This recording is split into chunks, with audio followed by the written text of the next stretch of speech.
talks about fiscal sanity, his record does not match his rhetoric. Being lectured by the president on fiscal responsibility is a little bit like Tony Soprano talking to me about law and order in this country. Welcome back. We got here. It's Election Day, and coming up, Election Day voting will be ending several hours from now, but the litigation may linger. We'll check in with a pair of lawyers of the 2000 presidential legal battle in just a few minutes. But first, Decision Day, the moment both candidates have been working toward for months, even years. Americans are making their voices heard today across the country. President Bush is planning to watch election results tonight at the White House, where he returned this afternoon. Earlier, he made a final campaign visit to Columbus, Ohio, where he thanked campaign workers.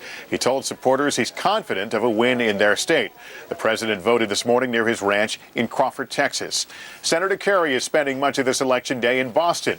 Earlier this afternoon, he voted at the Massachusetts State House.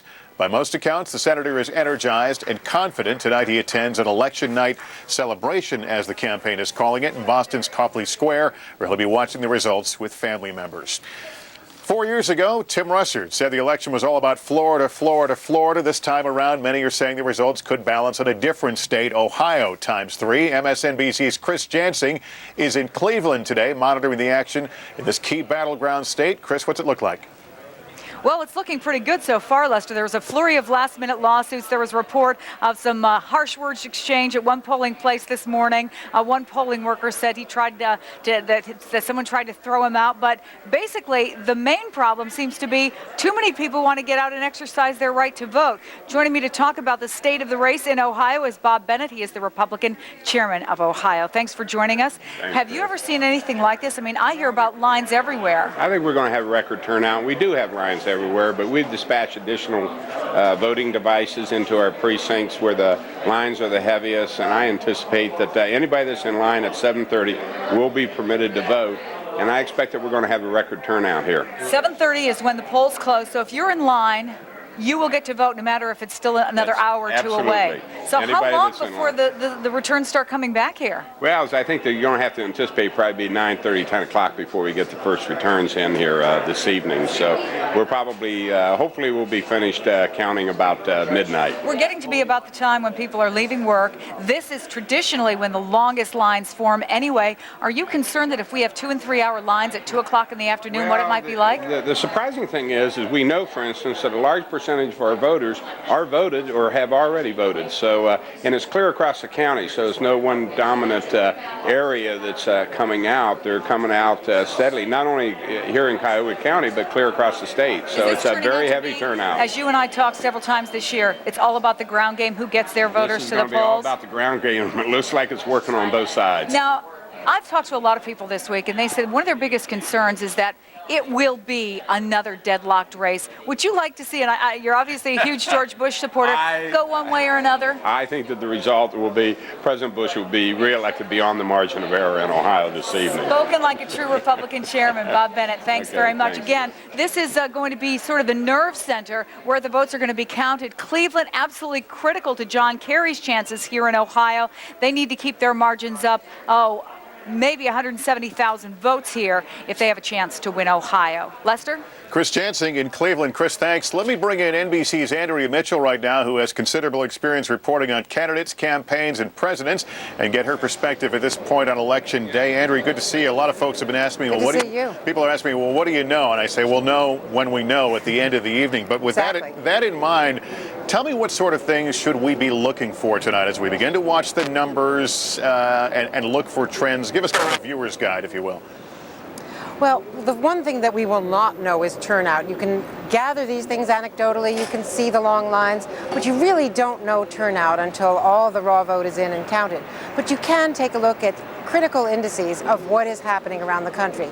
Clearly, we're going to be looking at the early closing states, and when you look at those states that close at 7 o'clock Eastern, which include Virginia and Kentucky and Georgia and South Carolina, Vermont, which is a bit of an outlier, and Indiana, you're going to look to see whether or not there's been a big youth vote. The young vote 4 years ago was not that big, but if it is now as big as 18% of the vote, then that would be which has been indicated by some of the early polling, some of the early indications in the tracking poll over the last couple of days. If there's a big youth vote, that vote has been going to Kerry in the polling that preceded Election Day. Now, 4 years ago, the youth vote was about a 4-point edge for Al Gore over George Bush, not a huge advantage. In the polling on the last couple of days, the last NBC News Wall Street Journal poll, for instance, had young people voting by a 17-point edge for John Kerry over George Bush, saying that they favored Kerry over Bush. So that would be a big indication. If young people actually come out to vote, which they don't normally do in big numbers, that would be a big advantage for Kerry over Bush in this election.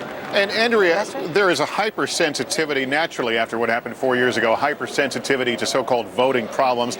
I'm watching the stories across the computer here. Some are simply as someone was standing too close to them at a polling place. Others, of course, have been already settled with some legal decisions.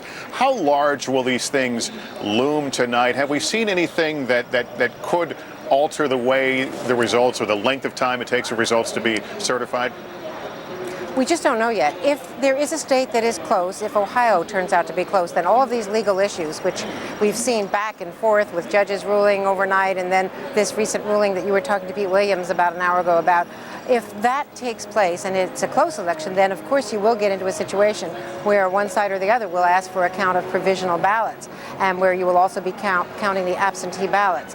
That if that's the case in Florida or Ohio or Pennsylvania, where Roz Jordan was reporting earlier today that there were some claims of problems, but where the Republicans had not actually gone to court, then you'll see problems.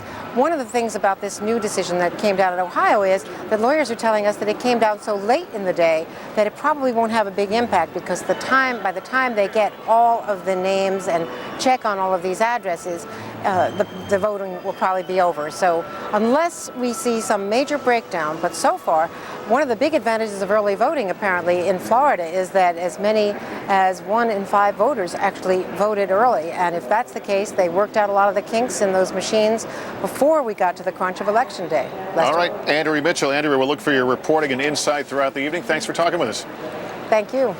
No doubt the grueling campaign season is tough on the candidates, and it can be just as tough on the candidates' families. Earlier today, MSNBC's Lisa Daniels had a chance to talk to Dora Bush-Cott, the president's sister. They discuss what it's like growing up in a political family.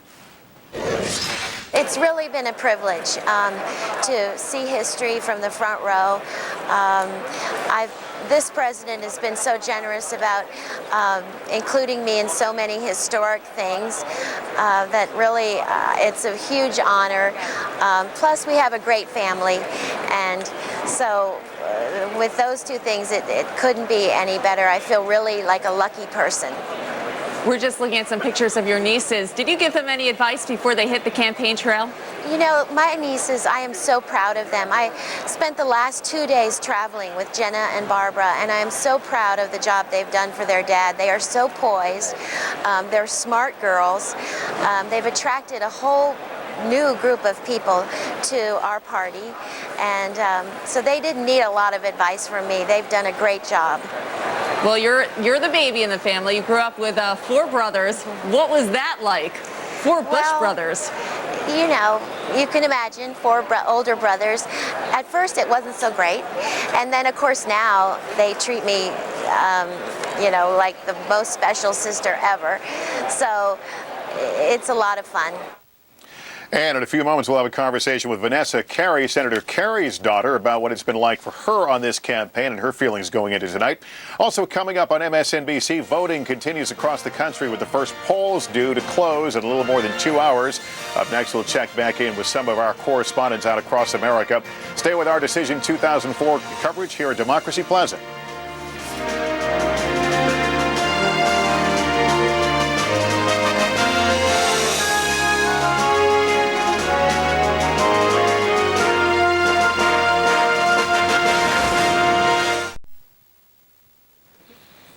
Well, tomorrow at this time, we could be talking about someone's concession speech, another candidate's victory speech, and the families who have fought so hard to get their respective family members elected. Well, what are they feeling like tonight? Well, joining me from Boston is Vanessa Carey, who knows quite a bit about growing up in a political family. She's been hitting the campaign trail on her dad's behalf in these final few weeks. Vanessa, good afternoon. Thanks for joining us. No, I'm happy to be here. Thank you for having me on. I know the official word from the campaign, everyone's confident, they like the voter turnout, but beyond all that, it's been so close. What are you feeling right now? Butterflies? Yeah, I was just actually remarking to someone that I haven't really stopped to think about what's going on. I've just been a part of this campaign, fighting for every vote into the last minute. You know, my dad is the first to admit that this is not about him. It's about a better future for America and about really just a desire for a fresh start. And I've just been so proud to sort of fight along his side to the end, and I feel very good and very optimistic about tonight, but I'm also holding my breath. Yeah, I think, I suspect most people would think of being the son or daughter of a politician, moments of pride, moments of real tough moments of being in the public spotlight. Give me the best and worst moments of this campaign through your eyes. I would say the worst moment for me was 8:30 in the morning, eating pancakes, drinking Diet Coke, and looking at sort of a gelatinous mass of butter, thinking I've hit an all-time low. But the high points have been extraordinary. It's actually been almost entirely high points. I've been blown away by the honor and privilege I've had to be a part of this. Standing on that stage in Iowa when we won and we surpassed all expectations was an extraordinary moment. And I think just having a chance to travel with my dad and see what he's fighting for, hear the stories of people who are asking him to win for them so that they can go to college or so that they can get their veterans benefits or so that they can afford health care. You hear that and you feel the hope and you see the hope, and I see how much my dad takes it to heart. And that's sort of been one continual extraordinary experience. And I have a feeling tomorrow I'll probably miss the campaign experience, but hopefully we'll be on to bigger and better things. Well, Vanessa, hopefully the better things will be a healthy meal for you. Thank you. Thanks very much for talking with us. Appreciate it. And we continue to watch the voting across America. We've got correspondents stationed throughout the country, from Florida to New Mexico to New Hampshire. I want to go right now to Florida with NBC's David Schuster, who joins us from Miami with the latest from there. David? Well, Lester, there's every indication here in Miami-Dade that the turnout is going to exceed what it was 4 years ago. Across the state of Florida, that was about 67%. They're expecting it to be a little bit higher than that today. The big headline out of Florida tonight, Lester, is that the election today has been very smooth. Both campaigns, maybe with the exception of that car alarm, but both campaigns say that they've been very pleased with how things have gone, that there have not been many problems. There were a couple of touchscreen ballots here in South Florida, touchscreen systems that malfunctioned. They were expecting that, however.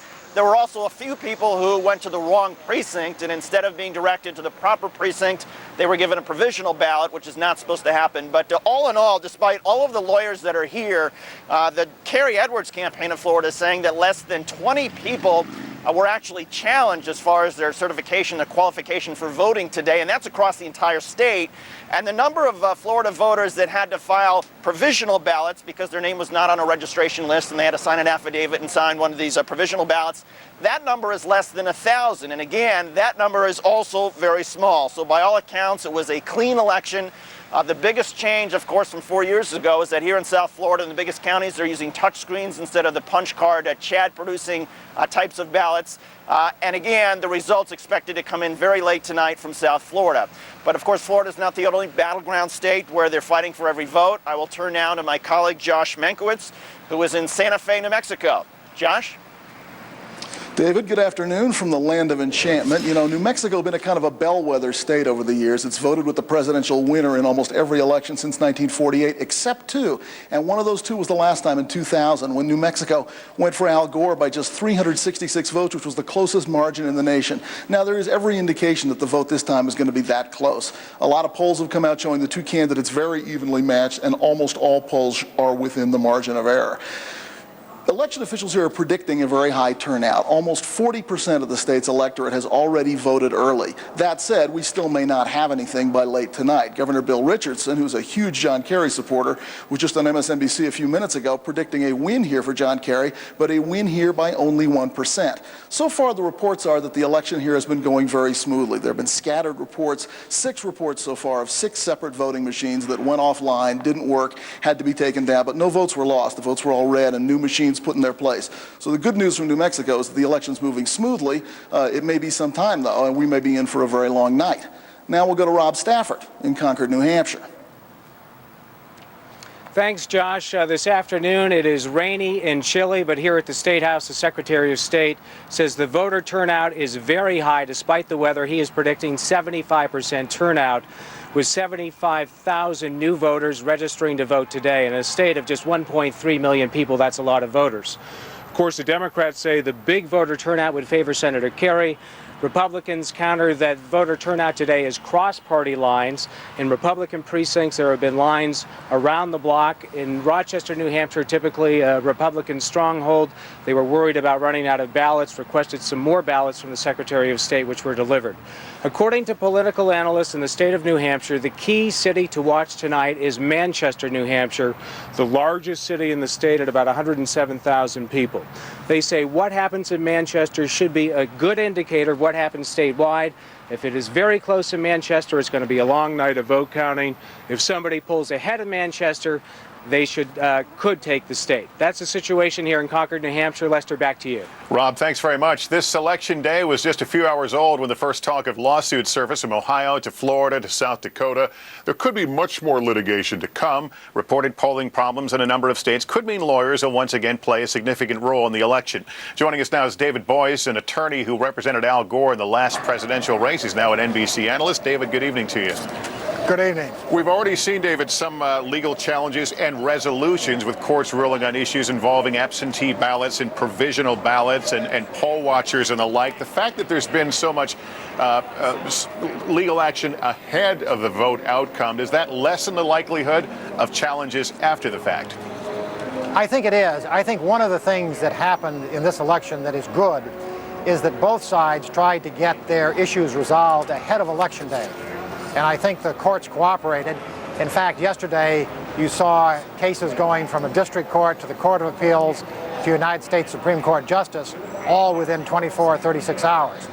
So I think both sides have done a good job in getting a lot of issues off the table so that they're resolved before Election Day. I think that is part of what is responsible for the fact that this election appears to be going quite smoothly. As you know, provisional ballots weren't around 4 years ago. The issue there was over to allow a recount to continue or not. Does the potential for that exist in some of these battleground states, that there could be some challenge on to the extent a recount is performed, how it would be performed? Sure. If you think about Ohio, which is obviously a big battleground state and very close, 7 out of 10 voters who go to vote in Ohio are going to use the old punch card machines that gave rise to the hanging chad issues in Florida. So you have an opportunity for some of the same disputes after election as before. On the other hand, I think the election officials in Ohio and both parties have been working hard to try to get the standards established before Election Day so that after Election Day count, if it has to go to a dispute, can be resolved as promptly as possible. And the U.S. Supreme Court, of course, ended the recount in Florida 4 years ago. Was there any case law, any precedent established for that ruling that would be a guide for judges this time around? Well, it depends on how you look at it. The United States Supreme Court decision last time was the first time the court had ever intervened in a presidential election, ever ordered a state to stop counting votes before the state had completed its vote count. I think most people expect and hope that that will not be a precedent this time.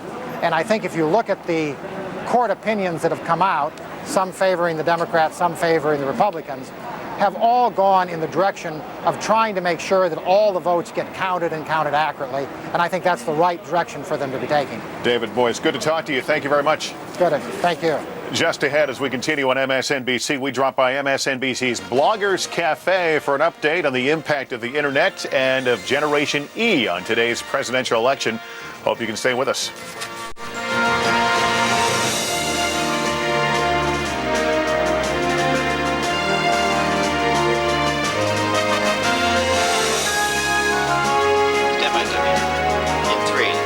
2, 1, rodeo being taxi. Green flag. Fade flag. It's time to reach for the next. One of the biggest questions.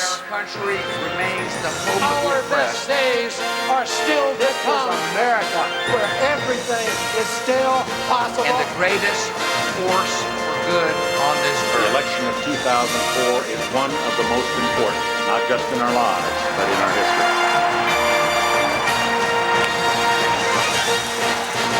And welcome back as we continue one of the big questions yet to be answered this election day, the impact of the internet-driven youth. Joining me to discuss the impact of this so-called Generation E, Democratic strategist and MSNBC political analyst Joe Trippi. You're there in the Bloggers Cafe. What are you hearing about turnout, especially young turnout, Joe? Well, that is the big question, Lester. Generation E, something I'm calling the empowerment generation, or the empowered generation of folks that have organized themselves over the internet, and we've seen them do amazing things this entire election year, raising money for massive amounts of money for candidates, and out there, thousands of them in the streets. The question is, will they vote? All the reports we're getting from our citizen journalists out there on campuses, college campuses and high school campuses, is that the turnout is huge. And we have a report from Carnegie Mellon where literally bus after bus is showing up every 5 minutes in a shuttle, pulling students up to the polling place in Pittsburgh. So we're seeing that all over the country. But the other thing we're seeing, which says something, is just like we're seeing these massive lines at the voting booths, we're seeing massive traffic on the internet. Some of the biggest political blogs in this country, Instapundit and Daily Cause, are being crashed right now because of massive hits that they're getting from people out there seeking information about what's going on. It's a pretty amazing bunch of energy that seems to be exploding out there, and I think is going to result in a higher turnout among young folks. Just a new wrinkle in this election, the power of the internet. Joe Trippi, we'll talk to you again next hour. Thanks. Thanks, Lester. Keep it tuned here as we continue our coverage of Decision 2004. You're watching coverage on MSNBC.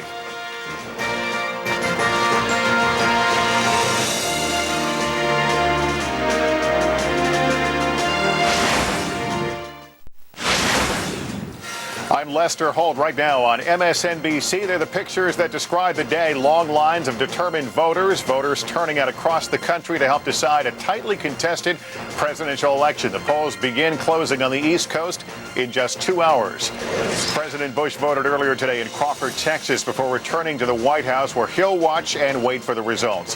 His Democratic challenger, Senator John Kerry, in the contest of his lifetime, returned home to Boston, where he submitted his ballot and thanked his volunteers. Decision Day in Decision 2004. Our coverage continues right now. It's time to reach for the Our country remains the hope of the Our oppressed. best days are still to come. America, Where everything is still possible. and the greatest force for good on this The earth. election of 2004 is one of the most important, not just in our lives, but in our history.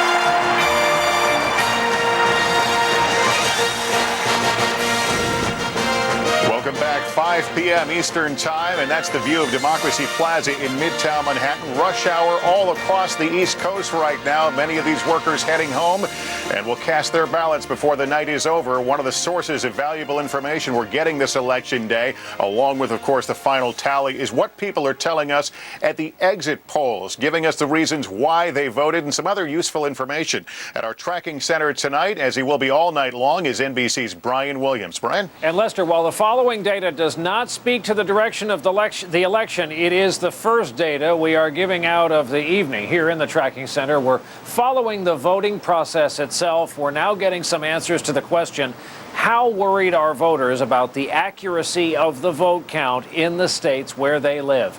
Nationwide, most voters feel confident about their votes being counted. 88% of Americans surveyed said they were very or somewhat confident, while only 9% said they were not confident where they lived and voted. Black and Hispanic voters are more concerned than white voters. 16% of black voters, 12% of Hispanics told us they were not confident that votes in their state would be accurately counted, compared to just 8% of white voters who shared that opinion felt that way. In Florida, ground zero, of course, in the voting chaos last time around, voters were more concerned, understandably, about the accuracy of the vote count in that state, with voters nationwide. One in four Florida voters, said they were not confident their votes would be accurately tabulated. Among black voters in Florida, those numbers are even higher, as many seem concerned that problems black voters had in 2000 would persist. Nearly half, 46% of Florida's black voters told us they were not very or not at all confident that votes in their state would be accurately counted, compared to about 1 in 5 white voters who expressed such concern. So, Lester, again, the first data about actually getting the vote in and counted, and we're seeing concerns vary concerning where you live. Accuracy of the voting, one of the major storylines of the night. Brian Williams, thanks. We'll be talking to you throughout the evening. President Bush is at the White House this evening. He'll be monitoring election results there, and that's where we find NBC's Norah O'Donnell. Hello, Norah. And good day to you, Lester. That's right. The president is back here at the White House. Friends and family gathering with the president as he expected to have a dinner here with his parents, brothers and sisters, and together they will watch tonight's returns together. The president started the day in Crawford, Texas, where he voted. He told reporters he feels calm and confident now that this election is in the hands of the people. The president then went to the battleground state of Ohio to rally supporters. I believe everybody should vote. We have a duty in this country to vote, and I hope every citizen in Ohio and elsewhere does their duty. And I think I think we'll have a good turnout. And I will be grateful if there's a big turnout. I think it's good for our system.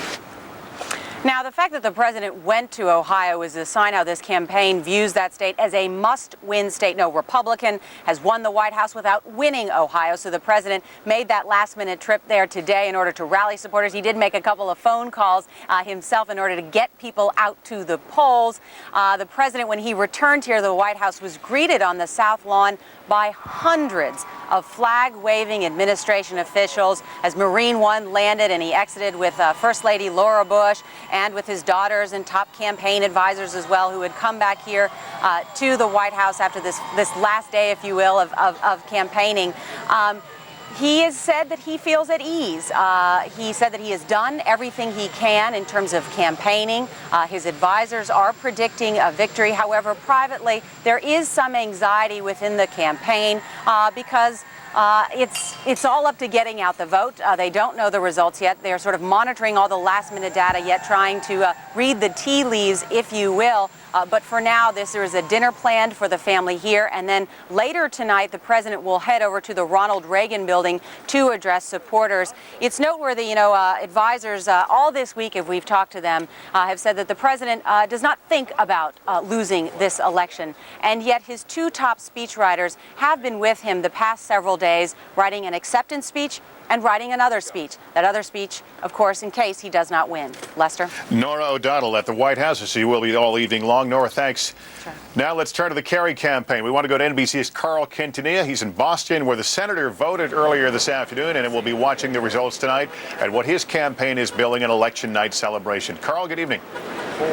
Good evening to you, Lester. John Kerry's actually been stuffed in a room for the past hour or more, giving a series of satellite interviews to local stations, trying to get out the turnout, boost the turnout in markets where they feel they really need to give it a little push. He arrived in Boston today for the first time in weeks, greeted by his wife, Teresa, at the airport, then greeted by his daughters when he voted at the Massachusetts State House, made a few brief comments, talked about what an amazing feeling it is, he said, to see your name on the ballot for President of the United States, and talked about how he hopes the country unifies no matter who wins tonight. John Kerry tonight in Boston. I'm very confident that we've made the case for change, the case for trust in new leadership, a new direction, a fresh start. But what's really important is that both the president and I love this country. It's really important that people go out and vote and express their love for our country, no matter who they vote for. John Kerry is notoriously superstitious, and so today he continued a longtime tradition on election days for him going to a local restaurant called the Union Oyster House, where he dined on 12 clams, coleslaw, mashed potatoes, sole, and a dark ale, said to be his traditional lunch on Election Day. And then earlier today in Wisconsin, one final get-out-the-vote rally. Tonight, Democrats, Lester, very encouraged by what they're seeing as precincts that were precincts for Gore in 2000, outperforming their performance from that year. They say they're outperforming Republican districts in Florida and in Iowa by 10%. And late tonight, Lester, they're moving some of those assets west, trying to follow the sun as the polls close around the nation. Lester. Carl Quintanilla, we will be seeing you throughout the evening as well. Thank you very much. 4 years ago, Newsweek's Jonathan Alter was one of the first to break the story about voting problems in Florida. Everyone remembers the uncertainty in the weeks that followed. So could we see history repeat itself this time around? Jonathan Alter joins us now from here in Democracy Plaza. Jonathan, thanks for being here again. Are we harping on this too much? How much potential is there that we would see that kind of dispute emerge again and hold up the results? It is possible, Lester, but that was sort of a perfect storm in 2000 where you had a state like Florida that was not only so unbelievably close, but it also was the pivot point for the whole election. And you could have some very close states tonight, but you'd have to say that the odds of the close states also being the most decisive states have to be pretty far down. So, you know, it's possible it could happen again. We're all prepared for it to happen again, but I don't think it's real likely. But let's go back for a moment, refresh my memory. I seem to remember when you reported, you were the first to report the issue with the butterfly ballots, the confusing lineup of the candidates, which was almost an ancillary issue. Those kinds of things may pop up this time. Will it affect, if nothing else, how people perceive the legitimacy of the next president? Well, certainly if a state hangs in the balance, Lester, then those sorts of issues, voter irregularities, charges of voter suppression, charges of voter fraud, those will loom very large, and we could have court challenges. We've had one that's gone back and forth 3 times as applies to Ohio just in the last 24 hours, and that's whether these Republican poll watchers can go in and challenge certain Democratic voters. So yes, all the lawyers are all girded for this, and it could be a big deal. But the only reason I reported the butterfly ballot business 4 years ago with Tom Brokaw, it had been going on all day. I didn't report it until it looked like Florida might really be decisive. So none of these become big issues until one of these states becomes truly pivotal, and we just won't know that until later on tonight. And we're, of course, so focused on the potential for malfeasance all day long. We've heard charges back and forth about what some people may perceive as intimidation or standing too close to a voter at a polling place. Right. How do we separate the wheat from the chaff here, the urban legend from the reality of these sorts of things? Well, I think we won't be able to separate them until after the election, and all these things will be litigated to a fare thee well. But, you know, this is kind of like a piece of pottery that's been broken and then glued back together after 2000. You see where all the cracks are. So everybody's really primed to look for the cracks. When I actually think we could just also focus on the kind of majesty of a big turnout. Everybody, whatever party you're in, you can agree that a big turnout, more people participating. This is what we want in Iraq and Afghanistan. And it looks today like we're getting it in the United States. Well, that's a good thing. Hopefully apathy will be the big loser of the night. Jonathan That's right, Alter. Lester. Jonathan, thanks very much. Coming up on MSNBC, an update from the battleground state of Ohio, plus candidates in the public spotlight on what could either be the very best or very worst day of their political lives. Historic insight on handling Election Day victory or defeat coming up next.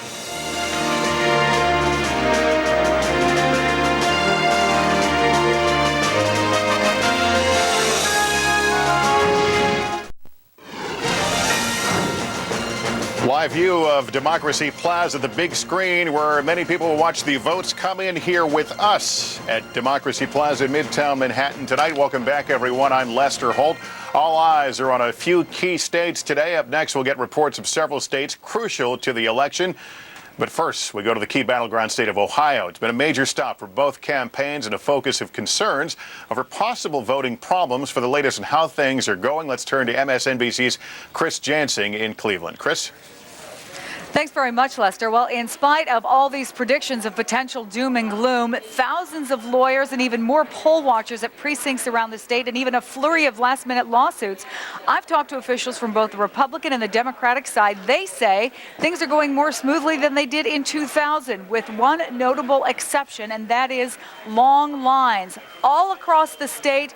The predictions that there would be record turnout seem to be coming true. Waits of as much as 45 minutes to 3 hours or longer. And there's a very practical effect that will have. It means we may not know the results until much later tonight than you would have expected. We're about 2 hours and 15 minutes away from the polls closing, 7:30 Eastern time. If you get in line in Ohio by 7:30, a poll watcher will actually go to the back of that line, a poll worker, and will close off the line. But everyone who's in line by 7:30 will have a chance to vote. That means if these long lines persist and a lot of people just voting on their way home from work, it could be 9:30, even 10 o'clock before some of these polls officially close. And then all the votes brought back here, those tabulations will be made for the Cleveland area here at the Cuyahoga County Board of Elections. It could be a very late night before we know who wins Ohio. What are the chances that there could be significant legal challenges? I talked to a top election law official. He told me if this race is decided by less than 1% in Ohio, certainty, there will be legal challenges.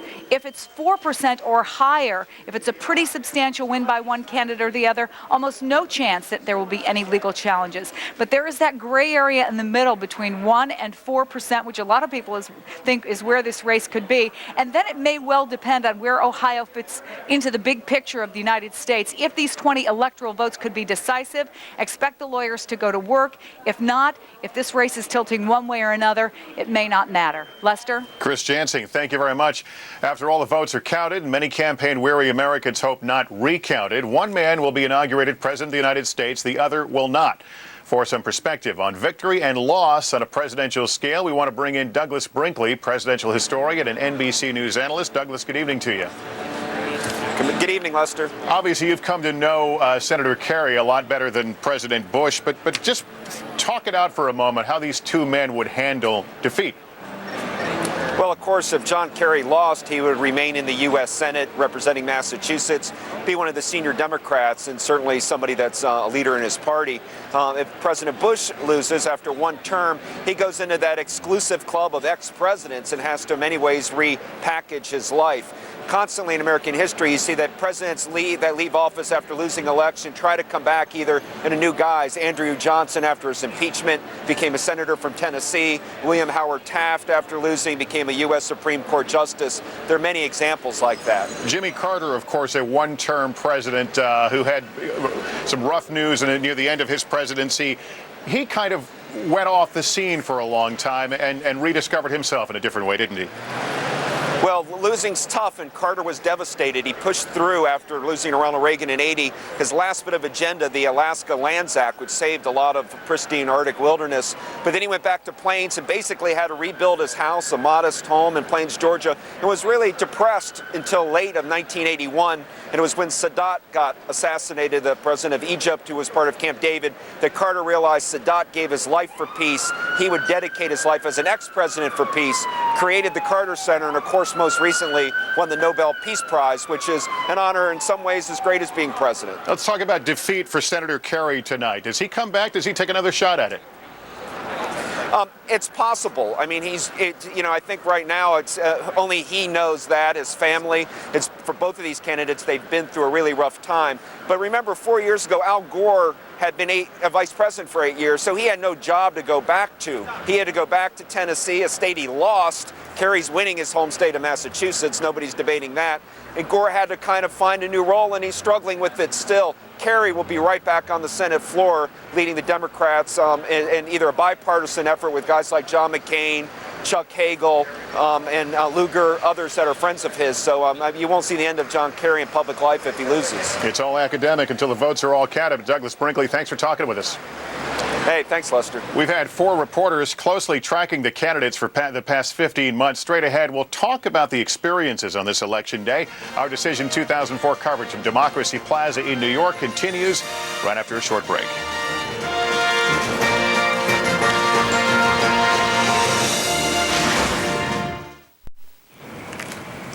Election day means the end of the campaign trail for the presidential candidates. It means going home for the reporters who cover them.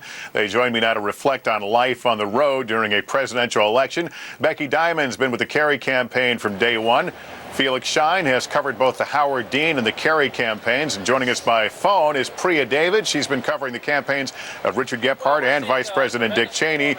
And also on the phone is Tom Yamas. He's covered Al Sharpton and John Edwards. Thanks to all of you. Becky, let me begin with you. You have, as we said, been covering Senator Kerry for quite some time. Did he change from when he was the primary candidate to when he became the nominee in terms of his personality, in terms of the way he campaigned? I don't know if it's as much he changed as the environment around him changed dramatically. I mean, one of the things that we've been able to do as campaign reporters is get to know these politicians as people, as human beings, which you so rarely get the opportunity to do in a general election. And that's what changed. I mean, it went from 4 or 5 reporters in a bus with the candidate for months in Iowa, sharing meals with him, jokes with him, events with him, to a press corps of 125 people where access is virtually impossible, and you really can't reach the candidate. So that's what really changed a lot. But he stayed pretty much the same.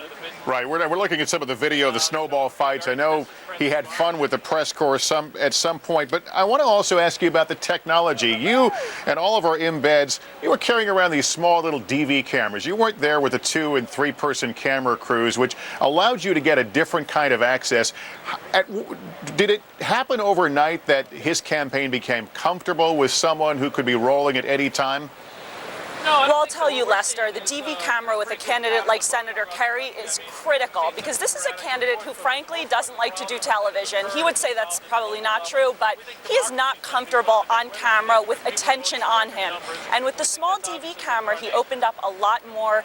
He invited you in a lot more into, let's say, a living room type atmosphere. There were snowball fights, there was bowling. You got to see him more as a human being than just a strict politician.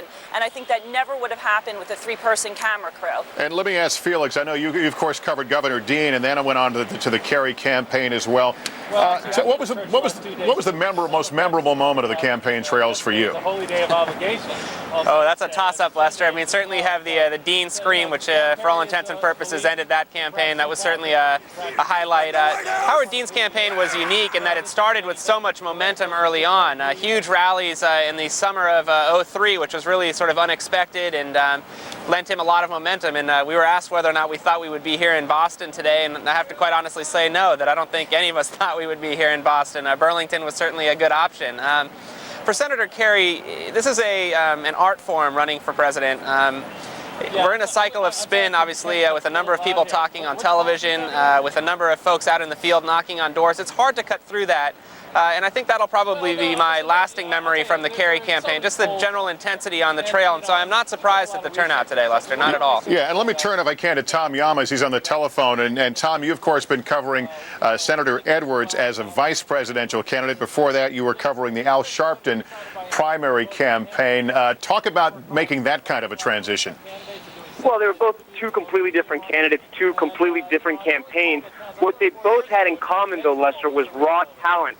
With Al Sharpton, you had someone who was a completely undisciplined candidate, but he had this raw talent that was unmatched by any of the other Democrats, and I think you saw that at the debates as well. With Senator John Edwards, you had someone who 6 years ago had never even run for office, became a North Carolina senator, and potentially tomorrow could be the next vice president of the United States of America. So with both men, you had this kind of raw talent that existed there. Obviously, the Edwards campaign, he had handlers, he had advisors, he had a real campaign. With Al Sharpton, it was a one-man show. What you saw is what you got. And let me tell you, Lester, it was a pretty fun show. Yeah, and Priya David, you covered the Gephardt campaign, then, of course, moved on to Vice President Cheney's campaign. Do you feel as if in some ways you lived in a protective bubble all those months on the road with the campaigns?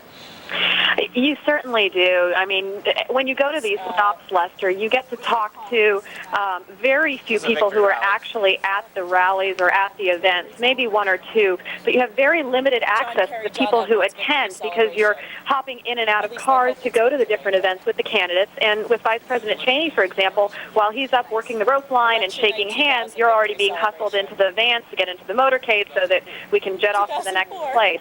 So you're certainly protected in some ways, which which limits you, I think. As much as you get great access to the candidate, sometimes you're limited in the access you get to the people who come to watch your candidate. Well, Priya and Tom and Felix and Becky, nice job to all of you. Thanks very much. You've been away for a long time. I'll email you directions to get back to the studio. We'll leave a light on for you. Thanks, Lester. All right, take care.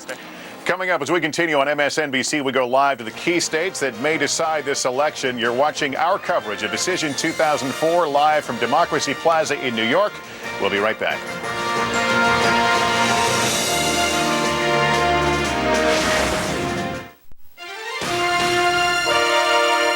This president has taken a $5.6 trillion surplus and turned it into deficits as far as the eye can see. Our healthcare system is the envy of the world because we believe in making sure that the decisions are made by doctors and patients, not by officials in the nation's capital.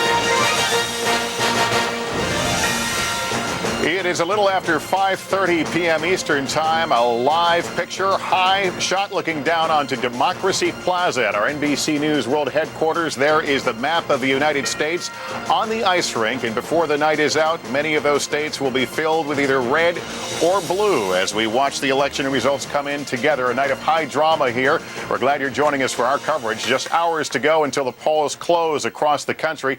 President Bush returned to the White House this afternoon. That's where he is planning to watch election results as they unfold. He began his day in Texas, voting near his ranch in Crawford, and made a final campaign visit to Columbus, Ohio, where he thanked campaign workers for their support.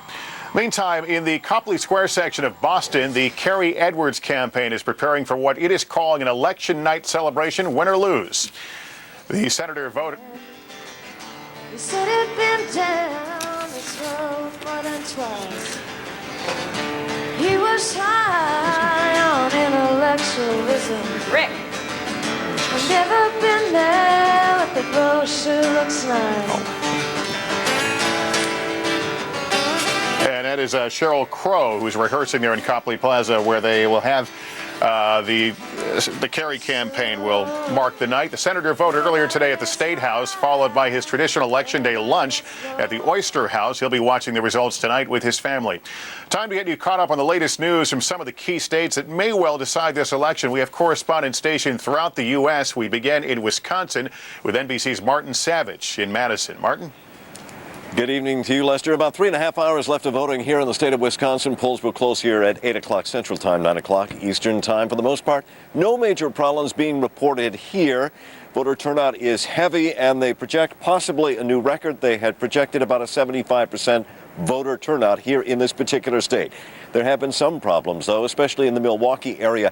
Challenges to individual voters and their eligibility to vote. If a voter is challenged at the poll, they are still allowed to cast their ballot. An investigation would be launched later, but for the time being, that vote will be counted.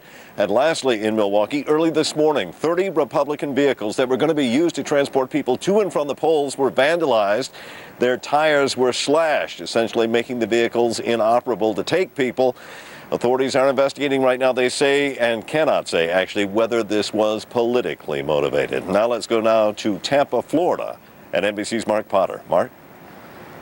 Hi, Marty. We're at the Election Service Center in Hillsborough County. We're near Tampa, and behind me, as you can see, is the vote tabulation room. Not much going on right now, but throughout the day, they have been processing the absentee ballots. We're told that in about an hour and a half when the polls close, they'll actually start counting those absentee ballots, and as well as the early votes. And they think that by 8 p.m. tonight, they will have about 25% of the results for the entire county in, and that's because so many people here voted early. Of 626,000 registered voters here, 160,000 voted before today. That is 1 in 4 voters, so they expect some early results. Now, as for the vote cartridges that were used on the touchscreen machines today, as they start filtering in, they'll be counted, and officials here think that they could have the entire vote, or at least most of it, in by 11 p.m. Eastern Time tonight for this important swing county. Meanwhile, poll watchers and election supervisors saying they're not seeing many problems out there at the polls, and the problems they are seeing are relatively minor. Lester, back to you. Mark Potter, thank you. Millions of voters are also deciding who will represent their state or district in the United States Congress. The balance of power in the Senate could shift if Democrats can net more than 4 seats during today's elections. Joining us now from Washington is David Broder, national political columnist for the Washington Post. David, good evening to you. How are you, Lester? Well, thanks. Explain to me which party has a harder road to toe tonight in terms of getting where they want to be in the Senate. I think the Democrats have a real uphill fight on their hands. As you know, 5 Democratic senators from southern states that are very likely to go for President Bush have retired. So those are all seats they have to defend. Republicans I've talked with think that they perhaps can sweep, and if not, certainly get 4 of the 5. So the Democrats start out behind today and will probably be further behind when the tallies are counted. And one of the more remarkable races, of course, is Senator Daschle, the Senate Minority Leader, in the fight for his seat. It's his fight for his political life. He's running against the Republican John Thune, who came within 2,000 votes of winning the other Senate seat in South Dakota 2 years ago, and that race will probably be decided by 1,000 votes or fewer. And I think the Democrats for the past week have been sending out really worried signals about Senator Daschle. And in Florida, I know there's a Senate race there that is essentially mirroring the presidential race in terms of way too close to call. That is right, with the former cabinet member of President Bush, the former Secretary of Housing and Urban Development, Mel Martinez, trying to capture a seat that's one of the 5 Democratic retirements in the South. But he has a very tough opponent in Betty Castor, the former state school superintendent. I think it's probably going to be late at night before we know who's won that race. David, let's talk about the House of Representatives. Republicans control it right now. Are there any scenarios being put out by either party in which the Democrats could retake the House? Nancy Pelosi, the Democratic leader in the House, has been telling people, don't count us out. But most everybody, in fact, has counted the Democrats out. Their problem is that there are perhaps 24 seats in the whole House of Representatives that are truly contested, and the Democrats would virtually have to sweep those in order to come out with a majority. It's not likely. And looking at both the House and Senate races, are there coattails from either presidential candidate at play here, or are the voters really viewing these as 2 separate races? I don't think you can say there'll be coattails on a national basis, but in some states, except South Dakota, which we were talking about a moment ago, President Bush will probably win South Dakota by something approaching 20 points, and that ought to give something of a benefit to Mr. Thune in his race against Senator Daschle. David Broder. David, thanks very much. We'll, of course, be following the Senate and House races tonight. Appreciate you joining us. Thank you. We're on the lookout for any problems voters might be running into as they go to the polls. It's all part of NBC's Making Your Vote Count initiative. NBC's Natalie Morales is in Philadelphia right now at the call center for the Making Your Vote Count alert line. Natalie, what have folks there been hearing from voters, and are there any patterns being established here, or mainly individual complaints and concerns?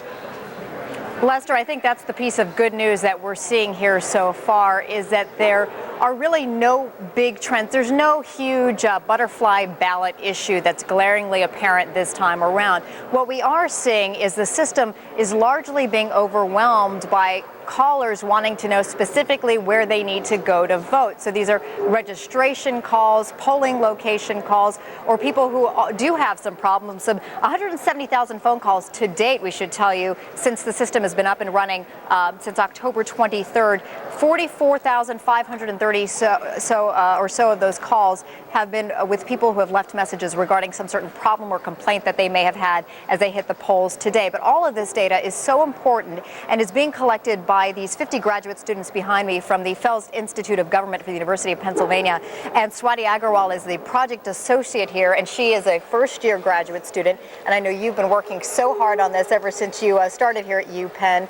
Tell me what you hope to learn from the data you're collecting. Well, it is very important for the Fels Institute of Government because all of this data is going to be analyzed by them and used for designing reforms in the election system, and basically have it out that these reforms will be based on not allegations or rumors, but actually hardcore evidence.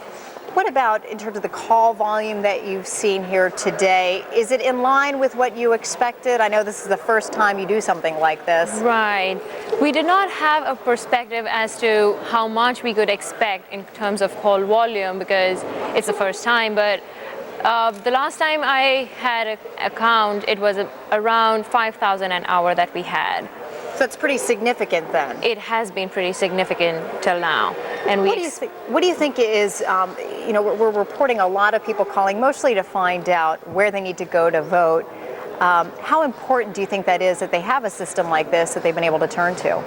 Right. It is very important, and it is good that after they are able to record their messages and complaints that they're forwarded on to the state or county's local board of elections to get redress. So it just doesn't stop here. It actually goes on further, and it is at their end that they pick up the phone and actually address those calls. Swati Agarwal, again, great job here. Thank you, and thanks to all the students who, I know there have been 3 shifts of students throughout the day who've been volunteering their time to do this, and we do appreciate it.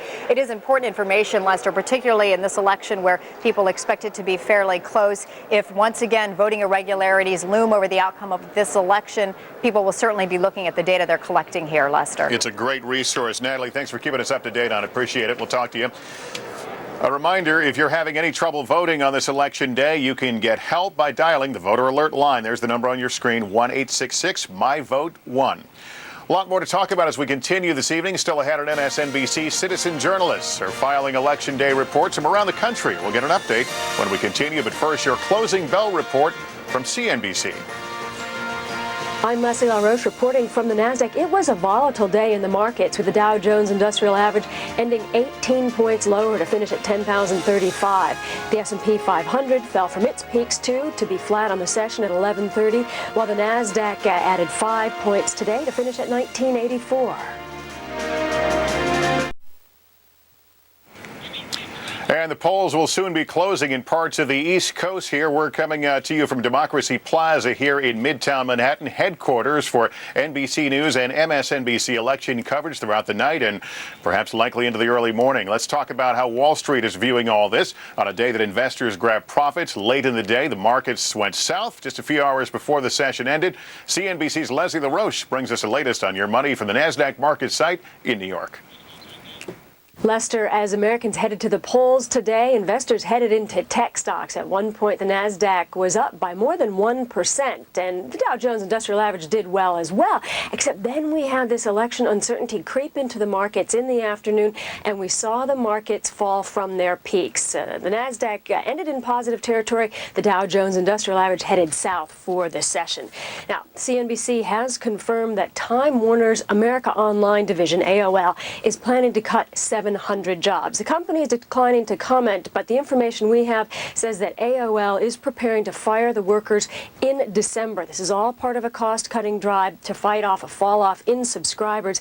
Most of the layoffs, we understand, will be at the Virginia headquarters, and it comes less than a week after the news that Time Warner plans to shut down its CNN-FN financial news operations. And then profits are hopping along in Bunnyland, and that, of course, would be Playboy Enterprises.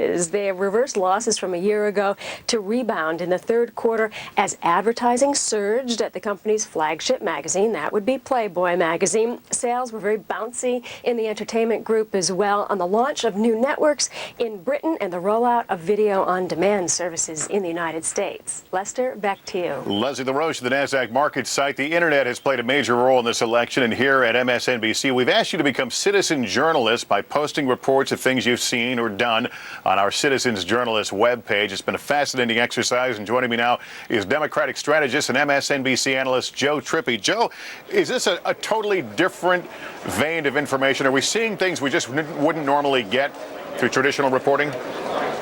Yeah, I mean, we're seeing like the net is spreading information faster and faster. In fact, one of the things that's going on right now is network exit polls are spreading across the internet.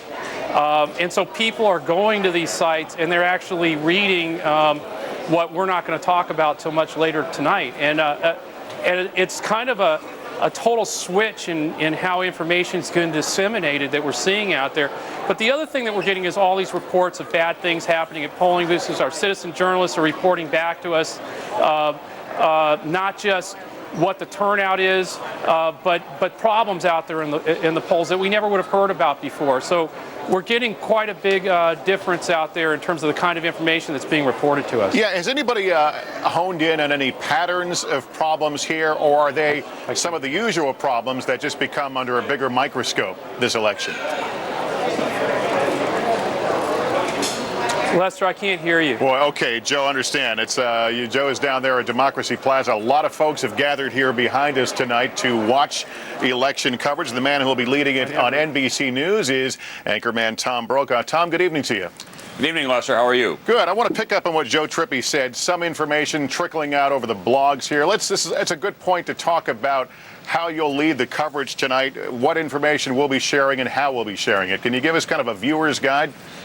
Yes, we've blown up the old system and we have a new one in place. There are people who are collecting the votes, the actual votes, people doing the exit polls as well, and then separate operations within these networks to analyze what is transmitted then to our decision-making desk, as we call it.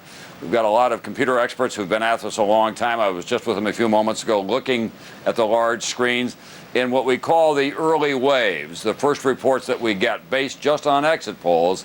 There were some numbers that seemed, to us at least, to be a little out of proportion to history. So we're going back and examining them again.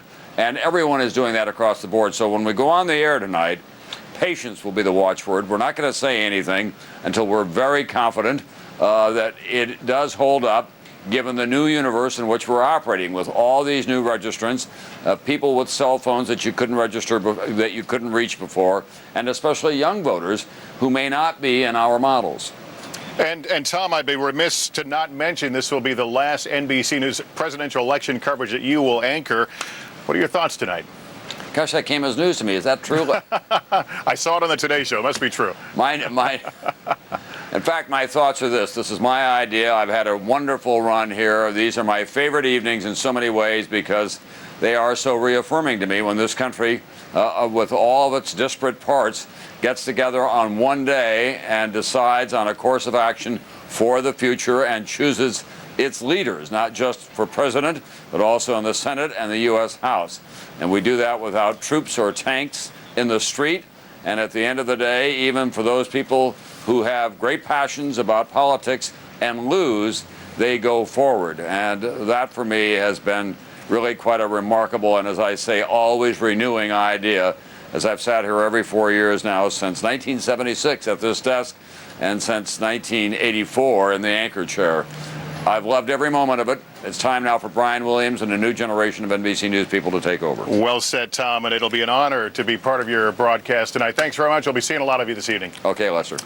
Still ahead as we continue the election on ice. As the results come in these next several hours, the colors will go down right on the huge map of the country. On the ice, there it is, here at Democracy Plaza. And hello to you, too. We'll be right back.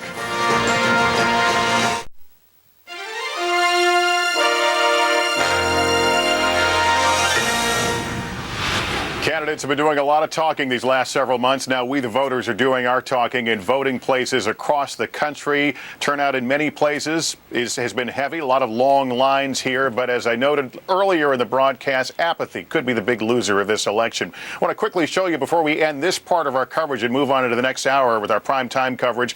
Here at Democracy Plaza, the thing you'll be watching a lot of tonight is the ice rink here, in which we have inlaid a giant map of the United States. And as the evening progresses, the various states will be colored in either red for George Bush, blue for Senator Kerry, as those states are called through projections. So that will be the thing to watch. Tom Brokaw will be anchoring behind you there, and just off to the left will be our MSNBC coverage with Chris Matthews and his cast of election night hosts and analysts. So it'll be a big night here at Democracy Plaza. We're expecting a lot of folks who have already joined us here to kind of watch democracy in action, both of the exhibits and as we report the results here on MSNBC and NBC News throughout the evening. Thank you for being here this evening, everyone. Remember to stay with us. MSNBC MSNBC kicks off complete election night coverage in just a few minutes. Hardball's Chris Matthews is our election anchor. He'll be joined by our team of correspondents and analysts from around the country to bring you the latest results. It all gets underway straight ahead.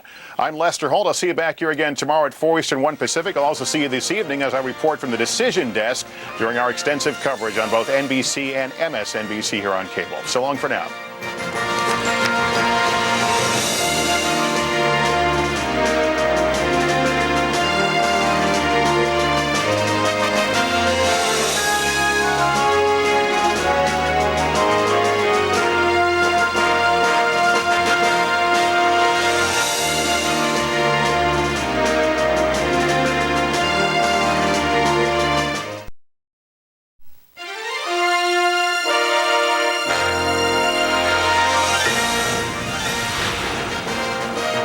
Well, it's the political equivalent to me and the others watching this election, about 260 million people, of Christmas Eve. This is a crackling night.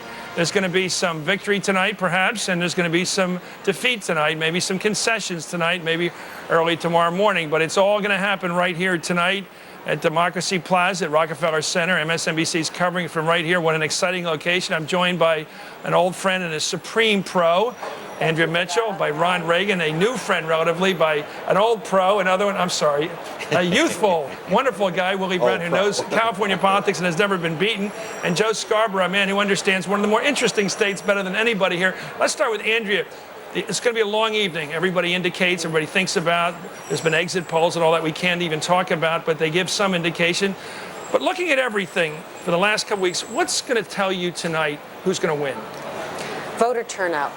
I think by everyone's admission, if there is a big voter turnout and if young people vote, then it would benefit John Kerry over George Bush. If the voter turnout goes upwards of 112 to 115 million, over 115 million, both sides I think would tell you that. That's the break point. That's pretty much the break point, because it was 105 million 4 years ago.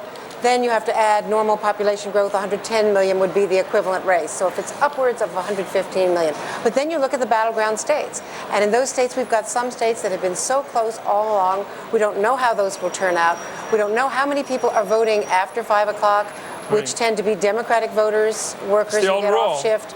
So you don't know what the breakdown is between men, women, young and old. But if the young people vote, and if the cities turn out, if the African-American vote and other minority votes turn out for John Kerry, we're going to be looking at Kentucky, for instance, some of those 7 o'clock closing states. What happens at 7 o'clock is we'll see some very big Bush states, should be very strong Bush states, which are closing, which are South Carolina and Georgia and Virginia. Kentucky.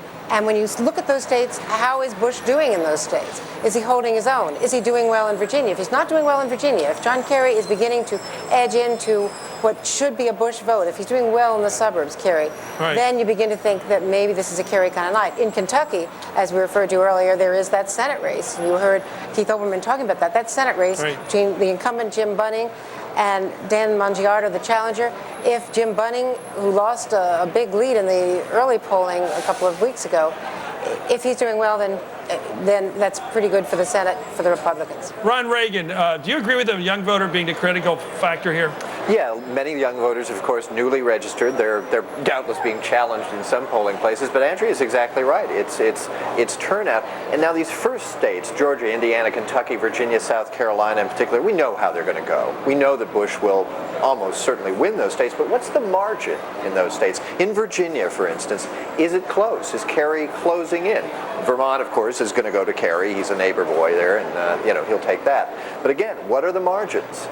It's not until a little later in the evening that we'll hit those really critical states like Ohio, Florida, and of course Pennsylvania is in that mix too, I guess. Let's get a different view with Joe Scarborough. But in those subsets, some of those states, some of those conservative states, Georgia, like you're talking about, with evangelicals, very interesting. I'm just as interested to see how some of the more conservative, rock-ribbed Republican areas turn out. This election could turn out like 1992. It could turn out like 1994, where you had a lot of right-wing conservatives come out electing right-wing people like me. I just got a note passed to me. Pensacola Christian College, Precinct 110 in Escambia County, Florida. 3.5 to 4 hour waits. They just ran out of ballots down there. Now, what does that tell you? That tells you there's a level of intensity on both sides. The question is, though, again, this goes back to what Karl Rove wanted to figure out day one. How do you get 4, 5, 6 million evangelicals to the polls? So let's look at Virginia. Let's see how George Bush does there. If George Bush wins by a couple points in Virginia and he doesn't carry these conservative areas as well as he should have, it could be a long night for him. They've got to get people excited. Not just in the states that, like Florida, that they carry. I mean, we're going to learn a lot at 7 o'clock. So this is a battle between the culturally conservative people in the country that don't always vote, and young people who may have a problem with the war in Iraq who don't always vote, never voted before. That's the battle. Well, I think it is blue state versus red state, as we've always said. I always talk about flyover space, but they're cultural values. It's just like, Pennsylvania is such a wonderful state because it's about 3 or 4 different states. You look at Pennsylvania, it's really a blue state when you're in Philadelphia, but as you start moving west, right, I know, it starts turning into a red state. And you can tell that growing up. The jukeboxes would change. Yeah. They'd go from pop music in Philly to country western in Reading. Right. And it was amazing as a kid to discover that. So we try to oversimplify, but that really is where this all breaks down. Are the red states, like they did in 1994, going to rise up and say, hey, we're going to support the guy? The NBC poll, again, says 97% of Republicans support George W. Bush tonight. That may be his best chance. Mr. Mayor. Well, if 97% supports him, I think you'd better reevaluate whether or not you can win with just Republican votes. That may not be enough in that 97%. I think we ought to look for some additional keys that we haven't focused on at all. And that's what will happen to the libertarians? How do they operate? Will they be the Nader factor with reference to George Bush that Nader was to Al Gore? And I think there's a distinct possibility. In some of the states, in fact, in Nevada, in New Mexico, in Wisconsin, in Arizona, they put a ton of money into television in the last 10 days, and there have been a few stories about it, but nobody has checked it out. You go back and compare it to 4 years ago, you'll notice where in the states in which, like New Mexico, in which Mr. Gore won, the Libertarian got more votes than Mr. Gore won by, which means the Libertarian had an effect on George Bush's efforts. Is this the old Perot vote, waiting to find a home? Well, I think you could call it that. Right. I think you could call it that, but not with Perot money, but with a sufficient amount where we ought to pay some attention because, after all, Nader is already history. Let's go right now to Pat Buchanan. He's part of our opinion panel. He's also joining us here at the Democracy Plaza. And Dee Dee Myers, I see her joining us too. Dee Dee, you first. You're watching. You're looking at the tea leaves tonight at 7 o'clock. We've got 6 states to call, and then the big one, Ohio, at 7:30. What are you looking for?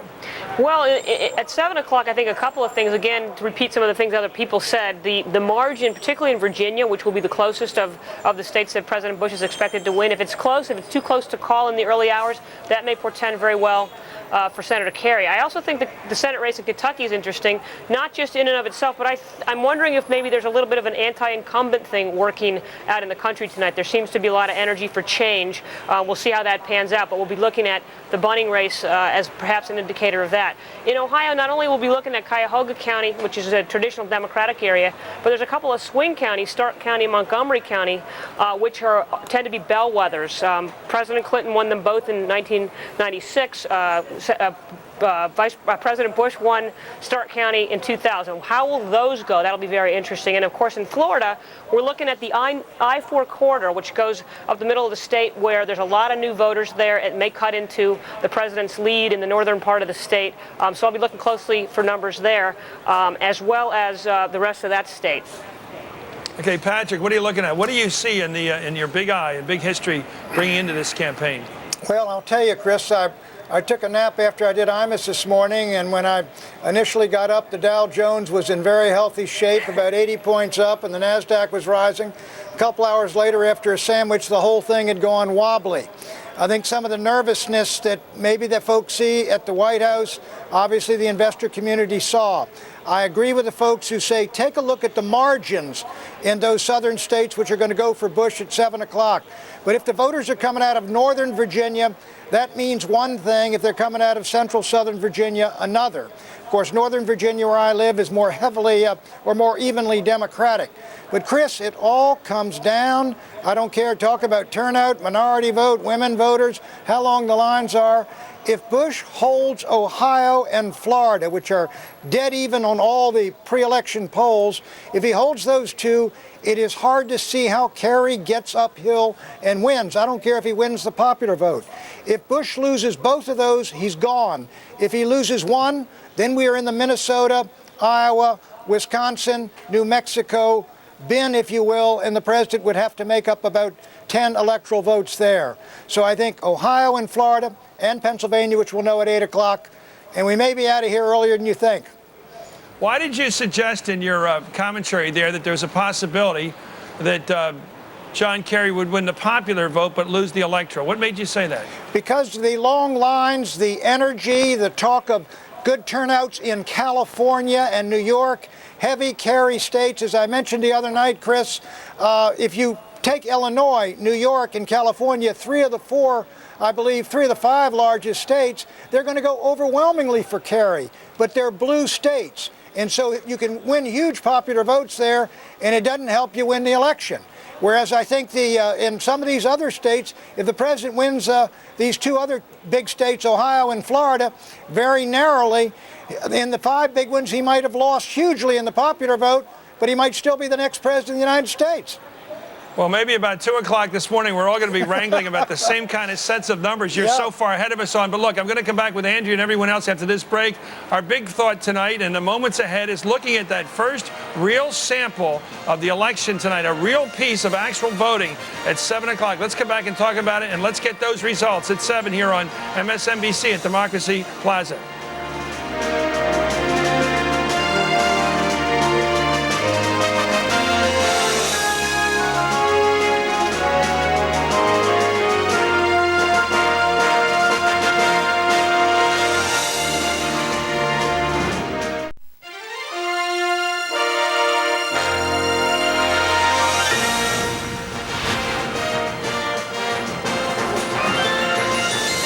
We're back at Democracy Plaza. I've been thinking about this night for a long time, and of course, thinking about as the news comes in, what we can report to you and how we can give you a picture of what looks like the direction the country is taking. You know, Andrea, we're looking right now at the results we're going to get in just a few minutes from these states. Indiana, reliably Republican, right? We all agree? Reliably Republican, historically the most Republican state in the Midwest.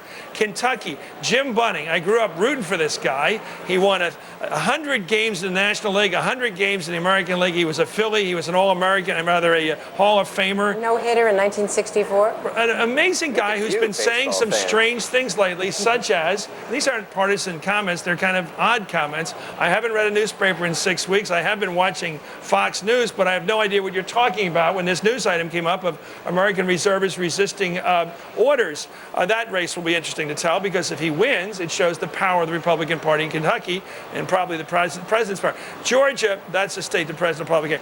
Inez Tannenbaum, she looks so good in those national debates. I mean, on Tim Russerd's show. Does she have a prayer down there, do you think? You know, I think it's such a Republican state. I think DeMint wins that. You know DeMint, don't you? Yeah, I know DeMint. I served with him. I also served with Bunning. Bunning was just a grouchy old guy, even back when I served with him. I loved him, but he was just sort of a grouch. I tell you, my theory about Jim Bunning, I think that the sports writers got him so angry years ago. He just hates the press, hated the press from the minute he walked into the House of Representatives. And is that your theory? As an old sports guy. I think so, but I'll tell you, a race that I'm looking at is the Indiana governor's race, where you have Mitch Daniels, who actually worked for George Bush, running for governor. I want to see how he does in a conservative state. I think you got to go back to Inez Tannenbaum, though. In spite of the fact that that's a Republican state, she has consistently won as the commissioner of education for that state. She is perceived as not really being a Democrat.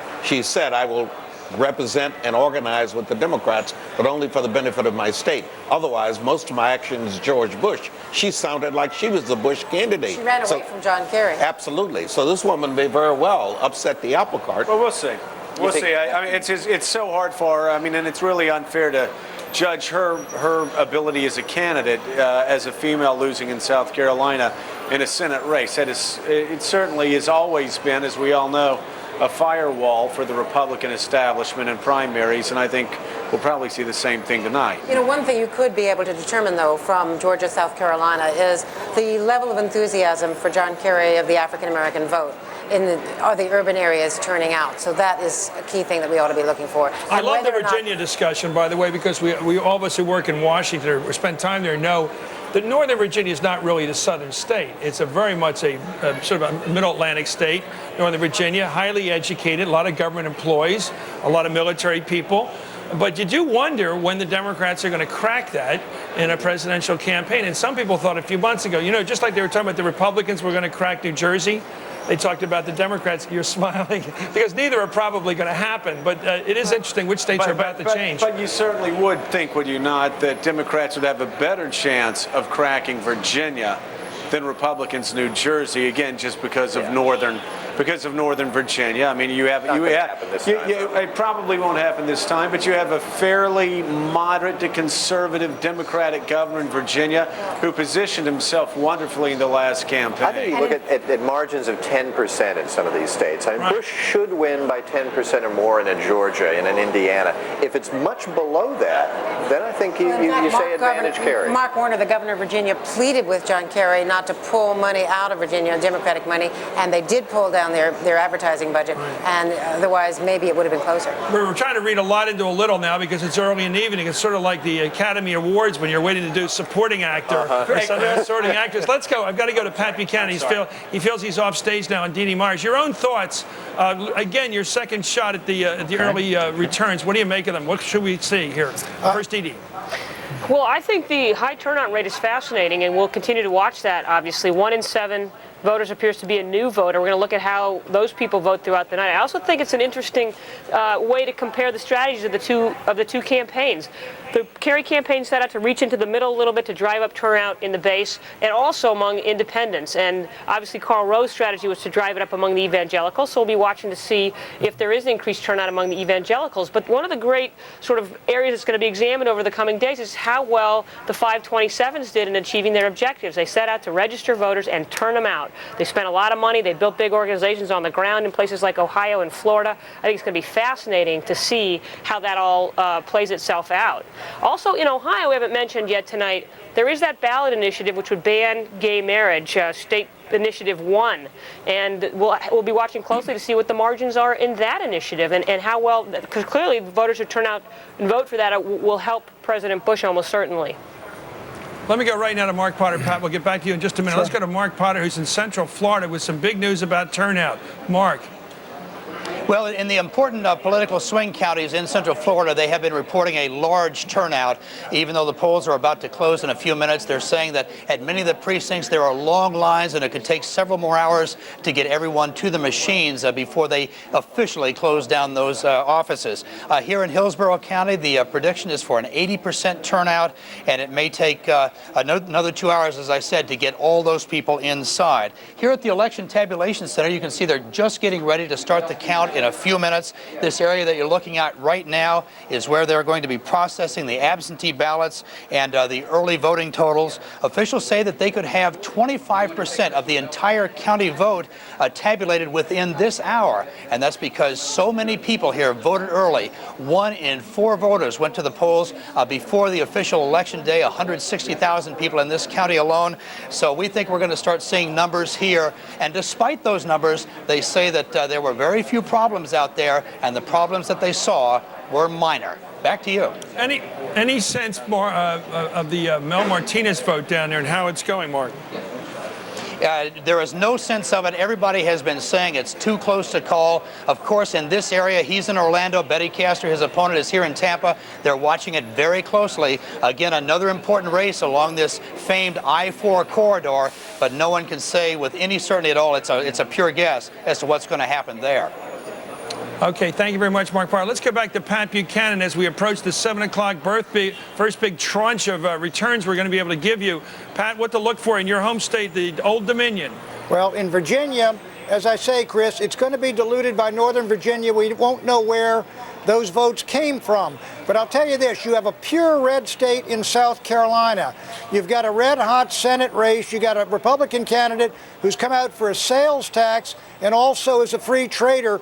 but that is a pure Bush state. Bush should wipe up the floor with Kerry in South Carolina. If you see Kerry in the 40s in South Carolina, I think it will be a difficult omen, especially if it's in the mid-40s, for Kerry, a difficult omen for the president going into that critical state of Ohio, quite frankly. I would look to South Carolina. It's about as pure as they come. Let me go back right now to our panel, to Andrea. We're getting close here now. I thought it was interesting as we went to Florida, the Mel Martinez race. There's a fella, Cuban-American, who the president said, please leave my cabinet and go run for the Senate in Florida. I want that seat. So in a way, he's kind of a viceroy. He's a representative of President Bush, right?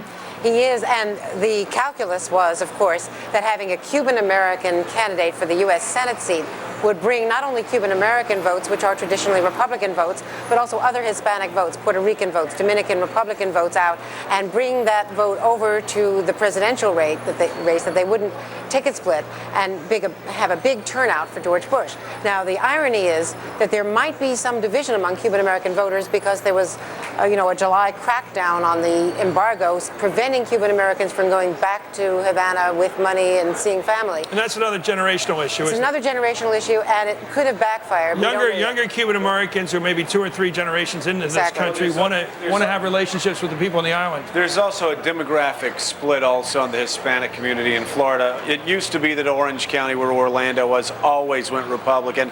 A lot of Puerto Ricans have begun moving into Central Florida, especially around that area, working in service community type jobs. Mel Martinez, of course, is a Cuban-American supposed to help in South Florida, but also I suspect the Bush White House was hoping that since he's from Orlando, he would also help out with Hispanics in Central Florida as well. We'll just have to wait and see if that happened. But they elbowed a lot of people out of the way to get Mel Martinez, a trial lawyer, which I love the irony, get Mel Martinez as their candidate at the top of that ticket to help George Bush out in Florida. It's a very close race. It is so tough. Hispanic vote, as he said, is much more complicated in Florida than it used to be. It used to be more Cubans, and that was it. And as Chris said also, it's so interesting, it's generational. Even 10 years ago, if you went to Cuba, you were the enemy. Now you've got a lot of young Cuban Americans who want to go to Cuba, who want to reconnect. You've got older Cuban Americans that still consider it a war against a communist regime. Well, we're on the edge of Niagara Falls right now. The falls are about to come hurtling over, and we're all in a barrel waiting to see what's going to happen tonight, because it is one of those great presidential elections where it looks like more than ever, more people participated. We're looking at the states we're about to call here. Hopefully, Georgia, Indiana, Kentucky, South Carolina, Vermont, and Virginia. We're going to come up as our coverage continues right now from Democracy Plaza.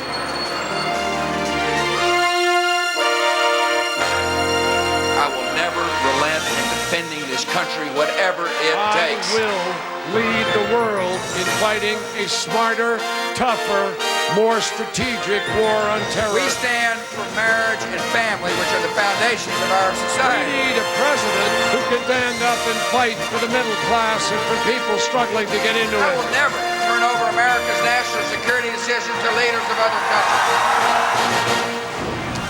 Well, we're about to make some calls right now, and I think we were right about Virginia, talking about the closeness of the vote there, and of course the closeness for Jim Bunning, my old pitching hero, is obviously find himself in a race that's not quite clear what the result's going to be, and we're not quite ready to make these calls, but of course we do know already Virginia's closer than expected, and we do know that Bunning's race is closer than we expected. Too early to call that one, and so we're about to make a call right now in Georgia. George Bush, the President of the United States, is the projected winner in Georgia. No surprise there, but a win. The first win in the column tonight. In Indiana, President Bush, the projected winner with a strong early vote there of 58% to 42%. We've got George Bush now in Georgia and Indiana. In Kentucky, President Bush, the winner in the third state tonight to be called by NBC, the projected winner in the state of Kentucky. So we've got South Carolina and Georgia and Indiana. And now Vermont. John Kerry, the senator from Massachusetts, winning in neighboring Vermont. His first projected win, I should say, of the night. We're projecting, by the way, to make this formal. When all the votes are counted, we'll know which state. We'll be telling you which state has decided. In Virginia, of course, we have a state here that's too close to call, and that means something. It means that in the numbers that have come in so far, it's not that it's just too early. It means that the numbers are too close, which makes a statement. We were looking for a close race. We've found one. The Old Dominion of Virginia, usually a safe Republican state, having a little bit of time making up its mind tonight. In South Carolina, too early to call right down in South Carolina. That means that we don't have enough numbers, actually, to make that call down there. So we're looking now at the electoral map, and we're toting up what we can tell you right now. These are projected wins. Kerry in Vermont, 34 electoral votes for the president, 3 electoral votes for John Kerry. None of this dramatically unexpected, except those close races, starting with Virginia. Now let's look at the United States Senate races. Johnny Erickson is the projected winner. No surprise there. His Democratic opponent was very underfunded in the race. That's Johnny Isakson winning, a projected winner in Georgia. In Indiana, Evan Bayh. Right now, we haven't made a call. We are making a call. Evan Bayh is the projected winner. He's the Democrat, of course, winning re-election, a very popular guy there, a moderate Democrat in the state of Indiana. And now Pat Leahy, a man who's had a very sharp attitude towards the incumbent president, and of course we know the vice president. We know about that little duel at the vice president's desk in the Senate where bad words were used. Well, Pat Leahy has been, according to our projections, re-elected today in the little state of Vermont, where also the president did very well today. And as I said before, too close to call. This is very interesting. Jim Bunning, who I said was a star pitcher, a Hall of Famer in both major baseball leagues, won a very close race last time. Here he is with 19% of the vote in, finding himself in a race too close to call. That's a very big issue right now, very significant. In South Carolina, boy, this is powerful, too close to call. Inez Tenenbaum is apparently doing well enough to keep this race a bit up in the air early in the evening tonight against Jim DeMint, the U.S. congressman. That was the last of our announcements to make, our declarations. Let's go right now to Keith Oberman for other calls. Keith. Let's look at that change in the balance of power. As you saw, the races that we've called in the Senate so far, only one involves the change from one party to the other. Georgia doing that, and there's good news and bad news in that for the Republicans who gained the seat with Representative Isakson's election to make it right now, pending the rest of tonight's results, 37-31-1. If you want to look at it from a point of view of where was the Senate when we started tonight, it is now 52-47-1. But again, there are many, many still outstanding with 34 seats up for grabs tonight. But in Georgia, whereas the Republican Representative Isakson has beaten or will beat the Democrat Representative Majette, according to our NBC News projections, that's Zell Miller's seat. So that was a Democratic seat that acted like a Republican seat in the last couple of years anyway. So a one-swing balance of power change in the Senate thus far, but nothing so dramatic as a bona fide Democratic leader going out as we might see in South Dakota. We're going to take a further look on that later on. Here are some early projections on the governor's races, and it's too close to call and too early to call in Indiana with just 4% of the vote in between, as Joe Scarborough mentioned earlier, the incumbent Joe Kernan and the former OMB director Mitch Daniels. Also too early to call in Vermont, although we do have one caveat on that between the mayor of Burlington, the Democrat Clavel, and the incumbent Republican governor Jim Douglas. There is a 50% rule there. That is why that one is being adjudicated as too early to call. One of those 11 definition of marriage propositions is already pretty much in. This is verdict, though, is yes, it is now projected that there will be a definition of marriage, Amendment 1 rule in Kentucky defining marriage, not surprisingly, as only between a man and a woman, but was also in Kentucky would ban civil unions in Kentucky. That already projected as the first of the 11 to be decided and in favor of the amendment that would, in essence, ban gay marriage or civil unions in the state of Kentucky. And whether or not Senator Bunning knows anything about that, we'll find that one out later on. Chris, let's go back to you in Democracy Plaza. Okay, thank you, Keith. Let me talk about, let's go right now, by the way, to David Gregory. He's at the White House. NBC's David Gregory. Chris, let me give you some sense of what's happening here at the White House. The president is inside the residence with family members, his parents, his daughter, some close friends, and his top political strategist, Karl Rove, inside the residence. Meanwhile, in the Roosevelt Room, just off the Oval Office, his advisors have their own campaign war room aside from the campaign headquarters. This political operation tonight, Chris, is in overdrive. Right now, there is some level of discouragement among top advisors about a recent narrowing of polls in recent recent days, and that's why they're kicking things into overdrive tonight. Sarah gets going on talk radio in the battleground states. Calls going out to volunteers in the battleground states to keep the vote out. That is what's most important right now as they start to watch the voting actually come in, the votes actually come in. They want to try to drive up their vote and pay extra special close attention to the margins of victory for Kerry in those areas where they know he's going to do well in states like Florida and Ohio. The president has personally been in touch with his top campaign strategists at campaign headquarters in Northern Virginia. There is a sense of agreement right now that there is a tightness in the race that they've seen before, back in 2000, and they've seen throughout the final days of this campaign. So it's tense, but this fight is on, Chris. Let me ask you, when did the concern begin to emerge as you've been observing it at the White House? Well, over the weekend, they initially got some internal polling that showed the race tightening in Ohio in a way that disturbed them. There were others who were on the ground there tracking it in Ohio who have grown a little bit more pessimistic in recent days. They got some disappointing internal polling out of Iowa and Wisconsin, two critical Gore states from 2000 where they were running very well, thought they'd have a good chance for victory, a potential buffer if they lost Ohio. Those two states started to narrow in their polling. At the same time, they've been pretty upbeat about Florida all along the way. So if they look at that, they just see a tightening race going into Election Day and now Election Night. It has made them nervous indeed. What do they think at the White House about the re-emergence of Osama bin Laden? I mean, that struck a lot of Americans as sort of an odd moment in our history. How do they think it affected the voting?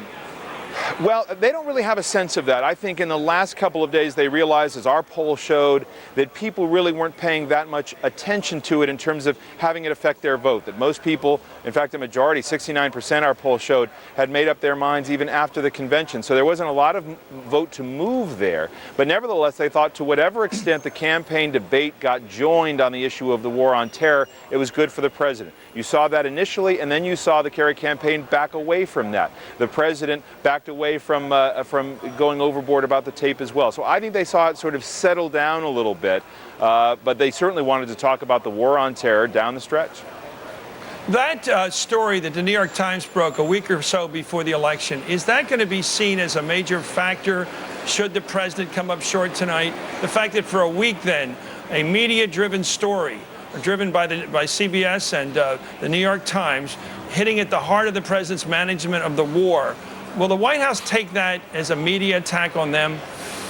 Well, they certainly took it as a media attack by the New York Times, and they made no bones about saying that it was an overreach, that the piece was argumentative. They fought back hard. The mere fact that they had that as a distraction in the final week or so of the campaign was not something that they wanted. They recognized that those voters who were anxious about Iraq might see it as a metaphor for the problems in the country. Nevertheless, they felt in the final days like they were able to sort of hold it off. To the extent that Iraq will be a problem for this president among voters, they think it was bigger than just that story. It was the death toll, it was a sense of chaos there. Yes, Chris. I'm sorry to interrupt you, David. Last point, I'm trying to figure out the president's plan for this election day. He voted, obviously, he had to in Crawford, and that's a very ceremonial thing for a president to vote in his hometown. But was they planning in the beginning to come back to the White House? Was this always the plan? Yes, it's always been the plan, is my understanding. I think what you saw, though, were late ads in terms of a visit to Columbus, Ohio, to thank volunteers, get the vote out. They even wanted to do satellite interviews with 4 Florida markets to get that vote out. They were going to do them on Air Force One. In the rain in Ohio, we were on board waiting. I was traveling with him today. They had to scrub the whole plan because in the rain they couldn't hit the satellite and they had to cancel. Okay, thank you, David Gregory at the White House. Let's go right now to Lisa Myers of NBC. She's at Bush Cheney headquarters trying to figure out, or they're trying to figure out, and she's reporting on it, what's going on with these absentee ballots. Lisa. Hi, Chris. Well, so far they're very concerned about the timing of the counting of the absentee ballots in Florida. The Bush campaign believes it has an advantage of 150,000 to 200,000 votes over the Democrats among those who cast absentee ballots in Florida. They had heard from the supervisor in Miami-Dade County that they may not cast the Republican absentee votes there, which are at least about 98,000 votes, that they may not count them until Thursday. So the campaign is quite concerned, talked to the Secretary of State, and is trying to get that problem fixed. Okay, let's go right now. Thank you, Lisa Myers of NBC News. Let's go right now to Dan Abrams, who's also taking a look at the legal problems regarding this campaign election count. Dan. Well, Chris, earlier, a lot of the legal wrangling was focused on how the voting would take place. That's now taking a backseat to how the votes will be counted. And there are a number of issues that have just come up really in the last hour. In Pennsylvania, considered certainly a swing state here, the Secretary of State, a Democrat there, has ordered that 2 polling places in Lackawanna City, Pennsylvania, be kept open an extra 40 minutes and 67 minutes. That certainly will cause some controversy. We don't know exactly why that order is in place, but it is. We'll certainly continue to follow that. Also, the issue of absentee ballots in Philadelphia. A judge has essentially ordered that no one start counting the tens of thousands of absentee ballots in the Philadelphia area. A GOP is concerned that there were some irregularities, and the judge saying he wants to hold a hearing at 9:30 tomorrow morning, so those votes will not be counted for now. Also, in the state of Ohio, another very important swing state, a citizen has filed a lawsuit in federal court saying that they need to establish a standard for the provisional ballots. Remember, those are the ballots where someone comes in, they say, look, I'm supposed to be on the voter roll. I don't know why I'm not there. This voter is saying, look, Bush v. Gore mandated that you have to have a consistent standard in place. How are we going to decide which votes are counted and which ones aren't? This person going to court and saying that the Secretary of State should be forced to have a consistent standard. Chris? Okay, thank you very much, Dan Abrams. Let's go back right now to the panel here, and a very large panel, and talk. John Funda's joined us across the street. John, this problem in Cayuga County, we talked about it before. The problems in Philadelphia are historic. They go on. Do you think that this is the kind of thing that's going to hector our political process for cycles to come? We can't get an election because there's just too many states that have too many problems. Well, I think Florida 2000 was a Rubicon, Chris. I think we crossed the line between just having the election end on election night and possibly it going on for election week or election month if the margin of victory of the winning candidate is not within the margin of litigation. That's the issue. And as long as it's close, you have 10,000 lawyers for Kerry, 4,000 lawyers for Bush. Lawyers litigate. That's what they're trained to do. And I think that we have a danger if, for the second election in a row, if the election is taken away from the voters and put partially in the courts, I think cynicism and I think despair about whether elections are meaningful will only increase dramatically. Let me go right now to Mayor Brown. This problem of voter morale, I think, is serious. I mean, if you go out and wait for 3 hours, then you're told at midnight, and you stay up like you're watching, again, the Academy Awards, and it's getting a little tiring. You go to bed, and you're reading the papers, and you watch the Today Show or whatever, and you say, darn it, I voted. How come we don't have a president? Is this going to demoralize the people? I don't think so. I think for the first time, great numbers of people are participating, and I think they will, however, ask questions. How is it that the standard, let's say in California, seems to be different from the standard in Ohio or Florida? Why can't we get one consistent process? I have an ATM card. I can use my ATM card in New York, Hong Kong. I can use my ATM card all over the world. It's clear that the voting process ought to at least match the ATM, and people are going to demand that of those of us who are the politicians making those decisions. Okay, we're going to come right back and talk more about it. We got big result coming in from Ohio. We hope we get a clear result there. We'll wait and see. Ohio, the first big battleground state to report tonight, coming up in 15 minutes. Back with our panel and everyone else at NBC, working with MSNBC tonight at Democracy Plaza at Rockefeller Center.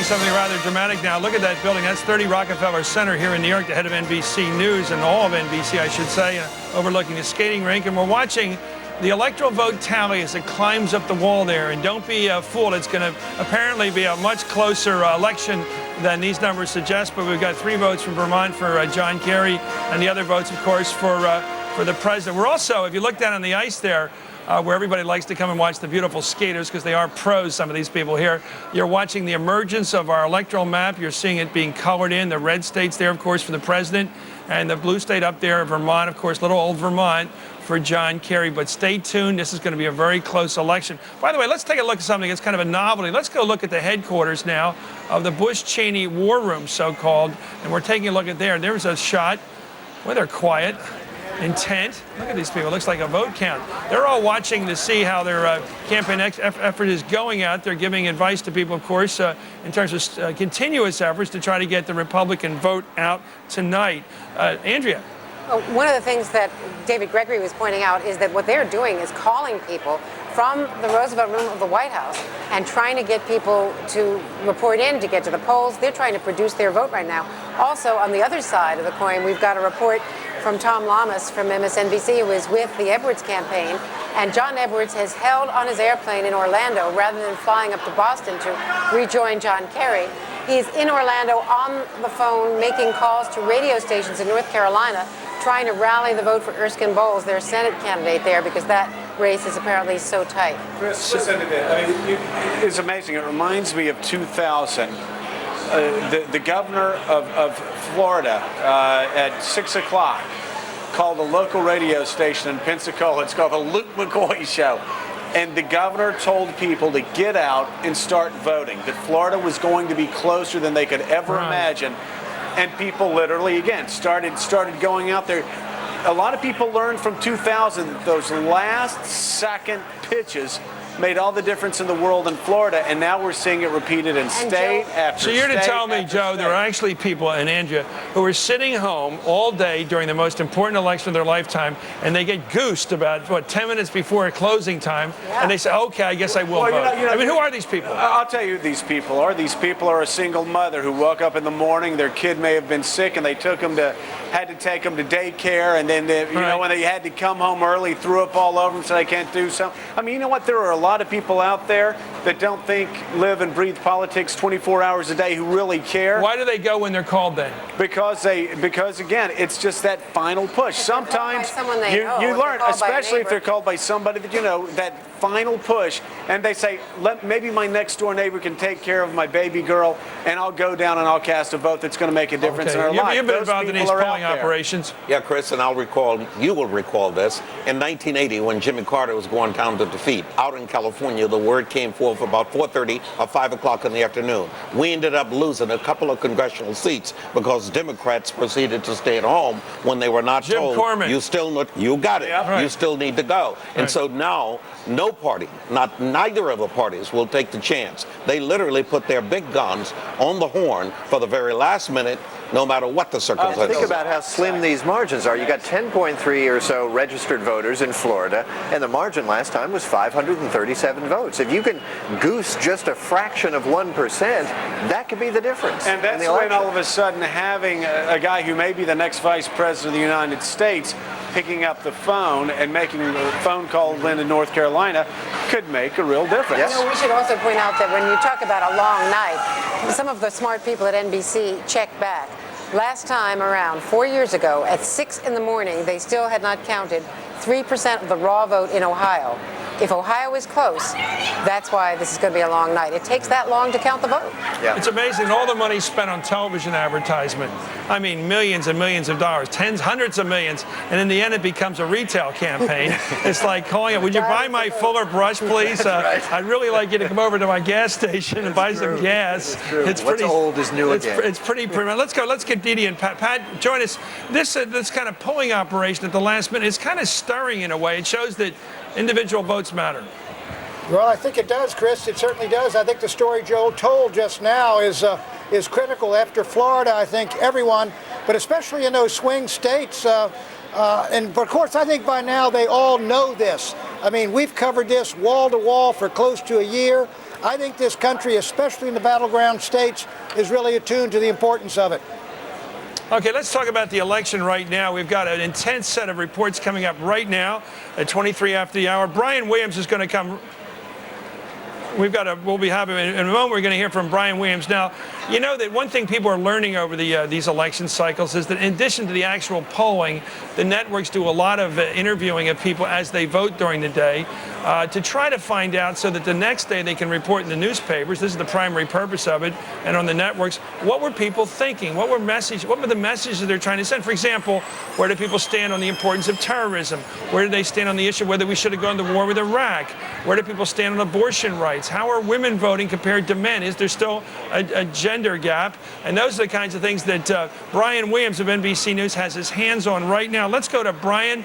Brian, what are you learning so far from the exit polls tonight? And Chris, don't forget the history books that you and I love. They will be filled with all this data when they're printed. Here in our tracking center, we are right now looking at the very basic question: what's the mood of the electorate this year? It's been as close as an election can get all along. We know that. And some of the first numbers we're getting now from our NBC News exit poll are bearing that out in terms of how President Bush is handling his job and about the direction of the nation in general. On the crucial, is the nation headed in the right direction or on the wrong track question, 50% of the voters think the nation is on the wrong track, while 47% think we are headed in the right direction. Now, 4 years ago, we hasten to add, the mood was much brighter, with 2/3 saying they were pleased with the direction of the nation, given the Clinton economy and pre-9/11. As for President Bush's job approval, voters are still very closely divided on this. The president does make it above the halfway mark, and not all surveys lately have put him there. He just barely makes it 51, 47 disapproving of the president's job performance overall. One last note on the big red state, blue state partisan divide on the president's job performance. It's about as wide as it could possibly be. One pollster said it was as sharply divided as it has been since the start of modern day polling. 92% of Republicans give the president approval, a thumbs up, while 84% of Democrats give him a thumbs down. That's why they're red, that's why they're blue, and Chris will keep going through the numbers here tonight.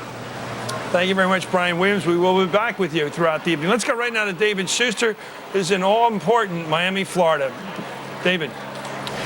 Well, Chris, while the polls in most of Florida have closed, of course, they're still open in the Panhandle, but both parties at this moment now saying that in South Florida, where there's so much chaos 4 years ago, the election today has been clean, and they have now begun the process of tabulating the votes. There's a center here at the Miami-Dade election office where they actually are waiting for the cartridges from the e-voting machines to be called in.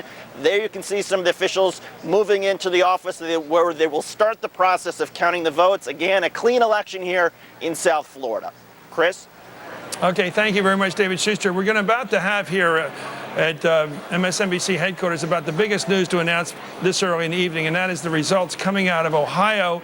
There's three possibilities. We could call it too close to call, too early to call, or we could give you an NBC projection as to who's going to win the state of Ohio. It's a very hot announcement. Stay with us. We're going to come right back with Ohio.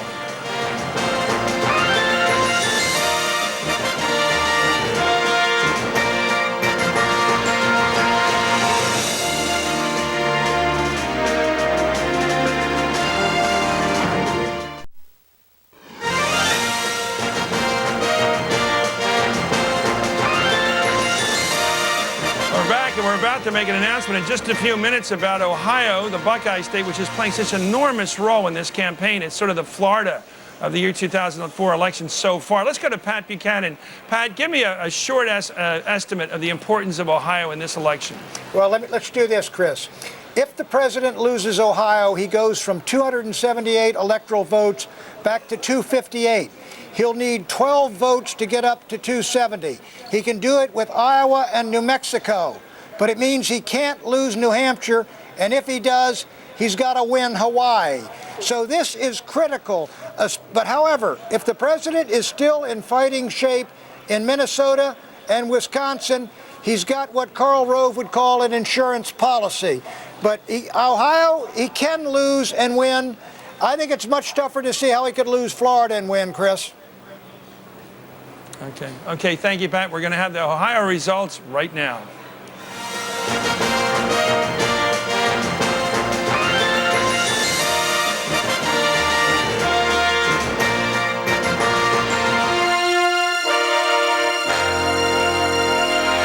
America shows uncertainty or weakness, in this decade, the world will drift toward tragedy. Saddam Hussein didn't attack us. Osama bin Laden attacked us.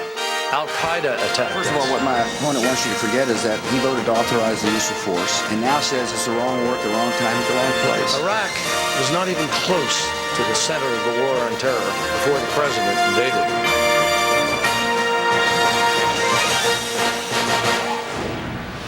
It's 7:30 in the East. Let's go right now to the states in which the polls have just closed. Ohio, North Carolina, and West Virginia. We're going to be getting the results in just a minute.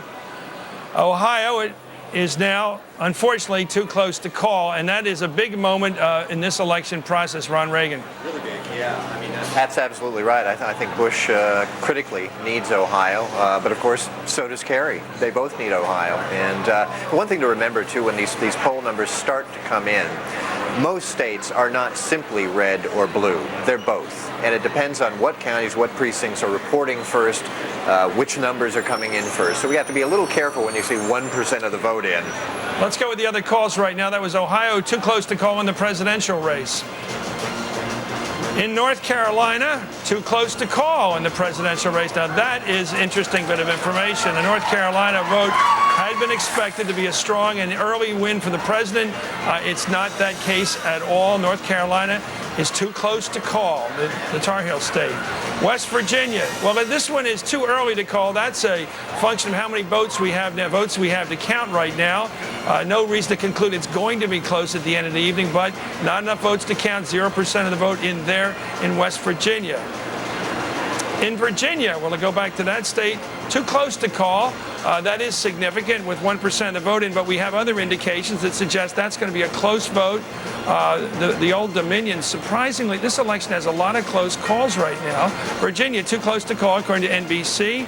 South Carolina, too early to call. There again, we don't have the numbers to tell you anything really as to who's leading or who's falling behind. Too early to call in South Carolina.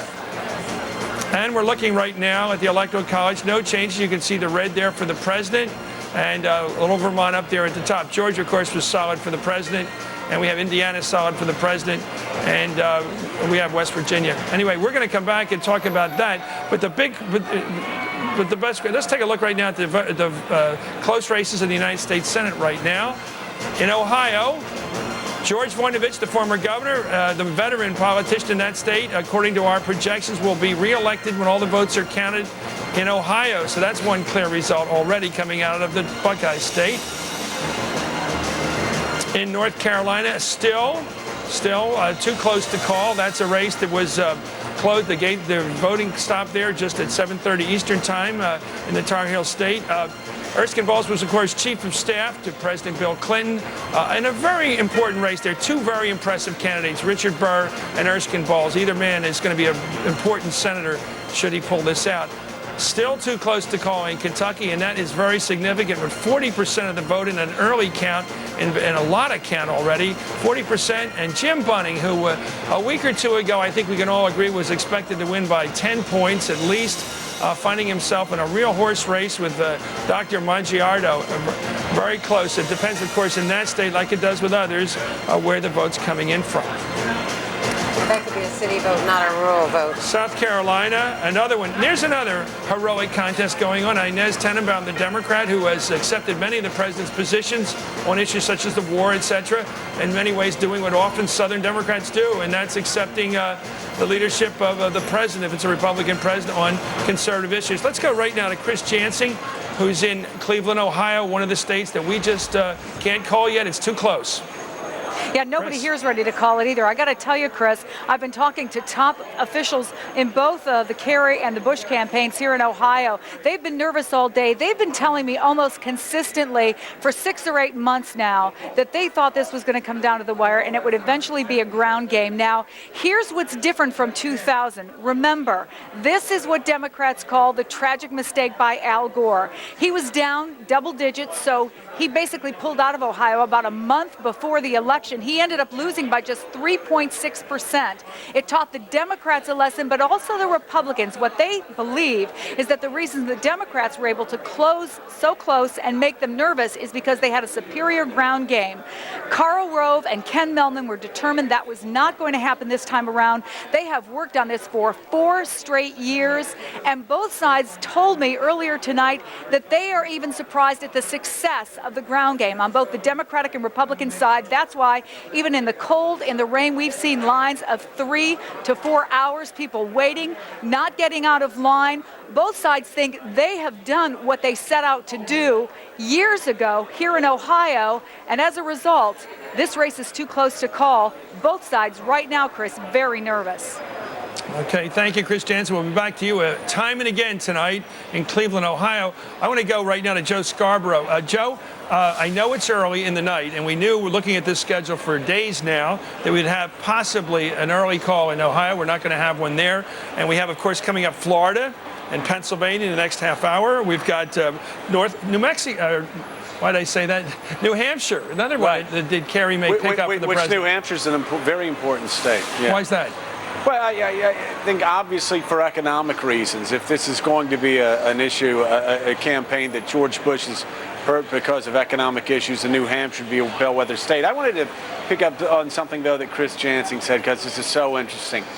We all remember when years that parties are better at getting out the vote. 1986, Jesse Jackson went across the Southeast, elected a lot of Democrats in the middle of the Reagan Revolution, put the Democrats back in charge of the Senate. 1994, you had the Republicans doing well on the ground game. What I find so fascinating about tonight is both sides are at the top of their game.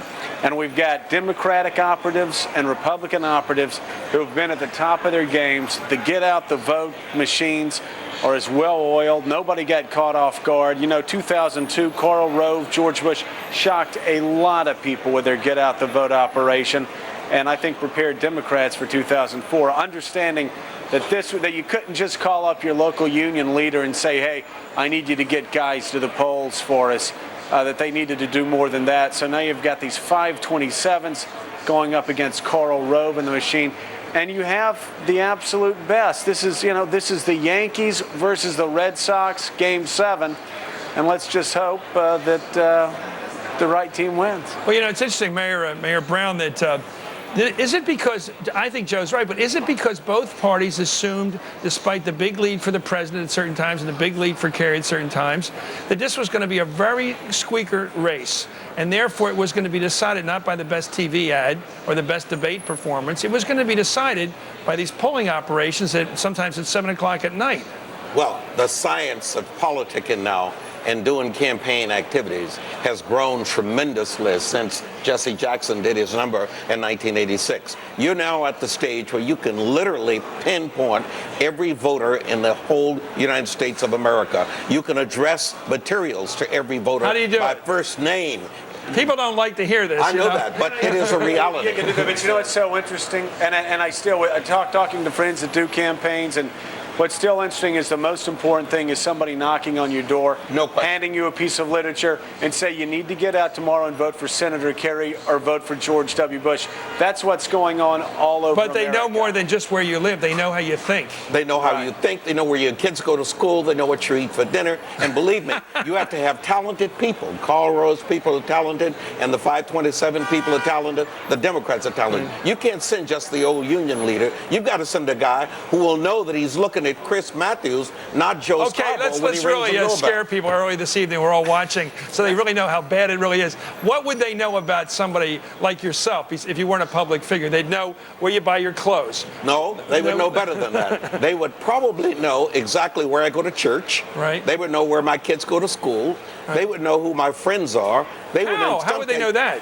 Because we do the research. So politicians now keep a memory bank. They really do keep a whole tally on everybody. They know if you have season tickets to the Giants baseball game, if you are seated near Ronald Reagan, who Ronald Reagan is. Come on now. I hate to kill Hamlet in the first act, but let me tell you something. They don't know that much. They ain't yes, that they smart. do. Believe me. They ain't that smart. But I will tell you what they do know. They know how to tap.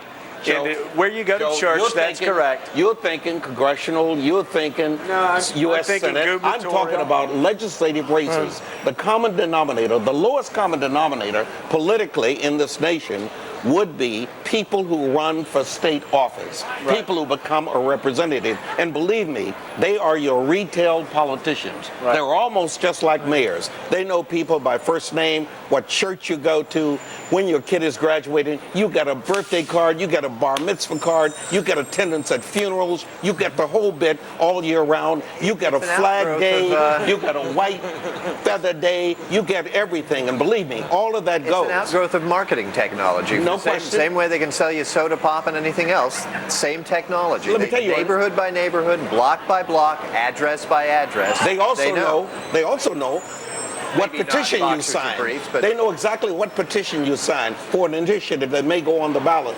They make some conclusions from your signature on that. So and it's believe nice me, to know when you get a nice, cheerful, what you think is a spontaneous call. We know that we share your values on the issue of abortion rights, Well, and we just actually- wanted to let you know that the candidate shares them as well. Yeah. Get out and vote.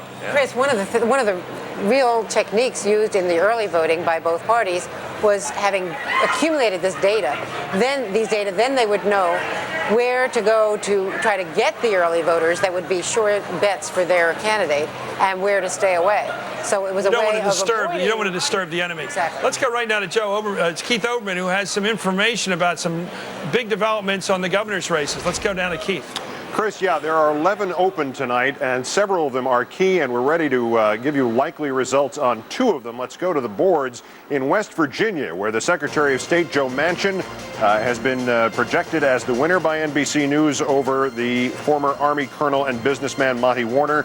The Democrats, who had outgoing Governor Bob Wise holding that seat, now expected to retain it under Joe Manchin in West Virginia. To North Carolina, where incumbent Governor Mike Easley will get another turn as the projection go, although obviously there's very little vote to actually base this on, at least statistically. He will beat Patrick Ballantyne, the former state senator, as Easley gets a second term in North Carolina. In Indiana, Mitch Daniels, the former OMB director, trying to unseat Joe Kernan, who took over for the late Frank O'Bannon when he passed away last year. This is too early to call, and also just 13% of the vote in, and obviously fairly tight still with Daniels statistically ahead. Too early to call in Indiana. Vermont, again, too early to call because we have a 50% rule. And Peter Clavelle, the mayor of Burlington, the Democrat, trying to unseat the incumbent Republican Governor Jim Douglas. These polls closed at 7 o'clock in Vermont, but we're still calling this one too early to call. So 4 of the 11 updatable at this point. Chris, back to you at Democracy Plaza. Okay, thank you, Keith. Let me talk to the panel about the question of Ohio. This one is going to decide a lot, isn't it? Pat isn't the only one who thinks Pat Buchanan, this election could well ride on Ohio. I think Tim Russert may have been the first to say that Ohio is the new Florida, and I think this year Ohio could be the new Florida because it is so critical to George W. Bush.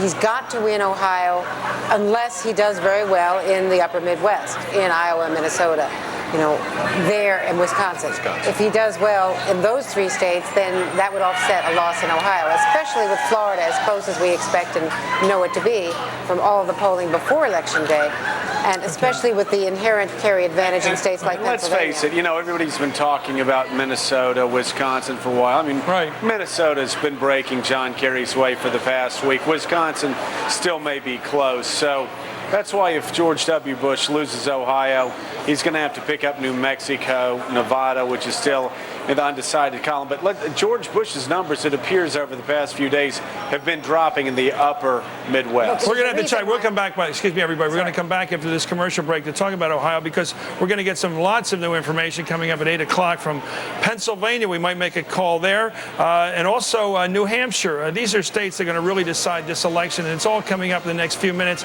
We'll be right back from Democracy Plaza.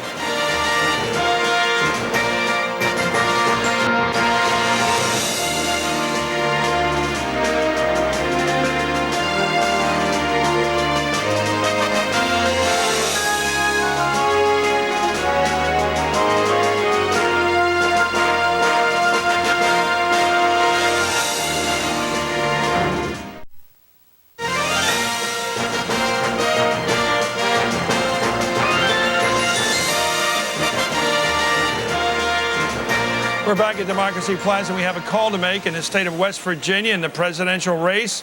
Let's take a look at this one. It's a hard call. President Bush has won West Virginia, so he's winning states that he won last time. No pickup here. Andrea, a conservative state on cultural issues, on gun issues, on coal. The president campaigned there with he's now got 39 electoral votes to president. And he went in there with Zell Miller, the very conservative senator who I've had some business with, I must say. I didn't really want it, from Georgia. That's a state that's getting more conservative, isn't it? It is getting more conservative. They've got a Senator Jay Rockefeller who is one of the more liberal members of the Senate and is beloved in that state. But when it comes to voting in presidential races, it's very conservative. And I will bet you that when we look at the numbers and talk to people afterwards in the exit polls, that Zell Miller, that kind of appeal was very good for George Wasn't Bush. the thinking, and everybody can join in this, when you selected John Edwards for running mate, when John Kerry did that and made that big decision, wasn't his plan to try to pick up some of those border states, not just North Carolina, but perhaps West Virginia, perhaps Missouri? I think the plan was the Midwest. The plan was jobs and the economy. But why John Edwards then?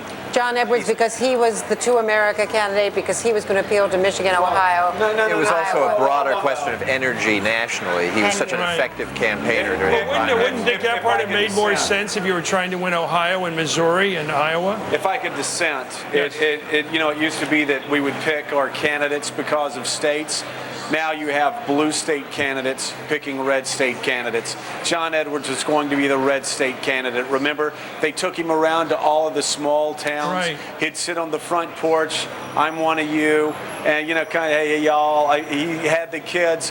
And so Has he been successful in any state so far tonight? You can expect he will. Well, you know what? North Carolina is still too close to call. Good point. So I think, again, so many people sort of scoffed, Republicans scoffed when John Edwards was first elected. They said, why, he couldn't even win his own state if he were running for Senate for re-election. Well, tonight we see that Virginia's still too close to call. North Carolina's still too close to call. I suspect in the end, George W. Bush will win that race. But at the same time, it is balancing a blue ticket with a red ticket member.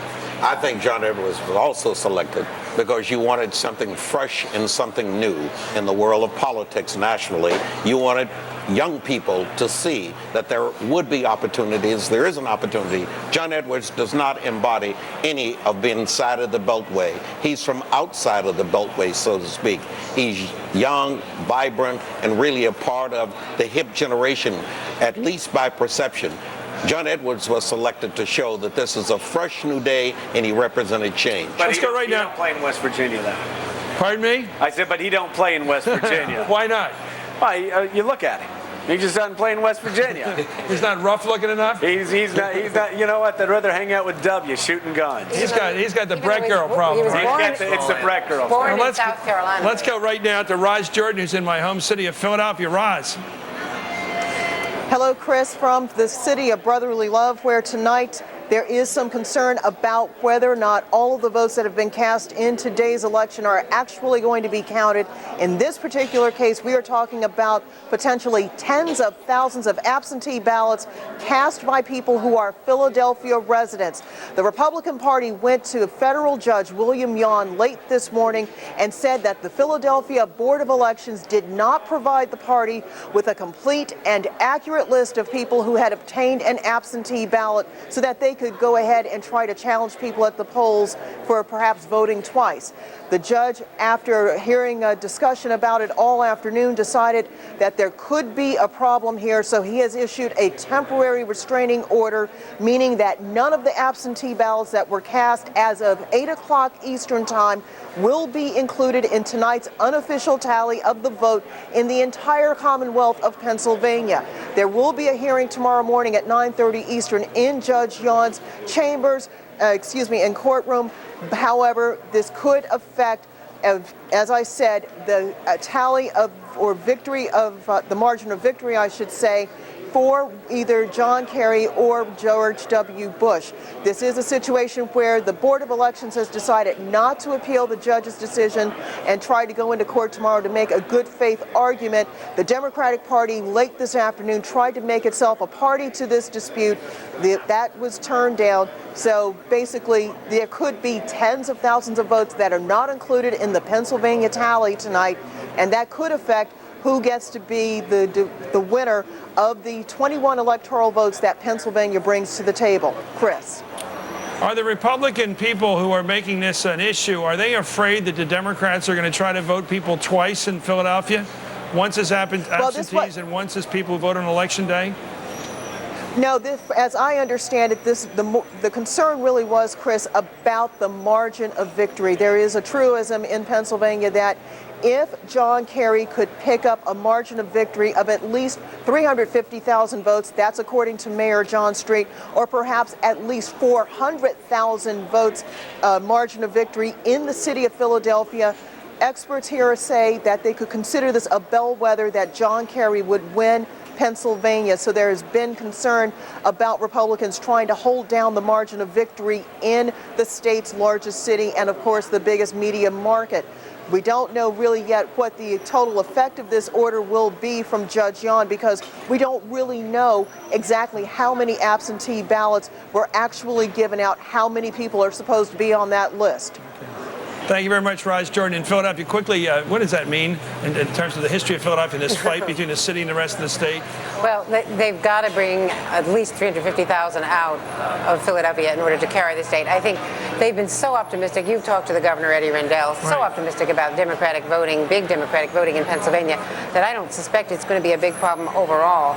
You know, it would only be a problem if we got to a case where popular vote was an issue. But I think that from our visit there, you and I last week, it seemed to us that Pennsylvania was pretty solid when we talked even to Congress members from out. Highly optimistic about 400,000 even coming out of the city. Let's, for all of our viewers right now, we're going to tell you what's going on in the campaign right now.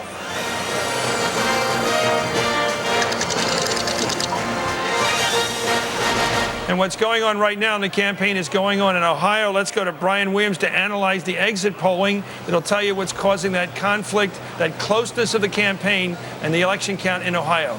Brian. And Chris, we have some of the stats you've been specifically interested in, along with a whole lot of people watching. Specifically in Ohio, as we've been talking about, there are about 800,000 of those newly registered voters in that state out of nearly 8 million voters statewide. Now, our NBC News exit poll is providing some important information about how these new voters are affecting tonight's race. First-time voters made up a larger share of those who cast ballots for president in Ohio than they did nationally, 13% in Ohio. Those first-time voters in Ohio backed John Kerry by a significant margin, in fact, 56% to 44%. Now, who are these first-time Ohio voters? 7 in 10 of them under 30 years of age. In terms of party, we're told there is likely to be Republicans as Democrats. 4 years ago, in his race against Al Gore, the president ran slightly better with Ohio voters who were under 30 than he did with voters age 60 and above.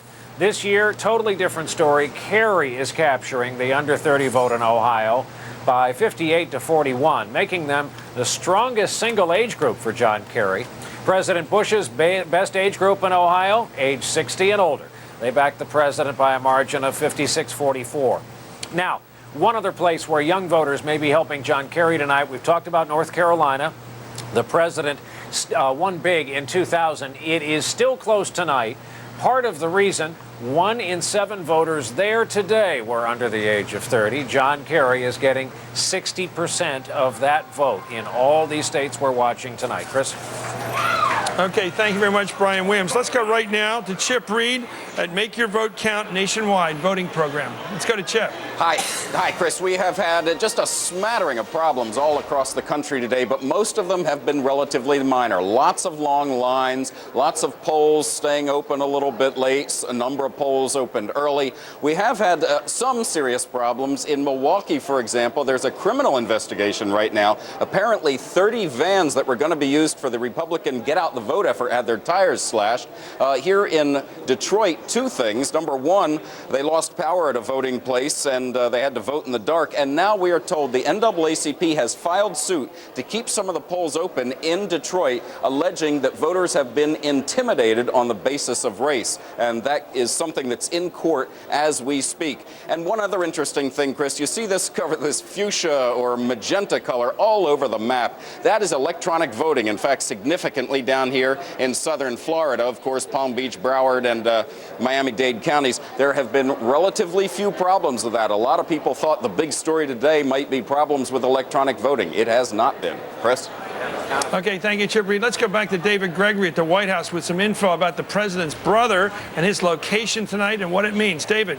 Chris, you remember 4 years ago, Jeb Bush was in the room with the president and his family. They were out to dinner in Austin, Texas, when the news from Florida started to turn bad. The president's brother got up, hugged him, and said, "I've let you down, brother." And then they went back to the governor's mansion. He started working the phones. Well, this go around, there's plenty of family behind me in the White House residence. Governor Jeb Bush of Florida is not among them. He is in Tallahassee tonight. They are counting on his high approval ratings in that state to not only kick up their ground operation, which is critical tonight, which has been a major focus for their political operation tonight, but as well to just keep tabs on what's going on down there as the night progresses. Operatives in the White House down in Florida making very clear to reporters, no early predictions here, they say. Remember the panhandle, remember getting out our vote later in the night. They still think it is extremely tight there. Chris? You know, David, I've heard from a lot of people down in Florida that the areas worst hit by the hurricanes were in Republican areas, and therefore the gratitude that most citizens would feel toward a governor for the rehabilitation and the recovery efforts wouldn't be felt in areas that would help the president. Is that your sense? Well, I mean, it was certainly something that they were paying attention to. It is one of the sources right now of Jeb Bush's political strength. It's one of the reasons why it was so important for political advisors to get the president out to Florida. Remember, the day before the first debate, the morning of the very first debate, some people thought that was a mistake, that he was too tired for the first debate. They take it very seriously that not only the president's brother, but even his presence there in a role that John Kerry can't match as commander-in-chief, as president, somebody who can deliver in a time of need was very important. Okay, thank you very much, David Gregory at the White House. That's interesting stuff, isn't it, Andrea? Well, we're watching almost like the president's brother. It's almost like a dynastic, a bit of information there. What's Jeb doing tonight? What's the king and the king's brother doing tonight? He's trying to deliver. I thought also that Brian Williams' information on the Ohio youth vote is just so interesting. Give me those numbers. Well, the new voters in Ohio, I got it 58-41 among those 1829. Kerry over Bush. 4 years ago, the president did better with younger voters, and also interestingly, he's now doing 56-44 with the older voters. You know, this is an amazing moment tonight. We're coming up on 8 o'clock in the East, and this is the time we can give you, hopefully, the biggest results of the night. Perhaps Florida, Pennsylvania, Missouri, New Hampshire, Maine, and all the other 17 states. They're all coming up in just a very few seconds right now. And we're also going to have a surprise guest. We've got former Governor of Vermont, Howard Dean.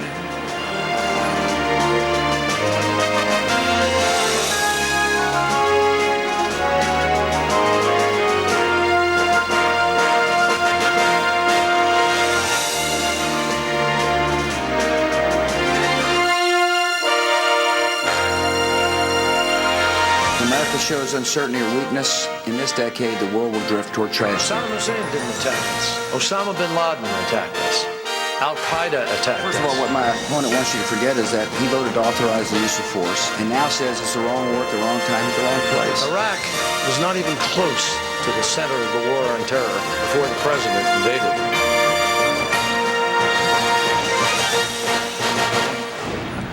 As promised, it's 8 o'clock Eastern time. Let's take a look at some of these results. We've got some calls to make. Also, once again, a state that's too close to call. Florida, no surprise. Ohio was too close to call. Florida is now too close to call. That's the big news of this hour.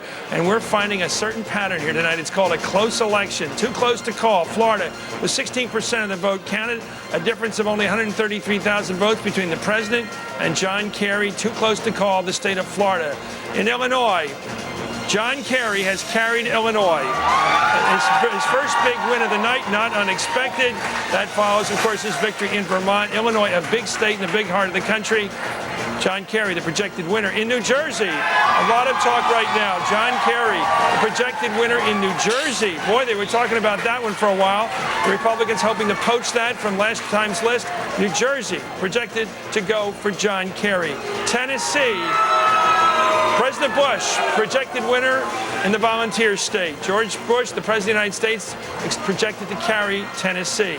Massachusetts, no surprise here. John Kerry has carried the Bay State, his home state where he's represented it for all these years in the United States Senate. In Maryland, another Democratic state going for, as projected here, and all the votes are counted. NBC expects that John Kerry will carry Maryland tonight. Connecticut, again.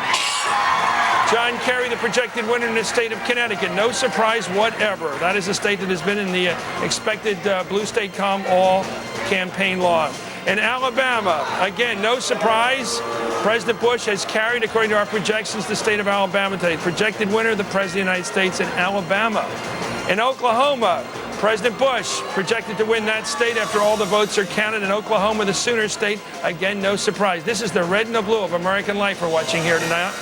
In Maine, again, another blue state for John Kerry, the Democratic challenger. When all the votes are counted, we project he will win the state of Maine.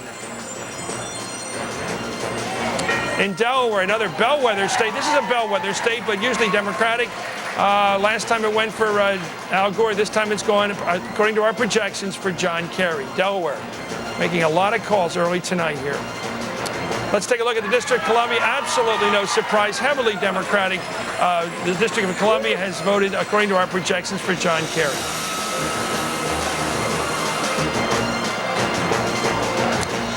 Too close to call again. The big story right now of the hour, Florida, which decided last time's election and put President Bush into the White House thanks to a Supreme Court ruling. Still too close to call, and that means something. That means the votes coming in are so close together that NBC cannot project a winner. Another state too close to call, and this is significant, Missouri, or in its more rural areas called Missouri. Too close to call, that is significant. That's a culturally conservative state where John Kerry has a shot. In Pennsylvania, this is a surprise, too early to call, but it doesn't mean much because we don't have the numbers yet. I should say it's not a surprise until we've got more numbers. This simply means we don't have enough votes to count yet, not that the two candidates are too close. Too early means too early in Pennsylvania. In New Hampshire, another state too early to call. That means, again, a small state, but we haven't got enough of a sample to make a judgment as to who's going to win this thing. It may well be a lopsided victory or defeat for either candidate. We simply know it's too early.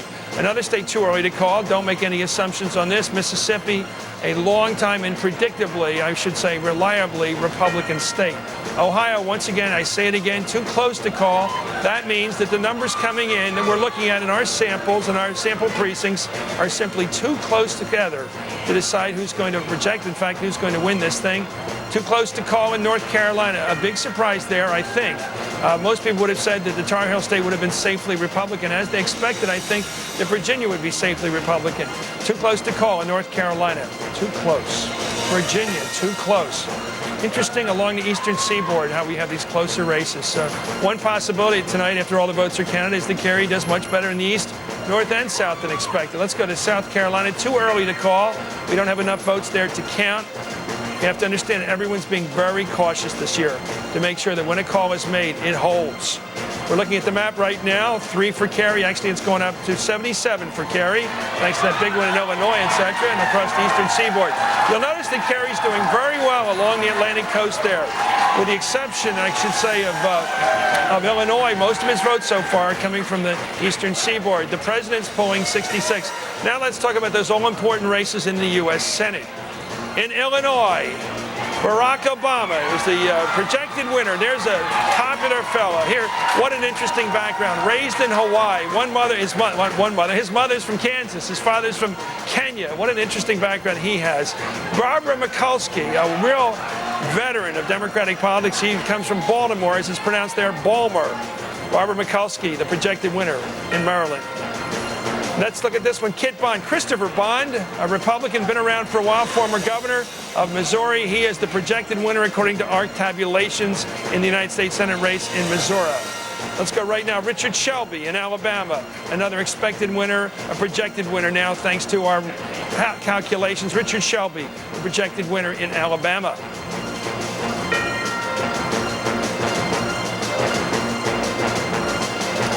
Connecticut, another no surprise, Christopher Dodd, a man who came within a vote of becoming the Democratic leader in the United States Senate. Christopher Dodd, who often appears on the Dynamis radio show. Christopher Dodd, a projected winner in the state of Connecticut. Judd Gregg, what an interesting fellow is. Look at that young fellow. He served as the sparring partner for President Bush in preparing for his debates with John Kerry. He's been reelected up there in New Hampshire, according to our projections, and looks rather handily winning that reelection there. And here's an interesting one.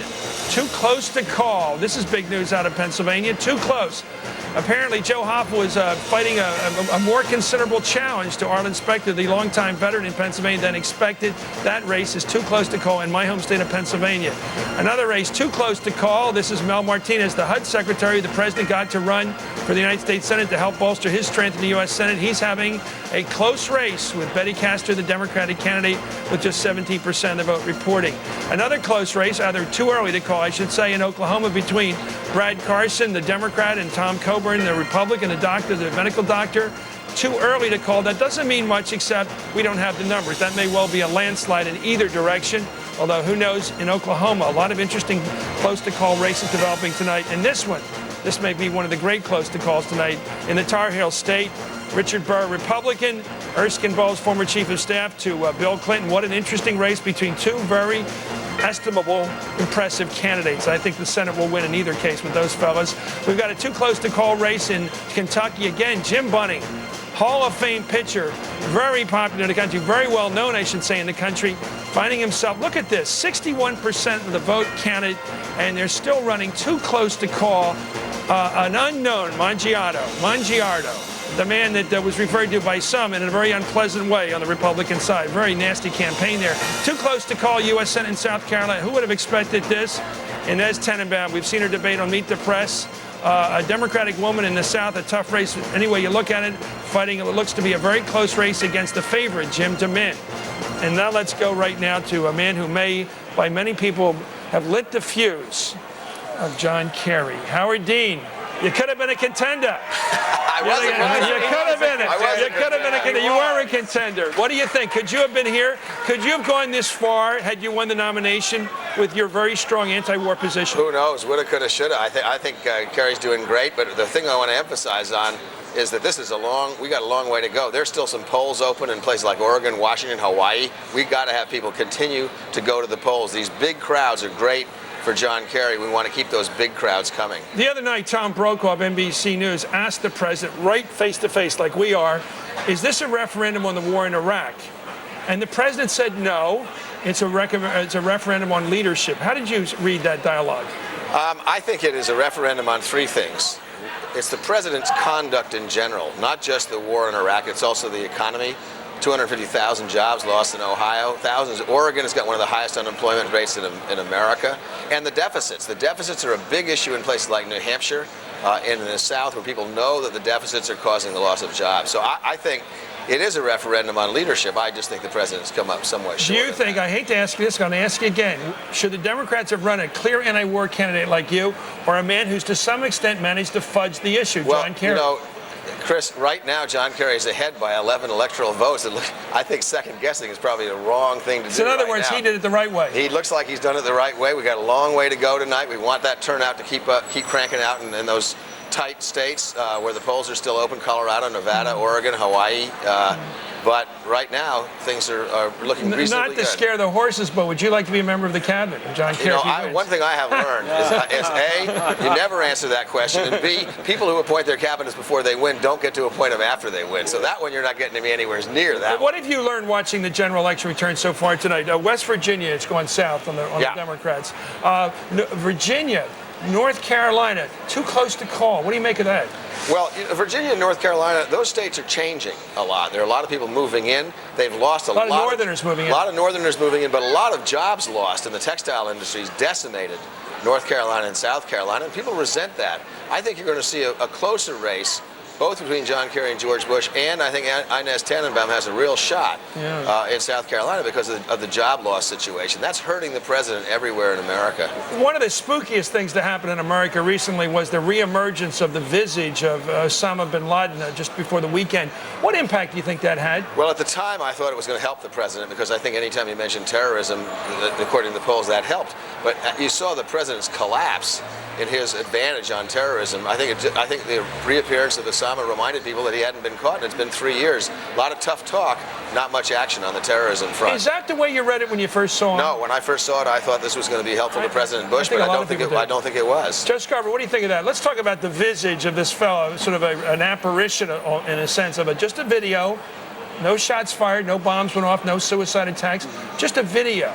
And all of a sudden it may have had some impact. What do you think? Well, you look at the Newsweek poll that dropped about the same time last week. There was a 20% gap between Americans. Who do you trust to win the war on terror, George W. Bush or John Kerry? A 20% gap. The President of the United States leading by 20%. And then all of a sudden, Osama bin Laden comes back into our lives. We see this picture of him.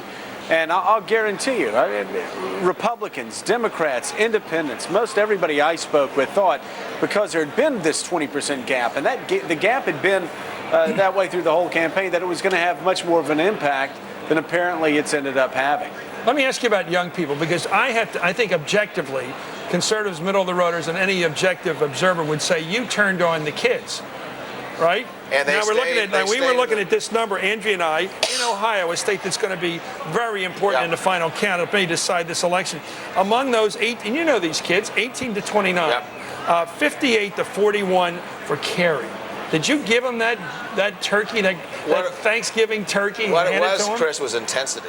What the young people in this country decided it was their time, and it is their time. This is a generational election. This is an election that's going to change generations. I told college kids all through this campaign, after I dropped out of the race, that this is yours to win. If you show up, John Kerry is going to be the next president of the United States. We'll see what happens in Ohio, but it looks like they certainly showed up.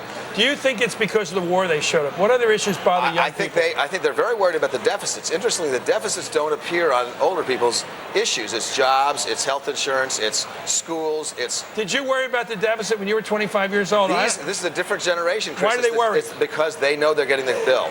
They know the president, every time the president charges $87 billion for the war in Iraq and doesn't pay for it, it gets charged to the kid's credit card. And they feel it because it's much harder for them to pay for college now. The three issues for kids are the deficit, environment, and paying for college, and they connect the deficit with the difficulty in paying for college. They know that money goes to the president's millionaire friends, and it comes out of the middle-class people's tax cut, which is their parents. Okay, it's great having you on, Governor. Thank you. I know you have to leave. And I'll guarantee, I mean, you ask somebody in college if they think they're going to get Social Security, they'll laugh at you. That's right. Yeah, that's right. Let's go right now to Keith Olbermann right now. Who's got to look at what else is happening in the elections right now, because there's a lot of else happening besides the presidency and the Senate race. Let's go, Keith. Particularly, Chris, the swing in the Senate is now a push. As you perhaps, if you've been with us throughout the night, you know that the first call of a change in a Senate seat occurred in Georgia, where it becomes now a Republican seat after having been Zell Miller's seat, nominally anyway, a Democratic seat. And now that push, that 1-point advantage, if you will, has been obviated by the results from Illinois that we projected just a few moments ago, that Barack Obama would indeed defeat Alan Keyes, the former presidential candidate twice, former replacement for the original Republican nominee, Jack Ryan, who left under unfortunate circumstances. But earlier, as we projected, the Georgia seat would change hands from the Democrats to the Republicans, and Congressman Johnny Isakson defeating Denise Majette. So right now, the advantage that was originally gained in Georgia has been obviated by an advantage for the Democrats in Illinois taking over a Republican seat. Let's look at the 5 of the 11 key governors' races,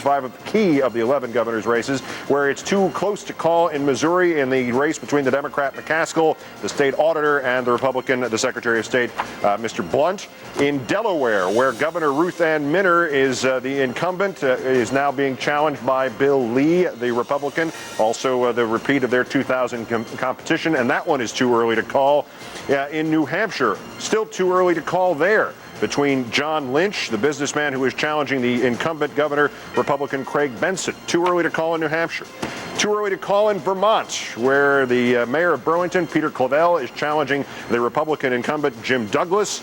And now still too early to call in Indiana, where the incumbent Joe Kernan, who replaced the late Frank O'Bannon last year, is being challenged by the former OMB director, Mitch Daniels. So a run of governor's races, Chris, that are too early to call, meaning we'll have them probably later on. Back to you.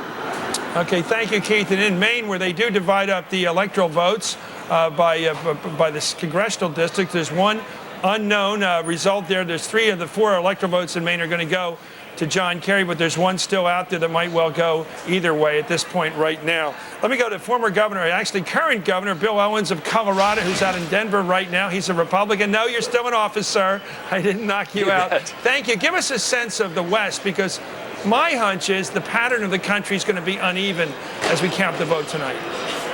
You know, I think you're right, Chris. I think it's awfully early, but we're still waiting to see what's going to happen in Colorado. Recent polls have shown the president well ahead in Colorado, 4, 5, 6, even 7%. Same thing in New Mexico by a smaller margin. Nevada is going to be a battleground state, and so we still have the polls open out here in the West, and so we're still involved in the campaigning. But it's going to be close across the country. Very well might be close in parts of the West that were obviously stronger for President Bush out here than some parts of the eastern seaboard. Let's talk about values, because we've all been watching this election. You, sir, certainly are part of this electoral process at the presidential level. It seems to me that on the plate for the voter is not just terrorism and not just the economy and not just Iraq, but this larger palette of issues, from gay marriage, abortion rights, I guess you could throw in stem cell, maybe even gun rights. How are those going to play tonight, those values questions?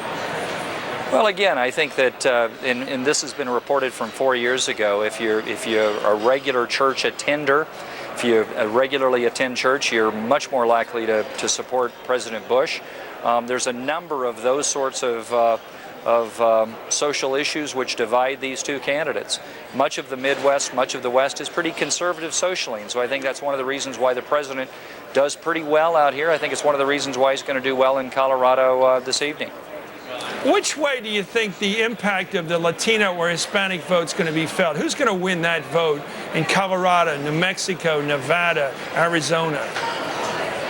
You know, Chris, this president won a majority of the Hispanic vote his second race for governor in Texas. In Colorado, for example, I won a majority of the Hispanic vote the second time I ran for governor for re-election. And so I think they're very much in play. I think we're going to see the president do well, but a lot of it depends on if this is first generation, if these people have gotten to know this president. But his record in Texas was he does very well with the Hispanic electorate once they get to know him. I think he'll do well much of the West tonight. He won't win a majority, but I think he's going to be competitive. Let me ask you lastly, because we're going to have to be talking about this as we get closer to midnight in the East Coast. Is there a difference culturally between living in your part of the country and living in the East?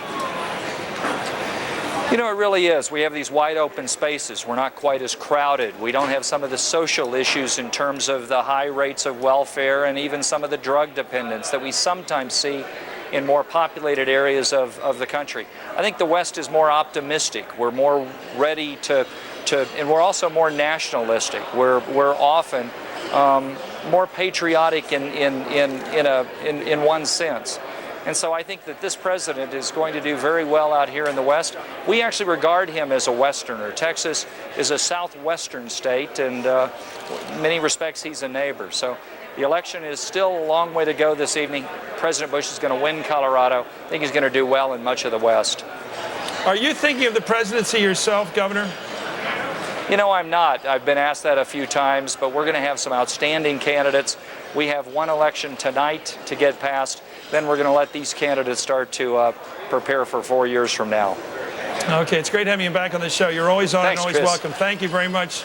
Let me go right back to our panel. Thank you, Governor Bill Owens of Colorado, a man who I believe has great ambitions. What do you think, Joe? I think he does, too. You know, one other issue, though, that he didn't bring up has to do with the environment. I found when I was in Congress, because I was always baffled people because I was a Republican, I was from the South, but I also had water all around me, so I was an environmentalist.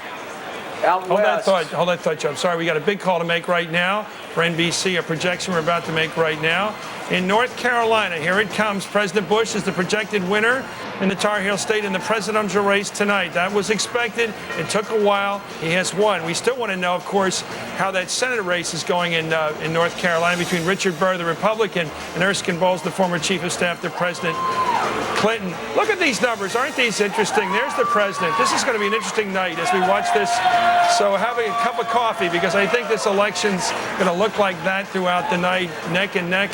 We haven't seen one like this before. This could be like Richard Nixon and John Kennedy back in 1960. Anyway, that's how it looks right now in the electoral map. Andrea. Well, one other small note about North Carolina. The reason it is as close as it perhaps is in North Carolina, even though Bush has clearly won it, is that, or that we're projecting Bush has won it, is that the young voters in North Carolina came out heavily for Kerry. They came out, and according to the exit polling, at least 1 in 7 voters there were under the age of 30, and Kerry got 60% of their vote. Okay, let's go. I didn't let you finish your thought, Joe. No, what I was going to say is I always found it so interesting how angry people in the West were, Colorado especially, on environmental issues. They felt like there was a war on the West. And even when there were people, I could agree with them on 99% of the issues, but if I voted in what was considered to be a pro-environmental issue, they would consider it to be a war on the West. That's one of the reasons why I think George W. Bush is going to end up carrying places like Colorado, New Mexico, Nevada, because they're more comfortable with him than they are. And also the same thing with it's what happened in West Virginia 4 years ago, and now they're more comfortable with his environmental record, as much as the blue staters may hate it, than they are than, say, those in the red states. Is that because they want more control over their land? Exactly. It all has to do with land rights. Okay, we're going right now to Keith Oberman. Keith. Okay, we're not going to Keith right now. We're going to go to Brian Williams right now. Brian. Chris, thanks. And here in the tracking center, we are looking specifically at the role the war in Iraq will play in this election, such a huge issue in the campaign. And on Election Day, Iraq continues to divide Americans, both on the wisdom of the policy and how the war overall is progressing. Voters today were split on whether invading Iraq was the right decision. 48% approve of the decision to go to war. And no surprise, if you've been following this issue, 48% disapprove of the call to go to war. As for how the war is being fought, just 12% think it's going very well. Another third think it's going somewhat well, but more than half of the voters in the election, 55%, believe the war in Iraq is going badly. One of the most important differences between President Bush and Senator Kerry is the fact that the president has argued that the war in Iraq is part of a war on terrorism. John Kerry calls Iraq a distraction from the war. NBC News exit polling finds the public evenly divided on who's right here. Just over half the voters today said the invasion of Iraq is part of a larger war on terror, as the president insists. Almost as many disagree and say it is separate and apart from the war on terror. Now, on the broader question of whether the war in Iraq has improved the security of the U.S., more voters than not say it has not. As you might expect, opinion on all of these questions closely related to which candidate people voted for in the presidential race, as we keep looking at the numbers here. Chris, back to you. Okay, thank you, Brian Williams. That's a fascinating number. Let's go to Nora O'Donnell at the White House. Nora. And good evening to you, Chris. The president is currently in the residence. We are told now there are about a dozen, dozens of people, 25 to 30 family and friends gathered with him. They're dining on beef tenderloin and smoked salmon while there's a war room set up in the Roosevelt Room, where all of his top advisors, including Karl Rove, are poring over the data. Karl Rove shuttling back and forth to give the president updates. I'm also told that the president has been making several phone calls to his campaign headquarters in Arlington, Virginia, touching base with Ken Mellman, his campaign manager. One interesting thing, I've been on the phone for the last hour talking to Republicans across the country who are expressing a great deal of anxiety. They're talking to people inside the campaign. They are looking at what they think are sort of different exit poll data that may be out there on internet websites. They're concerned. The reaction from the Bush campaign, from those in the White House, is hold on. That exit poll data may not be good stuff. It's certainly not what the networks are reporting. And let's wait till we get in the real votes from the people and when those votes are posted. So we're sort of in a wait-and-see mode is what there is the phrase that I have heard from the campaign. One campaign advisor saying it's kind of screwy, all those numbers that are floating around out there. They still feel very confident at this point that they're doing well in Florida, Pennsylvania, and Ohio. Chris? Let's go back, because some viewers may not have heard this before. I watched the president, as did everyone who has a TV set, in the last couple of days. His expression has changed from his usual cheeriness. In fact, if you look back 2 or 3 weeks, it was astounding how upbeat he was until 2 days ago. What happened?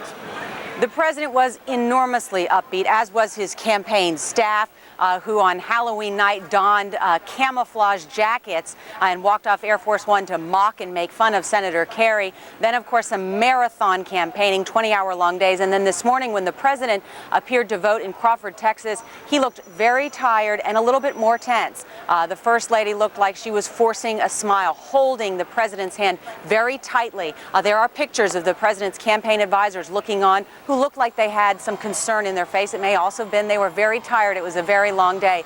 But clearly, sometimes you can read on someone's face the concern. And at this morning, of course, they know that this was very close, and advisors readily admit they had hoped that at this stage in the game to have pulled somewhat of a lead on Kerry, give them some comfort, if you will. They didn't have that. That's why it's know that it's this close. That's why the Ken Melman, the campaign manager who's been directing this Get Out the Vote effort, told me they were going to blow off the doors, and why they decided to run dry runs, mock runs, Chris, in all of the target states, practicing like dress rehearsals, knocking on doors and driving the shuttle vans, etc., to try and ensure that they'll get their supporters to the polls. Chris?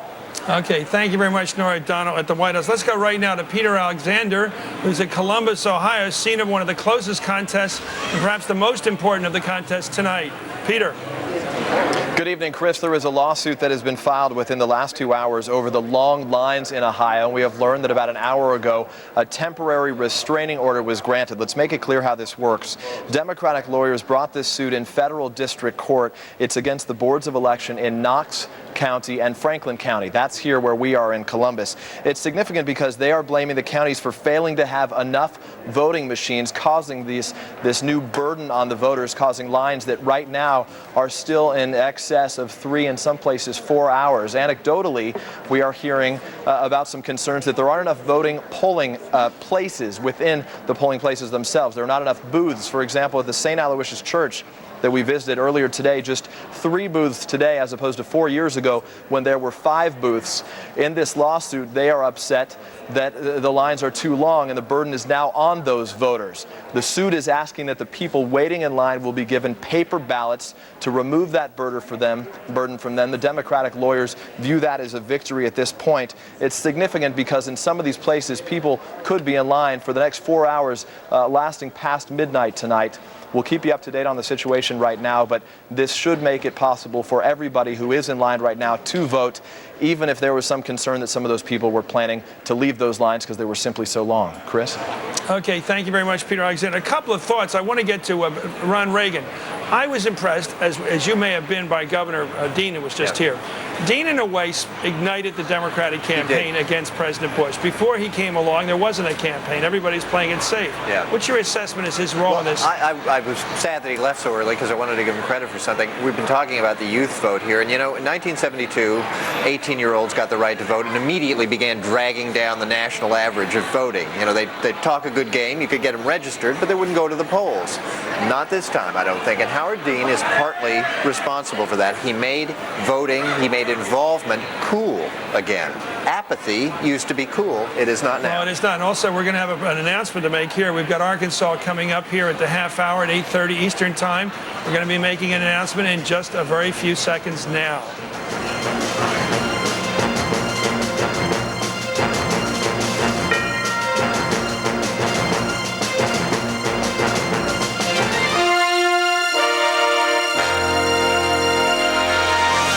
See how you can lead this country in a time of war if you change your mind because of politics. The president didn't find weapons of mass destruction, so he's really turned his campaign into a weapon of mass deception. Let's take a look. It's going to be an interesting development here because this is one of the states where, of course, former President Bill Clinton campaigned hard and enthusiastically. We're looking right now, too early to call in Arkansas, unfortunately, the Razorback State. It's interesting because I'm going to be watching tonight, as everyone's going to be watching, to see one of the many small shows tonight we're all interested in, those of us who focus on everything, whether Bill Clinton was able to move this campaign in the direction of John Kerry in its closing week. We're looking now at a very, very close race in the electoral vote. And you're looking up on our building here at 30 Rock to see it dramatized. The president is leading. He may end up leading tonight overall. But they're both a long way from 270 electoral votes, and that is the requirement. This election is not won until a candidate has 270 electoral votes. And from the way we've been counting the votes tonight, with great confidence, but also with tremendous care, it may take a while. Here we have a vote to call in the United States Senate race in Oklahoma, the Sooner State. The Republican candidate, Dr. Tom Coburn, is the projected winner for the United States Senate race in Oklahoma. That was a race that a lot of people were watching, and the Democrat ran a tough campaign but didn't win. Too early to call also, or rather too early to call in this case, the Blanche Lincoln re-election campaign in Arkansas. So that's an 8:30 close. And once again, we have ourselves with not enough votes to begin to count and make a call.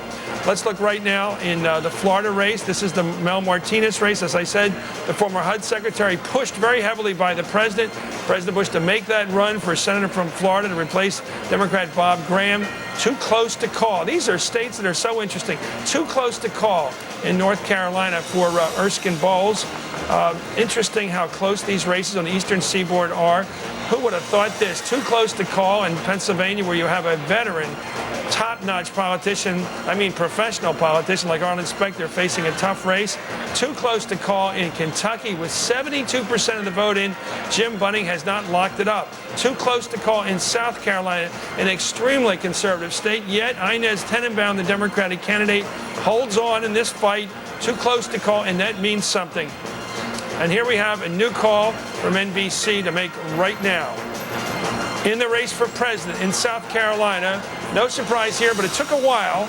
George Bush, the president, has a projected victory coming his way in the state of South Carolina. So here we're going to take a look at the map right now and see how it looks. It's getting redder at the bottom there, and you notice the pattern. It's so interesting how it develops here. Red across that southern midsection on the East Coast, blue across the upper Northeast up there along the coast. This is the pattern we're probably going to be able to project across the country. It's so interesting. It's how we vote.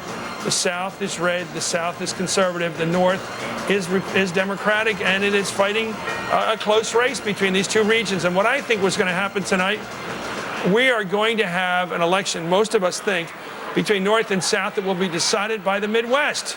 That's where a lot of the decisions are going to be made. It's so fascinating. The North and South can't agree, so let's ask the Midwest to help decide this election for us. Let's go to Carl Kentney, who's definitely in the North. He's up in Boston right now with Kerry. How's that good humor holding up there, Carl?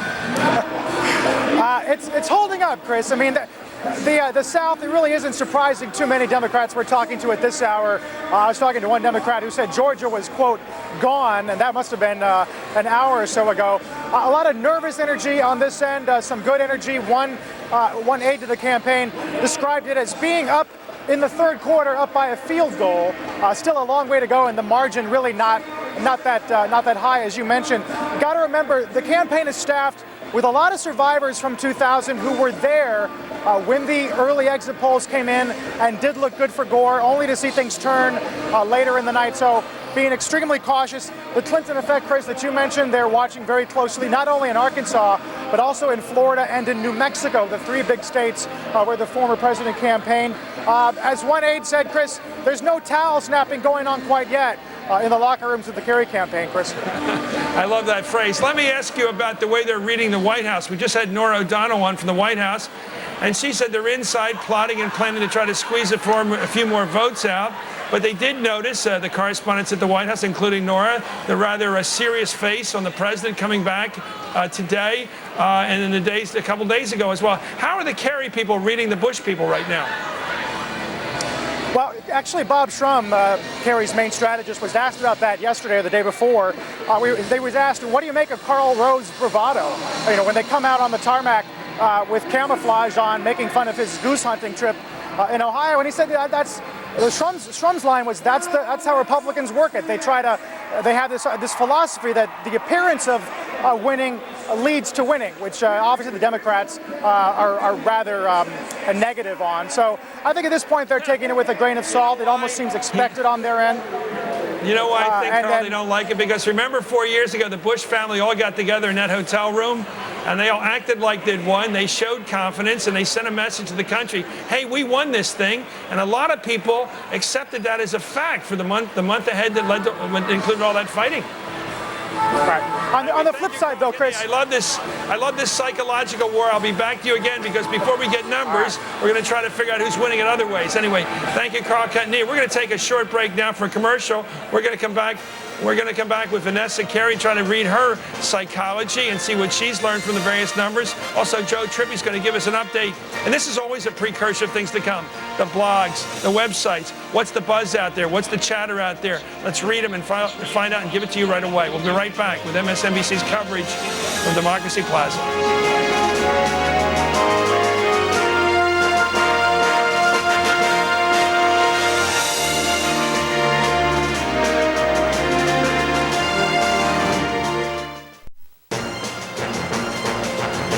Let's take a look at the recap right now. We've seen that the president has won 9 states. Let's count them: Alabama, Georgia, Indiana, Kentucky, North Carolina, Oklahoma, South Carolina, Tennessee, West Virginia, all NBC states where NBC has projected the president will carry. Let's take a look at the states that NBC projects that John Kerry will carry: Connecticut, Delaware, District of Columbia, Illinois, Maine, Maryland, Massachusetts, New Jersey, Vermont. And if you listen to this crowd out here, you might say New York's on the way based upon the noise outside here. Let's take a look at the electoral votes. This is still interesting here, obviously. In the South, all that red for the president, President Bush. He's doing as expected, winning the states he was expected to win. Same with John Kerry. What we haven't seen yet tonight is a major or any kind of poach, where somebody reached over and took a red or took a blue from the other side. In other words, that's going to take some time because those states, intuition tells us, will be close. And we're Nevada, Colorado, New Mexico are going to be close races. And in fact, Ohio and Florida. Some of the Kerry people think that Nevada. I was just going to say, we're still waiting on New Hampshire. Oh, I'm sorry. No, I'm sorry. Some of the Kerry people think Nevada could be close enough that they're going to try to send General Wes Clark out there tonight. Before the closing time. Before closing time. As Joe was Maybe saying, they should have put him on the ticket. Just guessing. As Joe was saying, we're still waiting on New Hampshire. Now, Right. Kerry should win New Hampshire, but I know they're going to feel a lot better if they get it in their pocket and that whole Northeast is colored in blue. You know, remember, if Gore had won New Hampshire last time, we'd be talking about incumbent President Gore running for re-election. And also, New Hampshire gives George Bush some opportunities, even if he loses Ohio. That's right. To get over the top. I mean, obviously, it's a much more difficult climb. But this is what I'm fascinated by: is we've had all this back and forth for so long, and yet this is played out. I mean, you could have predicted how these states were going to fall 4 years ago. You want to predict the last 10? They've played true to form so far. How about predicting the last 10? That's going to be the hard one. Yeah. Figuring out how Wisconsin goes, how Iowa goes, how Pennsylvania goes, Ohio and Florida, they're going to be the toughies. I still think it comes down to Florida and Ohio, and I think, right now, from what I hear, the lines are still long. We've heard the lines are long in Ohio. I just heard the line. There's a line of 500 people in Florida, Northwest Florida, still waiting. They're driving by with bullhorns telling them not to go anywhere, singing God Bless America. It is amazing, the intensity on both sides of this election. Remarkable. I wish they could do it like they do at CVS at the drugstore. When a crowd starts to build, a line build, they call more people up to the counter, and they move faster, but we don't have that system. Let's go to Joe Trippy, who is Mr. State of the Art. What are the bloggers telling you, and what are you picking up, Joe? Well, right now the blogs are focused on this race for the Senate in Kentucky, Chris, where just a month ago Jim Bunning, Republican senator from Kentucky, had a double-digit lead until he started making a series of gaffes. But the national press didn't really pay a lot of attention to it, didn't get picked up a whole lot in the local media, but the blogs really ran with it. The Mangiardo campaign, the Democratic challenger, recognized this, started running a blog ad campaign across the internet. The blogs contributed hundreds of thousands of dollars to Mangiardo. That made him real. And the next thing that happened was the Democratic Party, sensing he was real, sent him even more money. Joe, and that race is too close to call. Joe, hold on for a second. We'll get right back to you. We got a call to make in a big state on the East Coast. And now we are now projecting at NBC that President Bush will carry the Old Dominion. It took a couple hours, but he has won. By our projections, the state of Virginia, home to many correspondents and people on this panel, including Pat Buchanan. Joe, let's get back to you right now. See, it's right now 89 for 102 for the president right now, 77 for John Kerry. We will see how long it takes tonight, right through the morning. Let me go right back to Joe Trippi. Joe, this fight you're talking about, Jim Bunning, we just saw him. What a man, what a confident-looking fellow he is, the former baseball Major League Hall of Famer. Why is there such interest among the bloggers in that race in Kentucky for the Senate? Well, he just made a whole series of gaffes. He compared Mangiarola to Saddam Hussein's son. He just made a whole series of things that somehow grabbed the blogosphere. And then what happened was the Mangiarola campaign smartly, I mean, almost like Howard Dean-like, started running these blog ads.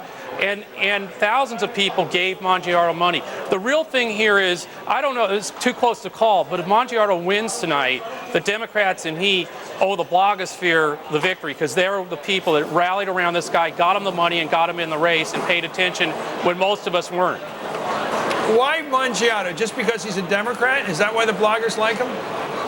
I think they were really, the first thing was when Bunning accused Mangiarola of looking like Saddam Hussein's son. There was something about that, I think, that got, of all places in Kentucky, got a bunch of anti-war Democrats all fired up to contribute to this guy around the nation. It just shows you what can happen, how this national movement that was out there from the Dean campaign and others can impact a state, even like a race like Kentucky. It really funneled a lot of money to Mangiarola. And again, it's tight, it's close, but it shouldn't have been. And if Mangiarola wins, it's because of the net.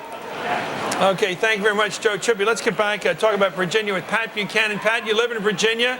It has a northern part, which is a bit more northern in more ways than one. What did you make of the president's victory there tonight? Well, I think it's a good victory, Chris, and I expected it, and I was surprised it came a little bit later than I thought. But what is really interesting, Chris, is West Virginia. We've called that very early. That was a battleground state. That was one of those states that Kerry might be able to pull out of the president's pack, out of the Bush 278 electoral votes. He failed to do that. Now, what Kerry's got to do tonight is a very simple thing. Get 10 electoral votes out of Bush's present 278 red states. He has not yet gotten a single one there. And again, the fact that he didn't do it in West Virginia puts an increasing premium that he's got to do it in Ohio. Well, let me ask you about Ohio, Pennsylvania, and Florida. Those three states right now, we're looking at the yellow states, the three on the right there. We have Pennsylvania, Ohio next to each other there in the northeast, and we've got Florida. And look at the size of the states, how they play a role. If you look at them proportional to their electoral votes, they are the big ones. And Tim Russ has been saying that all along, and I guess other people have recognized that the fact is, if you win, I guess that's a question I got to put to you. If you win 2 out of those 3, does that mean you're riding a national tide, or does that mean they just have the electoral sock to win? It doesn't mean you may not be riding an electoral tide. You may lose California by 4 million votes. But what it means, Chris, is you're the next president of the United States.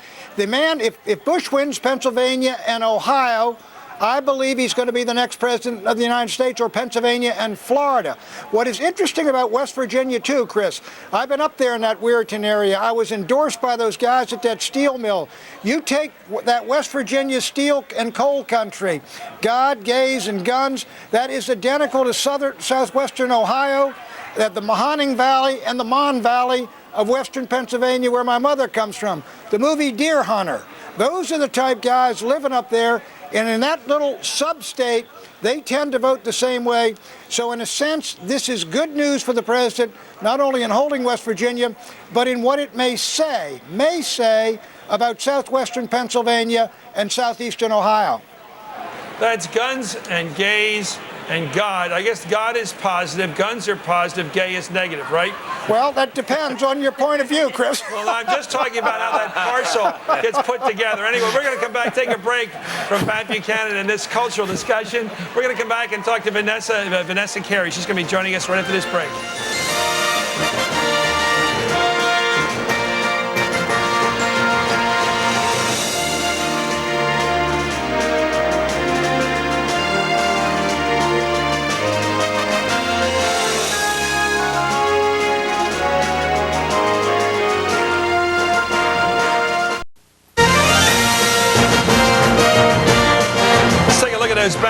the side of the wall. The red one, of course, is the president. Somehow the Republicans got the red number. I hope it wasn't during the Cold War. They got the red color. The Democrats, of course, have the blue color. That's John Kerry this time. Both fighting up to the 14th floor they're going for. That will be victory. That will be 270 electoral votes. And don't be confused by these numbers. We've got a lot of numbers floating around tonight. This is going to be a long night, including a long night for counting the states that everybody who pays attention knows are going to be so close because the country's so close. This isn't mathematics. This is popular will. We've got a vote going on in Florida that's so close. We've got a vote in Ohio that's so close. Pennsylvania, where I come from, that was supposed to be a Democratic state a few weeks ago. That's so close. We don't even have a result in New Hampshire yet, much less do we have results in the Midwest yet. It's just because it's not incompetence on anybody's part. It's caution. And it's also the fact that in the history of re-elections, this may be the first real close re-election of a president in modern times. Usually it's a slam dunk for your dad when he beat my old boss. Yep. And when I was a speechwriter 100 years ago, and it's usually a race where you come back in big like Reagan did the second time, or you get bounced like Carter rather painfully like George Bush's father got knocked out there. It's never like this. And we wait for this thing to take form and somebody pulls out. I've been hearing for weeks, somebody's going to pull away. Nobody pulls away, do they? Nobody pulled away. I think intensity and all these new voters, we're still waiting for some very important states where the polls closed 40 minutes ago. Colorado, Michigan, New Mexico, Wisconsin. When are we going to find out? These are important states. We're going to talk, and we got a little more time later tonight about whether it's because the president won the presidency the way he did 4 years ago, whether it's personality, whether it's the war, whether it's a lot of things that cause people to reserve judgment, really, or to split their judgment. It's so interesting. Let's go right to Tom Costello, who's out in Colorado right now, for a look at that state you just mentioned. Tom. Hi, Chris. Thank you. We are with the Coors campaign here. They're hoping it's going to be a celebration. They are convinced that, in fact, President Bush will take Colorado. All the polls going into today pretty much suggested that. It's a real nail-biter for them, though, on the Senate race. Peter Coors, the Republican, and, of course, the chairman and CEO of the Coors Brewing Company, is in a very tough fight against Ken Salazar. The polls going into today, the Rocky Mountain News poll, had Ken Salazar, the Democratic Attorney General, beating Peter Coors. It is a tough, very tight race, and a few minutes ago I actually talked to the man who's vacating that seat, Senator Ben Nighthorse Campbell, the Republican, who says he feels a little bit guilty about, he says, possibly putting his seat in jeopardy because it is such a tight race. And while the Republicans here said that they have some internal numbers saying that they still believe Coors will win, they also admit it is in fact a nail-biter. The other issue that is very important to Coloradans is Amendment 36. That amendment would divvy up proportionally the state's electoral votes, 9 electoral votes. As you know, the candidates have spent a lot of time in Colorado this year trying to get those 9 votes. The concern among both Republicans and Democrats is that if that amendment were to pass, Colorado would see its electoral vote diluted. The most recent news article just came out from the Associated Press indicates an Associated Press survey believes that that amendment will fail. That is consistent with what we have seen in the polls here in Colorado over the course of the past few weeks. In fact, most Coloradans have indicated that they will vote that one down. So again, the most recent data here indicates that the president is in a tight race here, but likely, according to most of the polls, to come away with a win. But the nail-biter is for the Senate seat being vacated right now by, of course, Ben Nighthorse Campbell. Chris, back to you.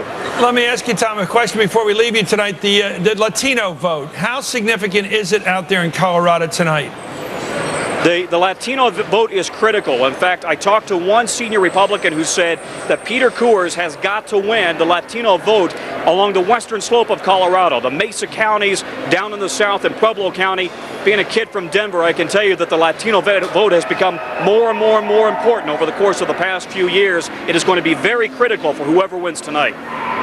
Okay, thank you very much, Tom Costello, out in Colorado, a state we're going to be watching for that Senate race, if nothing else. Let's go right now to Joe Trippi. Joe, you're in a world many of us are just learning about. The website battles, the noise level. When you get a vote out there, what do you make of it? Is it always leaning to the left? I mean, I'm going to ask you, who's winning that battle among bloggers as to who's supposed to win tonight, or who they want to win? Well, I mean, it's a lot of the polls have showed for quite some time that Kerry was doing better with this group, particularly younger voters, and particularly internet people. And then Zogby did a survey a few nights ago about cell phone users and found a significant lead for Kerry as well. The one thing that we're finally getting some answers from is just sort of looking at the exits. USA Today just came out and said that youth vote, in their view, has doubled from last year. We don't know yet for sure, but they're saying that it was 10% of the vote last year. It looks like it's going to be upwards of 17% this year, which means a huge, sort of confirming what we've seen all along from our citizen journalists that have been reporting from across the country. We had one report from Ohio State student talking about how students were studying in line and really and were standing in line studying for 4 hours. Another poll worker in Ohio, Columbus, Ohio, saying since 1988 has worked every poll, has never seen anything like the number of young people standing in line to vote in her polling place. So it's clear, I think we're starting to see real evidence that there was an increase in the youth vote, and where we can measure it, it looks to have been a big lead for Kerry among those voters. Doesn't it stun you that a kid who's 18 years old and maybe he's read the newspaper for a year or two at the most has as much clout as somebody 75 years old who's been studying issues for 50 years? Doesn't it amaze you how democratic our system is, Joe Trippi? It is, and that's why I think this really is Generation E. It's the empowered generation. They've got this tool, the internet. They know how to talk to each other. They know how to communicate to each other. They know how to distribute information to each other. And I still think before the night's out, we're going to see them be big players in at least 1 or 2 Senate races across the country, and maybe perhaps pull a state or two out for Senator Kerry. We'll see. I mean, you're enthusiastic about it, and you're boosting it a bit, but 17% as opposed to 10% hardly sounds like a thundercloud of change. Do you think that differential of 7 points is going to change history or change the results of the election tonight? Well, we're looking at a very close election, and these states can be decided by 1%. So every one of those moves up from 10 to 11, 12, 13, 14, all the way up to 17% could very well make the difference, particularly when you hear these stories that we're getting from our citizen journalists in Ohio of kids standing in line, studying 4 hours and not leaving, and they're going to cast their vote. And you're right. It's an amazing thing that an 18, 19, 20-year-old has just as much power as anybody else in this country. I think it's great. It's a humbling reality, Joe Trippi, for all of us of all ages. It's a humbling reality to know that all votes count equally. Anyway, Joe Trippi, thanks for joining us from the blogging website. Well, we're going to come back just after this short break. Norah O'Donnell has gone upstairs to the White House to where the president and his family live together. His daughters, his wife, Laura, of course, the First Lady, and is going to give us a sneak preview of their moods up there upstairs at the White House. Norah O'Donnell reporting when we come back in just a minute.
There it is, the Senate call. We got to make this one. Inez Tenenbaum, who fought a courageous fight, but up against a big geographical and cultural threat, the reality of southern South Carolina being a conservative Republican state, and she's not a conservative Republican, Joe. Exactly, and also, you know, and the thing is, I got a lot of friends in South Carolina, but also a bit more difficult running as a conservative woman against a conservative man. Yeah, usually people want the real thing when they go for a conservative. They want a Republican. A conservative. And if I could just really briefly, Tom Coburn winning in Oklahoma is creating shockwaves right now through the Senate. Denny Hastert and the Republican leadership did not want Tom Coburn, a Republican, to win that seat because he's a fiscal conservative.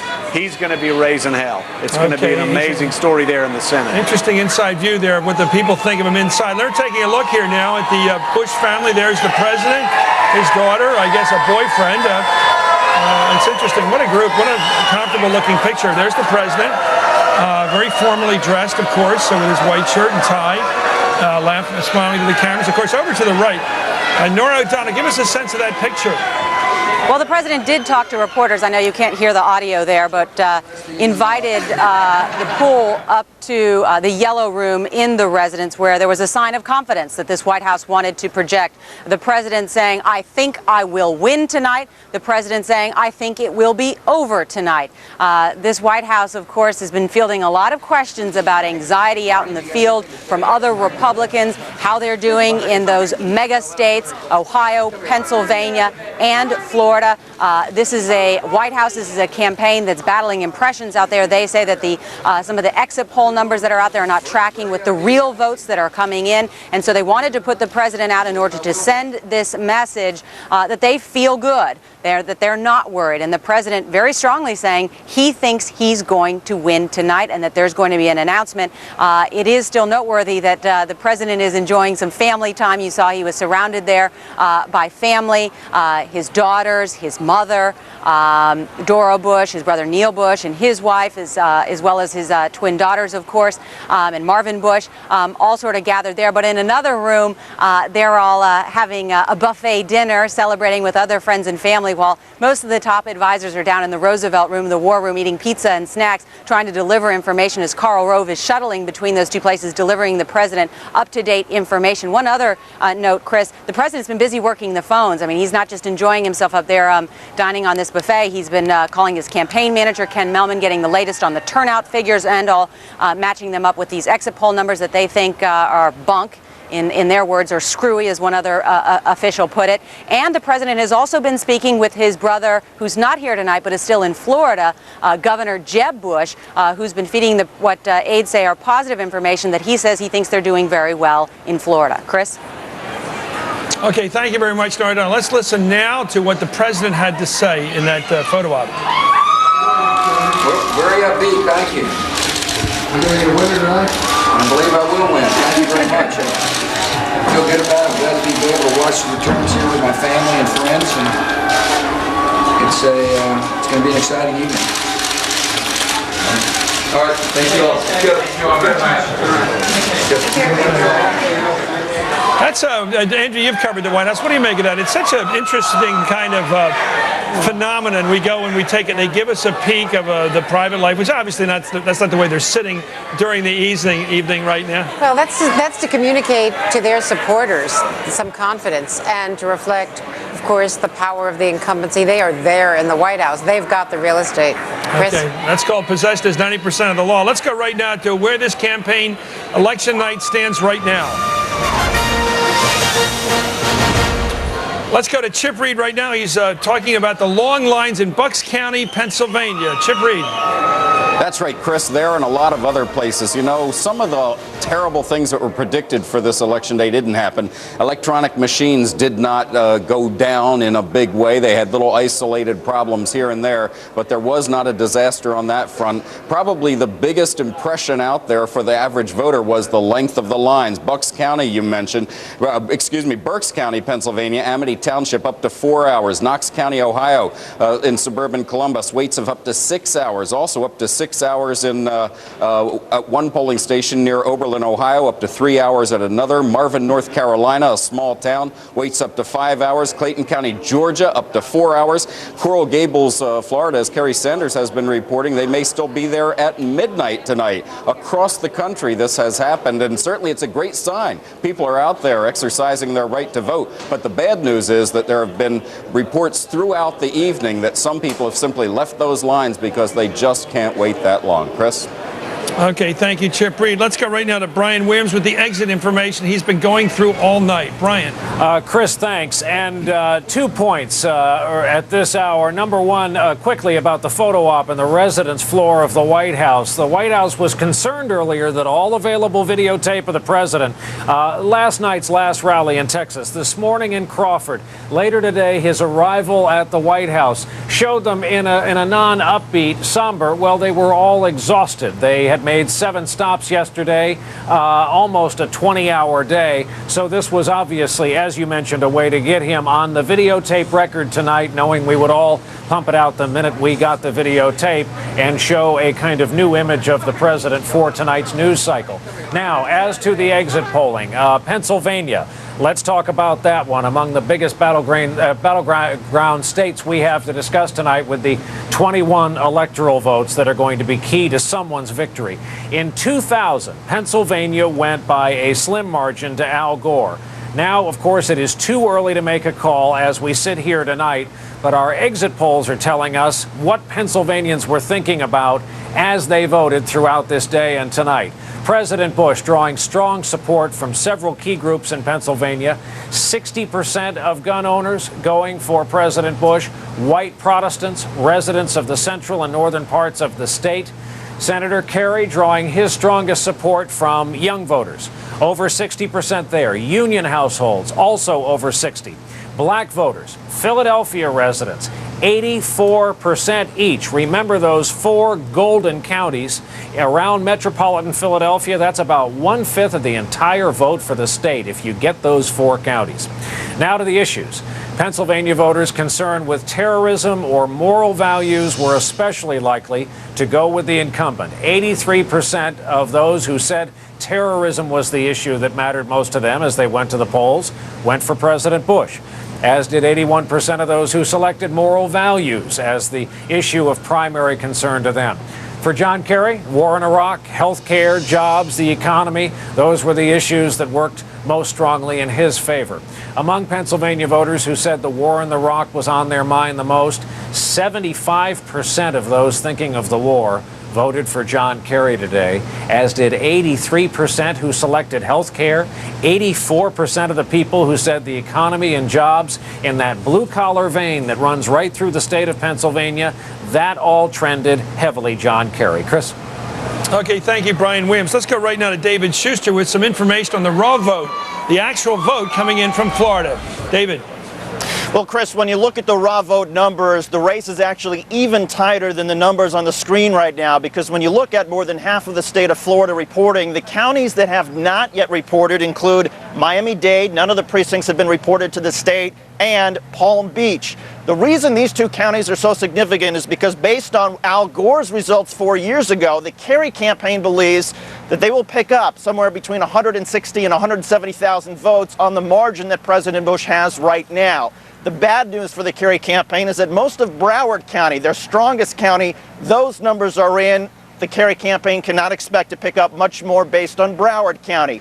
The reason the absentee ballots in Miami-Dade have become such an issue tonight is because there are 94,000 absentee ballots. At a certain point tonight, the Bush campaign was told that some of these ballots may not be counted for a while, perhaps on Thursday. 94,000 ballots. The Bush campaign believes that most of these absentee ballots will head their way, at least a majority, and that could be crucial. Chris? Well, David, help me out here. Let's get to the bottom here. Where does this look based upon what you know about the voting totals last time in the Al Gore George Bush campaign and how close that was? I thought that was about, 500 votes at the end, right? Well, that's right. And Chris, when you look at the spread between President Bush and John Kerry right now on the raw vote, 200,000 votes or so, the Kerry campaign believes they can make up about 160, 170,000 votes based on the 2 big counties that have not yet reported, right. Miami-Dade and Palm Beach. Okay, that sure beats 500 votes. Anyway, thank you, David Schuster. We're going to come right back. We're going to be coming right back at 10 o'clock with some news, as well as our fellow Floridian here, Joe Scarborough. We're going to have big closings coming up here. They're going to be coming up in any second.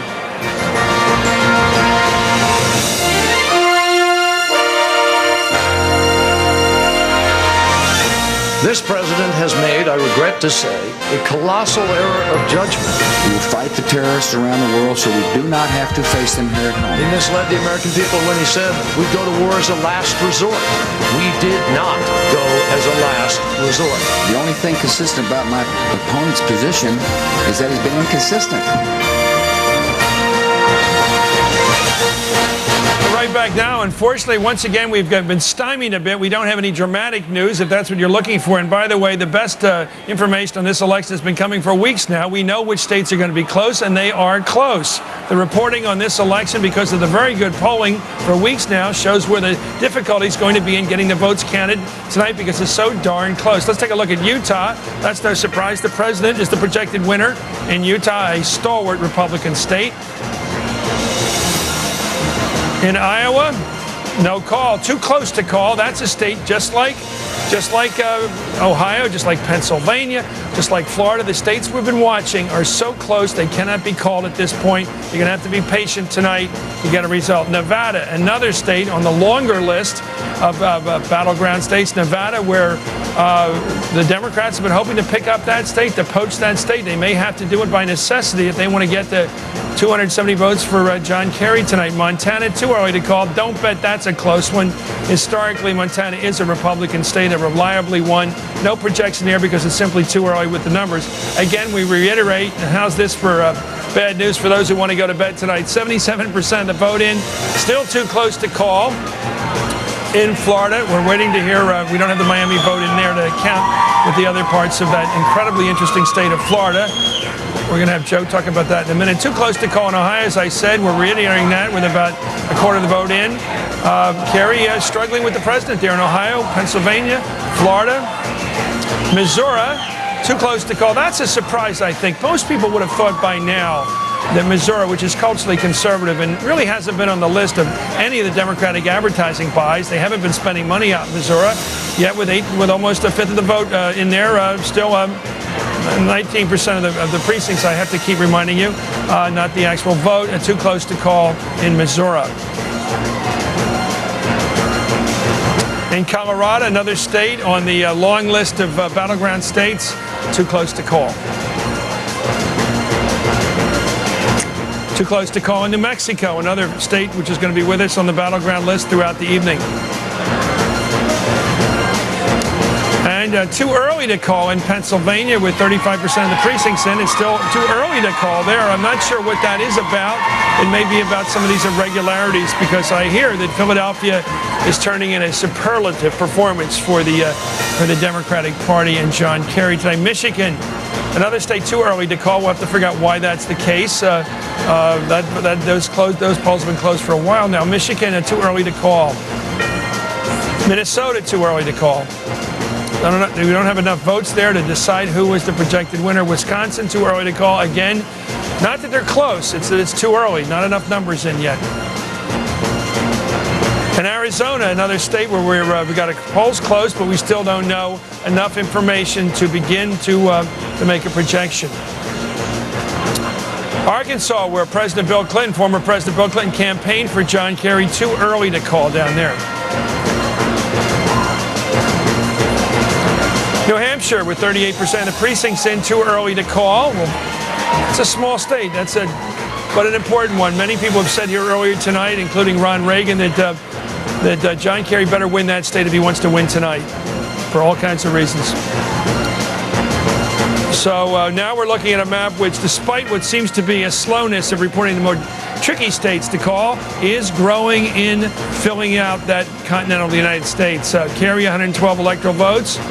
President Bush, 176 votes. And by the way, if you're looking at that, we'll reiterate, no surprises yet. These are the states which have been clear in their results. We've been able to project them rather clearly and rather early. The hard part tonight will be projecting the states that have been embattled now for weeks. That's, of course, Nevada, New Mexico, Wisconsin, Minnesota, Iowa, Pennsylvania, Ohio, Florida, all going to be hard to call tonight. You have to bear with us, drink some coffee, have a snack, and stay up late tonight, because these are not going to come in early. Now let's go to the United States Senate races, which are turning out to be a bit easier to call. Iowa, Chuck Grassley, a veteran senator out there, the projected winner according to NBC when all the votes are counted. Chuck Grassley will be reelected. Harry Reid, a man, by the way, watch this fellow. He's the projected winner in Nevada. If Tom Daschle loses in South Dakota, he will be the next Democratic leader. He's number 2 right now, the deputy leader. Everybody figures he'll be easily elected should Tom Daschle take a tumble tonight, and that's very much open to a question at this point. Let's go. Robert Bennett, Utah senator, son of the former senator out there, projected winner in the state of Utah. South Dakota, too close to call. There's no surprise here. Tom Daschle, very strong in terms of bringing the pork home to South Dakota, but let's face it, he's a liberal Democrat in a very conservative state. He's up against John Thune, who's a conservative Republican in a conservative Republican state, and that always makes it easier. John Thune, by the way, lost a close one 2 years ago to Tim Johnson, handled it like a man, and scored some points out there for his gentlemanly conduct in taking defeat. Too early to call.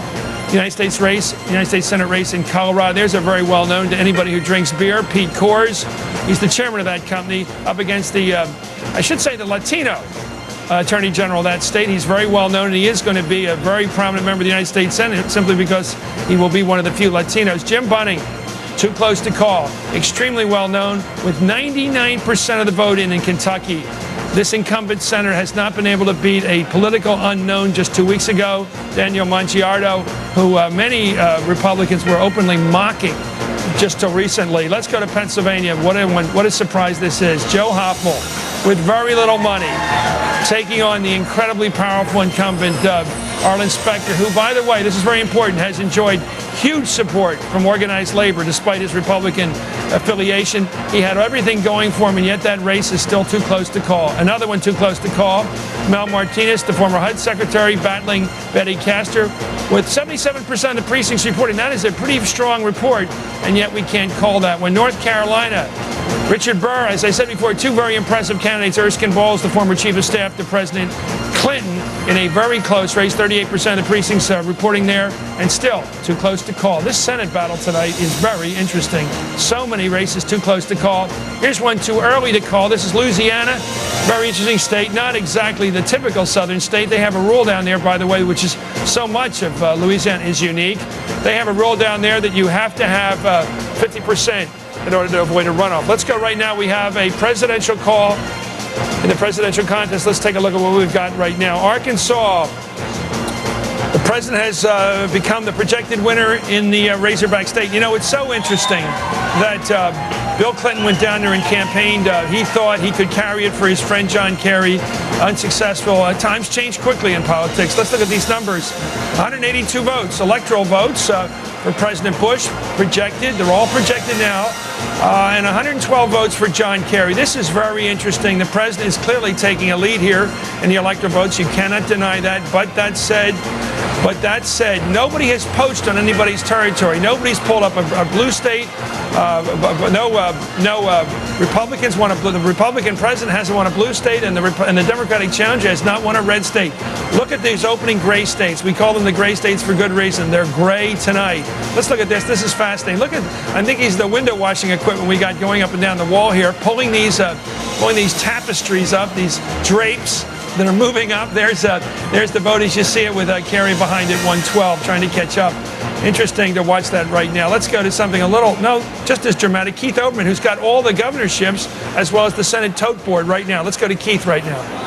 Chris, if you wanted to give it a score, it's 2-1 in the Senate in favor of the Republicans trying to take seats away from the Democrats. And we've talked previously about how important that is in terms of committee chairmanships and other important aspects to it, with the apparent victories, projected victories of Isaacson in Georgia and DeMint in South Carolina, and the Democratic projected taking away of the Illinois seat away from the Republicans by Obama, 2-1. So an improvement by one, a net improvement by one for the Republicans. All right, let's go through the governorships. We have some calls to make. John Huntsman, the incumbent, the man who beat the incumbent governor, Olene Walker, is projected to be the winner in the Republican race for Utah governor over Scott Matheson, son of a former governor himself there. In Montana, an open seat after Judy Martz retired, the Republican Bob Brown and the Democrat Brian Schweitzer. This one is too close to call, with a bunch of zeros on the board to this point. In Missouri, as we keep mentioning, too close to call here again, the Secretary of State, Matt Blunt, the Republican, against the Democratic state auditor who knocked off the incumbent governor, Bob Holden, in her primary. Claire McCaskill, 20% of the vote in, less than 20,000 votes separating the two. Delaware, Governor Ruth Ann Minner trying to stave off Judge Bill Lee. She did that in 2000 and is seeking to do it again. But even though 86% of the vote has been counted, it is considered too early to call. Indiana, once again, Joe Kernan and Mitch Daniels, the former OMB director, against the man who took over when the revered governor of Indiana, Frank O'Bannon, passed away more than a year ago. This one too early to call at 67%. In Vermont, also too early to call with 38% in, just 23,000 votes separating the incumbent governor, Republican Jim Douglas, who's been in office since 2002, and the mayor of Burlington, Vermont, Peter Clavelle.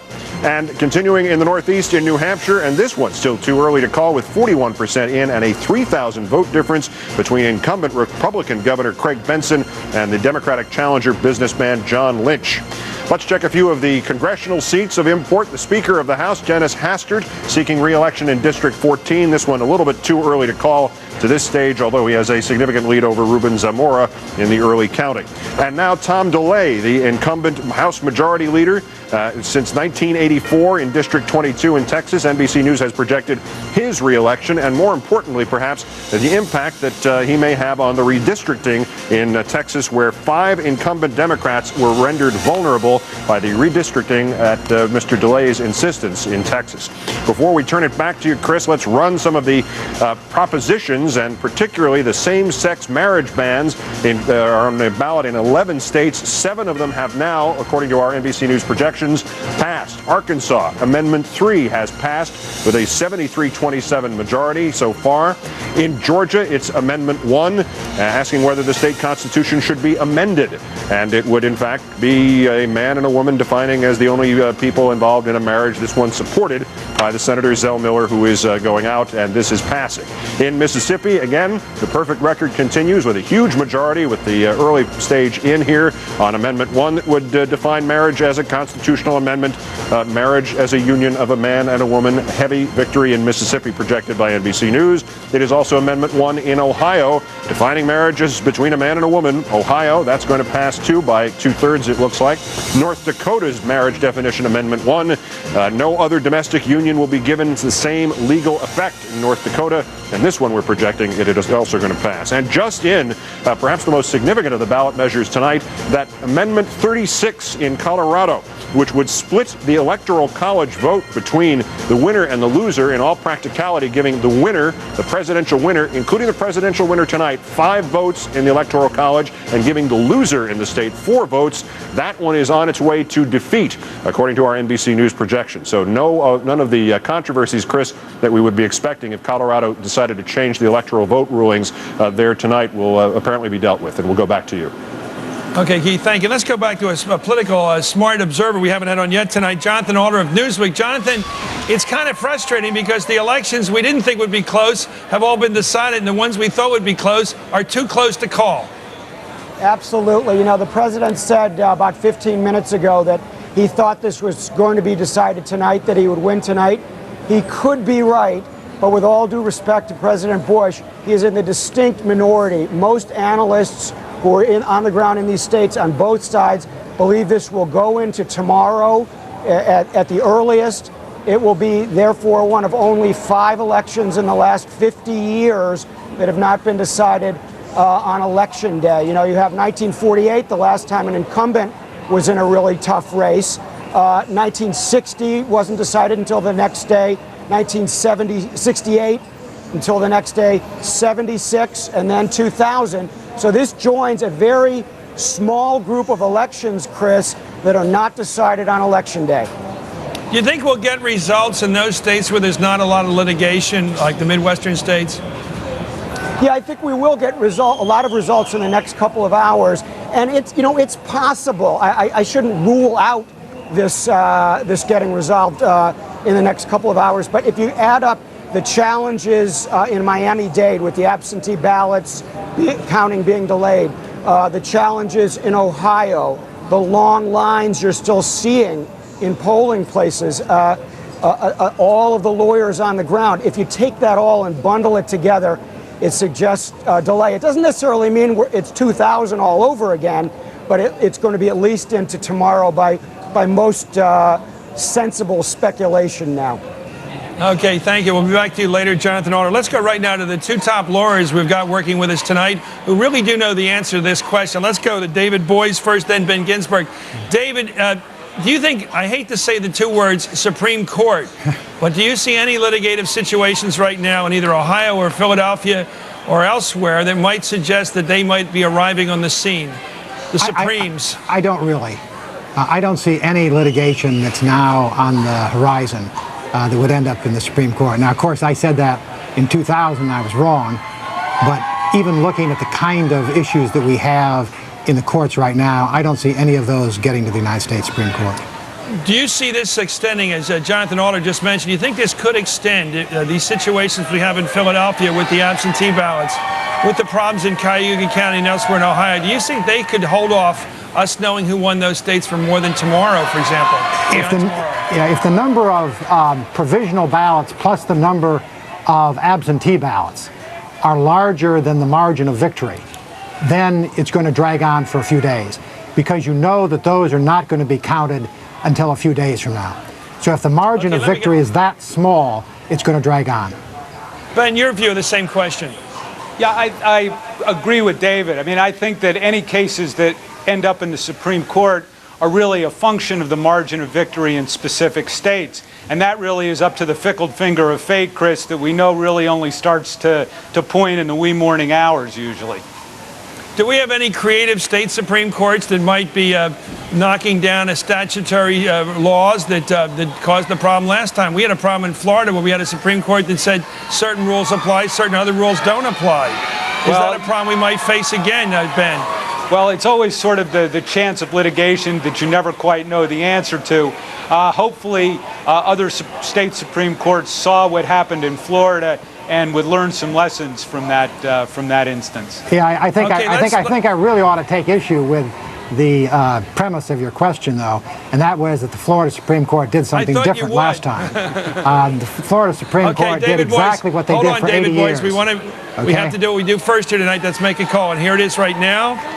Missouri. No longer a contest. According to NBC, George W. Bush, the President of the United States, will carry the state of Missouri. As I said, that was not long on the list of battleground states. The Democrats stopped running advertisement in there several weeks ago. Not a state they still hope to win. That said, let's look at the numbers on the tally right now. We've got 193 right now for the president, 112 for Kerry. It's moving up towards 2-1 again.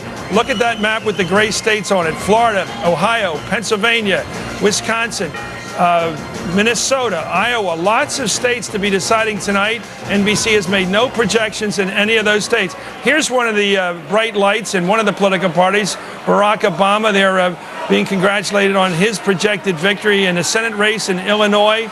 He beat Alan Keyes. Not a big surprise. But certainly this fellow is going to be a figure in the U.S. Senate. When he speaks, for one reason, he knows how to speak. There he is with, I hope it's his wife. Little joke there. There he is with a statement.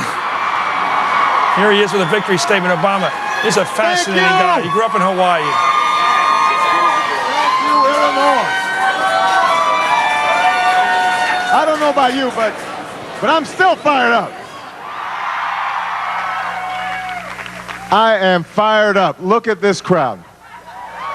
Thank you, Illinois. Let me begin by thanking all the people who have been involved in this effort, from downstate to upstate, city, suburb, from every community throughout the state. Let me say how grateful I am to all of you for the extraordinary privilege of standing here this evening. Let me thank, because I will forget later on, it's a thankless task, let me thank right now the best political staff that there has been put together in this state. They are wonderful. You know who you are. You guys have been outstanding. I appreciate all of you. Let me thank my pastor, Jeremiah A. Wright, Jr. of Trinity United Church of Christ, fellow Trinitarians out there. Let me thank all the elected officials who've stood by me through thick and through thin. But most of all, let me thank my family. I am so grateful to my nephew Avery, my niece Leslie, my mother-in-law Marion, My brother-in-law, Craig Robinson, his wonderful girlfriend. Let's get back to the attorneys. That was Barack Obama, who is going to be, I think by most estimates, a major figure in the United States Senate when he takes his seat in January. Let's go right now to David Boyce, who's the Democratic attorney who fought the good fight in Florida last time. You were saying about the credibility of the Florida Supreme Court, and the fact you were implying they weren't really ideological. They were actually following the books down there when they made their decision. Right, and even the lawyer that argued against me in the Florida Supreme Court, Barry Richard, has said, both in writing and on television, that he believed the Florida Supreme Court was not acting in a partisan way, that they were simply applying the law that had grown up over 80 years. You can argue whether you like that law or don't like that law, but I think in fairness to the Florida Supreme Court, they were applying the same law that they'd applied for 80 years. Then you don't believe that the Supreme Court was brought into the election process last time around because of the decision-making of the Florida Supreme Court? Well, they were brought in because if you take the majority opinion, they viewed the Florida law as violating the Equal Protection Clause. That would be true whether it was a new law or not. And Florida law, I think, was consistent. Let me go back to Ben tonight. Just both of you. You start, Ben, because we've worked together so much. I want you to start here now. Give us what you think might hold up a clear result tonight. Do the geography. Well, certainly the question of when you're going to count the absentee ballots in Florida, if it's close enough. The number of provisional ballots in any of the gray states that you mentioned could conceivably hold up a count. There are some administrative questions in some of the states involving particular incidents involving poll watchers or the right to challenge that could cause problems potentially in Florida or Pennsylvania or Ohio. Okay, let me go right back. Let me go here. David, your thought. What do you think is the problem tonight? We're going to prevent us from getting a clear victory in the presidential race tonight. I agree with Ben. I think it's simply a question of whether the provisional ballots, the absentee ballots, exceed the margin of victory. I think one of the good things about this election is it went much more smoothly than I think a lot of people predicted. You were predicting a worst-case scenario for Florida, for example. Well, I think we still had what I was concerned about, which were the long lines. And I think you particularly had that in Philadelphia, in Pennsylvania, and Ohio, as well as in Florida. And I think those long lines are something that we've got to work on correcting for the future. There's no reason why we can't make voting easier and more efficient. But I think that in terms of the concern about widespread fraud or widespread voter intimidation, I don't think either one of those two things materialized.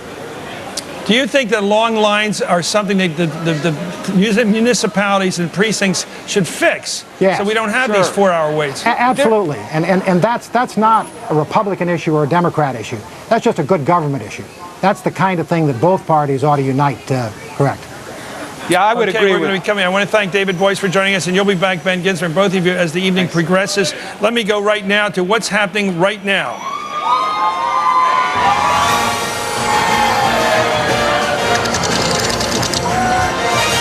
We were talking with the two attorneys about provisional ballots. Let's go to our own expert, Dan Abrams. Dan, the legality of these provisional ballots and their relevance if we get a close vote later tonight. You know, Chris, this is all new stuff. This came as a result of a law in 2002 that was supposed to remedy some of the problems from 2000, saying, look, we want to have this as a backup. So when people show up at the polls and they say, I should be registered, or I was supposed to get my absentee ballot, or I know that I'm allowed to vote, they could say, all right, you know what? Fine, here's a provisional ballot, but it doesn't mean that we're necessarily going to count it. That's also the way they've dealt with some of these extremely long lines.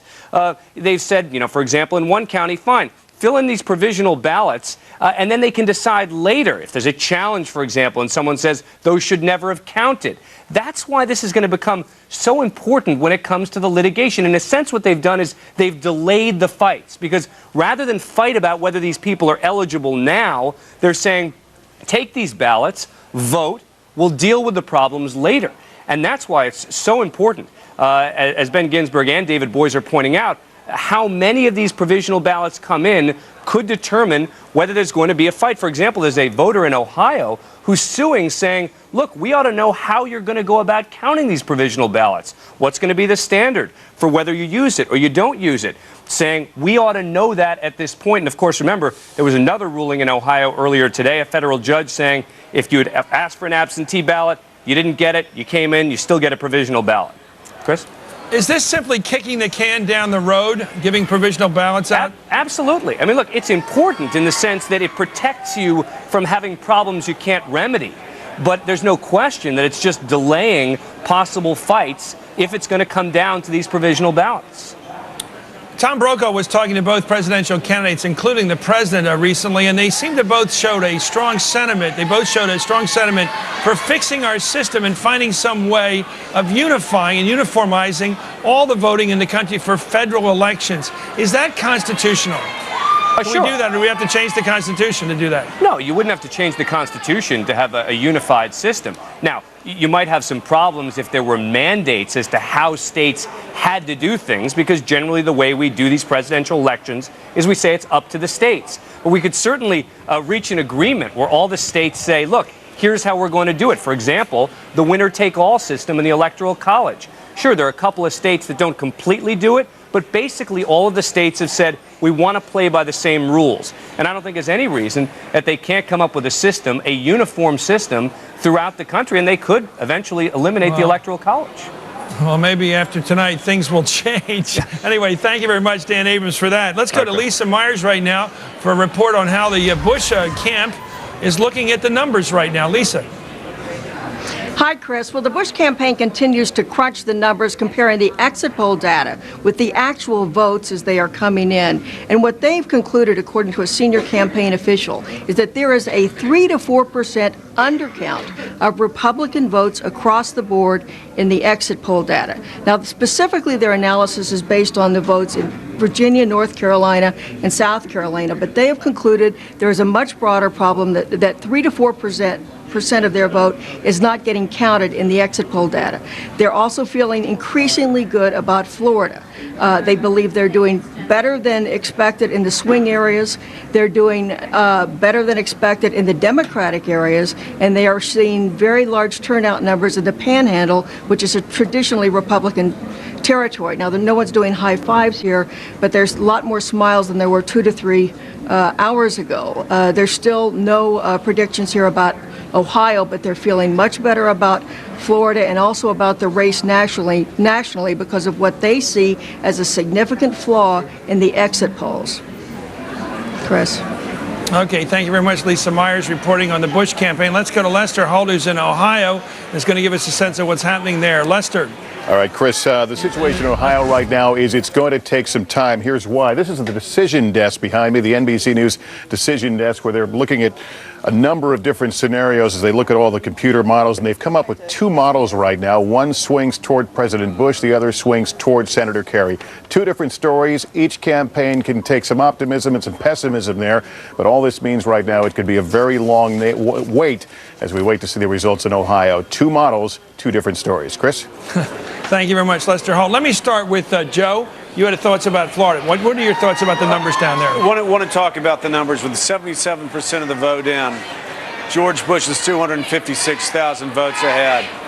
As David Schuster said earlier, Broward County has already come in for the most part.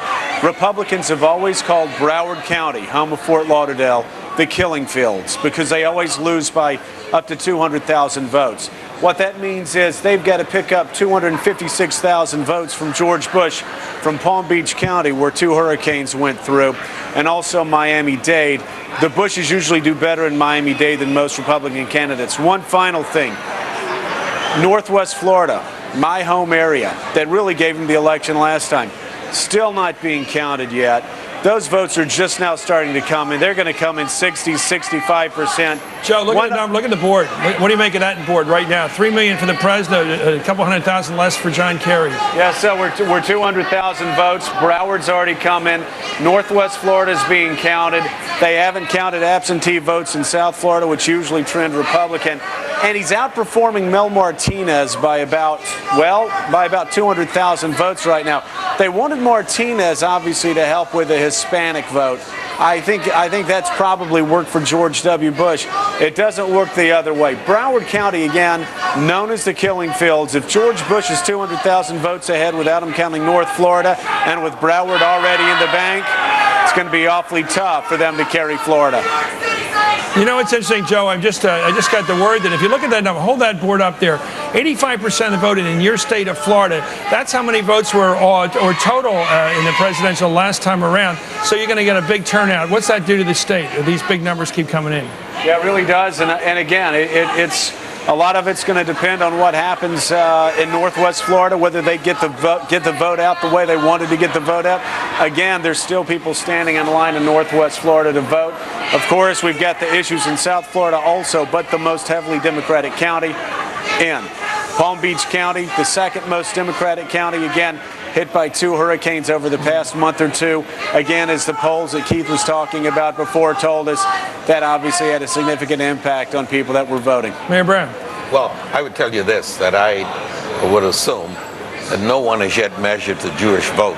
And I think, frankly, the numbers that Joe has just talked about evidences itself as a result of the Jewish vote going away from Bush, away from Kerry, in greater numbers than anyone ever expected, and not being as solid for Kerry as it was for Bush. And I think that really is the difference. And Joe Lieber made such a huge difference in 2000 in South Florida, and that may not have been there this time. I'm not saying it's over. I'm just saying right now, if I were in this situation, I would be very nervous because, again, you count on Broward County as a Democrat to carry you over the top, and you don't want them to start count. You don't want to be 200,000 votes down when they start opening up the ballot boxes in North Florida.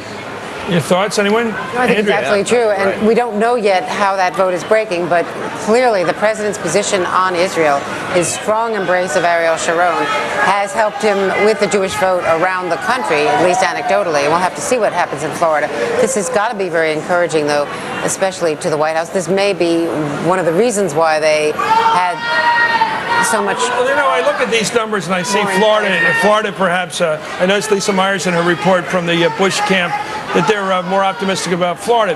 But there's no word there about Pennsylvania, no word about Ohio. Right. We could have a very split result if the president were to carry Florida and were to lose Pennsylvania and lose perhaps Ohio and then go on and debate or divide up the Midwest. You could have something very close to a split decision. What he has to do at that point then is he's got to win the 7 electoral votes in Iowa.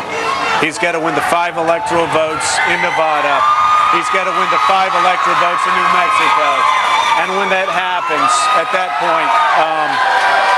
point, he'll have enough to get over the top. But, you know, it's way too early. Even if Florida drops in the president's category, it's still a long, long way to get there. But Iowa, at this point, with Ohio and Pennsylvania being pushed to the side tonight, Iowa's 7 electoral votes all of a sudden are playing an important role. Let's all take a look. We've been watching the Jim Bunning race and the problems he's been having out there, winning a victory for re-election to the United States Senate from the state of Kentucky. Of course, I grew up with this guy as one of my baseball heroes in Philadelphia. He was a Hall of Famer, and everybody remembers him well. Here he is giving his acceptance speech. He has won re-election. Opportunity.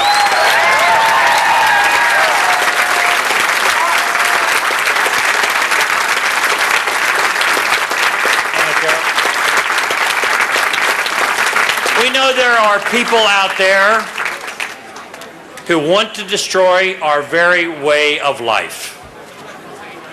We also have to remember that there are many, many more millions and millions of people who want to come to America and do nothing more than build a better future for their families. That is because we remain the beacon of hope and freedom for the world. America is still the land where one can arrive with nothing and work hard and with determination build a better life for themselves.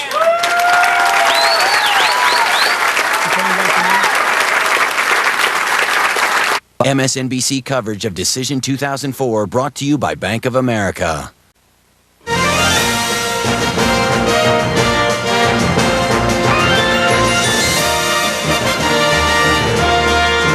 Back at beautiful Democracy Plaza, trying to get the election count as fast as we can get it to you and as accurately as we can get it to you. Let's go right now to show that Jim Bunning, the former pitcher for the Philadelphia Phillies, as I know him so well, did in fact get declared the projected winner. He has not been, actually. I'm looking at that. Isn't that interesting? isn't that interesting? His victory speech was given. I was a little confused there because it's the first time I've seen this happen. He gave a victory speech before being projected the winner in that state. We're looking at the numbers that are in. A lot of votes are in, however, but he hasn't gotten the projected victory from this network. He may have gotten it somewhere else, but he clearly took the initiative. Let's go right now to Nora O'Donnell to get some other reports. She spoke with the first President Bush tonight. That should have been interesting. Nora, what did he say? That's right, Chris. I spoke with the 41st president, President George H.W. Bush, just a short time ago, who's arguably very nervous tonight that his son will suffer the same fate that he did, and that is a one-term presidency. The former president telling me, quote, "I'm feeling good now." Emphasis on the now. I think there was a great deal of concern here at the White House earlier with those first wave of exit polls. In fact, the president's top media strategist telling NBC News that they had a near-death experience after looking at some of those initial exit poll numbers, which suggested that the president was doing very poorly compared to Senator Kerry in those three mega states, Ohio, Florida, and Pennsylvania. The president's campaign and his top media strategist now predicting that they will win Ohio and Florida. That's what they say. They say that the exit poll numbers, some of which had been posted on the internet, they said were dead wrong, that the sample size was wrong. They're looking at now at the turnout in parts of Florida, parts of Ohio. They say don't track with what those exit poll numbers are. So there has been somewhat of a reversal of fortune, if you will. And even though publicly they were trying to put a good face on things earlier, some of now admitting that they, in the words of one of those advisors, that they had a near-death experience earlier. And as the former president says, he's feeling good now. And arguably, Chris, you know, when we saw the president invite us up to the White House resident to say that he was feeling upbeat, I don't think the president would have done that if they thought that they were going to lose this election. There has clearly been a change sort of in mood here, if you will, feeling a little bit better from this afternoon. But acknowledging, of course, it's still not over. Not all the votes are counted, and they're still looking at some of those key counties. There's certainly where Kerry can do well in Florida and also in Ohio. Chris? What about Pennsylvania? Did they mention that? No. Not specifically Pennsylvania. I think Pennsylvania is still too close to predict that. But remember, all this president needs is holding on to what he won in 2000 and winning Florida and Ohio, and they believe that will be enough for victory. We had spent so much time campaigning up in those upper Midwest states. They think they're doing well in Iowa, but we had spent so much time in Wisconsin, Michigan, Minnesota, because those were the insurance policy, if you will. If they had lost Ohio, we're hearing tonight they feel very good about what they're seeing in some of those counties as the vote keeps on coming in. Chris? Okay, Nora, we're still counting by our projections here. We're still calling at NBC and MSNBC. We're still calling it too close to call in any number of states, beginning with Florida on through Pennsylvania, on through Ohio, and then we expect to have a lot of more too close to call situations developing and sustaining themselves throughout the evening. So no matter the White House optimism expressed to the former president, these states are very, very close. Too close to call. We're looking at a number of them right now. Look at them all from east to west: Pennsylvania, Ohio, Florida, on through the Great Lakes states, and out west there, even a couple out there, Nevada, New Mexico, Arizona. A lot of close states to call tonight, which will be, of course, decisive in who gets 270 electoral votes. Let's go for balance sake, right this moment, let's go to Carl Cantanillo, who's up in Boston with the Kerry campaign. What is the assessment? We just heard Nora say that she just reported that she spoke with President Bush 41, so-called. What are you hearing from the inside there about their hopes?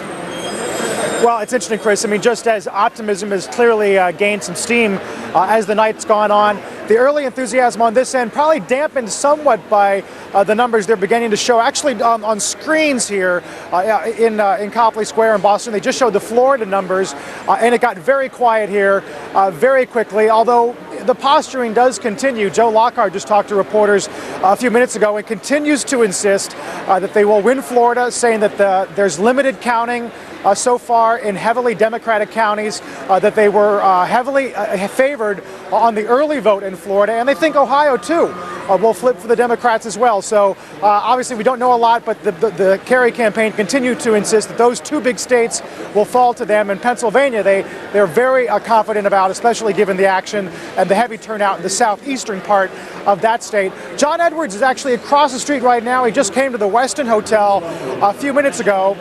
He's going to spend some time with his family. Elizabeth Edwards' family is there, said to be in a very good mood, teasing aides today. The reason you have not seen John Kerry is he is still at his residence on Beacon Hill. He took a nap today. He's been working off about 3 hours sleep all day long. Took a brief nap, had a very quiet dinner with his wife Teresa, watching the returns. We're told not making a lot of phone calls, a very subdued evening for Senator Kerry. Eventually, Chris, he's going to make his way here. There'll be some video of that. At that point, we expect to see him upstairs at the Westin Hotel. And Joe Lockhart says tonight, Chris, we do expect Senator Kerry to speak tonight.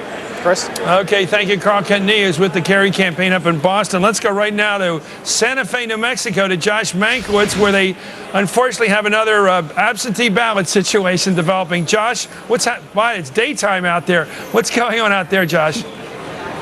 Well, you know, it's going to be a while before we know anything here. The vote is starting to come in. The polls have closed, but all polls leading up to the election showed this race to be within the margin of error. And just about an hour ago, the Secretary of State for New Mexico told us that there are still 191,000 absentee ballots out there. Now, election workers have started counting some of those, to be sure, but what she told us was that it will probably be not just tonight, but probably tomorrow and maybe tomorrow night before all the absentee ballots are counted. Add to that the large number of provisional ballots, which New Mexico is handling for the first time like so many other states, and you have, some time before the final results come in here. And in a state that Al Gore won by only 366 votes 4 years ago, 191,000 votes still uncounted and that may still be not fully counted by tomorrow night, that's a lot of votes, and it could totally sway the way this election goes out here. So we may be in for not just a long night, but a long day tomorrow and maybe another long night tomorrow night. Chris?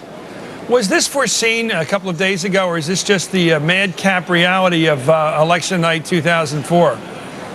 Well, yes and no. Everyone predicted a huge turnout, but of course you don't really know whether there's going to be a huge turnout until people actually show up at the polls. Almost 40% of the state's 1.1 million registered voters voted early, so that's a huge number of votes that they could start working on early. But there were incredibly long lines today, particularly in places like Albuquerque, where a huge amount of the Democratic vote is cast, and there were still people in line when the polls closed. Those people were ushered into the polling places and the doors locked behind them, so all those people will eventually vote. But there were definitely more people coming to the polls than election workers maybe had anticipated. And you got to remember, I mean, somebody told me here, somebody on staff here at the elections office told me this. You know, poll workers, they're generally volunteers. They're in their 60s and 70s in a lot of cases. They work late into the night. They get tired. The count slows down. And I think the Secretary of State's office here, and I think most of New Mexico's 33 counties would be very happy to sacrifice speed for accuracy. Okay, it's great to talk to you. Josh Mankiewicz reporting from Santa Fe, New Mexico. We're going to be talking more with our panel right now. And the question is, what are we learning? Dee Dee Myers is all of a sudden sitting next to me. He appears.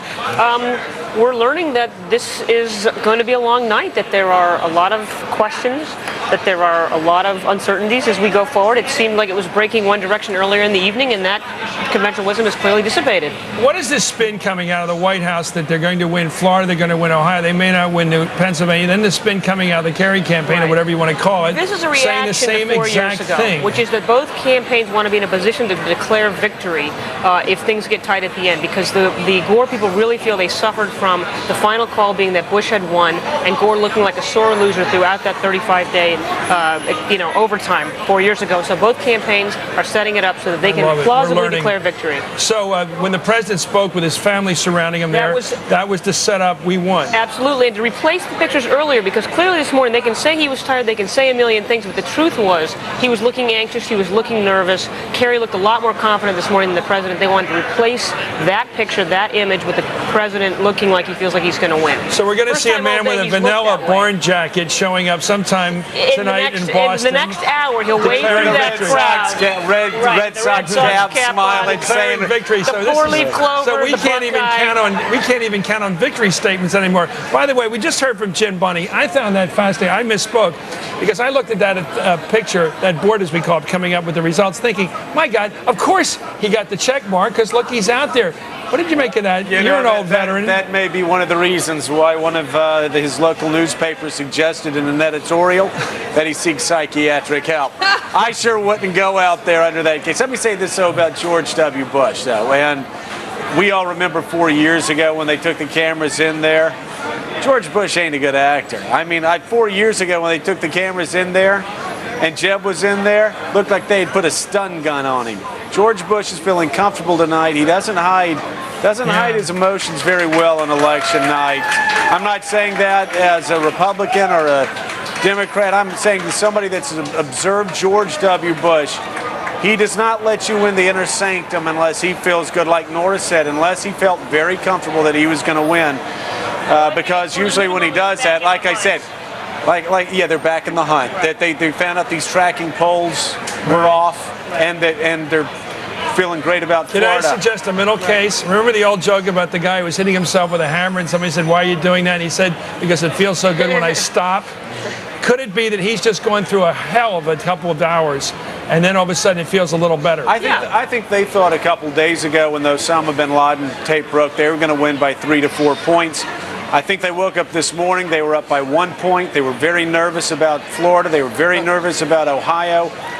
They're feeling very good right now. They would rather be where they are than where John Kerry is. This beats the hell out of getting a hammer over your head. They have been nervous since Sunday, Monday. They changed their schedule. Dick Cheney was sent to Hawaii.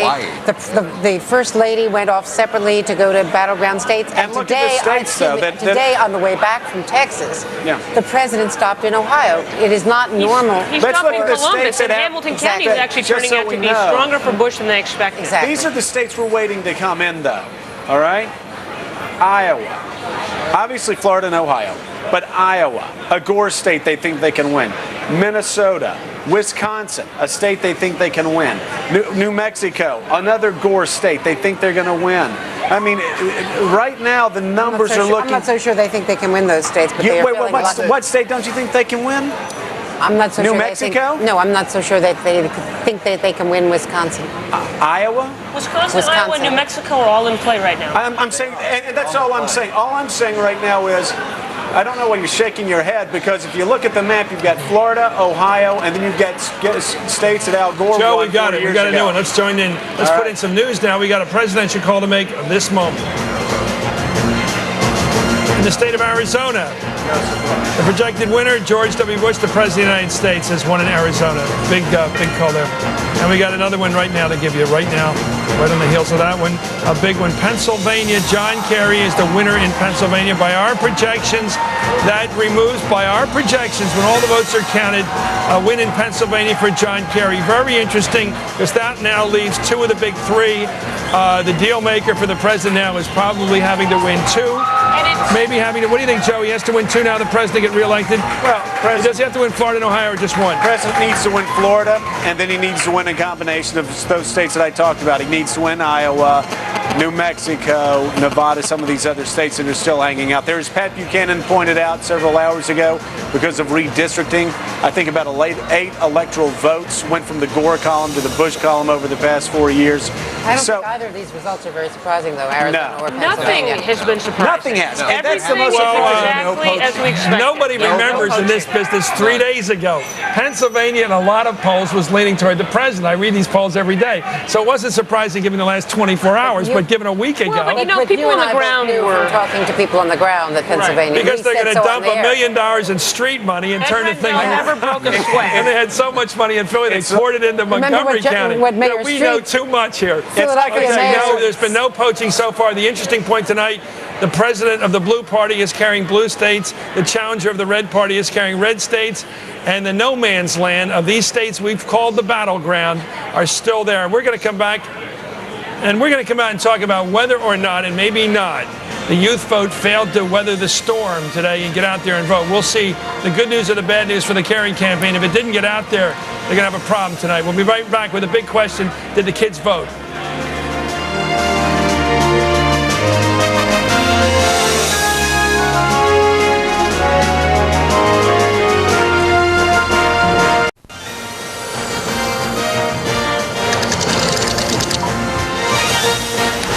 Let's go look right now and see where the campaign stands right now. Let's go right to Brian Williams, by the way. He's been looking at the exit polling, and he's figured out something about the youth vote, whether it did or did not show up in the numbers projected. Brian. Well, Chris, I have the answers to the questions you've all been asking about this. Most of the political pros in the business, this will be the single most interesting set of exit poll figures. With all the hype about the potential of the youth vote, a whole lot of time, energy, money spent targeting young voters in the hope of getting younger people who don't usually vote to the polls this time, making this year different somehow. NBC News exit polls suggest these efforts did not pay off in the end. 18 to 29-year-olds, the fact is, made up 17% of voters nationwide. That is the exact same percentage as 4 years ago. Many thought the war in Iraq would push young voters to the polls. A lot of the pre-election polling, remember, showed them tipping in the anti-war direction. We didn't find any evidence of this today. Among voters ages 18 to 29, 49% said they approved of the decision to go to war. 49% said they disapproved. It's the red versus the blue.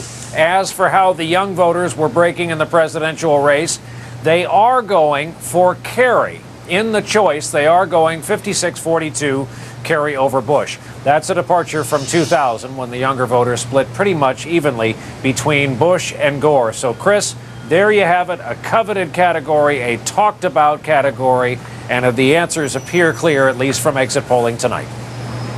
Well, there it was. That was a brilliant and brutal debunking of previous opinion by the exit polling information we have. Notice that even the 31 to 40-year-olds also declined voting. You know, I know last night I was called the cynic for repeating it over and over again. No, you were doing it tonight as well. And I was doing it tonight as well. Tonight as well. Before these numbers came in, and again, I said it, and I warn all of you that are running for office. I talked to Didi about it. Every 2 years, we always hear the youth are going to go out, they're going to vote, they're going to make the difference. And that's why I said last night, when everybody else on the planet was saying the youth were going to be motivated, that they weren't. I wasn't. It's not that I'm smart.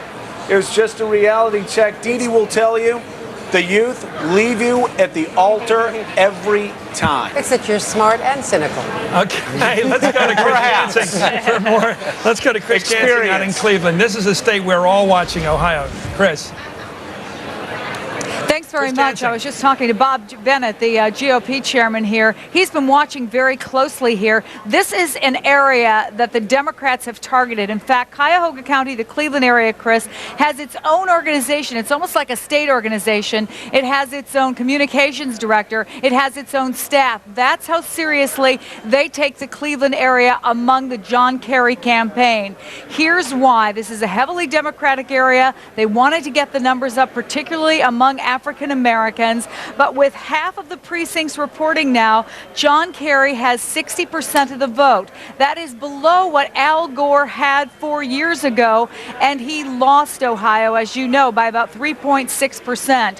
One of the key goals of the Democrats this year was to get up those numbers. They needed to keep their margins high so that in the rural areas where George Bush is strong, they could offset those numbers and still win in Ohio. So right now, half the precincts reporting 60% of the vote for John Kerry. The Democrats will tell you they're going to have to bring those numbers up when the other 50% of the vote comes in if they're going to look strong here in the Buckeye State. Chris? Okay, thank you, Chris Jansing. Let's go right now to Keith Oberman. Also looking at the results. Let's get some more results from Keith on the governorships and the Senate, how it stacks up right now. Keith. Chris, 11 governorships up for grabs this evening, and we have now 3 each for the Democrats and the Republicans. First to Indiana, where Mitch Daniels, the former OMB director, has unseated Joe Kernan, the incumbent Democrat, who'd taken over for the late Frank O'Bannon upon the latter's passing in 2003. That's the projection by NBC News. Mitch Daniels in what looks like a significantly large margin victory over Indiana in the governor's race. And in Delaware, this one also called as a probable by NBC News. The projection there is that incumbent Ruth Ann Minner, the Democrat, will retain the office that she won by defeating Bill Lee in 2000 and going again against Judge Lee again today and defeating him once more. So 3 each and 5 still pending. Chris, back to you. Okay, thank you, Keith. Just a quick thought here. I want it from you, not from me. This problem with getting out the vote in Cayuga County, heavily ethnic, black, but also ethnic, Eastern European, all kinds of people out there, is this the Catholic thing kicking in? Why would that vote be down? The blacks are probably voting Democrat. What happened to the whites? Well, we'll have to wait and see. I mean, one of the things we've been hearing is that African Americans aren't turning out in as large numbers. And remember, there was that ballot initiative banning gay marriage, which is something we've seen splitting off some of the African American votes. So that could have been it. It could be white Catholic voters, ethnic voters. It could be that the second half of the vote will come in stronger and raise carry up. We just don't know enough yet, but there's certainly a lot of factors at play in that. You know, African American voters are so many of them are culturally conservative. So many there's so many stereotypes out there, and you put as Ohio had Amendment 1 on the ballot, and it's about gay marriage. I'm not saying that in and of itself is what moved them, but again, they are, so many African Americans are culturally conservative. That's a very important point, but let's get back to that. We're going to be making some big announcements right now as we go to 11 o'clock. Oregon, Washington, California, Hawaii, and Idaho. Let's get those announcements out in just a couple of seconds. Once again, we're at that spot to make some news. America shows uncertainty or weakness. In this decade, the world will drift toward tragedy. Saddam Hussein didn't attack us. Osama bin Laden attacked us. Al-Qaeda attacked us. First of all, what my opponent wants you to forget is that he voted to authorize the use of force and now says it's the wrong war at the wrong time at the wrong place. Iraq was not even close to the center of the war on terror before the president invaded.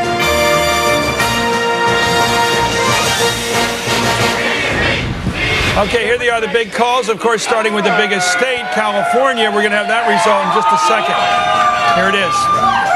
California, John Kerry is the projected winner for the largest state in the union. There it is with all those 50-some electoral votes. A big win, not unexpected, but a big win for John Kerry. That'll move him up in the in numbers and show the real competition going on here. Washington State, also John Kerry, projected winner by NBC there. So that's 2 wins on the West Coast. This is becoming something of a bi-coastal race. Here, of course, in Idaho, President Bush in conservative Idaho, clearly the winner there in a reliably Republican state. We're looking right now at too early to call Oregon. It has been on the list, a longer list of the battleground states. Oregon, too early to call in that case. We just don't have enough numbers to make a call. Too early to call as well in Hawaii, where the vice president went out there this weekend and talked a lot about the dangers of a second Pearl Harbor. It was a rather dramatic statement out there. Too close to call. Again, Florida, that's going to be haunting us throughout the night, perhaps. Too close to call in Florida. Too close to call in Ohio. The 2 of the other big 3 we've been watching all night. Ohio, too close to call. Colorado, too close to call. Another state that is hard to figure sometimes in presidential campaigns. It's gone from liberal in the 70s to conservative with the focus on the family and the conservative cultural groups moving in there. And then with the Hispanic vote gaining power, too close to call in Colorado. It keeps changing that state. Iowa, too close to call, another key battleground state where the president had been doing very well out there. Nevada, too close to call. One of the states that Bill Clinton, the former president, went out and campaigned in the last week of the campaign. New Mexico, the other Bill Clinton state that he visited, another one that's too close to call. You'll notice these are no longer too early to call. They're getting to be all too close to call. Here's the one, having said that, too early to call in Michigan. Not enough numbers there to even make a projection as to whether it's close or not. It's simply too early to tell in Michigan. In Minnesota, too early to call. That's what it means, too early. We don't know yet. And in Wisconsin, another state, too early to call. Not enough numbers there to give us a sense of who to project. Too early to call in New Hampshire.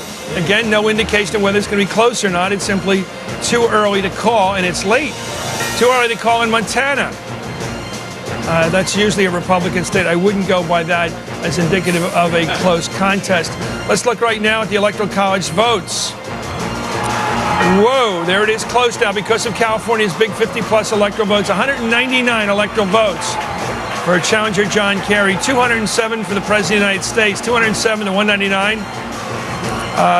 Nobody's won a state from the other party. Look at that map. Let's hold it up there. See all those reds? They were red last time. See all those blues? They were blue last time. Nothing has changed. Look at the grays. That's where the battleground is. That's where the advertising money has been spent on TV. That's where the candidates have traveled over and over and over again. States like Iowa, as small as they are, 7 electoral votes, in and out of there all the time. The only one of the states I'd have to say that's among the battleground states is Pennsylvania, which was blue last time, heavily contested by the president this time. Blue again this time, but look at those numbers. You can't make it much closer to that.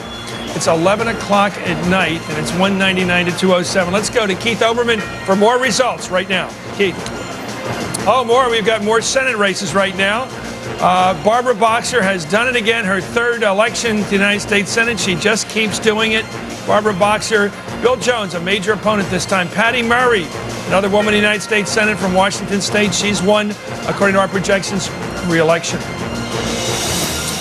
Ron Wyden in Oregon, re-elected by our projections. Ron Wyden, Barbara Boxer, Patty Murray, all re-elected by our projections so far. Mike Crapo, who is a Republican from Idaho, again following the pattern of ideology in the West. Senators from the West express the ideology of their constituents there. Danny Inouye, World War II hero, lost his arm in the war, a very popular fellow. He's been reelected once again. What a career he's had, Danny Inouye from Hawaii. South Dakota, too close to call. This is going to be too close to call. Those numbers, 43% of the precincts reporting, are high. There are not that many people that live in South Dakota. Those numbers are going to be fought for one at a time. A real retail state where a huge percentage of that state knows Tom Daschle personally and also are getting to know John Thune. So this is like running for Congress rather than running for the United States Senate. It's a very small state with a very small population. Everybody knows everybody. Too early to call in Colorado. And that's a big name. Obviously, everybody knows Pete Coors by name because of the beer. Let's take a look at Kentucky. You know what? This is interesting. Hold on this one. NBC, I don't know what anybody else is saying, but NBC says this call is too close to make right now. It's too close to say who's won that race, even with 99% of the vote counted. Jim Bunning has not been declared the winner by NBC. He has been declared the winner by Jim Bunning, which is an interesting thing, as Joe has been having a bit of sport with him earlier tonight. We'll see whether there's anything clinical involved there, but I'm not so sure. Let's take a look at Pennsylvania, too close to call. Art Inspector going for his 5th term, Joe Hoffel, an underfunded congressman who many thought was doing this as a run for the next time. He was hoping to maybe run close with Senator Specter and maybe take on Santorum the next time. Clearly making a run of it this time with 2/3 of the precincts in and reporting, look how close this is. And this was not a battle of money. Art Inspector spent a lot more than Joe Hoffel, and he had the support of the unions of Pennsylvania, unusual for a Republican in a general election. Boy, there's a lot of surprises tonight. This is amazing. Florida, Mel Martinez, the HUD secretary, the president personally recruited to this campaign with 92% of the precincts in. Look at this race. This country is divided, not just as a whole, it's divided in every portion of the country for any race. It is amazing. When you want to fill an open seat, you got a competitor. Look at this one. Too close to call in North Carolina. The Tar Heel State, Erskine Bowles, who was chief of staff to President Clinton and who ran 2 years ago against Elizabeth Dole and got beaten rather handily, almost by 10% last time. And look at him with 2/3 of the precincts reporting. There he is. Look at this. Too close to call. Very interesting races all across the country for the United States Senate. In Louisiana, it takes a 50% victory down there to win without a runoff. Too early to call. We got David Vitter, the Republican, up against Chris John, and he's one of the two Democrats running in that very interesting way they do things down here. Now to my colleague Keith Olbermann for the rest of the results coming up right this moment. All right, Chris, with all that in the Senate and even with perhaps the Bunning and Specter re-elections still up for grabs, with all that has actually happened, there's only been 2 changes or 3 changes, a net gain of 1 by the Republicans because DeMint takes the South Carolina Democratic seat away from them and Isaacson in Georgia takes the Democratic seat away from them, whereas Barack Obama wins for the Democrats in Illinois. So it's +1 on the Republicans and -1 on the Democrats. Let's do some of the House for you. In Florida, Representative Katherine Harris, who was big news 4 years ago, as we all remember, is now projected as the winner in District 13, even though she had trouble with her own absentee ballot. She's the winner over the Democrat Jan Schneider. Into the Texas redistricting saga, or as it's also known, the Chainsaw Massacre.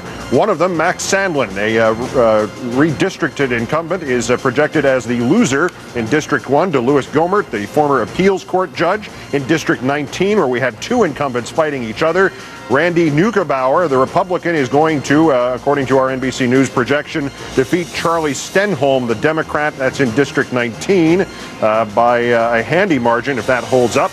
And in District 32, Pete Sessions and Martin Frost, one of the most publicized congressional races of the year, is going to again go to, or it has to go to the incumbent, and in this case it is Mr. Sessions. In District 32, once again, the Texans who were redistricted, the Democrats 0 for 3 so far. In Louisiana, the first Indian American in Congress, Bobby Jindal, is projected as the winner in a huge field of no less than 6 candidates in Louisiana, with 90% of the vote in District 1.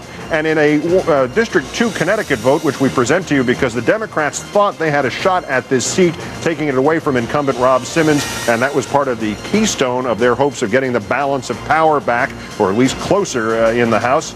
They didn't get it. Rob Simmons projected by NBC News as the winner there.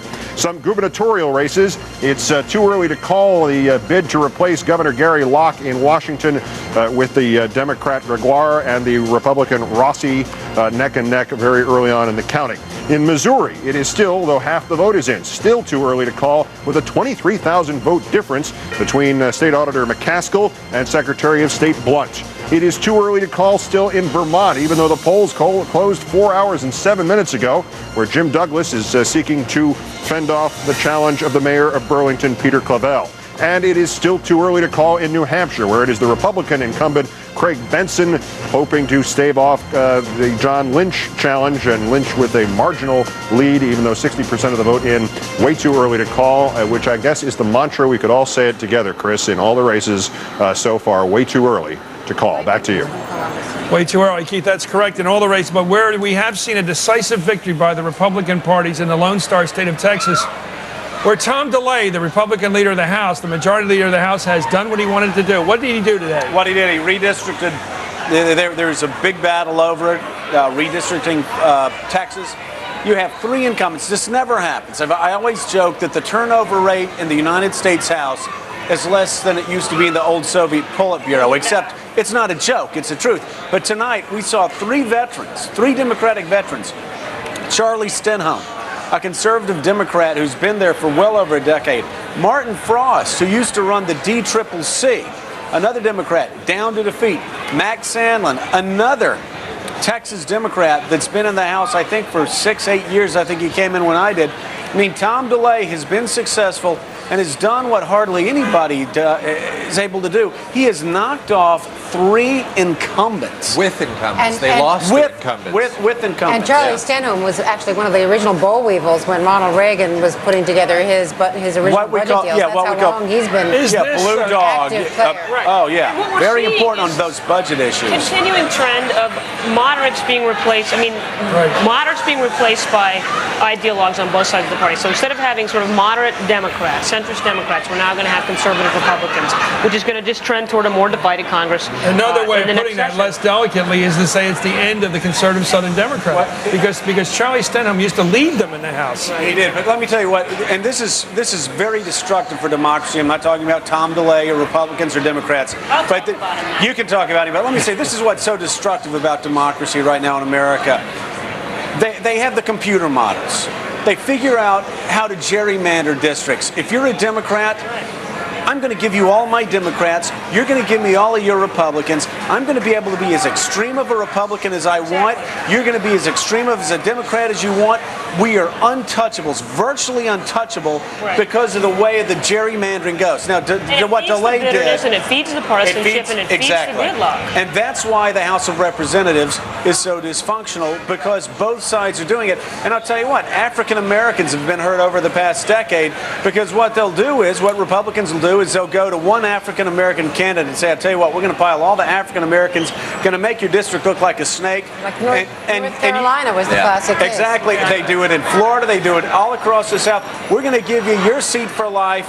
You give us this. And so they'll trade 4 Republican seats for their one safe seat. And it's happening. I'm telling you, I'm a conservative. but there needs to be some national commission to look at what's happening in the House of Representatives and the gerrymandering. It's sickening with the computer models, and it's feeding extremism, and it is bad for democracy. What's the re-election rate right now, Joe? I would 90%? I would guess it's 96, 97%. That's why these 3 losses in Texas are so shocking. But they were beaten by incumbents. They were beaten by incumbents. Yeah, no, I mean, listen, it is next to impossible as an incumbent to lose there.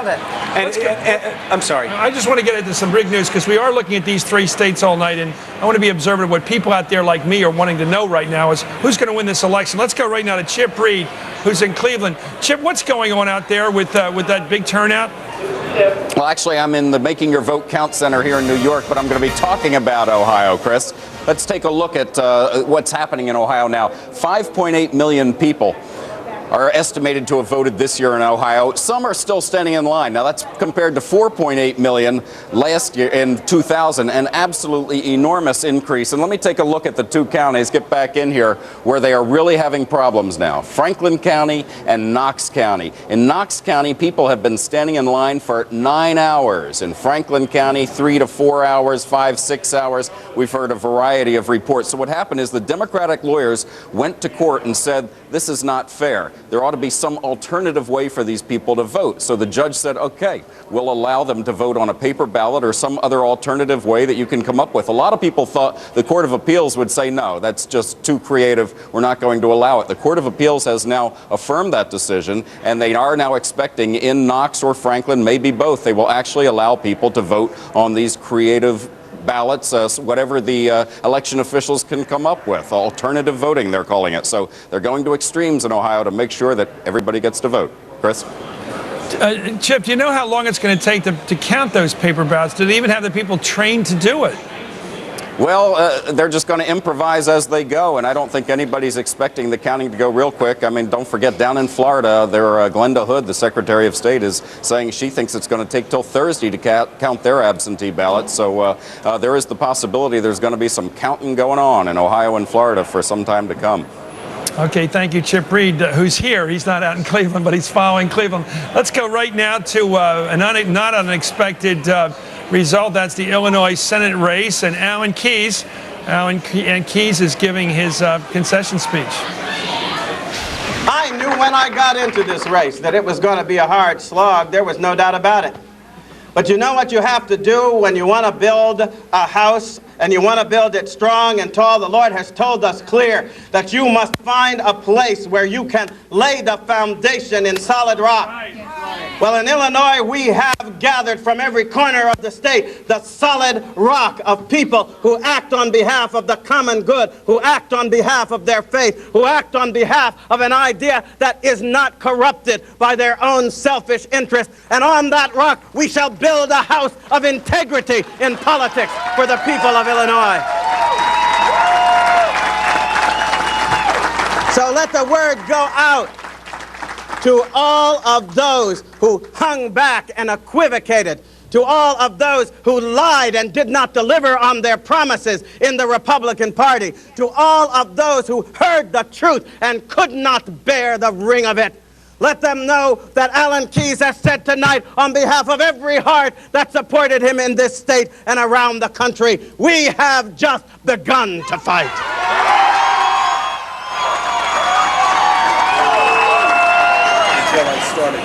Alan Keyes, a very smart guy running in what looked to be and has turned out to be a hopeless case. Let me ask you, you're a romantic, Joe.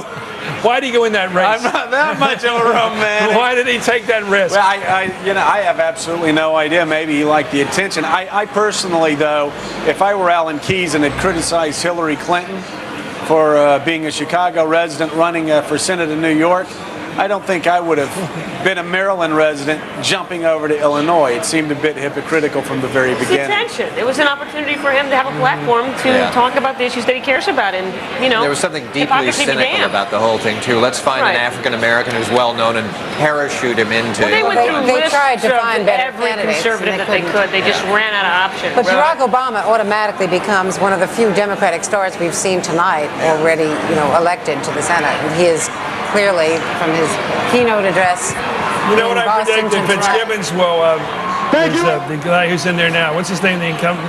Peter Fitzpatrick. Fitzpatrick is going to give up the seat early so that he'll get some seniority in the United States Senate. That's always a nice thing to do for the home state guy. We'll see that. Anyway, we're going to go break right now and come back with lots more about returns coming in tonight as we watch this battle. But we're looking right now. Let's take a look at this undecided map now and how treacherous it is for both parties. Too close and too early, or both. Let's look at these green states.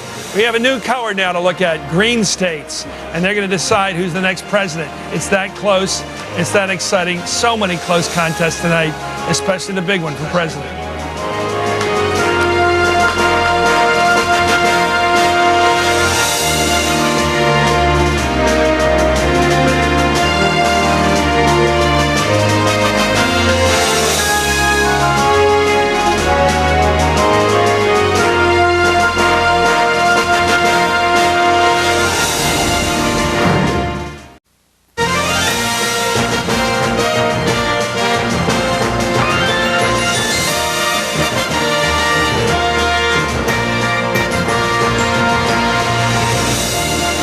The states now that have been called, look at them. There is a lot of country that has declared itself according to our projections. Look at all that red. Look at the blue up there in the Northeast especially.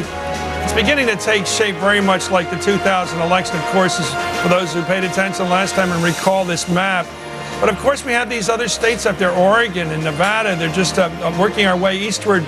Of course, Wisconsin, Minnesota, Iowa, Ohio, Florida, so many states. Let's take a look, though, to put ourselves in a more positive frame of mind. Let's look at the deciding states right now. Well, here's one too close to call, Florida. Still to decide, still to get the numbers right. Too close to call, Florida, no surprise, really close. Ohio, too close to call. Too close to call. Colorado, surprisingly one that's too close to call, but Kerry's challenging there. Another state that's too close to call across the country right now, and it's over 11 o'clock in the East Coast. Iowa, too close to call. These are the battleground states, ladies and gentlemen, we've been looking at for weeks. Nevada, too close to call. New Mexico, another battleground, another state that Bill Clinton visited last week, too close to call. Michigan, too early to call. We don't have the numbers there to even begin to estimate whether it's close or not. Minnesota, same deal, too early to call. Too early to call in Wisconsin. Too early to call in New Hampshire. And too early to call out in Oregon. And too early to call in Hawaii. And there you have it. Look how close it is. 199 to 207. We got a crowd outside here that applauds even close calls. They like it close so far. That's part of the excitement of watching election night, rooting for your candidate and hoping that if there's a doubt that he will benefit from it. What did you think? What do you think? You're the pro here. You know, I've talked to Republicans and Democrats in the last couple of days as we've talked about how divided this country is. And even partisans have said, you know, I just hope we're not in a protracted situation like 4 years ago, that let's have a result. That's clearly what the markets would like to see, the investors would like to see a result. Also, we have a power to project to the world, and the fact that this country could be, if you do have more than 1 million absentee ballots potentially in Florida that won't be counted for a couple of days, Ohio, it looks like, won't be counted, some areas, key areas in Ohio, we could be in a situation where we don't know who is elected. And as Dee Dee pointed out earlier, the one lesson from 4 years ago that the Democrats have learned is they are not going to concede anything. There will not be any grace period because they feel that they really gave up whatever strategic advantage, or I should say tactical advantage, they had 4 years ago. And even though the president has the real estate and the incumbency and the authority of office, they are really going to drag this out. What do you think the world's going to, our enemies are going to hear this news report. They're going to read Reuters, they're going to read Agence France Presse, they're going to read Al Jazeera, and they're going to see that the United States is caught in a bind. We can't really decide whether to re-elect our president or not. It's that close. Joe? It's like 5, 6, 7, 8 hours after we started voting. We've got hundreds of millions of people in this country. But 3 billion people were reading the papers tomorrow morning around the world saying we haven't figured it out yet. And you know what they're thinking? thank God, or what I'm thinking is, thank God this is how we decided. It's not like the Sudan, where if tomorrow my guy loses, my family doesn't get shot and drug out. This is no crisis. This is democracy. This is what happened in 1960. I remember in 1968, it was my first memory of politics. I was watching with my dad at 5 in the morning as he was putting on his tie, getting ready to go to work, trying to figure out whether it was Nixon or Humphrey and how it happened. This is the beauty of democracy. And even 4 years ago, when it was drug out for 5 weeks, there was no violence. And when the new president was finally appointed, or whatever it was, nobody protested. Everybody accepted the result, more or less, and moved on. And the country functioned. And I think we that's have a president who is a lightning rod around the world because of the war in Iraq, and the people around the world are watching, rooting, probably in many cases against him, and seizing opportunities. I'm asking a rather drastic question. Will enemies see this as an opportunity if this goes on for 3 or 4 days? For what? No, absolutely This is not the Cold War. And we don't have enemies. If you check your Constitution, Al Haig's actually in charge. It's not like anything stops functioning either. I mean, every aspect of the government is still in place: the military, the Homeland Security Department, the president. It just 20 million voters. It takes a few days. It takes 2 or 3 days. It also tells us that we don't have the technology down. It's sort of amazing in this day and age that we haven't figured out better ways That to is a count good point. votes. I'm going to go right now to our offstage panelists. They're on stage where they are. Let's go to John Fund. Are you out there, John? No, John isn't here. John left. Oh, let me go to Ron Silver because you clearly are, Ron. I raised a question which I think was debunked before I could even finish the sentence, which does this, not stalemate, but this close contest in all these states, which looks like it may go more than a day, and enough of these states to stop a decision from being made, cause a concern in the world. No, I don't think so. I happen to agree with Joe. This is something we should celebrate. It ended 4 or 5 hours ago. Some polls closed an hour or two ago.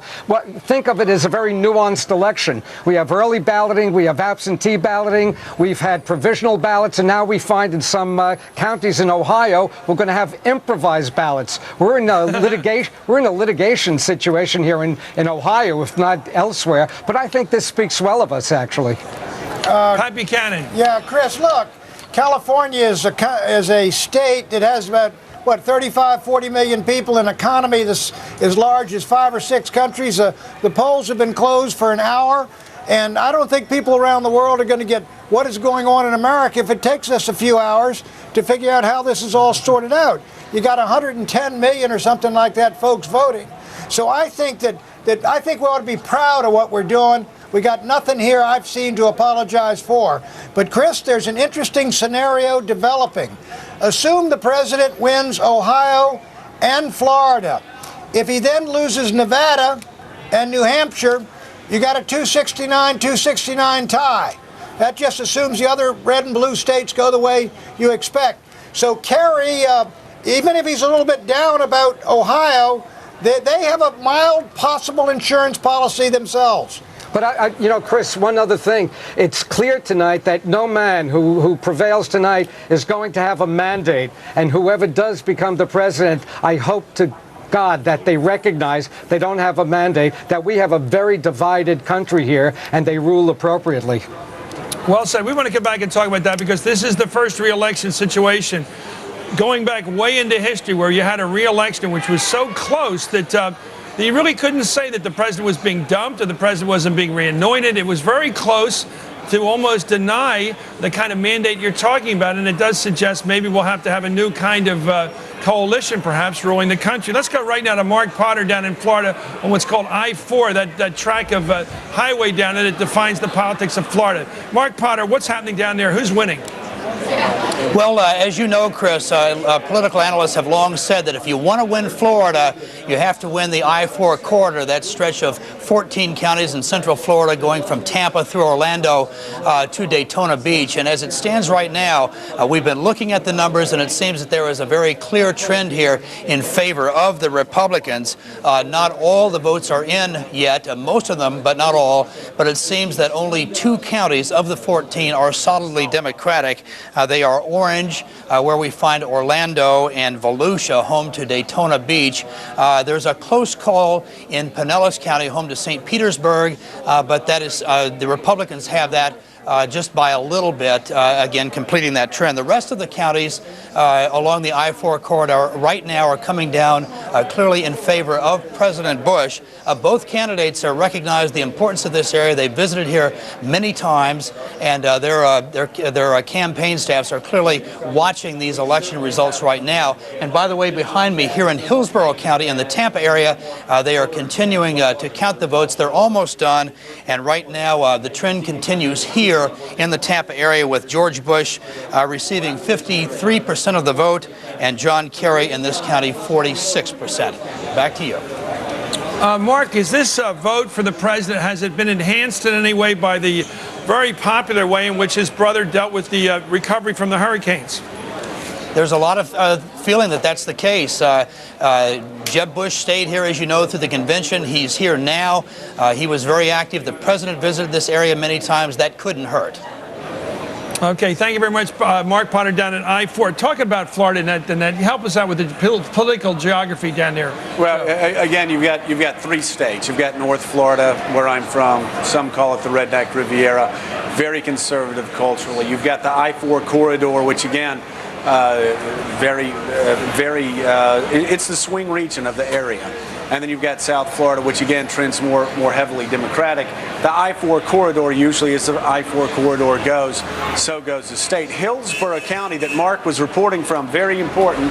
Hillsborough County, where you see Tampa right there, that's Hillsborough County. Last election in 2000, George W. Bush only won by, I believe, 10,000 votes there. He's winning much more comfortably this year. He's winning much more comfortably across the entire I-4 corridor. So again, it's certainly a harbinger. That's one of the reasons why, again, I think most Kerry insiders are concerned right now and do not believe they're going to win the state of Florida. You know, I was wondering why there was so much euphoria in the last several hours, given that fact. Can you think of anything that helps the Democrats more than it would have helped them 4 years ago? Has anything changed in their direction? Let me tell you this, and again, I'm not cynical. I'm just giving you experience, real life experience, and I've been saying this for some time also. There's a reason why local politicians, state politicians, and national politicians like hurricanes in the state of Florida. It's because you can go and roll your sleeves up. You can help people get their power turned back on. You can help people get their air conditioning turned back on. You can help them with basic needs. One of the most impressive figures in the Clinton administration was a guy named James Lee Witt, who saw our region through 3 hurricanes. Bill Clinton was smart enough to understand that he wasn't going to make the same mistake that George Bush Sr. made in 1992 during Andrew, and he appointed Judge Witt, who was absolutely extraordinary. I loved the guy. I hugged him, was he out of FEMA? Out of FEMA, yeah. He's the FEMA director. And so again, you have 4 hurricanes, and again, there is nothing. Ron, you were there. My God, it was like a war zone. Yeah. And when the government, and they're so it's in your neighborhood, in my neighborhood, and they have been so extraordinarily efficient. I'm not just saying the Bush administration. I'm saying the Bush administration, Jeb. First of all, Jeb Bush has more than 80% popularity, and George Bush came delivering goodies, delivering federal aid, plus the fact that people in Florida were not able to and wouldn't want to focus on the political campaign, on what a challenger needs is attention, because they were dealing with putting their lives back. And one step further back is, why did Democrats think they could win Florida? There's a couple of reasons. One was the residual anger from 4 years ago, which they thought would drive up turnout, particularly among minorities and traditional Democrats. And the second was they thought they saw an increase in non-Cuban Hispanics, particularly along the I-4 corridor, that they thought were going to trend more Democratic, and that would be enough to get them over the hump. The big problem, though, for them is real quickly, though, just wanted to say one of the biggest problems for the Democrats has been Jeb Bush's popularity this year. In 2000, he was loathed. He was loathed because of affirmative action. He was loathed because of One Florida by African Americans. That's totally changed now. What about the Jewish vote? What does the war in Iraq and terrorism do to the Jewish vote in Florida that the Democrats count on? It's made a huge difference. I mean, you know, during this war, obviously, when I first came him on MSNBC, I was obviously very supportive of the war in Iraq. I thought it was the right thing to do. All of a sudden, I would find my commentaries over Jewish World Review and all of these pro-Israel sites that I'd never even heard of before. And I've got to believe that, again, in South Florida, in Broward County, in Palm Beach County, in Miami-Dade, you know, George Bush did not win the Jewish vote, but he certainly cut into the Jewish vote down there. Actually, more the president's position on the Israeli-Palestinian issue is more profoundly influential in that community. Well, yeah, you're right. I mean, he certainly is. But I'm talking the entire approach toward the Middle East, which is we're going to call the good guys the good guys, the bad guys the bad guys. But I'll tell you, if George Bush wins Florida, then Ohio becomes absolutely critically important. But I mean, Kerry can do it. Kerry can do it without Ohio, but he's got to then win the trifecta of those upper Midwest You know what's interesting? We've been suggesting, I think it's always implicit when you have a political discussion that a bigger turnout helps the Democrats. And yet in Florida, we're seeing a vastly higher vote than we saw 4 years ago, and yet the pattern holds. We're seeing those excruciatingly long lines, not just in big Democratic urban areas, but in small communities in North Florida. So we're looking at this. That's 800,000 votes already, more than were cast last time. And we're not done yet. There are only 94,000 absentee ballots there, which is no way going to make up for that 321,000. 94,000 were in one county. There are more in one county? There's a million absentees out, right? A million. There's more than more than a million. We're beginning to act like the decision room here. It sounds like we're the decision room. We got to be careful here. Let's go to David Schuster. David, let's pick up on this. Well, Chris, one of the reasons that the Democrats in Florida are so grim right now is because we've just looked at the precincts that are still left. For example, here in Miami-Dade, which Al Gore carried this part of Florida by about 40,000 votes.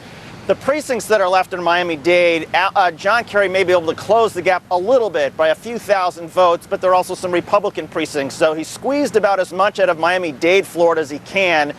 The greatest Democratic stronghold in South Florida is Broward. Most of those precincts are now in. Again, Kerry may pick up a few more thousand there with what is left in Broward. And then you look at Palm Beach, there's still more precincts that Kerry can squeeze a few more thousand, but it's just not enough when you look at the precincts, the votes, what is left, and Democrats starting to acknowledge that unless something really strange happens, they're not quite sure how Kerry can piece this together and close the raw vote total that you're seeing there of more than 300,000 votes. Well, it's interesting, David, because the professionals working at NBC, and I think on the other networks, although I haven't checked with them, are still hesitant to call that for Florida. What do you think that's about? I mean, you know, I've looked at numbers throughout the day like everyone has, and I guess it's just close. Despite what we're saying right now, there must be some Democratic pockets that haven't come in yet that justify this hesitance to call that state. The absentee ballots, for example. Well, Chris, there are some pockets. There are the absentee ballots. There were so many that were cast ahead of time. One of the problems that I think a lot of people are having is that the reporting in Florida is all over the map in the sense that the Secretary of State, the numbers that she is putting out, those are far behind what the Associated Press is reporting. So, for example, if you go to the Secretary of State's website, there are no votes that are included from Miami-Dade or Broward or Palm Beach, and those are the three Democratic strongholds. When you look at the numbers that we're relying on, the Associated Press, those are being reported precinct by precinct. And when you look at, for example, the county websites, we just checked Miami-Dade, the precincts that are left are just not enough to give Kerry much of a boost in South Florida's Miami-Dade. So part of the problem may be that it's just confusing as far as people trying to keep track of what votes are still out there. You get one answer from the Secretary of State, you get an entirely different answer from each of the counties, and that confusion may be contributing to why people are being so cautious. Okay, so when we come back, we're going to do what the CIA calls pulse the system. We're going to pulse the system through Florida, up to Ohio, up through the Midwestern states, and see if we can figure out which way this thing's heading right now, because it's clearly not exactly within reach for either candidate for president. We're looking at the numbers right now. Nobody has anywhere near 270. And look at all those Christmas trees out there that nobody has possession of yet and would love to grab before the night's over. We'll be back and try to figure out what's happening in Florida and those other too close to call states.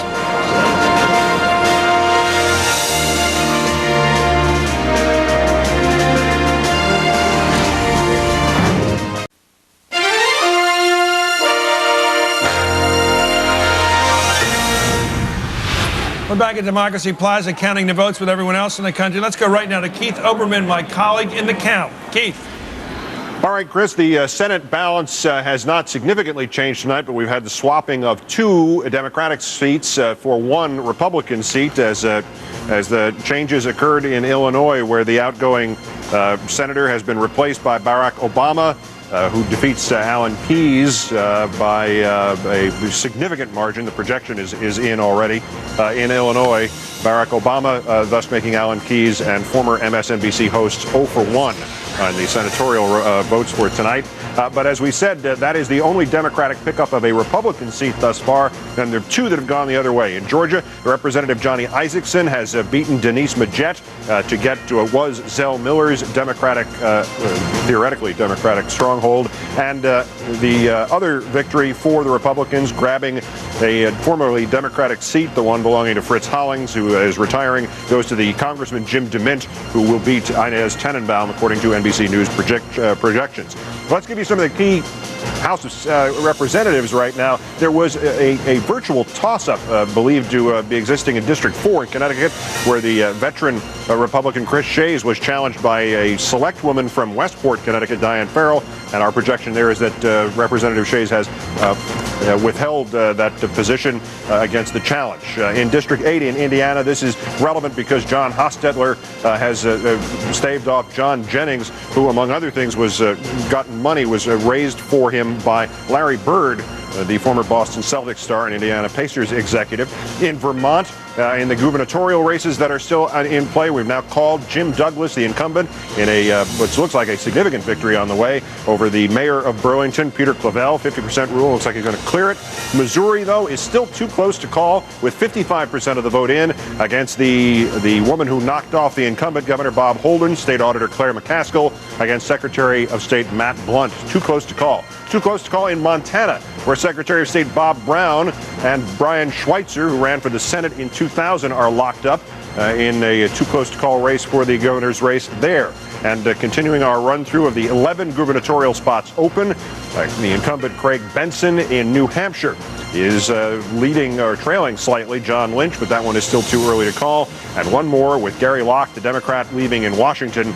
It is again just an extraordinarily close race early on between the Democratic candidate Gregoire, the state attorney general, and former state senator Dino Rossi.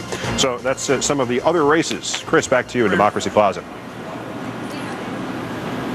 Let's go, but thank you, Keith. Let's go to Nora O'Donnell with the White House. Nora, what's the latest on these Florida calls from the White House perspective and also Ohio? Well, they're feeling very good. Karl Rove, of course, the president's top political strategist, peeking his head into the White House briefing room and flashing a V for victory.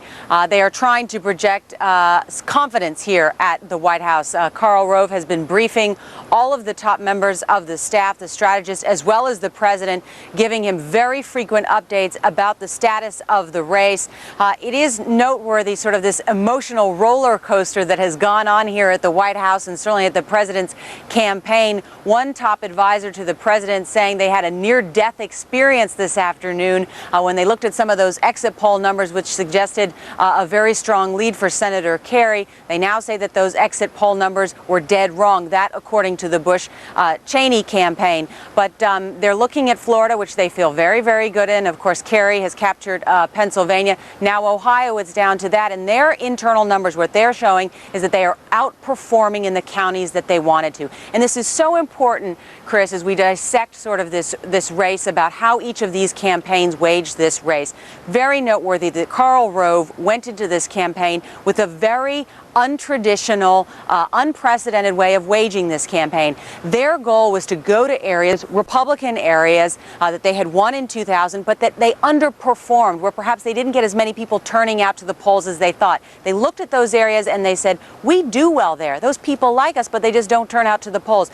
That's where the president spent a majority of his time hitting over and over and over again on the campaign trail. That's where they wanted to increase their yield. That's the Rovian strategy that they've been trying to execute. They say tonight that's why they're doing well, and again, still feeling confident about Florida and Ohio, but clearly I think it's all going to come down to Ohio in the final calculus. They recognize that. And then just finally, of course, I did run into 41, former President Bush, who also sort of reflected this change of mood here at the White House, who said to me, I'm feeling good now. Chris? Right. Thank you, Nora O'Donnell. Let me ask everybody here. I want to start with Joe because you've got the background to know this, and maybe we'll go elsewhere to Pat Buchanan next. Where are the blue states? Nora gave a good description of how they're going to hold what they had.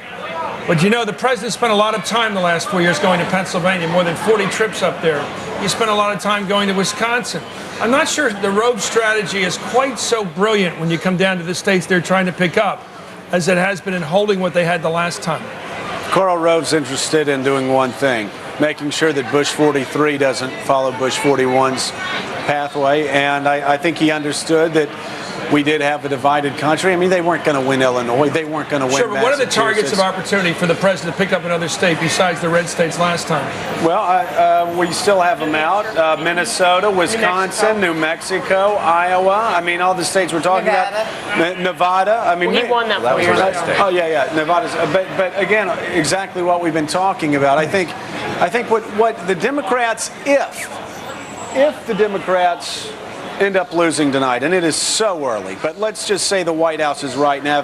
Karl Rove has a reason to flash the V sign. What they've got to figure out what to do is how to get to that candidate like Bill Clinton that can win in Arkansas, that can win in Missouri, that can win going up the Mississippi River. And I just don't know at this point whether John Kerry was that candidate that could take it from Louisiana all the way up to Minnesota, up the Mississippi. Sure. Bill Clinton split the country in half, and he did something else. He excited after the African-American base. We'll have to wait and see if... Well, you've also touched on a nerve, which is the Democrats only seem to win the presidency when they run a Southerner. Right. And that isn't complicated. It's very hard for someone with a northern accent, a northern background, unless they had that sort of fighting GI spirit that Jack Kennedy had. He was very moderate on civil rights when he ran for president. At the time, people forget that. And was so acceptable as a veteran, actually, back then in the Cold War. Name a Democrat from the North who could do any better than John Kerry has done tonight. Well, nobody got into the primary campaign. So, I mean, I don't think there is an obvious Would Joe Biden have done better down south if he'd run? I don't think so. It's not clearly speculation. Somebody's got to have a southern piece to them. Something southern. And Joe Biden's clearly not that person. I mean, he's not southern. Well, there's But you know what's interesting? The Republicans figured something out in this election cycle. They started it in 2002, and they've done a great job of it here, which is their ground game is all of a sudden on a par. Democrats can no longer take for granted that they're going to outperform Republicans on the ground on Election Day. And what Karl Rove has done is said, we don't have to win any more states. We're just going to drive up turnout in the states that we won 4 years ago. And they, as long ago as a year ago, they already said, we're going to have a precinct captain in every single targeted precinct, and by 6 or 8 months ago, they were there. And the difference this time was that the Democrats were not relying only on the traditional union grassroots folks. They were relying on these new groups, the 527s, who had just absolutely spread their people all throughout And there was Ohio, a lot of energy, Michigan. but no coordination in typical Democratic And fashion. of course, the advantage of the incumbency is that the White House is able to coordinate. We have a country that if we're in Africa, for example, it would look like a tribally divided country, where there's a contiguous mass of voters to vote for one side, predictably, and a contiguous mass of voters on the other side who vote the other way. Give me a southern state that Kerry has a chance to carry tonight. Name one. None. And then maybe a northern state. Okay, but that doesn't have to do with Republican and Democrat. What is it? Well, it has to do with John Kerry versus Bill Clinton. It has a difference between, I mean, you've got to get somebody that understands the culture of the Southeast or the culture of the Midwest. Yeah, exactly. And again, this is not saying that a Democrat cannot win in the Southeast any more than it's Can not a northern saying Democrat win in the South? It depends on who that northern Democrat. I don't know. But I tell you what, even though I'm a Red Sox fan, I wouldn't be having him wear if I were his political director, I wouldn't be having him wearing. But try to imagine. I'll give you a couple minutes because everybody should do this. Think of a northern Democrat who could do well in the red states. It's hard. You could come up with a Midwestern Democrat. I think we should all think of it. We're going to go to commercial and come back and think of some names because I think this is a redundant fact of American life that we're divided north and south like we were in the Civil War. We'll be back to talk about a not surprising map that we're looking at again tonight, north and south divided. Back in a moment from Democracy Plaza.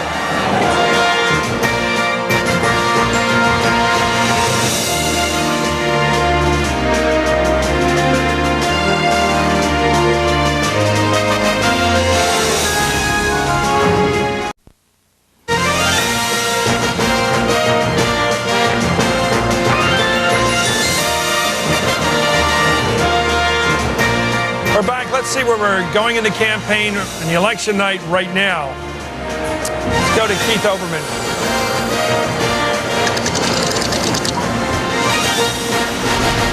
And Chris, we'll look first at the House of Representatives. The Democrats had a slim and perhaps a not too realistic chance of trying to get back in control in the continuing race for the balance of power at the beginning of the night, with all seats obviously eligible for election, 227 to 205, a 22-point Republican margin. So the hope was that the Dems would get, for the Dems' hope anyway, would they get 12 or 13 seats and regain control of the House. This does not look likely now after 5 swings or 5 toss-ups to the Republicans, and now we have 2 for the Democrats, eating slightly into that total, but nothing extraordinary. Let's give you the 2. The one in Georgia, first off, out of District 12, where John Barrow has taken the seats for the Democrats away from the incumbent Republican Max Burns. Barrow, the Athens-Clarke County Commissioner, gaining a victory for the Democrats in Georgia. And in Illinois, Melissa Bean, local businesswoman, is projected as the winner against the incumbent Republican Philip Crane, who has represented District 8 in the Illinois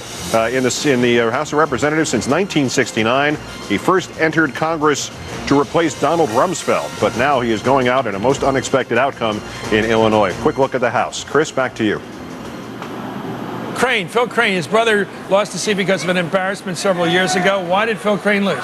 Well, Denny Hastert said that he was going to lose, just like he said Tom Coburn was going to lose. It's not really good when you got the Speaker of the House saying that you don't spend enough time in your district. That's what Denny Hastert said. I guess the voters just wanted somebody younger. Obviously, Phil Crane, 1980, I believe he ran for president. Yeah, 1980, and was always looked up to by a lot of young conservatives. And so, yeah, it's shocking tonight that he lost. But again, I think, when you have the Speaker of the House and your own party saying that you don't spend enough time in your district, you may not want to put that on your brochure. Remember that great line, what you do for me lately? Yeah, exactly. Okay, let's go right now to the other panelists. They're not far from here. Let's go to Pat Buchanan and to Ron Silver. I want to talk to Ron. Well, let's talk to Pat, because you're a man of the South in many ways. You always wave that flag whenever you're stirred to it. What is it about our country that allows the old geography to keep coming back and mattering so much? We're seeing it tonight. One thing is, Chris, the Democratic Party's nominating process winnows out the kinds of candidates who could do well in the South. You go through the Democratic primaries, and you've got to be for partial birth abortion. You got to be for Supreme Court justices who uphold Roe v. Wade. You got to be for controlling everybody's guns. You got to be sympathetic to civil unions and gay marriage. So you take all these stands to get the nomination, then you got the nomination, and folks like Karl Rove beat you to death with it, not only in every southern state, but in border states like Missouri and Kentucky and West Virginia and states like that. That's what happens.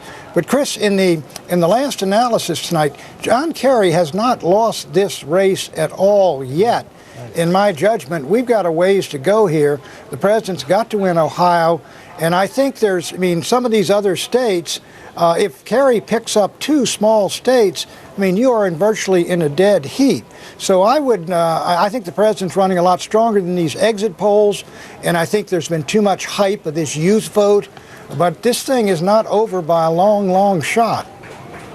What struck me, Pat, we're going to go right now to Carl Kennedy, but before we do, what struck me is how easily the president picked up West Virginia and Missouri. Mm-hmm. And if you don't contest those states, so that it takes a couple hours at least to decide who's going to win them, you got big problems, because you're not just losing the Confederacy, you're losing the border states. What's left? Then you have to run the table, as you've said and others have said, across the North through the Midwest. Let's go right now to Carl Kennedy, because I think he's going to reflect our thinking about the difficulty facing John Kerry at this moment. What's the mood up there in Boston, Carl?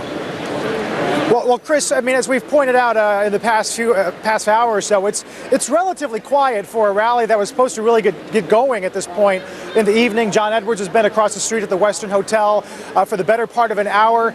John Kerry is still at his apartment, and there's little to no indication that he's going to be leaving there for Copley Square anytime soon. We've posed this question to the campaign. We've said, look, you've got the White House flashing victory signs, Karl Rove claiming huge enthusiasm over there. what about the Kerry camp? And their response is simply that they've been on TV today. John Kerry did speak after voting at the State House here in Boston earlier. They say that's not traditionally done, and they say they continue to feel good about Ohio, Michigan, Wisconsin, and Iowa, and in the words of one aide, and Florida remains very close. So the rhetoric continues. They do have Mike McCurry out talking to reporters. Joe Lockhart's been on the air, obviously, but from a strictly visual standpoint, the fact that we're not seeing John Kerry so far tonight is telling in the minds of some Democrats, Chris. Is there a sense, Carl, that John Edwards has not played his part in bringing along some of these border states, some of these more conservative cultural states? We haven't heard that, to be honest. I mean, I think the general impression of what Edwards has done is that he's actually worked a fair amount. I mean, he's done a lot of second-tier venues that you don't hear a lot about. Same thing with Elizabeth Edwards. I'm not sure that there was ever the calculation that he really could deliver some of those states for Kerry. The fact that the South fell, you might say, quote unquote, so early tonight really didn't strike too many in the Kerry camp by surprise. They're still counting on those key upper Midwestern states to help them over that hump tonight. Okay, Carl Kenton, thank you. We'll be back to you again and again tonight. Let's go right now to a call we have to make in the state, the Keystone State of Pennsylvania. There it is, Arlen Specter, a professional, if there ever was one, with union, big labor support, has been declared the re-elected veteran senator of Pennsylvania. Joe Hoffel fighting a very heroic campaign. They're staying in the run. 80% of the vote in. He's got 44%. Very impressive fight by Joe Hoffel, but not successful. Arlen Specter, as always, certainly in the last quarter century, has won again. Let me go right now to Lester Holt, who's going to give us a sense, hopefully, of why it's taking so long in some of these states. Lester. Well, let's talk about Florida, for example, the presidential contest. We may not get a call. Our decision desk says they may not make a call on that tonight. The reason, absentee ballots. You've seen a lot of the vote in Florida, but a lot of absentee ballots still uncounted.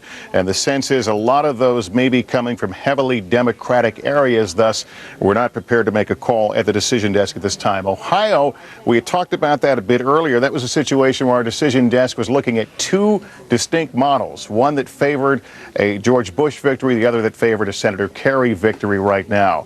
That's another race that we continue to watch, Ohio.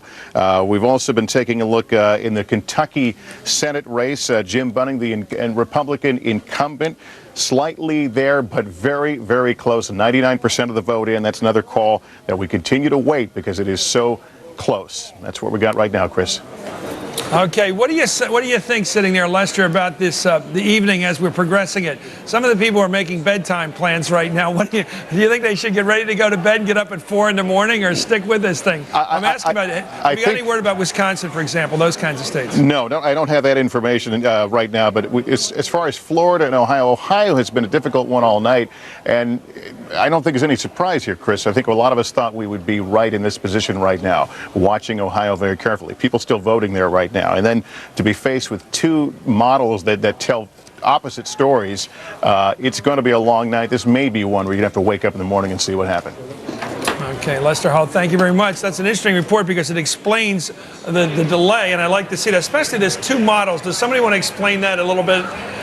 Two theories of the numbers and what they mean? I guess that's what it is. Well, and they've got two computer models, and they're estimating votes. They don't have all the raw vote in, and what they're doing is estimating what the final vote will be based on exit polls, and there's clearly a disagreement among the experts about how to frame those models, how many women will be voting versus how many men, how many young people versus how many old.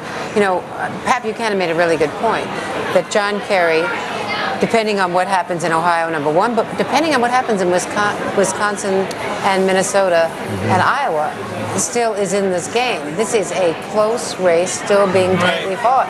And right now, George Bush has defended successfully his red states. We have to see whether or not Kerry can still poach one of those red states and turn it blue. The Republicans only had to hold serve here, and they wouldn't win by just a few, or what was it, 3 electoral votes last time. Because of demographic shifts, they would actually pick up.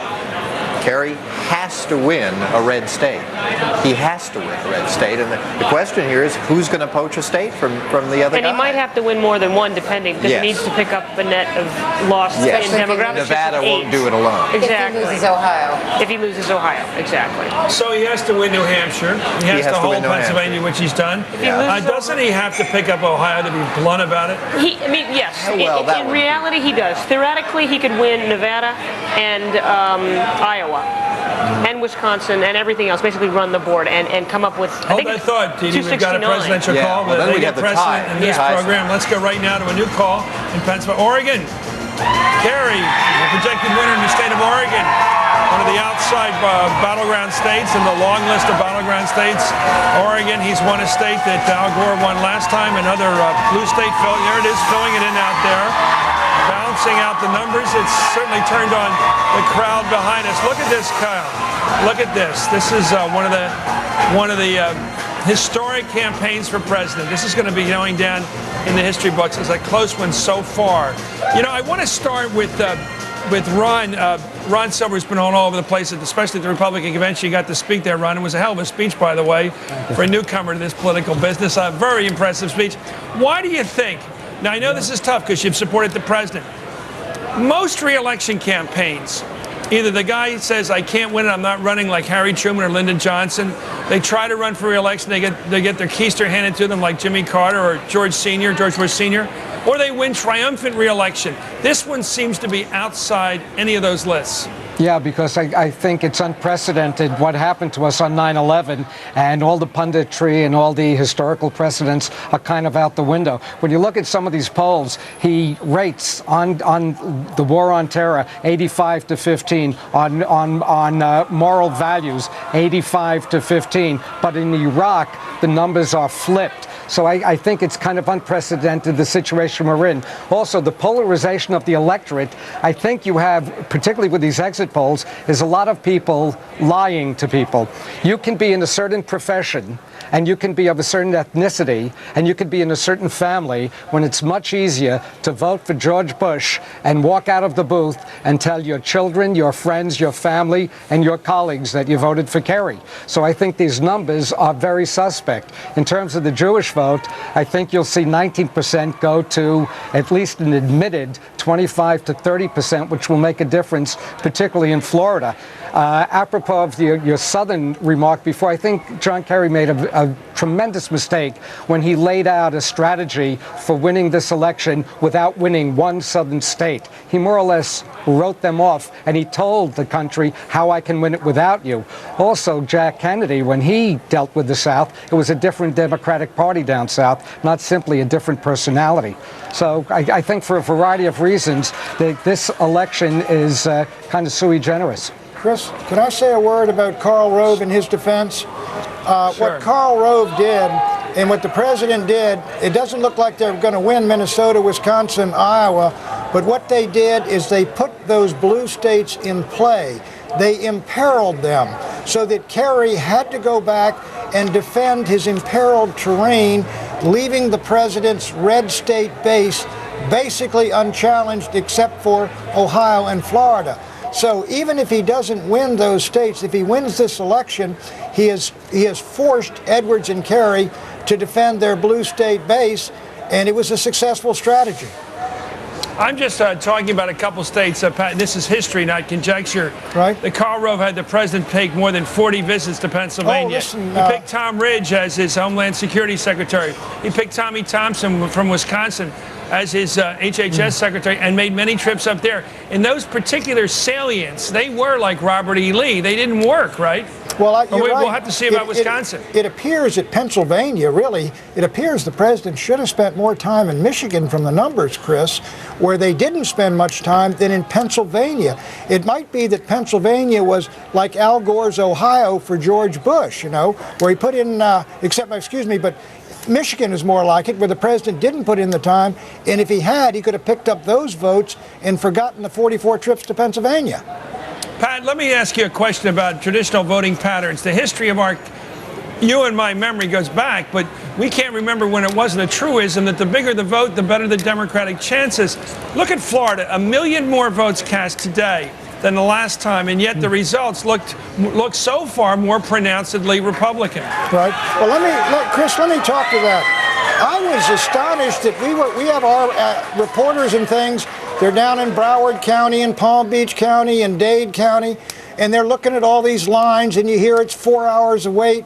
Look, that's where the Democratic vote is, and I think we should have had some of those cameras, excuse me, over there in the Panhandle, in Central Florida, over on the West Coast, where a lot of those retirees are Catholic folks over there, and so I think there's been an awful lot of emphasis on youth vote and things that are naturally going to go Democratic.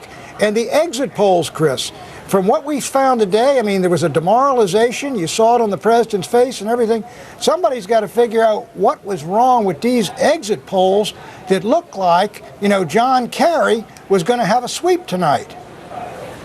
Yeah, well, I still am prohibited from talking about those exit polls, but I agree with you. They were more, maybe not as revelatory as they might have been, Dee Dee. Well, clearly, I think we're going to have a lot of postmortem about the exit polls and what went wrong. It's going to be the equivalent of the VNS sort of dissection from 4 years ago. But there was something else, because President Bush's face when he went to vote in Crawford this morning was before there were any exit polls. There was something in the Bush camp polling that reinforced the feeling among the Democrats that this thing was trending toward Kerry.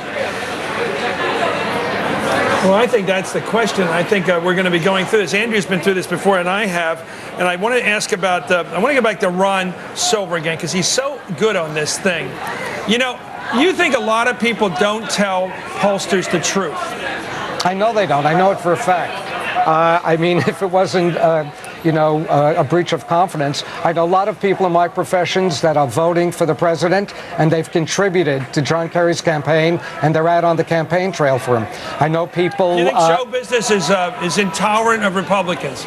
I think there's a general intolerance on the part of the left in general now that precludes conversation in many, many areas. It's very interesting. I come from a community that applauds diversity and pluralism and tolerance, but it's impossible to have a conversation if you don't have a uniform opinion. And I think that's something that needs to be looked at. Should the Democrats lose the presidency tonight, there's going to be a lot of bloodletting, and there's going to be a fight for this party, because a lot of people, the Howard Deans, Kucinich's, the Michael Moore faction of the party, have zipped it up because they want to beat this president so badly. But starting tomorrow or the day after, should John Kerry not prevail, there's going to be an interesting fight going on in that party. Well, the great thing talking to you, Ron, is you're so damn blunt about your politics. I love to hear it, because so many people are nuanced and you are so clear. By the way, you're telling me there's no lawn signs for the president in Beverly Hills. I love it. Anyway, let's go to Montana right now. We've got a call there.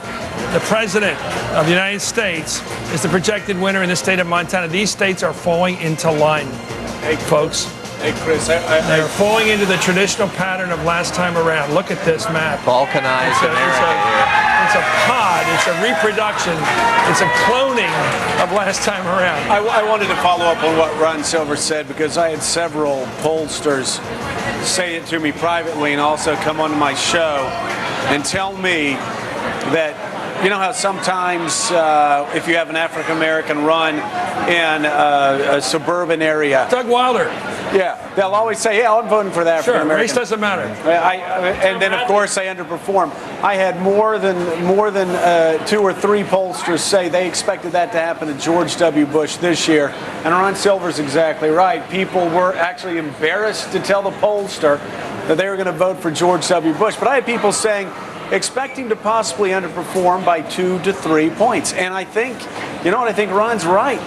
Well, we'll see when we go through the analysis. But even then, you got to wonder whether people, and as Ron suggested, I don't doubt this for a minute. And I've always thought that the pollster who called up had a sort of a country accent, maybe a NASCAR dad accent. Yeah. You'd have a different reaction if you call it with perfect King's English. Oh, how are you intending to vote in the next? Are you voting for Mr. Frank Rizzo or the good man running? And you're going to get a certain reaction, right? That's what I always thought. Well, and Pat Buchanan also talked about the focus, where we in the media focus. We focus in Palm Beach County We focus on long lines in urban areas instead of, I will guarantee you, from what I understand, in Pensacola, Florida, at least an hour ago, there was still a precinct where there were 400 people waiting in line singing God Bless America, believing that it was their God-given right to stand there till hell froze over to vote for George W. Bush. So there's this intensity on both sides, and sometimes we in the media, I think, have a tendency to underreport the intensity on the red state side. I think we have a question now. Is likely voters who have been watching now for months now, maybe we have to have a poll question, likely to tell the truth, the pollsters? Because I'm not sure we have an answer seems here. a little bit more in the culture. Because this Florida vote, by the way, based upon expectations, is a lot more favorable to the president so far, isn't it? Oh, my God. Oh, yeah. 300,000. Well, I would say that Bush is going to take Florida. That's just my guess. That by pretty soon, we will end up seeing it called for But I will say Bush was consistently ahead through most of the campaign, and I think it was only in the end that it sort of tightened up and gave Democrats more hope. But I was just going to go back to, and maybe you're a better person to answer this, but Republicans have been sort of discouraged from talking to pollsters. I think there's something in the culture of conservatives and Republicans that says, don't even answer the questions when you walk out of the polling place. It's none of your business, and I'm not going to talk to you. I can understand that point of view. Don't tell. Well, I have a private ballot. They had a machine here I'm allowed to vote secretly in, and you're telling me to give away my secret. I'm not going to do it. Let's take a look now. This is going to be one of the, if you are dispassionate enough to enjoy this is, and not many people are, but let's try it anyway. This is the election of last year, 4 years ago. Let's look at it. Doesn't it look interesting?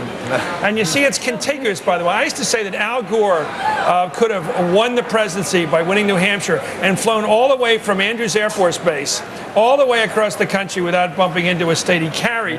Now look at it tonight. Now it's morphed into basically the same product, the same developed picture of America, culturally conservative and culturally liberal. And it's so interesting because a lot of people who live in that red part look upon the bi-coastal folk from LA to New York as people looking down on them. Yes. Right, Laurent? Tell me about that, because they think it's flyover country. They do think it's flyover. We've talked a lot about 9/11, and we've talked a lot about these sort of cultural issues, and I think there's a place where they intersect. 9/11 obviously had a great impact on everybody, and most people are concerned about security and terror attacks and that sort of thing. But I think particularly with men, it was a transformative moment because a lot of men in modern American society, like everybody else, sit around in cubicles all day and don't feel particularly manly. And 9/11 gave them a chance to feel like they were a part of something not only larger than themselves, but larger in a martial kind of way. How so? I'm a man. we're going to fight the terrorists. I'm part of this now.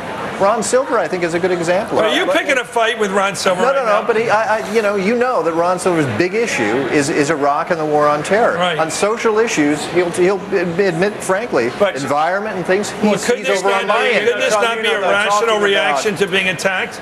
I don't think it's not irrational, but I mean, rational. Couldn't it be rational?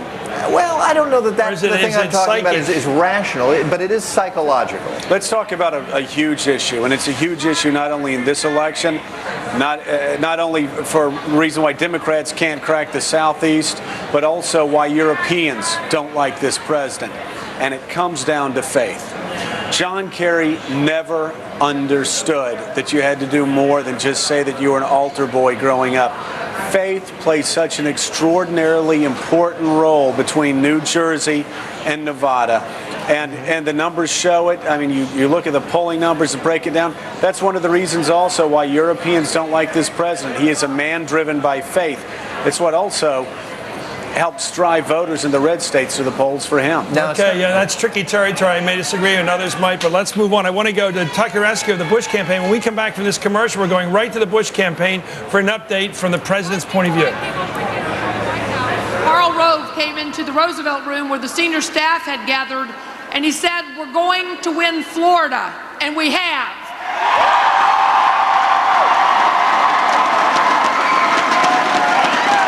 And then he said, "I think we're going to win Ohio," and we will.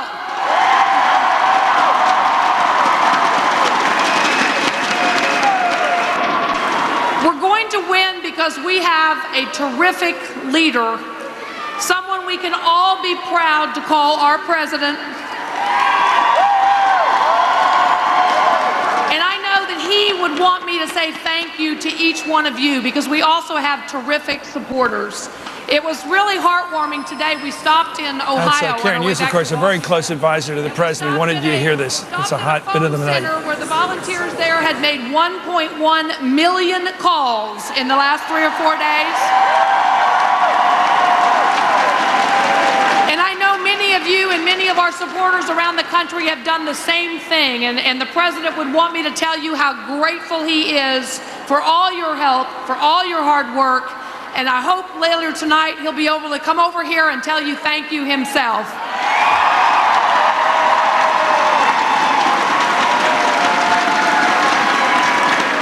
Thank you all so much. It's great to see Florida in that win column. I'll tell you, as somebody who lived through those 36 days last time, it's nice to have it in President Bush's column. Let's go to commercial right now. We'll come right back with Bush spokesman Tucker Esky. And I hope you'll stay here. MSNBC coverage of Decision 2004 brought to you by Wachovia Securities. We keep calling him here at NBC. This state of Colorado now is coming up. We're going to make a call right there. Here he comes. We're calling it for President Bush, the projected winner in the state of Colorado. That was a disputed state. This is, although it's a red state from last time, it was in dispute. It was a hopeful state for the people supporting John Kerry. Let's go right now to Carter Eskew to give us a sense of, he's a big man in the Bush campaign on our show an awful lot, and we appreciate him. Let's go to Tucker Eskew right now. Tucker, let me ask you about your sense of the map as it's like a Polaroid film. It's developing right now, and it's beginning to look a lot like 2000. What do you think will be the differences?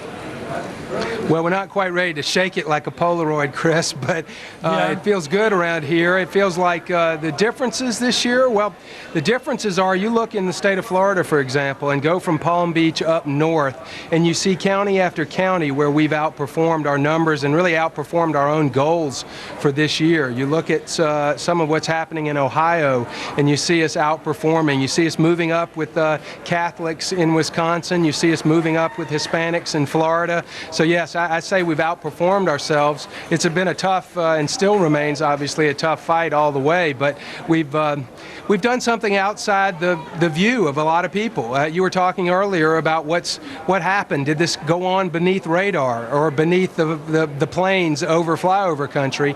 I just think we're seeing something real about America that's just not always tapped into by our 24/7 media culture. That's not a shot at the media. It's just a fact of life.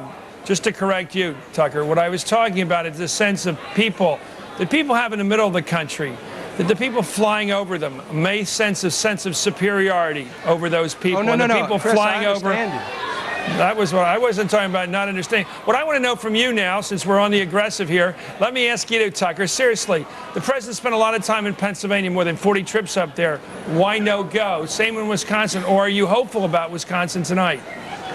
Still hopeful about Wisconsin, still looking closely at Iowa and particularly New Mexico, Chris.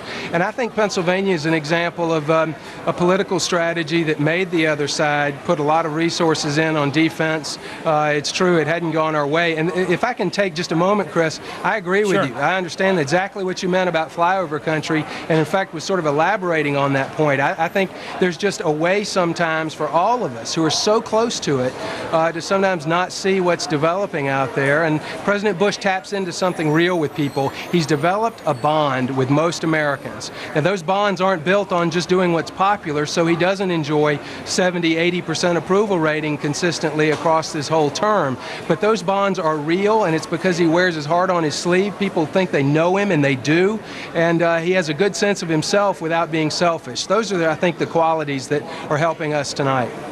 Let's flip this around, and I'll ask you a question which may not have an answer. Why is the president unsuccessful as a candidate for re-election to the presidency of the United States, unable to tap into the hearts of people who live on the coast, the Californians, the New Yorkers, the New Englanders, the Easterners, the far Westerners? Why can't he win those states? Well, we are deeply divided, Chris. I think this is something we'll study for a long time. Here's a big one for your side, for the president's campaign. George W. Bush, the projected winner in the state of Florida. That's 2 out of the 3 of the big ones. Ohio's still to go. What does that mean for your campaign, Tucker? It's huge, Chris. It's absolutely giant. 4 years ago tonight, we all thought we had Florida and learned the hard way. We did, but it was closer than we wanted it to be. This is a bigger win than we expected, as I said, because of numbers that turned out better than we expected in a lot of the state. And we held the margins down in the Democratic counties. Broward didn't do what they wanted it to. So we're really, really excited about Florida. And I've got to say, the mood around here about Ohio, the people who are looking at it county by county, waiting to see the final numbers come out of Hamilton County, looking at what Democrats were able to do in Cuyahoga, we feel that Ohio is just about ready to be there. We're very excited about that, too. If you went on a world trip tomorrow, Tucker, and you've been on our show, and you've been so good on our show so many times, if you went on a world trip, you took that map with you, and you tried to explain that in Turkey or tried to explain that in Australia or in China, that map we just saw, which shows the whole center part of the country and southern part red and the other part blue on the two coasts in the Northeast, how would you explain that difference to people outside this country? Well, I think we will unify around our next president. Whichever man is elected, we feel real good about our chances, obviously.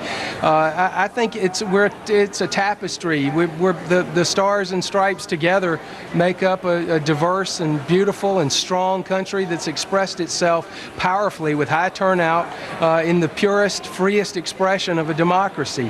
It's a wonderful, beautiful thing. All Americans can take pride, winners and losers tonight, in a peaceful election that moves forward this relatively young democracy in very turbulent times. It's a story we can tell proudly, and we got a better job to do of telling that story around the world, and I know President Bush wants to do that. Okay, well said. Thank you very much for coming on the program tonight. Tucker Askew of the Bush campaign, thank you once again for coming on. We have a special guest joining us right now, not necessarily from the political world, but certainly from the world of American culture. Pete Diddy, who's probably better known than Tucker Askew or me or anybody else here. Thank you very much for having me. Thank you for having me. You did a lot of work, Pete Diddy, to get the vote out. What do you feel about your results? It's been extremely successful. For the first time in a long time, young people are energized. They're interested in the voting process. They're empowered. They were in those long lines waiting for hours and hours. The colleges came out. The youth vote has really made their voices heard in this election. Do you have any numbers to suggest that you've really blossomed here in terms of numbers, or at the same old, same old? We positioned, partnered with Choose or Lose and MTV. We wanted to exceed 20 million. We've exceeded the 20 million, and the numbers are still coming in. And we know when it gets down in Ohio right now that we're gonna be part of the final deciding factor. You know, I was looking at the numbers. We have these polls that we take, the exit polls, and we can talk about them now, the particular questions. I was stunned to see that young voters, 18 to 29, were basically 50-50 on the war with Iraq. 50-50 on whether we should have. Does that surprise you? Or do you think they're not telling the truth, or what? No, I think that a lot of young people are dealing with issues right here at home, real life issues. No, but 50-50 on the war in Iraq. Didn't that surprise you? It didn't really surprise me. I mean, young people, their ideas and their thoughts, people underestimate, how their ideas and their thoughts and where they can go. And I think they've had a huge impact on this election. People they're the wild card of the election. You can't put them in a box and say you know which way they're going to go. What are the issues that nail? If you said you're watching these kids walk in line, young people, I shouldn't call them kids, they're in their late 20s, some of them. What's moving them? What got them to the polls? Their future, worrying about education, worrying about jobs, worrying about how to pay for education, health care, things that are happening right here at home in their communities. How do they think differently than somebody 70 years old? They're just getting involved in the process. They're just learning. I heard you talking earlier, and they still have power. They still have power. If they're old enough to go fight overseas, they're old enough to vote. Yeah. Well, what do you think the future is if the president's reelected pretty much like he was last time? Do you think people are going to walk away saying, I made a difference?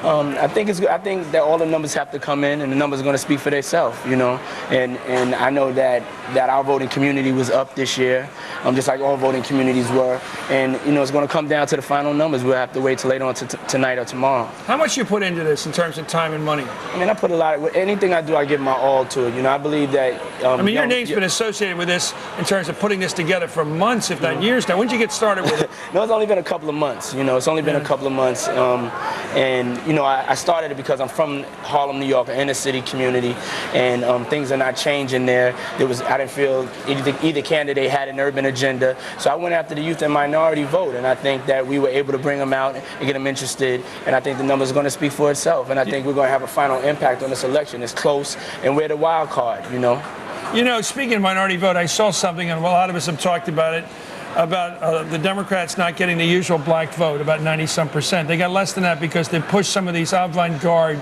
state-of-the-art social causes like gay marriage. Do you think that's heard among the black community? I don't think either campaign has really truly paid attention to the minority vote, nor the youth vote, and hopefully in the future that will change. That's why it was so important for us to come out so strong in this election, because they're not going to respect us as a voting bloc until we really come out and vote. Okay, well, thank you very much. Thank you very much. I know you're the most famous guy that's been on this desk, so I want to respect you for coming here. I'm a big fan of y'all. Hey! I get an autograph from you. Anyway, I want to go to Ron Reagan, who speaks for our culture. He's our cultural expert here. I need it, because you do connect. You've been in dancing, you've been in all that theater work, as my son is, and I do respect it. And I want to know, what is it? Is this going to be depressing to feel that this election has begun to replicate so much the last one? Well, it's true. I mean, it is depressing in a way because it seems so. I'm talking about the Creative Coalition you're active in, groups like that. Yeah. Well, listen, yes, it's going to be very depressing for a lot of people, I can tell you, if George Bush wins again. People who care about the environment, people who care about stem cell research, people who care about science as opposed to religion, frankly. I mean, Joe was talking earlier. You went out to that Republican faith. convention and you took a stand, and I'm just wondering whether that's reflected anywhere in these results. This kind of cultural, positive argument from the liberal side. Well, I mean, the country is divided that way. And Joe, as I was saying, was talking about faith. It's not that Kerry doesn't have faith. When he was talking about it during the debates, actually he was quite eloquent on it. And he talked about faith in terms of the other, whereas George Bush mostly talked about faith in terms of himself and what he does. He personalized it. And again, I'm not knocking John Kerry. You're not saying John Kerry should wear his faith on his sleeve. I just know that a lot of people that know Kerry have said that he doesn't talk about it very much. And again, George Bush is always, for better or for worse, connected in the red states by talking about his faith. It's a very different kind of faith. We got a call to make, Didi, next. We have a call to make in the Senate contest in the state of Colorado. Let's take a look. Ken Salazar, very interesting. I don't think he was predicted to be ahead in this race. Ken Salazar, the Democrat, defeating the much better known Pete Coors. That's an interesting race in the fight for the balance of power in the Senate. You want to say something, John? I certainly do. Speaking of faith, I was talking to a friend out in Colorado who was active in politics earlier today. I said, I'm a libertarian sort of Republican. My kids and I watch South Park. We see a lot of things that other parents wouldn't let their kids watch. You watch Sopranos too? Of course, but not with my kids. Right. But whenever those Coors commercials would come on during football games, I'd always change the channel in front of my 15, 16-year-old kids. And so I asked a friend out in Colorado, how does a guy who runs a company, the whole Twins commercial and basically sex and whatever else for every college student, how does he appeal to the Republican, conservative, Christian base? And the answer was, he doesn't. And they were paying attention. They did up in Canada. They also had these very body kind of events to try to sell beer in Canada, and that got played back, filtered back to Colorado. The Pete Coors that used to do the commercials walking. Let's go to an expert now who's got the numbers. Brian Williams, thank you. It's a perfect time to ask you about, when you look at the numbers today and the exit polls, etc., what are we learning about how people vote on their values? Well, this is a real red-blue area I'm about to take you through, Chris, because so much of the debate in the campaign was about terrorism and the war in Iraq, and John Kerry worked that very hard along with the economy. Yet, in a surprise development, this issue of moral values, not necessarily Coors commercials specifically, but it's all-encompassing, moral values mentioned as frequently by voters as any of the above. In polls leading up to the election, we only heard from about 1 in 10 voters about this, that moral values was important to them. But today, a full 21% said moral values was the most important issue to them as they made their decision today. About the same number as mentioned the economy, by the way. More people than mentioned terrorism at 18%.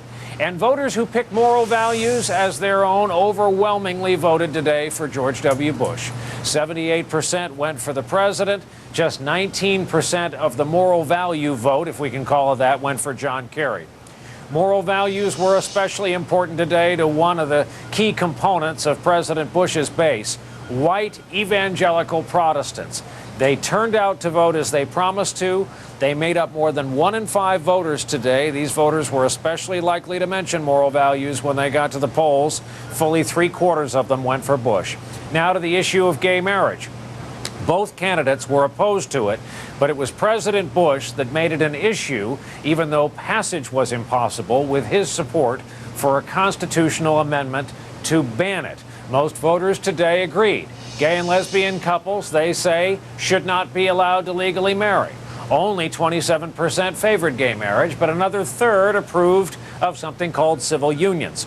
And 35% oppose any legal recognition of couples of the same sex. President Bush won a huge majority among that last group. Kerry got a big majority among those who favored legalizing gay marriage.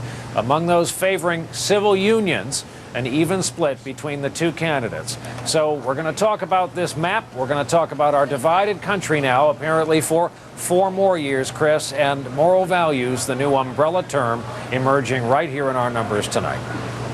Okay, we're going to come right back after this and have a lot of discussion about that very point, which is fascinating to me, those numbers. But more importantly, lots more returns coming back when we come back on MSNBC's coverage here at Democracy Plaza in just a minute.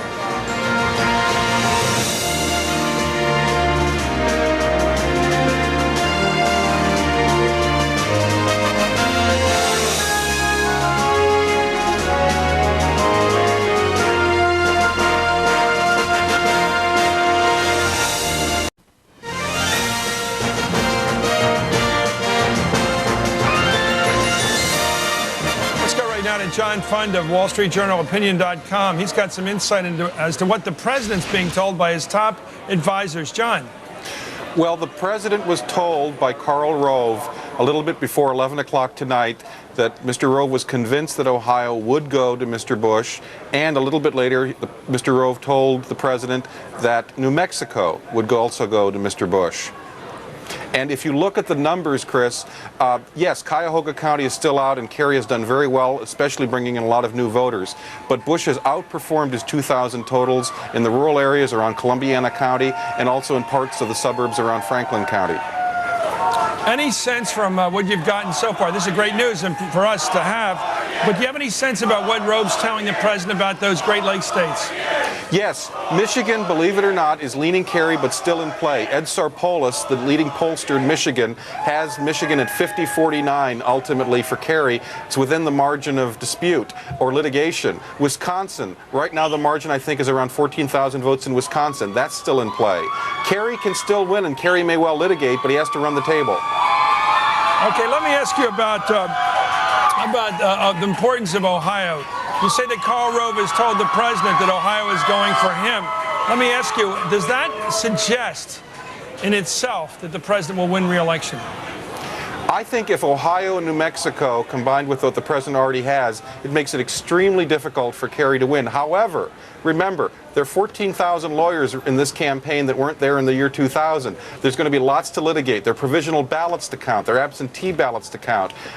We may have an almost definite answer tonight, but it also will be going to the courts, I think. Which state's most likely to be the Florida of 2004? Is it Ohio? Ohio is ground zero. Wisconsin, which has same-day voter registration, a lot of controversies there. Michigan, conceivably. New Mexico has notoriously sloppy counting practices.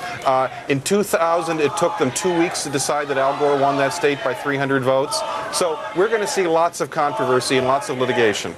But if the president's party, if the president's able to win the electoral votes of Ohio and pick up a couple of the Great Lakes states, including Michigan, it seems to me that might put the election beyond the reach of even very good lawyers. That's beyond the margin of litigation at that point, Chris. You're right. That's a hell of a term, isn't it?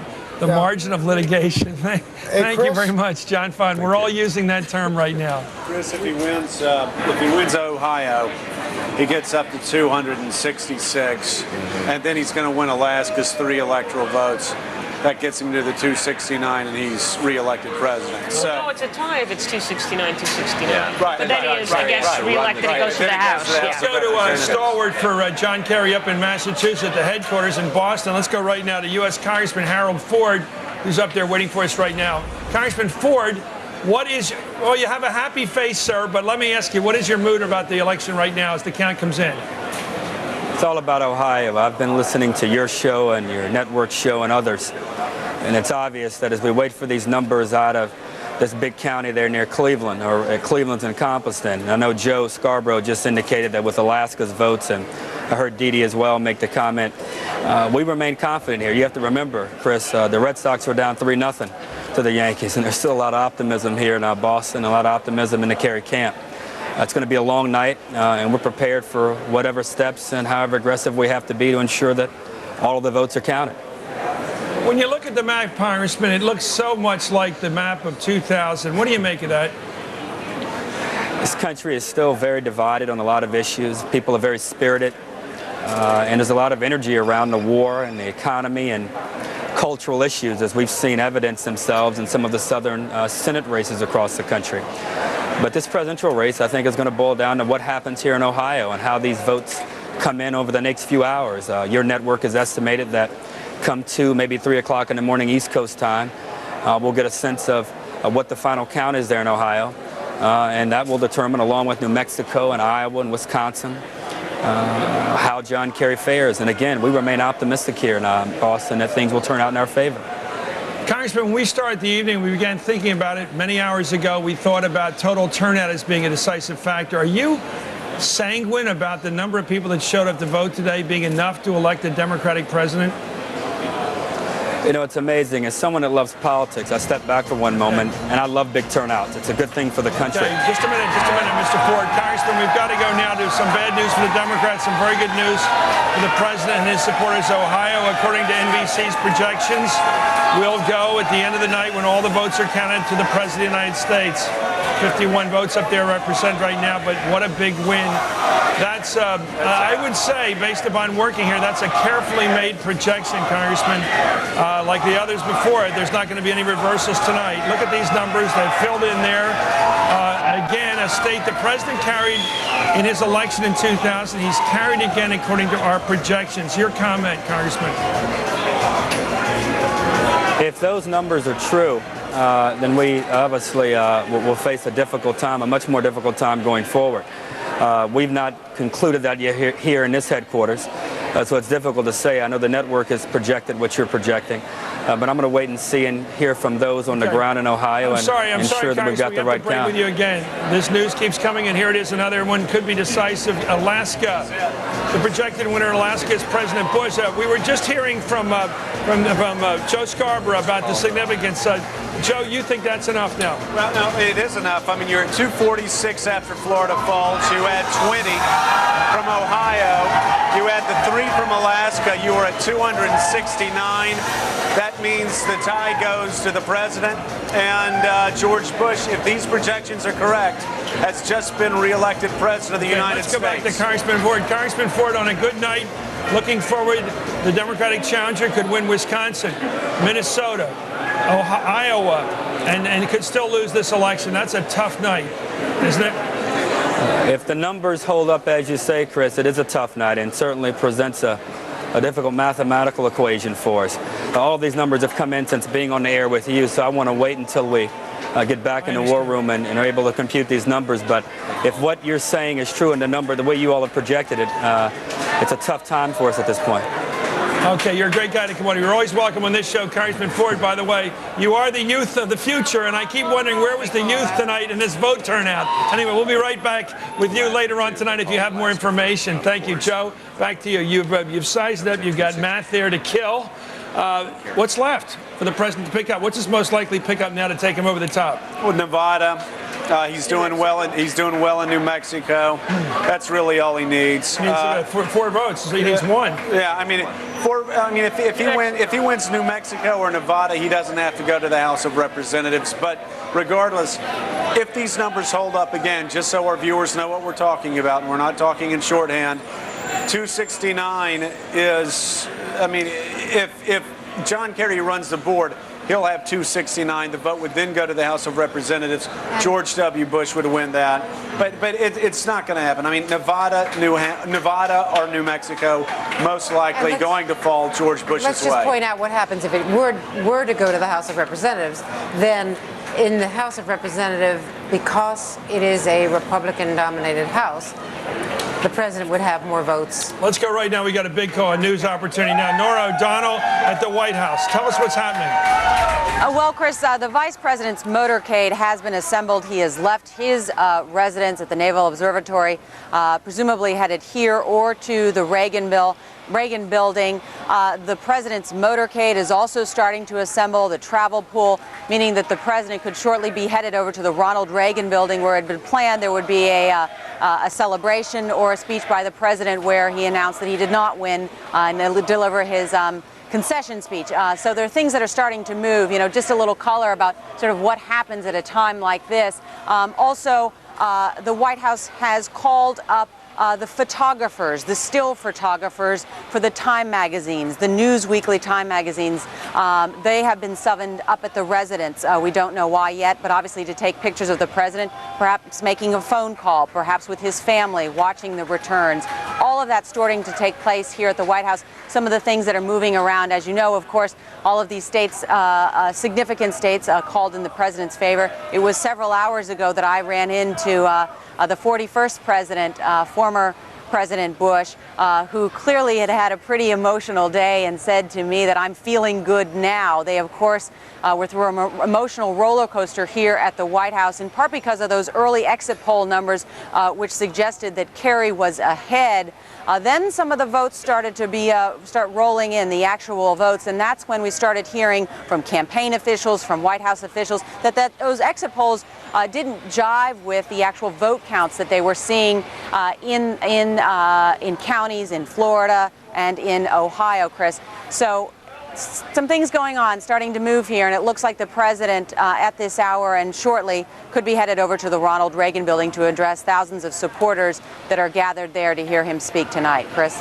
Okay, Norah, keep reporting back to us as the night goes on. This is getting very interesting now. Thank you, Norah O'Donnell at the White House with the presidential party. The tradition in this country, and I think some traditions do hold, join me in this, Andrea, that the losing candidate, if we have one in the next couple hours, will give a concession speech. John Kerry has said before that he will speak tonight. He will have to say something in the next couple hours. I don't think the President of the United States will make a victory speech without having heard something somewhat declarative from the other guy. It's hard to say. If the Kerry people, depending on what happens next, if the Kerry people were to decide that there are still people voting in Ohio and that they've got enough absentee ballots elsewhere and provisional ballots, and if they believe they want to push this, they won't concede because of the lessons of Al Gore, and you might hear from the President of the United States. I think you might hear a preemptive shot. Well, let's go right now to Carl Kennedy and get a reading. Let's get a reading on that from Carl, who's up at the Boston headquarters of the Challenger. Carl Kennedy, what's happening? Any word of a possible statement by the Challenger? There is no word yet, Chris, about when we might see Kerry. There was actually a pool reporter who was close to the house and filed a report a few minutes ago saying he had been able to see Kerry through a window, through a third-floor window, who appeared to pick up some papers off the floor. But other than that, there was no activity, and we have not been told at what point Kerry might leave his house, come to the West End as he was expected to make any kind of concession speech. All of this has happened remarkably quickly, just as a rain has sort of settled over Copley Place here.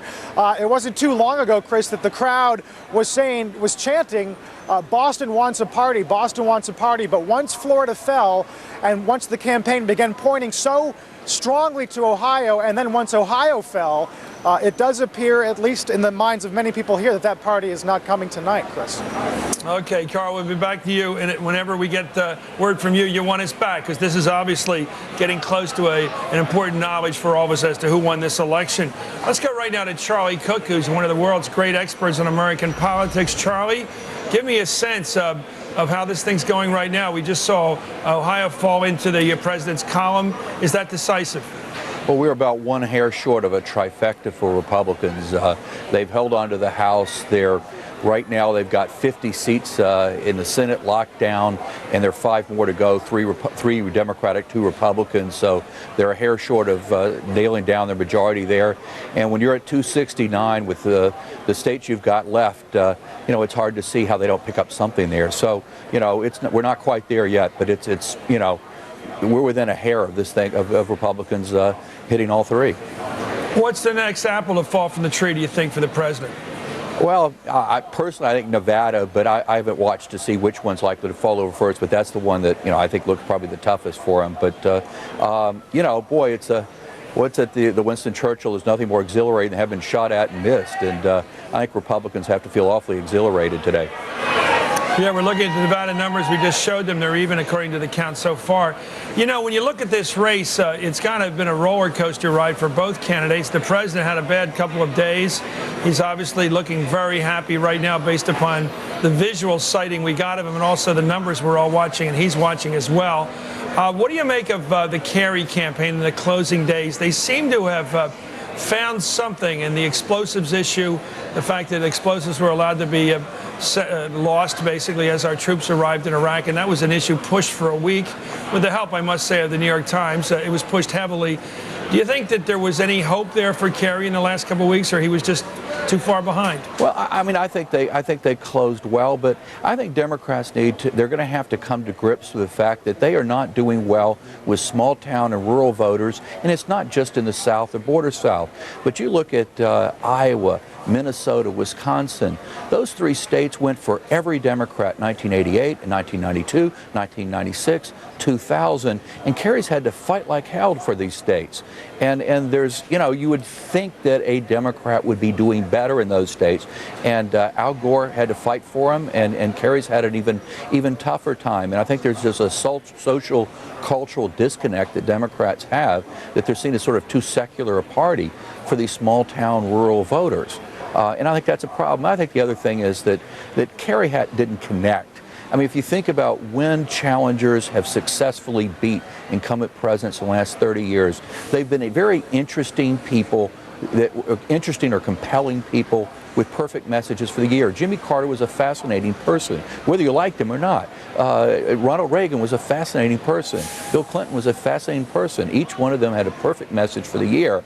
And it's kind of hard to see, John Kerry fit hand in glove the way those other 3 guys did when they knocked off their incumbents. So I think there were a lot of things. There are a lot of moving parts to this election. The Republicans were very good at playing on what might have been Kerry's problems to begin with, the fact that he was too Eastern, too elite, too French, too European educated. And maybe they had an easy target. Do you think that? Maybe he seems like the kind of guy you wouldn't bump into in a diner somewhere in Sioux City. He just seems different, looks different, behaves differently than a lot of people in the middle of the country. You think that's it, or do you think he just didn't campaign well enough? Well, no, I think you're onto something there, and I don't want to pile on the guy right now, but No, I'm trying to give him a break and say he did a good campaign based on what he started with. Don't worry, Chris. I'm about to stick the knife in. The question is, did the guy add any value to the ticket? In other words, would any other Joe or Jane generic Democrat be getting any fewer votes than Kerry got tonight? And I'm not sure about that. Well, that's the question that has pervaded the campaign. The president could never really seem to break 50. The Democratic candidate, John Kerry, could never seem to get much above 45. And do you think that may be the reality we end with? I think so. And also, you have to hand it to the Bush folks. They ran a fabulous campaign. This was the best run presidential campaign I've ever seen with the Bush guys. I think the Kerry campaign had a very competent campaign. But boy, these Bush guys, they just didn't miss a trick anywhere. But that said, why did the polls show people all thinking, and even the ones when the pundits, me included, didn't think the same thing happened? They kept saying Kerry won the debates all 3 times. How do you figure? They all thought he won, the people thought he won, but they didn't vote for him. At least not enough numbers to win.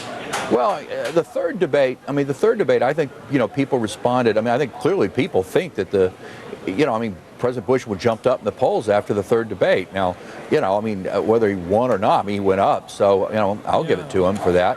But, I don't think people are scoring on debate points. I don't think that's what these debates are all about. But it's, I think Kerry was a good candidate, but not a great candidate. I think his campaign was good, but not great. I think the president had huge liabilities.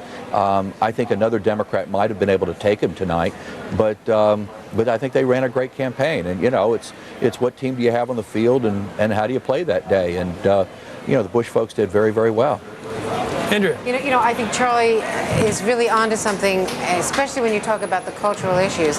And the bottom line is that, at least if you believe the exit polling, moral values, as defined by the Republican campaign, is the equivalent of economic issues in terms of what people cared about.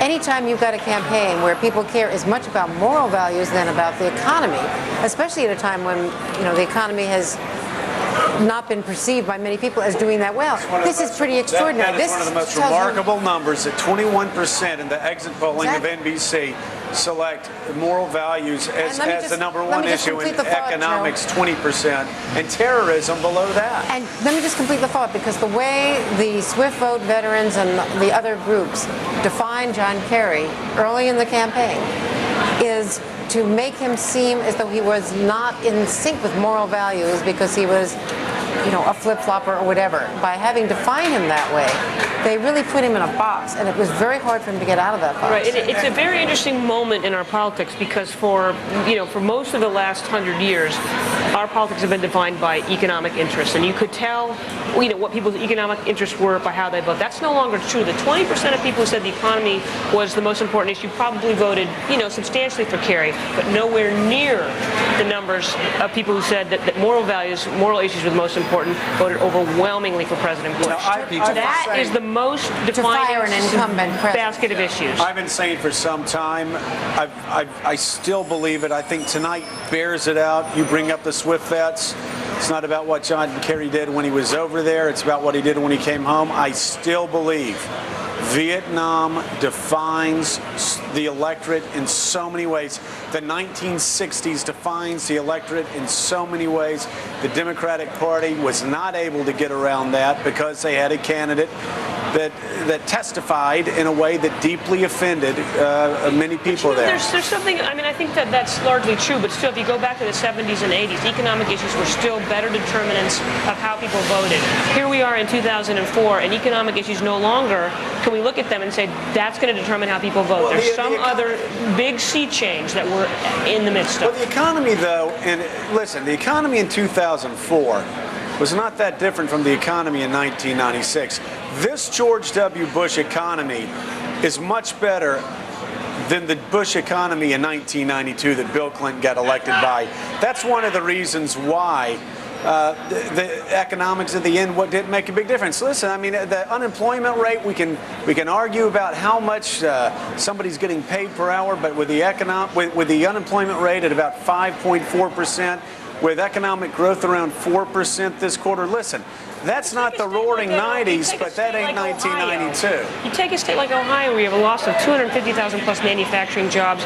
The wrong track numbers are high. The sense of anxiety is very high. People do not feel good in Ohio, and yet George Bush has won that state. They vote.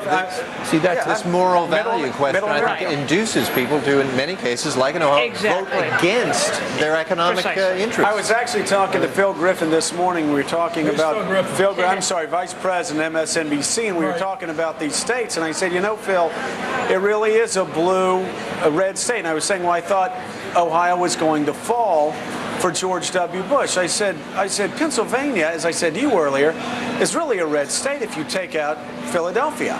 And as you keep moving to middle America, you get to Ohio.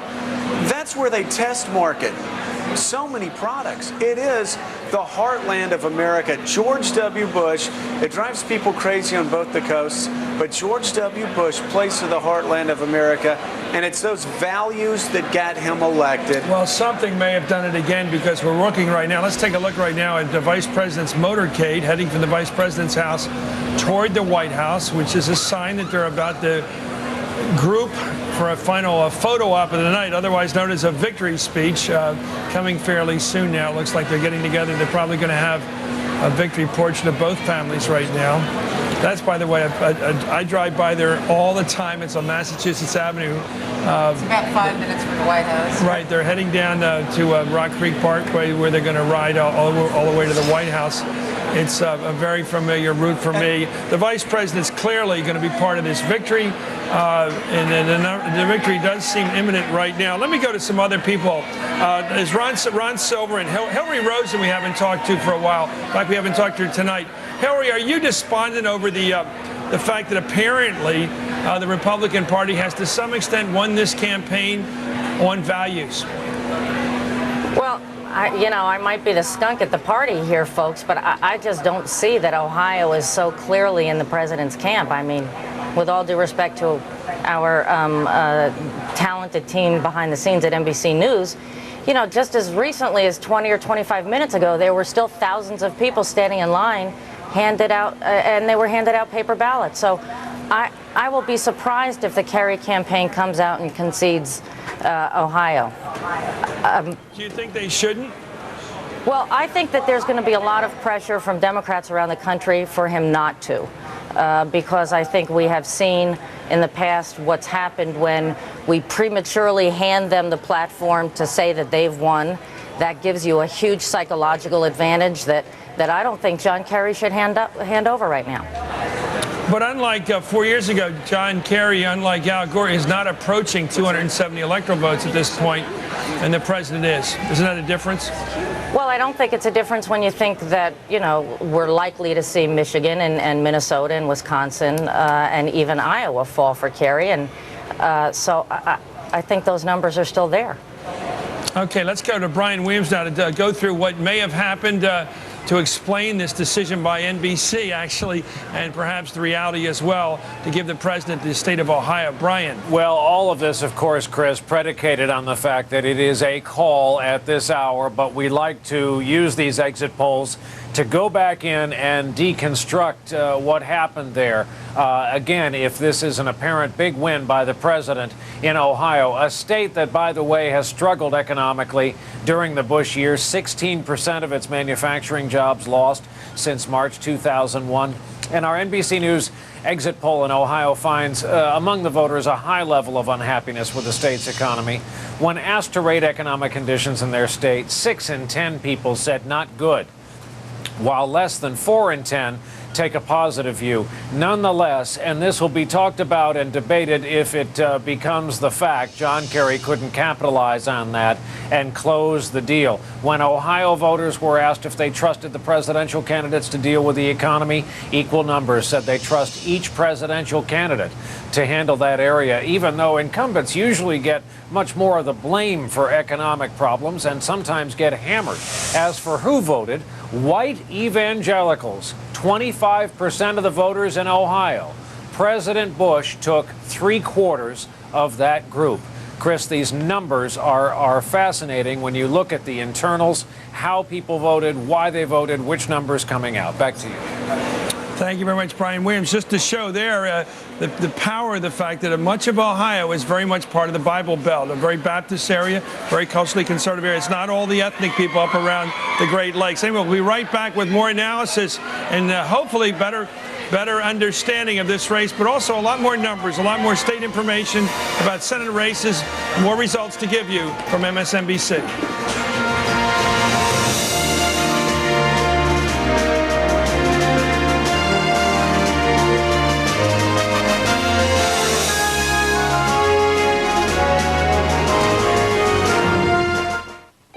What I seek every single day is perfection. I want you to guess how many checks we process each day. Try more than 40 million, more than any other company in America. But what's truly impressive is the accuracy with which we take care of them. I'm Lance Drummond, I'm a banker, and I'm proud to be part of Bank of America. If you weren't a perfectionist, you couldn't do this job. One error in a million is simply unacceptable. So at Bank of America, we customize our own equipment. We engineer our own software, create our own quality control systems. To us, this is like an assembly line that is mission critical, meaning 0 defects. This isn't about processing nearly 11 billion checks a year flawlessly. It's a matter of accurately handling one single check and then repeating it 11 billion times. Bank of America, higher standards. By The West Wing, the complete third season. Global tensions, a heated election. To the enemies of freedom, you will be brought to light and ended. Includes an acclaimed documentary. It talks of history and it talks of friendship. The West Wing, the complete third season on DVD. Buy it today.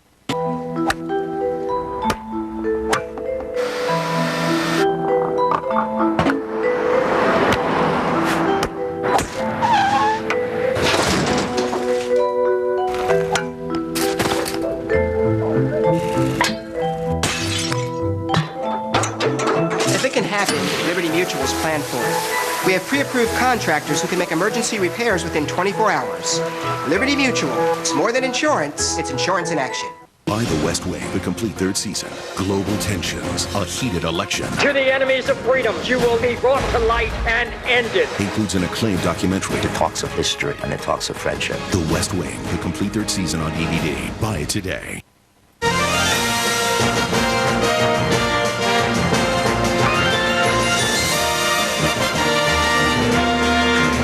Let's go for some more late night information on Ohio with Chris Jansing, who's in Cleveland. Chris. We have an extraordinary piece of litigation. Marty, Bob Bennett, thanks very much for joining us. Thanks, You're pretty Chris. confident right now. Well, I think it's a tremendous victory in Ohio for President Bush. What was the difference? It looks like it's going to be between 100 and 150,000 plus votes.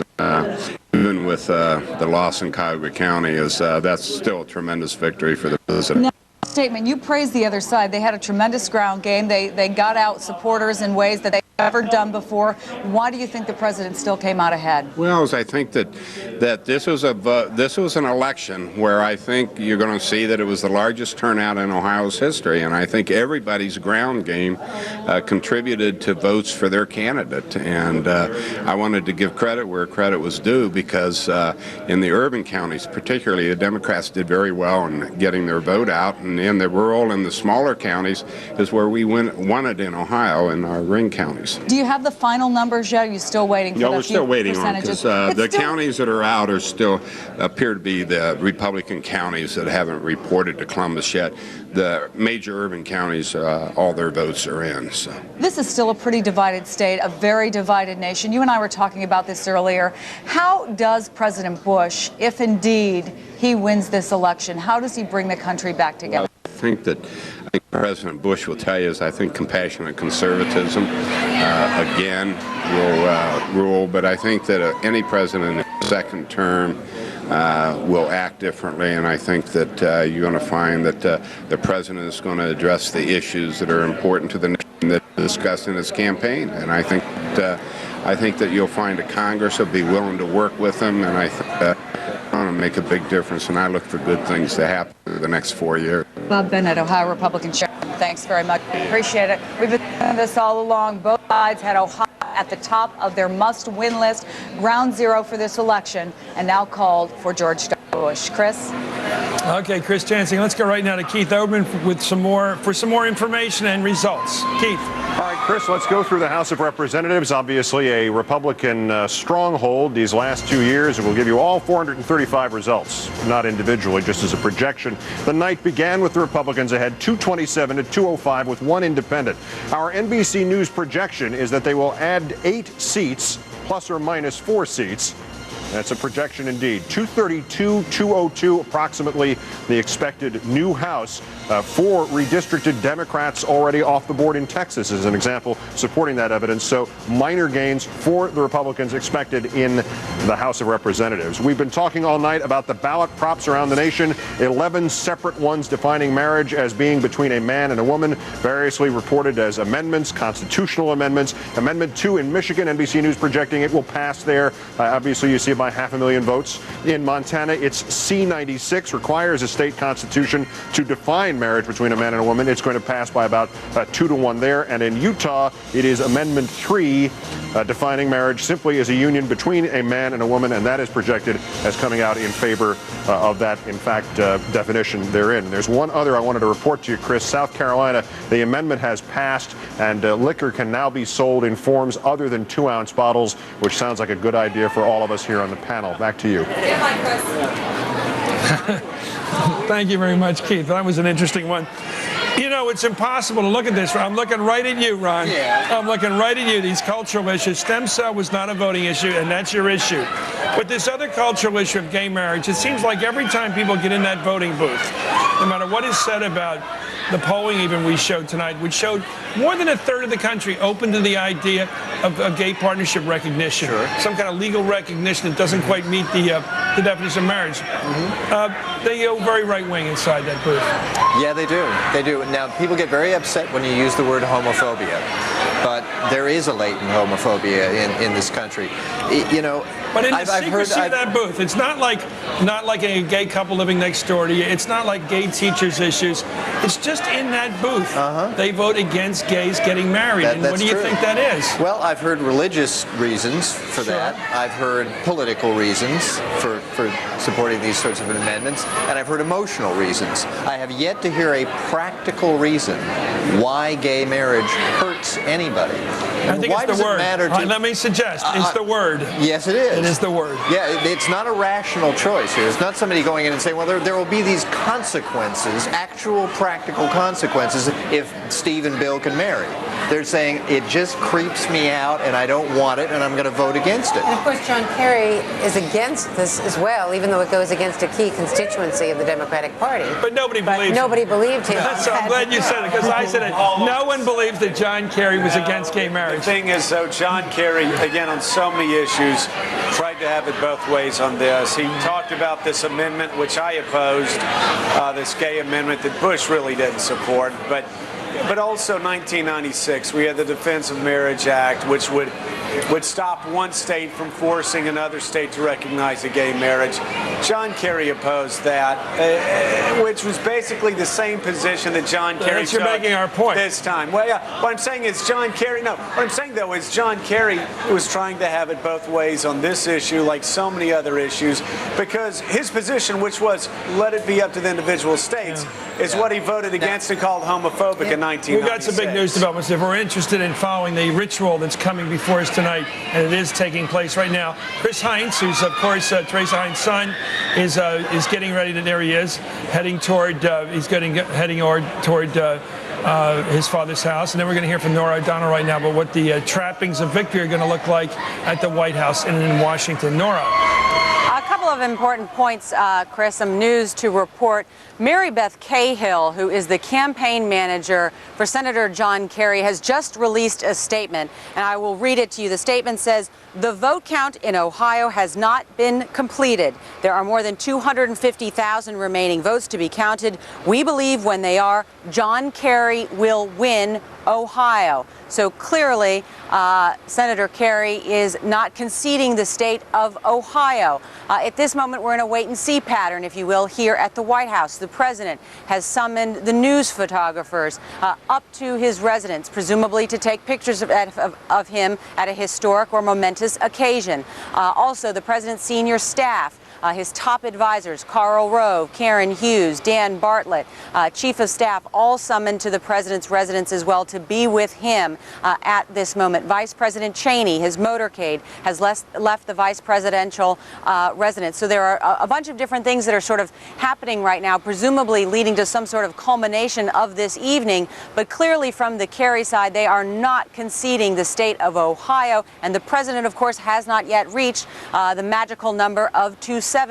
This night was to end with the president going over to the Ronald Reagan Federal Building, where there are thousands waiting to hear from the president, where he will make either an acceptance speech or presumably a concession speech. They are waiting for him. It appears they certainly want to go over there. We know they've been itching to get over there. I spoke moments ago with a very top official at the president's campaign headquarters, very close with the president, who said he is feeling ecstatic.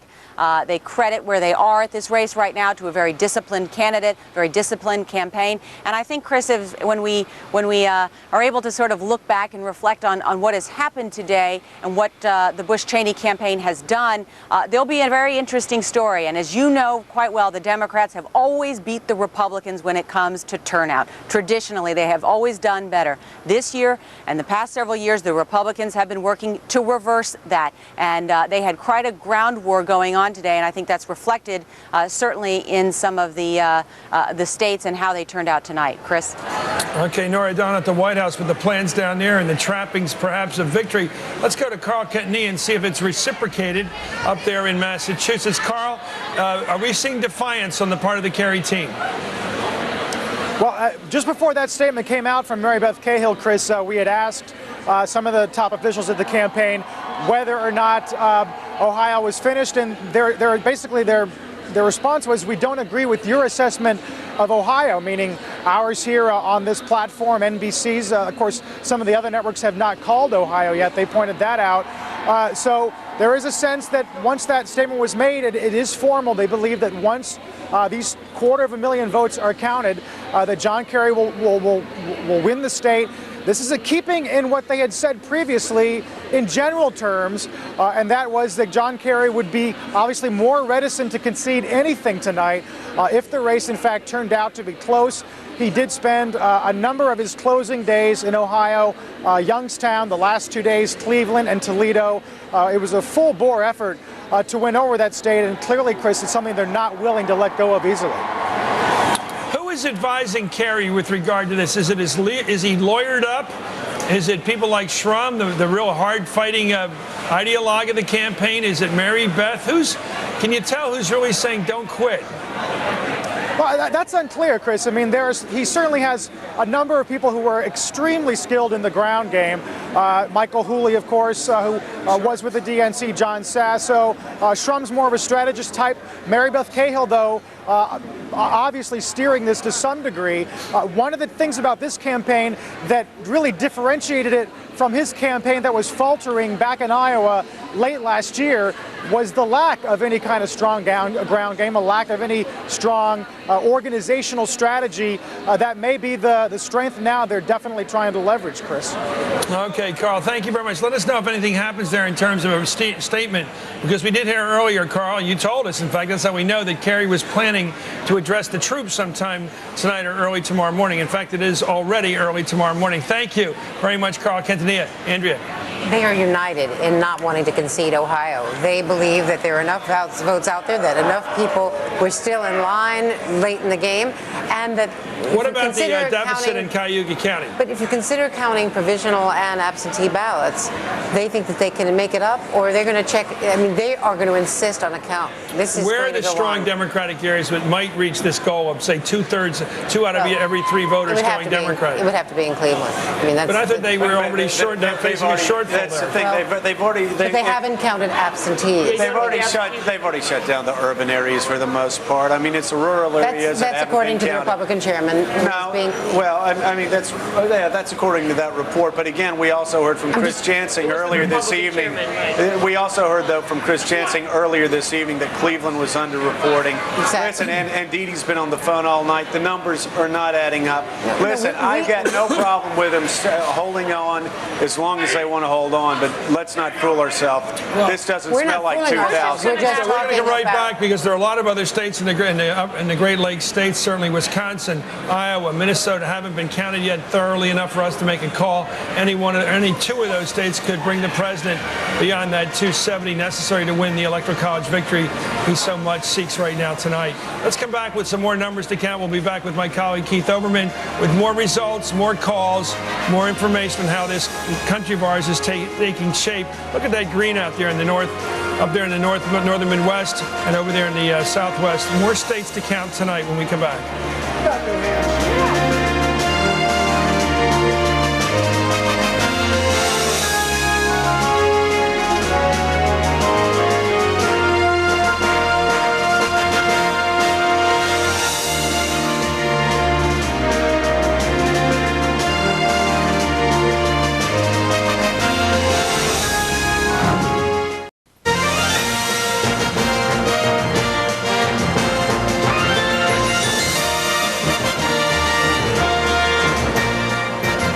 Right now to the statement made just recently, in fact, a few moments ago, by the chairman of the Republican National Committee, Ed Gillespie.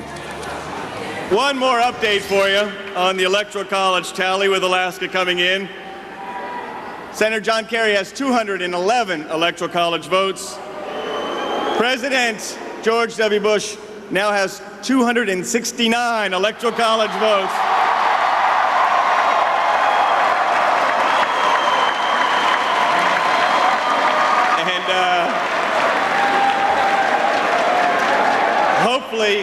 Hopefully we'll have one more update and then another guest speaker.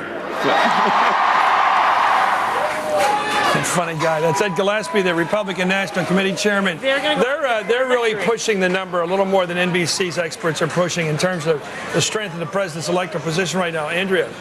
Just talked to a top official within the Kerry campaign who says that they believe that there are enough provisional ballots out there that the actual final number in Ohio is narrow enough that they can make it up with the provisionals, and they are united in demanding and insisting that they will not concede Ohio. In the meantime, right there. I just heard through the magic of my ear that there's a whole carload of lawyers heading from Logan Airport as we speak to Ohio to try to litigate this thing and save it for Kerry. Let's go to Craig Crawford out there on the rink.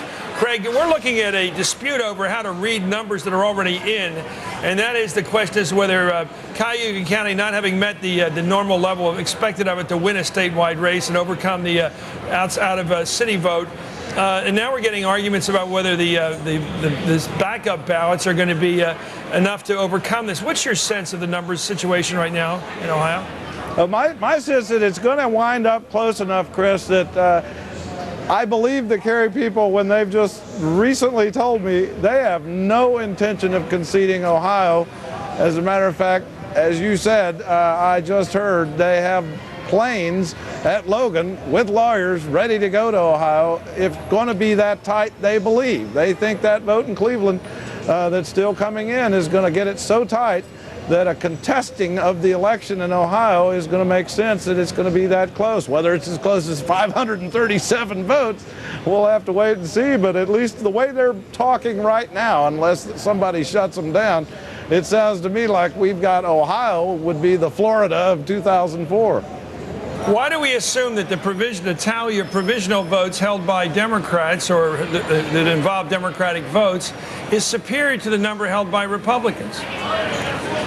Well, I think, it's at this point we're going on a lot of boasting from both sides, and both sides have been pretty much right. I've been very impressed tonight, Chris, at the GOP turnout machinery they told us they had, and I was skeptical, I got to admit, but they've done it. And so both sides are saying they can duel to a draw on these provisional ballots, and nowadays I think I'm going to believe the Republicans when they say that. Okay, stay right there, Craig. Let's go to Chris Jansen, who's in Cleveland. What's the reaction there to this claim by a statement of fact by the campaign manager for John Kerry that they're going to contest this vote in Ohio? They don't think they've lost. Just seconds ago, I talked to Bob Bennett, who is the GOP chairman here in Ohio, and he said to me, Chris, quote, "I'm not going to comment on someone making ridiculous statements. She has to show us the numbers from the State Board of Elections. 218,000 votes is the difference here in Cleveland. We've talked about the number tonight that the Democrats said if they could get 200,000 or better in a margin, they felt confident about winning Ohio. So I asked him, how do you make up 218,000 votes? He said they had very clear goals set in rural counties, also in the collar counties of the urban areas. He said in almost every case they exceeded our expectations. I said, how confident are you that this result will hold, that you believe George Bush has won the 20 electoral votes in Ohio? He said, the numbers may change, but the result will not change. I'm confident of that. Chris?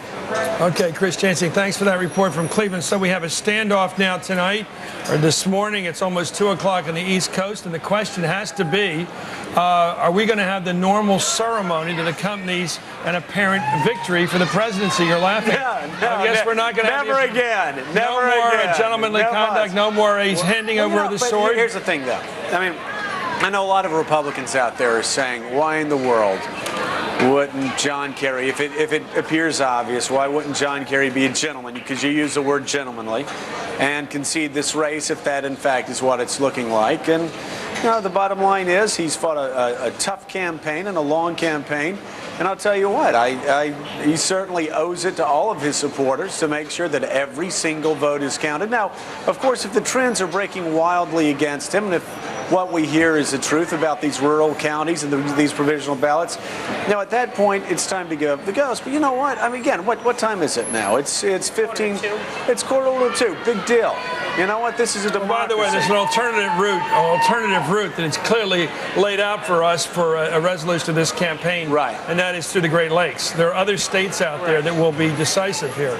Because John Kerry is nowhere near 270. Right. No, he'll win Michigan, though. Will he not? Will he not win Minnesota? We don't know the middle part of the country. George Bush is going to have to go over 290 before John Kerry concedes tonight. That is because 20 electoral votes represented by Ohio are not going to be counted by the Kerry campaign. So if George Bush adds it up by winning several other states, which is going to have to be Wisconsin, Nevada, New Mexico, maybe Iowa, some combination that gets him over 20. Wisconsin and Minnesota, that's 20. If he throws in Iowa, that's 27. Then it's over. But the question is, will the president go out and declare victory before Kerry is ready to concede?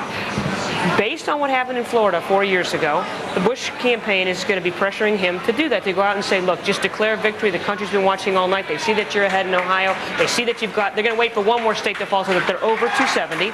And then the pressure is going to be on for them to go out and declare victory. He's having his car. He doesn't do that casually. Right. They call the photographers. They are. And it's all the symbolism. The question is, does the Republican Party have the room tomorrow night, or do they have to have the party tonight? The concession speech tonight, can't they? They want to do it tonight to lock it in, and we've already seen, as Andrew said, the motorcade coming down out of the Naval Observatory, heading toward the White House. They're starting to ramp up the ceremony. Let me go to Hillary Rosen, because I think she's going to be fighting to the last dog dies. Hillary Rosen, give us a sense, if you can, of how hard the Kerry folk are going to fight before they give up on this one. Well, I think they will fight, and I think they should fight. I think there's no reason to assume what would be an indication that they should turn over the sword? 3 more states, 2 more states? What I hear from the Kerry campaign is that they think that they are running much stronger than Al Gore did in the Cleveland suburbs, and they have every reason to believe that those other ballots are going to come through, putting them ahead. And I think if you see Wisconsin, Minnesota, and Michigan fall to the Kerry camp, it's going to be, it would be crazy for them to concede. And I agree with something Dee Dee said before, which is George Bush going out there and declaring victory while John Kerry and his people believe that they have not lost Ohio yet would be a terrible thing for the president to do. It would incite a lot of anger, a lot of division. If he was going to be winning another term, this would be the worst way for him to start it off. I think that the Bush campaign ought to be really careful right now. So do you believe, Hillary, that there's the number of votes in Cuyahoga County, Democratic votes, sufficient to win this election? I talked earlier to the folks from ACT America Coming Together, where they had the most unprecedented registration and turnout operation they've ever seen. Democratic registration, new registrants were 2-1 over Republicans. There's every reason to believe those votes are there. Do they have 150,000 plurality coming out of the county, Hillary? Well, I don't know. But I think that the folks who have spent the most time on the ground feeling confident gives me a reason to think that they ought to stick it out. Okay, Hillary, let's go to Ron Silver. Your thoughts about this race as it gets to the short ends here? This is the second election now. We may have all this litigation and last all this amount of time. And it reminds me of a comment that Pauline Kael made years ago when Nixon won the election. She says, I don't know how he won. I don't know a single person who voted for him. There is a group of people in this country that are so divorced from the heartland, they say something must be wrong. This can't possibly be. We don't know anybody who voted for the guy. Let it go. Let it go. I remember Averell Harriman once saying, I don't know Jimmy Carter. None of my friends do either. How could he possibly be the Democratic nominee? Let me go right to John Fund. You're perhaps more used to these kinds of nights than some of the others here on the table. What do you think? I mean, is this going to be a question of waiting not for Cuyahoga County to get clear, but to wait for the Great Lakes states to give it to the president? And if they don't, we're here all night. We're going to wait for the lawyers, Chris. John Kerry is not going to concede. I predicted. You don't need lawyers if he loses Michigan or Wisconsin and Minnesota. Then it's over anyway, right? I think Kerry will carry Michigan. I think Kerry will carry Minnesota. I think John Kerry is going to set the doomsday machine of litigators loose. And here's the problem. Provisional ballots are counted after all the other ballots are counted. Both sides will know how many votes they need to win. Provisional ballots are each investigated individually. It can take over an hour per ballot, Chris. In Colorado, which is the only recent case we've had where provisional ballots decided an election, it took dozens of new temporary workers, hired specially for the occasion, using 3 different standards. Can you spell equal protection lawsuit? Using 3 different standards, it took them 35 days to count only 2,700 provisional ballots. Now, Bush's margin looks pretty good, and I'd have to say I disagree with Hillary. I don't think right now, if this margin holds up, there are enough provisional votes to affect the difference. But if it narrows, John Kerry is going to litigate each and every one of those provisional ballots. And notice how the 35 days in Colorado almost equals the 36 days we spent in Florida recounting? I know, but more states metastasized. We got all these other states with the same problem. We're going to come back into this with some real live lawyers to talk about an election lawyers. The best we could find. They've been working for us tonight to try to litigate this ourselves and see whether it's not just a question of how many votes to count. It's a question of how do you count those votes. We'll be right back with that question answered for you.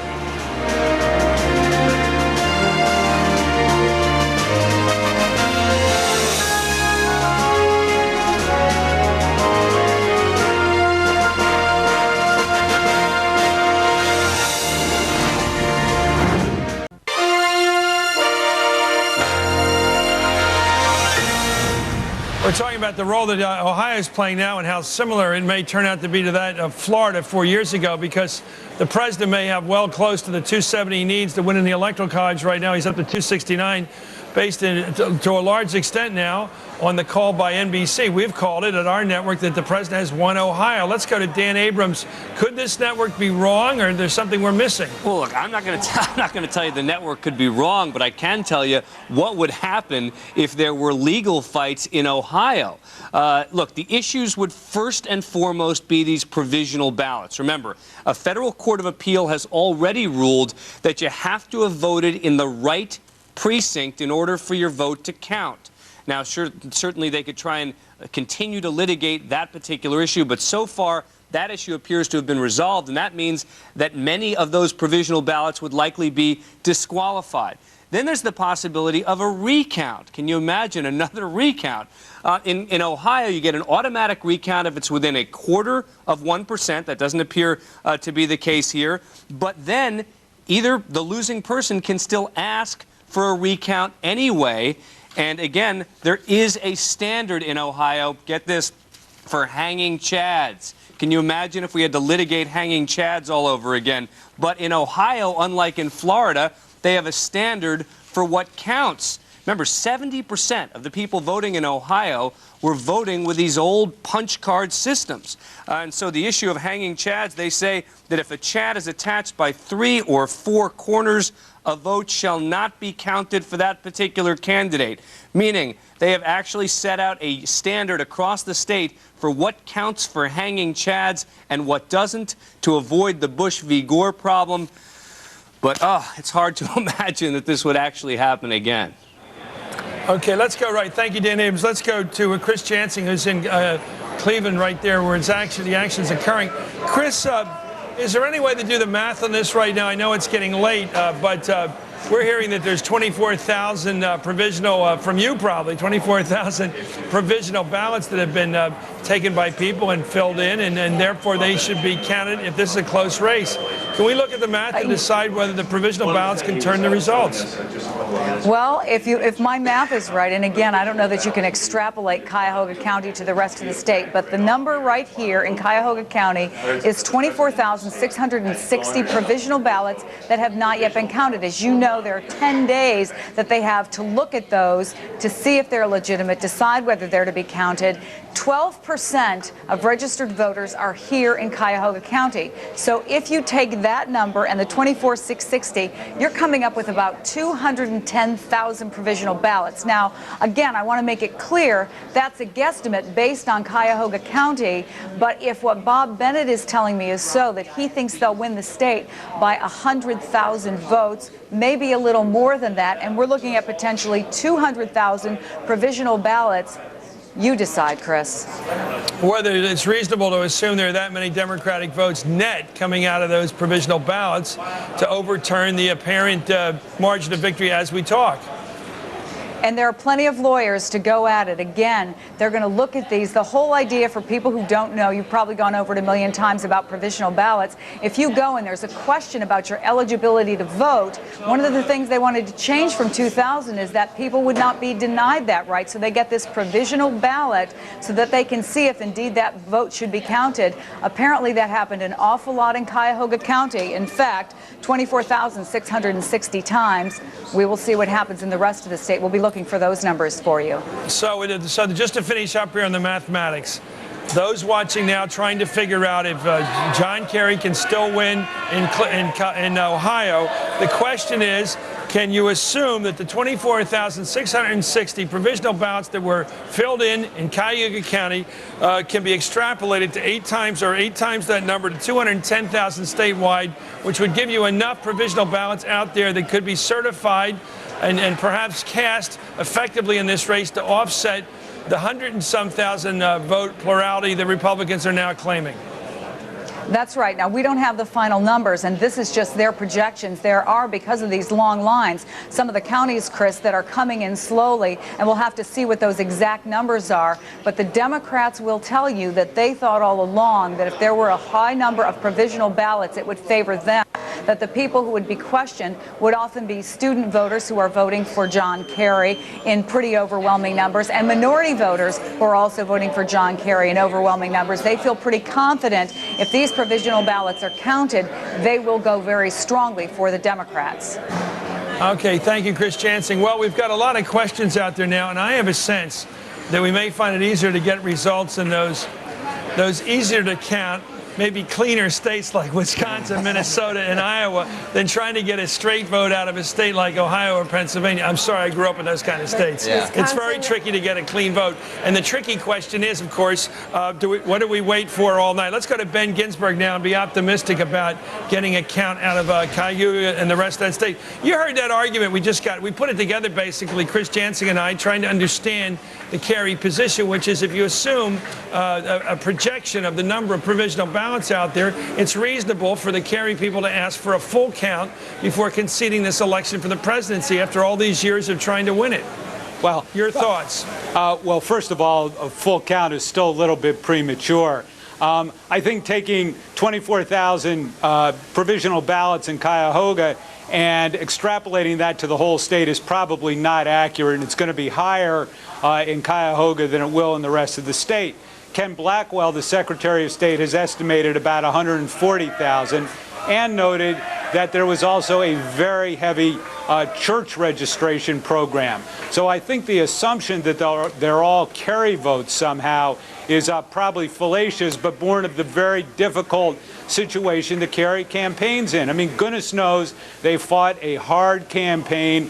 They thought they were going to win. It is the most difficult position for a campaign to be in. Your instincts right now are to fight, even if the facts don't warrant it. And I think that's where the Kerry campaign is with the number of provisionals and the setting in Ohio right now.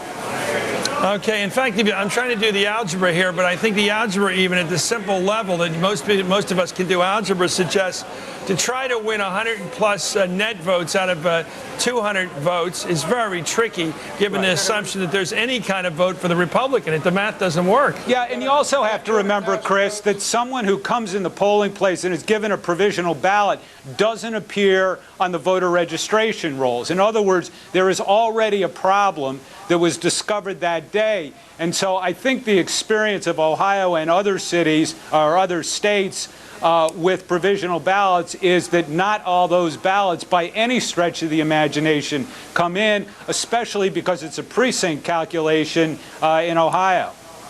Let's go to Carl Quintanilla, who's with the Kerry campaign, and he'll tell us how tough they're going to fight tonight. Let's go to Carl. Carl. Well, Chris, it at least appears there.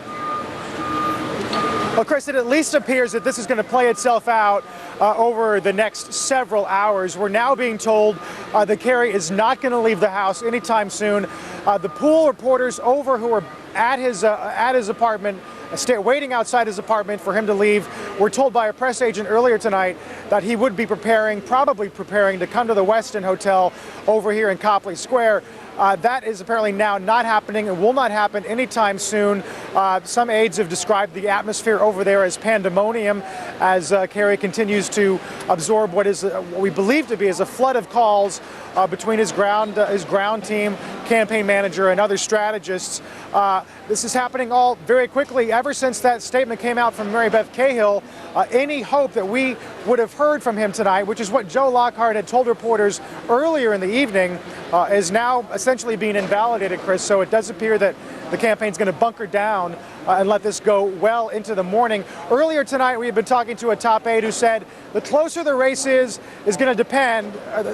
The closer the race is, that's going to depend how much both sides fight tomorrow morning. I don't think even he was aware of just how true that statement turned out to be, Chris. Okay, Carl Catania, thanks for joining us from the Kerry headquarters, where they are in fact hunkering down. We haven't seen the candidate this evening. We've had Vanessa. She was very nice to come on, his daughter, early in the evening. He was planning to make a statement several hours ago. He's not apparently going to make one. Pat, you've been through these fights. Well, I have, and what astonished me early, Chris, was the President of the United States, before he had won this, inviting the cameras up into the White House, I gather up onto the second floor, to photograph him, showing a real measure of confidence and humor. I mean, this was, to me, if they didn't really feel they had it, this was an incredible gamble, because if it had gone the other way, he would have looked terrible, you know, with that, in effect, early victory lap. I do think, taking a look at Ohio, if there's 200,000 votes out and Kerry's got to win 100,000, it's very simple. He's got to win 150,000 of the 200,000 and lose only 50,000 for the 100,000. You've done the algebra, sir. But here's the thing. Right. I've seen the fact that there's 8% votes out. That would be 400,000, and it would be a lot easier for Kerry out of 400,000 to get a 100,000 vote margin, but still it's a big hill to You think climb. there might be 400,000 provisional ballots out? I don't know about that. When it says 92%, that leaves 8% of the vote out, and 8% of 5 million votes cast is 400,000. Let me ask you a question of ritual. Can a president declare or accept victory without a concession speech by the other side? Has it been done before?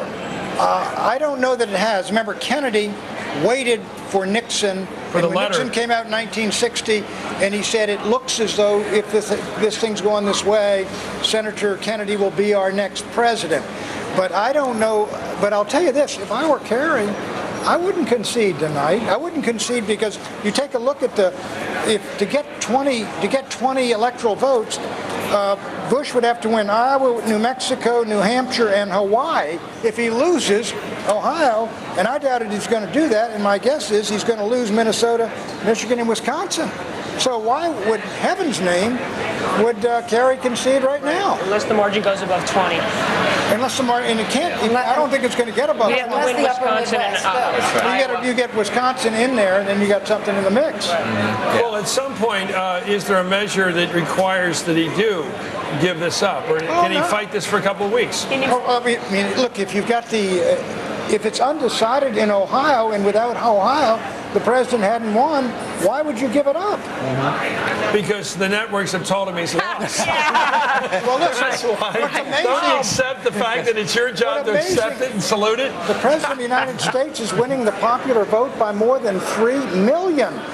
And we've talked about the possibility of the president winning the popular vote and losing the electoral vote, and that is within, it's far distant. You are so cagey, Pat. Throughout the night, you gave us the argument that it was almost impossible for Kerry to win this election. And then when it looks like he did, you made the case that he probably didn't.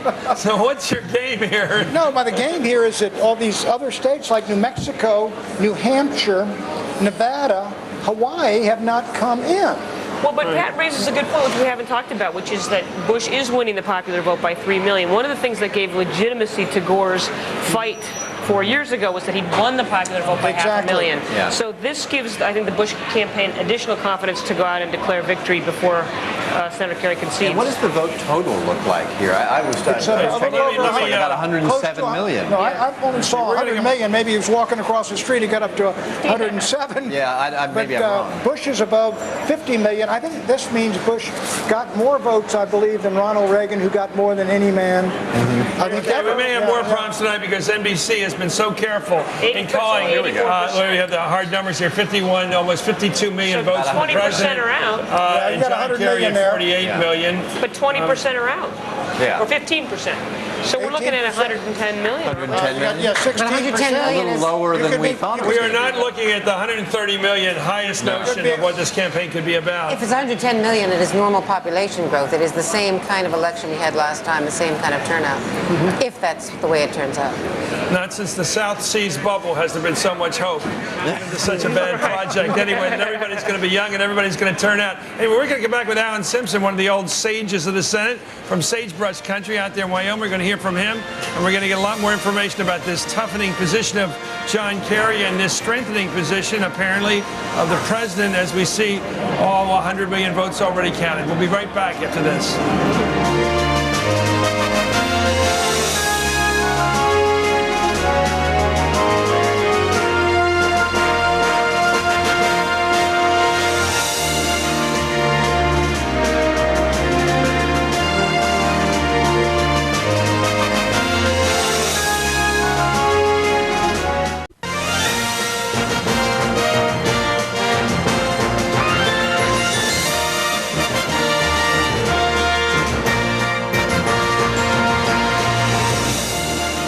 We're back with the Battle of Cayuga County in Cleveland. Of course, Cayuga County is Cleveland, but the big question is who's going to carry Ohio before this night's over.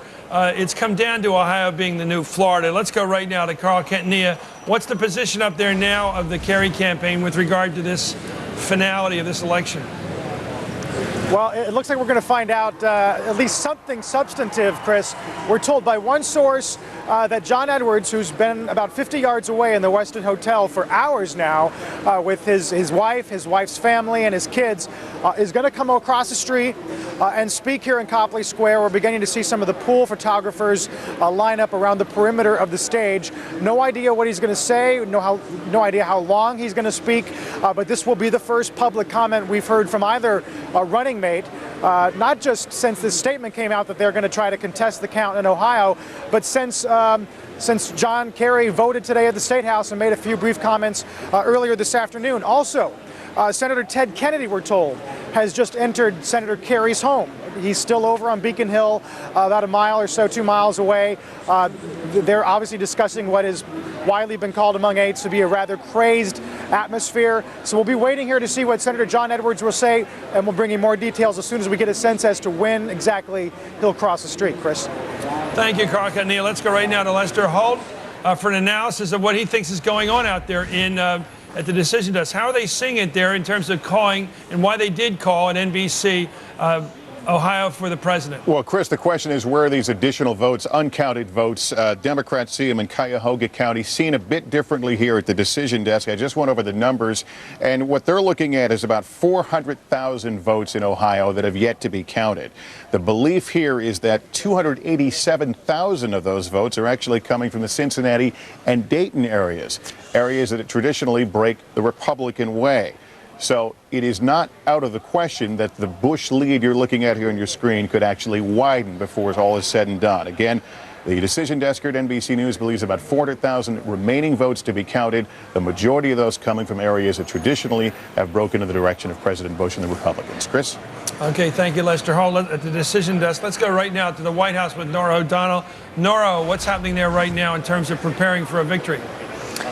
Well, the president is upstairs in the residence with his senior staff. They have also invited up some photographers from the news magazines. Chris, you have posed a very interesting question about tonight and the calculus that's going on inside the White House, and that is whether the president needs or will require a phone call, a concession from Senator Kerry before he goes to the Ronald Reagan building tonight in order to make this victory speech, or a speech, if you will, before thousands of supporters supporters gathered there. A top campaign official saying that they are just waiting for a call in perhaps New Mexico or Nevada to, in their words, put them over the top. That suggests that type of language, that once such a call is made, they believe that that will be the legitimate number, over 270, and for the president to then go over and make the speech. Of course, as we all know, that math also includes the 20 EVs in Ohio that are still contested at this moment. The Bush campaign doing the math there, saying any way you slice it, they argue Kerry wouldn't be able to eke out enough amount of votes from those uncounted ballots. Nevertheless, what's going on now appears to be is this wait and see and this calculus being made from the campaign for one more call that will send this president in his motorcade along with the vice president, who's also here at the White House, over to the Ronald Reagan building where they will make this speech tonight. Chris? Okay, thank you, Norah O'Donnell at the White House. We'll be back to you later. Let's go to Alan Simpson now, a close friend of the vice president, a former United States senator, in fact, a former member of the Republican leadership. Your thoughts tonight, Alan Simpson, sir? First, how are you, Chris? I am great. I am great. That's your kind of hee-haw music back there, I guess. They must have brought it in for you. Well, we're going to stomp. We're going to stomp on the hay bales. I can't even hear myself. Anyway, I've been with the Cheneys all evening. We had dinner down there. It was a great, he's being very steady. He's not jumping up and clicking his heels. He knows it's been a tough race. He knows he's been in the eye of the hurricane.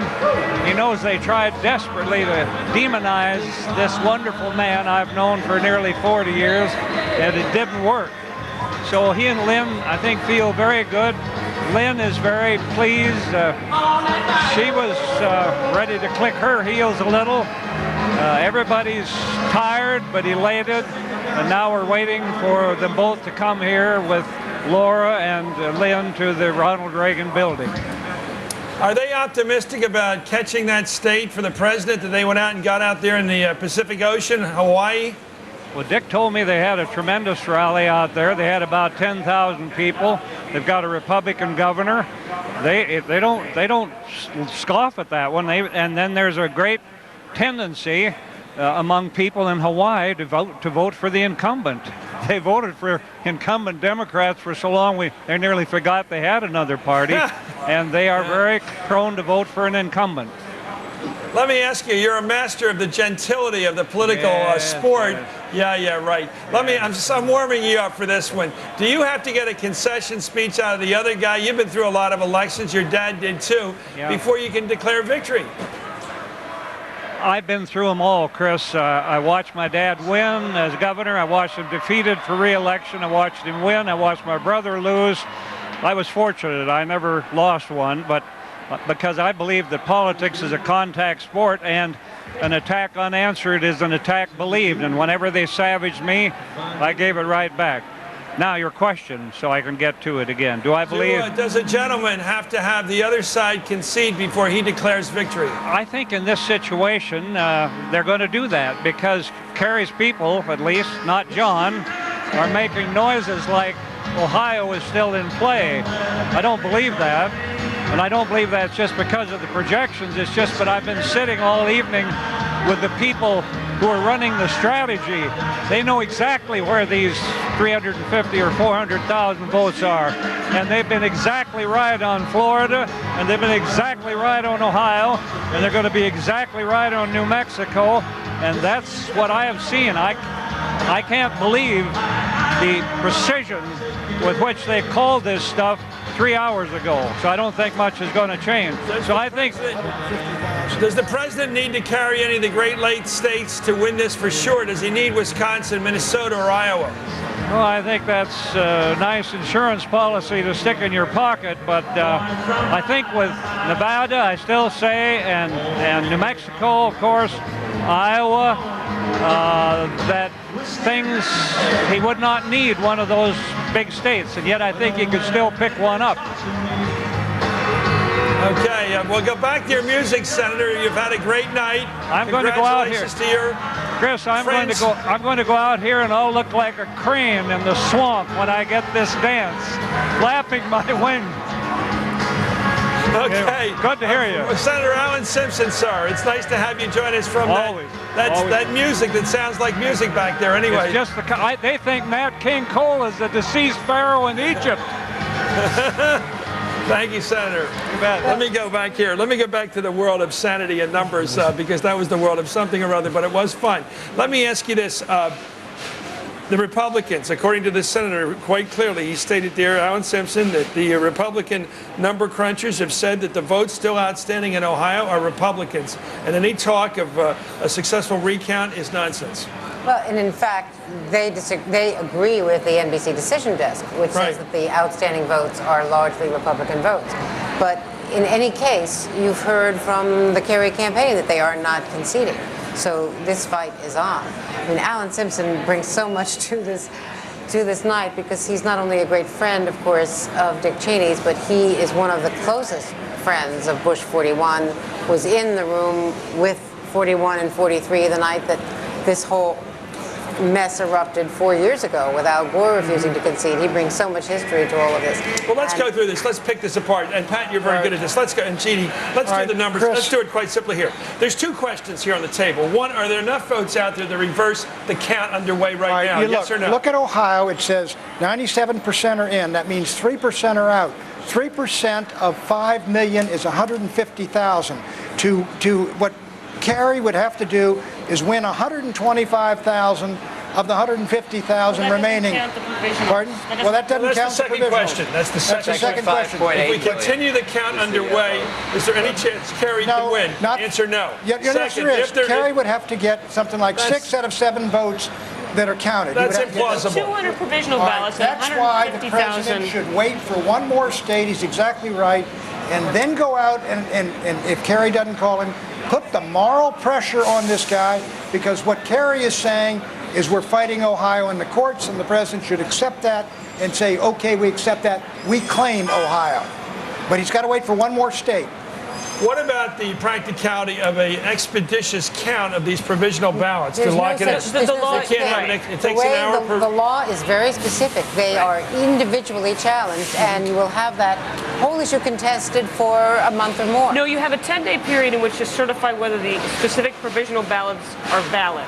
At the end of that 10-day period, you can start counting those ballots. But it would be at least 10 days before they would be able to certify that. But they have to go back and check. But once you count them individually, and you can spend as much as an hour a piece. With a lawyer apiece standing looking over your shoulder. Chris, as a practical matter, though, you just heard Simpson say they're waiting for one more state, take them over 269, whether one of these four electoral votes or 5 electoral votes, and then they're headed for the Ronald Reagan building. Either New Mexico or Nevada. Yeah. And just think of the other question is, if we go back to a more rigorous test for what they have to meet to declare victory, you take the 20 votes away from the 269, you're left with 249, right? Mm-hmm. Is there any way tonight, in the next couple hours, they can come up with the requisite 21 votes? Here's how. Iowa, New Mexico. Iowa's 7. Iowa's 7, New Mexico's 5, New Hampshire's 4, and Hawaii's 4, okay? Wisconsin is 10. That's only 20, Pat. Wisconsin is 10. If you lose Ohio, you only lose 10, Chris. Okay. I mean, you only lose 20. So give me what they have to do tonight to win without Ohio being necessary. All right, they could do it with Minnesota, and Wisconsin would give them back the 20. That's 20. They need Michigan, one. I think, would give them 17. They need 2 more. Iowa would give them 7. New Mexico would give them 5. New Hampshire 4. Hawaii 4. Right. So they need 5 more states. But it's more likely that Kerry will carry Michigan and Minnesota. Or 2 or 3 big ones, yeah. So, and probably New Hampshire. The president would have to carry, and New Hampshire, which we haven't called yet. And Hawaii. And Hawaii. So, realistically speaking, the president. If you do it that way, Wisconsin, you cannot Iowa, do it. If what Kerry's leading in now, Kerry gets, you cannot get 20 more. You can. You can. Okay, let me suggest, I know we're beyond common sense here, but all the states outstanding, I can tell you, NBC is being so rigorous about how they're counting and making calls tonight that you can bet that about these things are going to be 50-50 in terms of how they break, because they're just being so careful about the numbers. The numbers are very, very close. But there's another issue here. And that's a reasonable assumption that the president will get enough votes to pass 270 through a number of opportunities tonight. But even if he were not to, by declaring victory with perhaps one more state, which is what Ellen Simpson told us the strategy is, there is a huge amount of moral authority that comes with that declaration. There's the international world, there are the markets. As the days progress, it becomes increasingly difficult for the Democrats to challenge it. Particularly when they We're going to have to take a break now, as we often do at this time of night. Take a commercial break. We're waiting, by the way. When we come back, we'll see John Edwards coming out to make that statement. That's the plan when we come back on MSNBC. Still at Democracy Plaza, Rockefeller Center, counting the votes.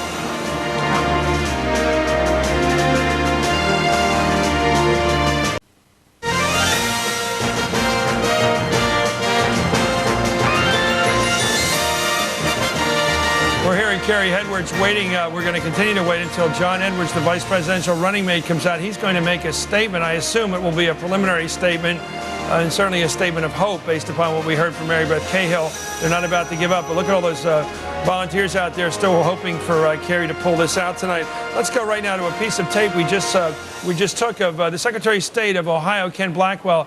He's a Republican, and here's what he had to say about these provisional ballotings. We'll know how many ballots were cast and tabulated when we know it. What I've told everybody to do is take a deep breath and relax.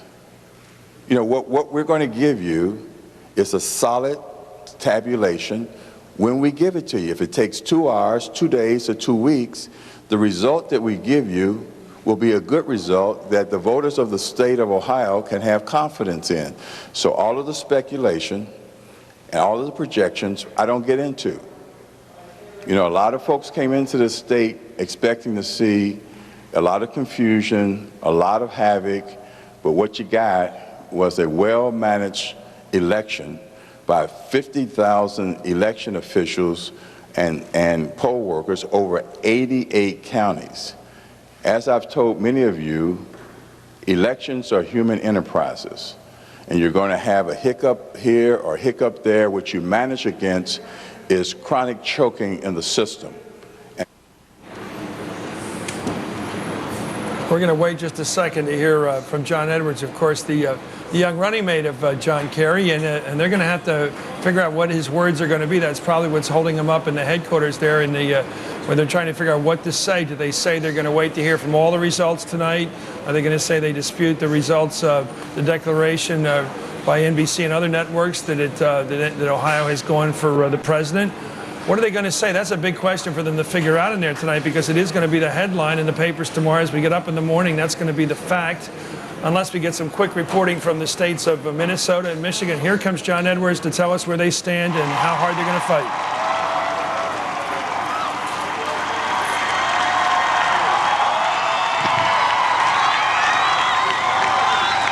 Thank you. Thank you.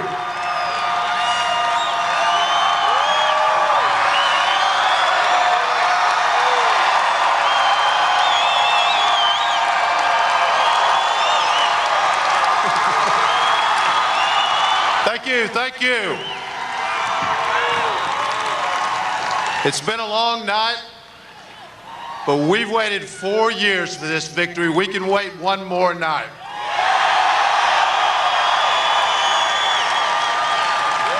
Tonight, John and I are so proud of all of you who are here with us and all of you across the country who have stood with us in this campaign. John Kerry and I made a promise to the American people that in this election, every vote would count and every vote would be counted.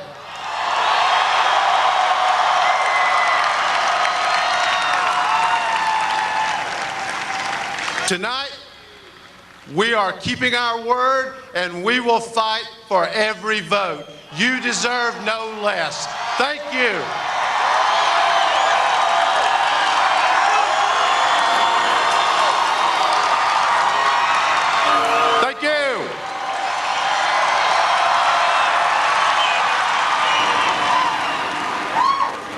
Well, that's what you call talking points. We know what he had to say, and he said it. We've waited 4 years for this, and we can certainly wait for another night to get the result. Let's take a look for everybody who's watching now and keeping up with this incredible end game, I guess you'd have to consider it, for the presidential election of the year 2004. Let's go through the states that have yet to be decided by NBC and I presume by other networks as well. Let's take a look. There's Michigan with 78% of the precincts reporting and about a 90,000 vote difference, too close to call.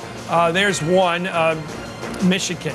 Minnesota, too close to call. 78% of precincts in there, too close to call. That one. 87% of precincts in there in the state of Wisconsin, too close to call. Wow. All too close to call. And another too close to call. Iowa, a bit smaller of a state. There was 97% of precincts in, and a very small difference. Apparently, I've been hearing tonight that those are Republican areas that haven't come in yet. Nevada, too close to call, very small state in terms of electoral votes, but 65% of precincts reporting. Very interesting, 65%. There's a lot to count there. 93% of the vote, or 98% of the vote in New Mexico. It's also too close to call, but small vote difference there, less than 30,000 in that count so far. New Hampshire, this is one that stunned us. Why does it take so long to count such a small state? Anyway, 10,000 votes, that's the explanation. Only 10,000 votes separating the two, with 95% of precincts reporting. Hawaii, 65% in of the precincts. Obviously, that's a close vote there, but that's simply we're calling that too early to call. Let's take a look at where they are. You see they're clustered over there in the upper Midwest, and then two of them down there in the Southwest. Pat, you're raring to say. All right, here, I'll say it. Let's give all the states where Kerry is leading to Kerry and where Bush is leading to Bush. Bush is leading Iowa, Nevada, New Mexico. Give those to Bush, subtract Ohio, and Kerry wins. Subtract Ohio. Subtract Kerry wins. So Ohio is worth the fight. Yeah. Ohio will decide the election. If the trends are going as they're going in these states, Ohio decides the election. Whoever gets it wins. It is the Florida of 2004. We've got a presidential call again. We're going to interrupt right now. We have another call. Here it comes. Hawaii, John Kerry. John Kerry has won. One of your states has jumped in there. It's a small state, and by the way, the vice president, as we noted, did take the trip out there this weekend to try to win it. He also used it as an occasion to remind us of a possible second Pearl Harbor, by the way, not incidentally. That was a powerful statement by the vice president. So there you see the numbers shaping up, 211 to 269, no 270 by the president, even giving him, by the way, even giving him Ohio. He doesn't have the 270 requisite to win yet. And so this race is on. And Pat, you make a point there that if Ohio is still in place, so let's go back to that contingency. Is it fair for a reasonable person to presume, certainly NBC is not one of those people that presumes, that there are enough votes yet to be counted in areas which are open to a reasonable assumption of Democratic voting to say this isn't over? The numbers are not, because there's about, as I say, about 200,000 or some, and Kerry would have to get 6 out of 7. It's extraordinarily improbable, even in Cuyahoga County. But that gets to the provisional ballots, and that's something I don't know how many there are of them. I think Dee Dee knows about that. I just don't know. But the Kerry people must know something about them, that if you add... You're assuming, when your back is to the wall, you're not always rational in terms of numbers. You're understanding the politics of the situation. There are good reasons why people like Hillary Rosen on our show a while ago, and certainly Mary Beth Cahill, the Democratic Party feels, based upon everything you hear from those people, they were too genteel in conceding 4 years ago. Al Gore gave a beautiful concession speech that the Democratic Party at its base wished he'd never given. They didn't want to be genteel or noble. They wanted to fight that thing till the last dog died, and he didn't. Well, look, their back is to the wall. I can't disagree with what Edward said. Look, first, there's tremendous... Everything's got to fall into place for them conceivably to make Ohio competitive. I think you got to get to the provisionals. Secondly, the president's sitting there on a lead of more than 3 million votes nationally. The whole world is watching. And if the president comes down there after winning one of these small states, and he's got 273 or 277, and says, we have taken the country, I mean, the pressure on Kerry will be incredible to crack and concede. Why is the president... I'm trying to find a member of the Republican Party that nobody even represents to me, even not philosophically at this table. Why? Let me give it a stab. Let me give it a stab.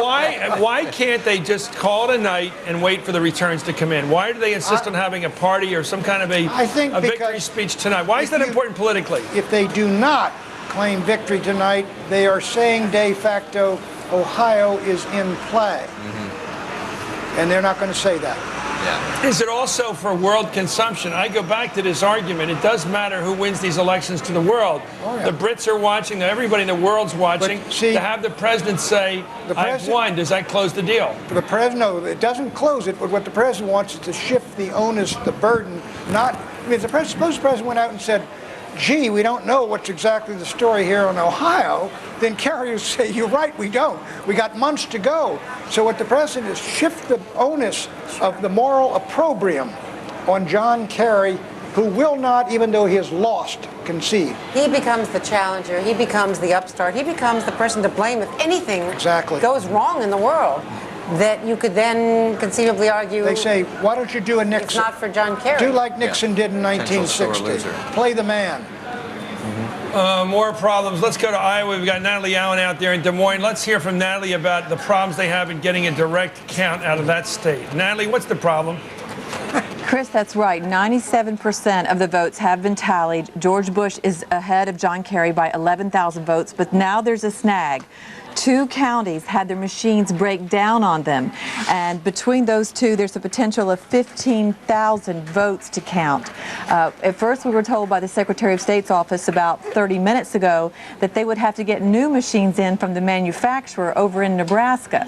Now we've just received an update that one of the counties has its machines back up and counting, and the second county will have its machine back up and counting in the morning. So it doesn't look like they're going to have the delay they expected. They were telling us it would be a day and a half before they had the final vote ready to report from Iowa. Now it looks like it will take place sooner than that. The one other thing that's the problem here is one county is still tallying some 7,000 absentee ballots, and they could receive still some 60,000 absentee ballots. If they were postmarked today, they have a week to count these ballots, so there's still many, many votes that could be in play here in Iowa, Chris. Okay, I was sorry to be so admonishing. I'm not holding you responsible for the failure of the Iowa electoral system. But let me ask you this. Thank you for that. If you look at all the numbers, are these balloting areas that we're looking at right now, are they crucial to a decision? They could be, because as I mentioned, Bush is up 11,000 right now with 97% reporting, and you're seeing a potential of 20,000 votes up to 60,000 more absentee ballots that could come in, so yes. And they come from all over the state, right? We can't predict that they're largely Democrat or Republican. We don't know. Don't know that, right. Okay, it's great. I'm sorry to commit. So I really did feel like I blamed you for the screw up out there. I'm sorry. I didn't take it that way. Natalie Allen, thank you very much. Right, we'll get back to our panel. We'll be back to you later to get the update, probably later on in the morning. Patrick, you got more numbers. You're just the most amazing track town here tonight. Well, no, it's this thing. Well, this is it depends over in Iowa. You know, you got what they say, if there's 60,000 out and Bush has 11,000 lead, you subtract the 11,000 from 60,000, you get 49,000, and Kerry's Bush can get 25,000, Kerry 36, and you're out there, or just about that. You're right there. Yeah. And so that's a doable thing. So Iowa's still out, but the point is, Chris, he's got to get one state to take him over the top. We got to go. We got a big highlight of the evening now, even though it's the morning. Arnold Schwarzenegger, the governor of California, is out there in public. Look at him. I guess he's going to make a statement. Here he is.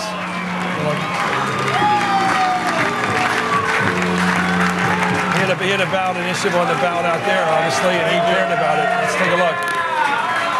Thank you very much. Thank you. Thank you all for being here tonight. And especially want to thank my wife, Maria, the greatest first lady right over there. Great partner. I want to thank you for all the support. Thank you very much, Maria. Love you. Thank you. Oh, the polls have closed, and the results are in. And we have a winner for tonight. The people of California. People of California are the winners today. Big hand to the people. Last year you elected me, and last year you sent me up to Sacramento.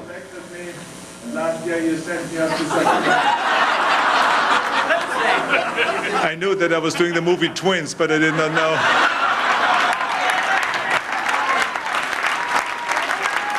But anyway, Let me just say, last year you elected me and you sent me to Sacramento to create some action. And this is exactly what I've done. We've turned around the state, we created some action, and we tried to make it again the golden state that it once was. But tonight, you gave me the tools that I needed to get the job done.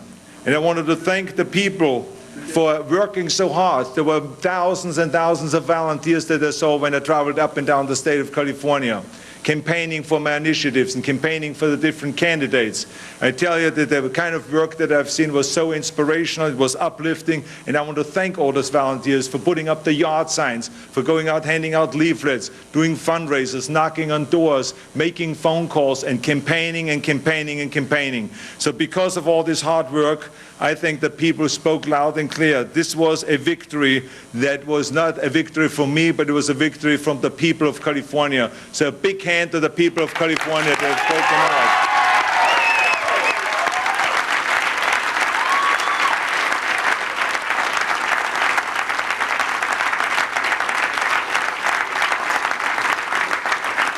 And today, the voice of the people was loud and clear. That the people said no to the job killers and yes for a booming economy. The people said no to the budget busters and yes to fiscal responsibility.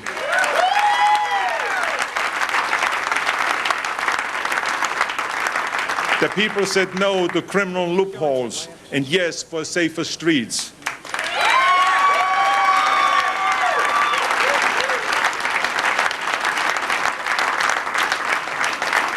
The people said no to out-of-control gambling and yes to a fair share for California.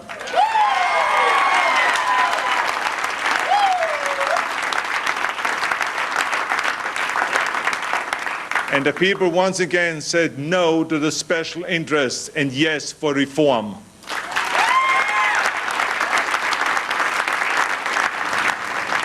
And now, okay, that's Arnold Schwarzenegger, the governor of California, applauding the passage of a California ballot initiative. We're going to go right now to Keith Overman to get the details on the meaning of that latest victory for Arnold Schwarzenegger. Keith.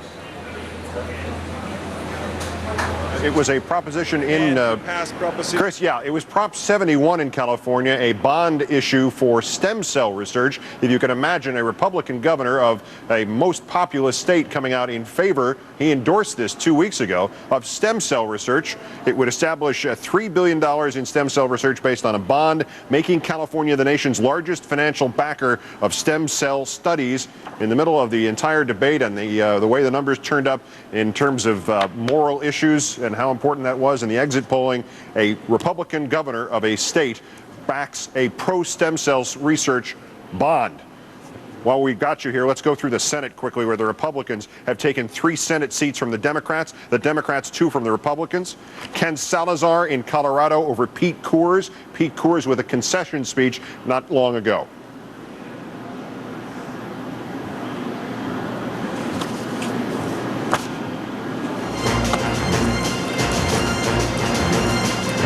Okay, look at that. Ken Salazar beat Pete Coors. Boy, that's beating the name brand after all, isn't it? We got some other races we haven't seen, by the way. Oh, there he is right now. That's Pete Coors. And I will now go back to having the greatest job in America, running a beer company.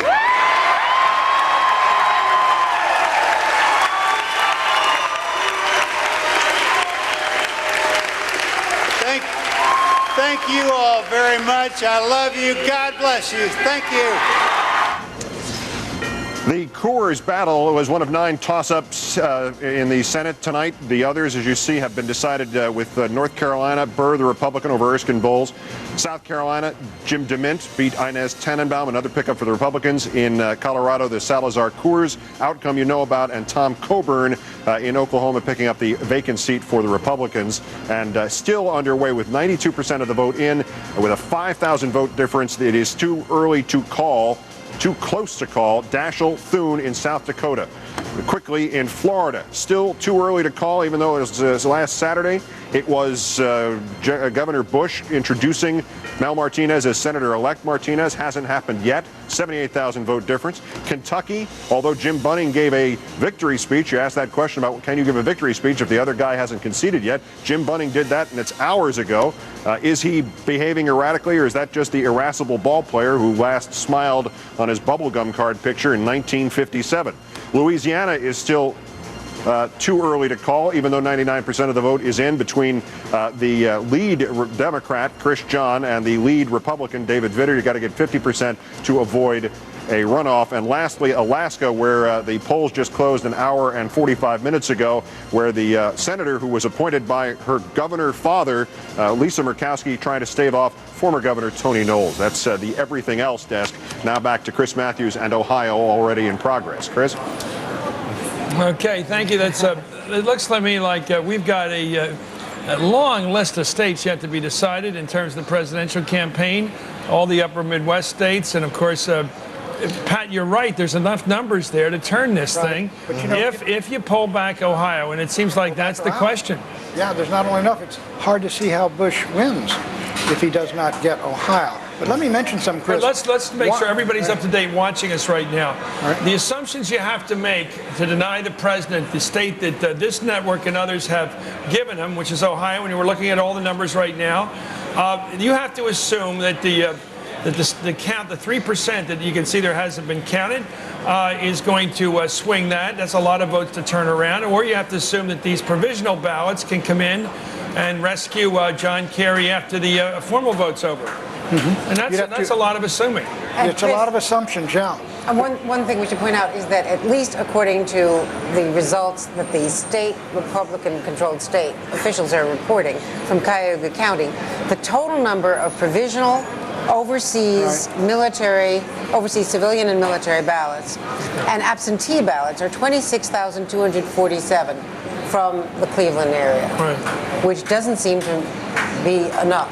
To make the difference in the cause. That's at least what the Republicans. Let me tell you, I've got a lot of confidence in NBC tonight. They are being very cautious, hesitant as hell by referencing. I'll just reference all the states that we haven't called yet, and to make these grand heroic assumptions about how things are going to turn around in Ohio may be true if they occur, but they're not to be predicted. These are the ones that we haven't been able to call yet. They're too close or too early to call. Let's go right now to Carl Quintanilla, because it looks like we're not going to hear anything more tonight before daybreak from the Kerry campaign. Let's go to Carl. Yeah, Chris, in politics they call it a full lid. That moment when they don't expect any more news for the remainder of the evening, and that's what we have from the Kerry campaign tonight. Ever since John Edwards gave those brief remarks on stage, they started to play their signature tune by Bruce Springsteen. They're running a brief video of a montage of Kerry images, something that was obviously planned for a much different appearance. But you've got to hand it to some of these people who've been out here in the rain for several hours, Chris. And we're also told, meanwhile, over at Kerry's house on Beacon Hill here in Boston, he continues to talk on the phone. He's joined by Senator Ted Kennedy. They're talking to advisor John Sasso and Mary Beth Cahill as the lawyers here at the War Room continue to hammer out what is obviously going to be a very complicated day tomorrow, Chris. Okay, Carl, one last question. As they go to sleep tonight there and shut us off from any further word from them, and they're thinking, do you have a sense, I know this is hard for a reporter, is this a numerical bet they're making that they can still pull this out, or is it a political positioning they're taking to maintain John Kerry's leadership of the Democratic Party? My own guess is that they saw this coming long before any of us did. I think, judging from the infrastructure they had built for this exact kind of scenario happening, but this really doesn't come as too much of a surprise to them. I could be completely wrong about that, but my sense is the speed with which they launched this plan into action suggests that they saw it coming a mile away. Okay, thank you, Carl Quintanilla. Are you going to shut down for the night, too, or are you going to keep a listing post there? We'll see you on the Today Show in the morning, Chris. Thank you very much, Carl. It looks very good, wet and cold up there. Okay.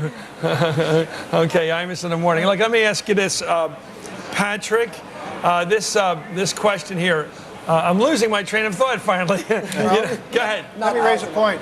Why did the president do so surprisingly well in Michigan and surprisingly badly in Pennsylvania, despite the fact he'd taken 44 trips or some to Pennsylvania, and do so well in Ohio. Yeah. Michigan and Ohio have the Okay, gay let me rights, suggest the the gay word. It's marriage two words. ordinance. Yeah. Gay marriage. Street money.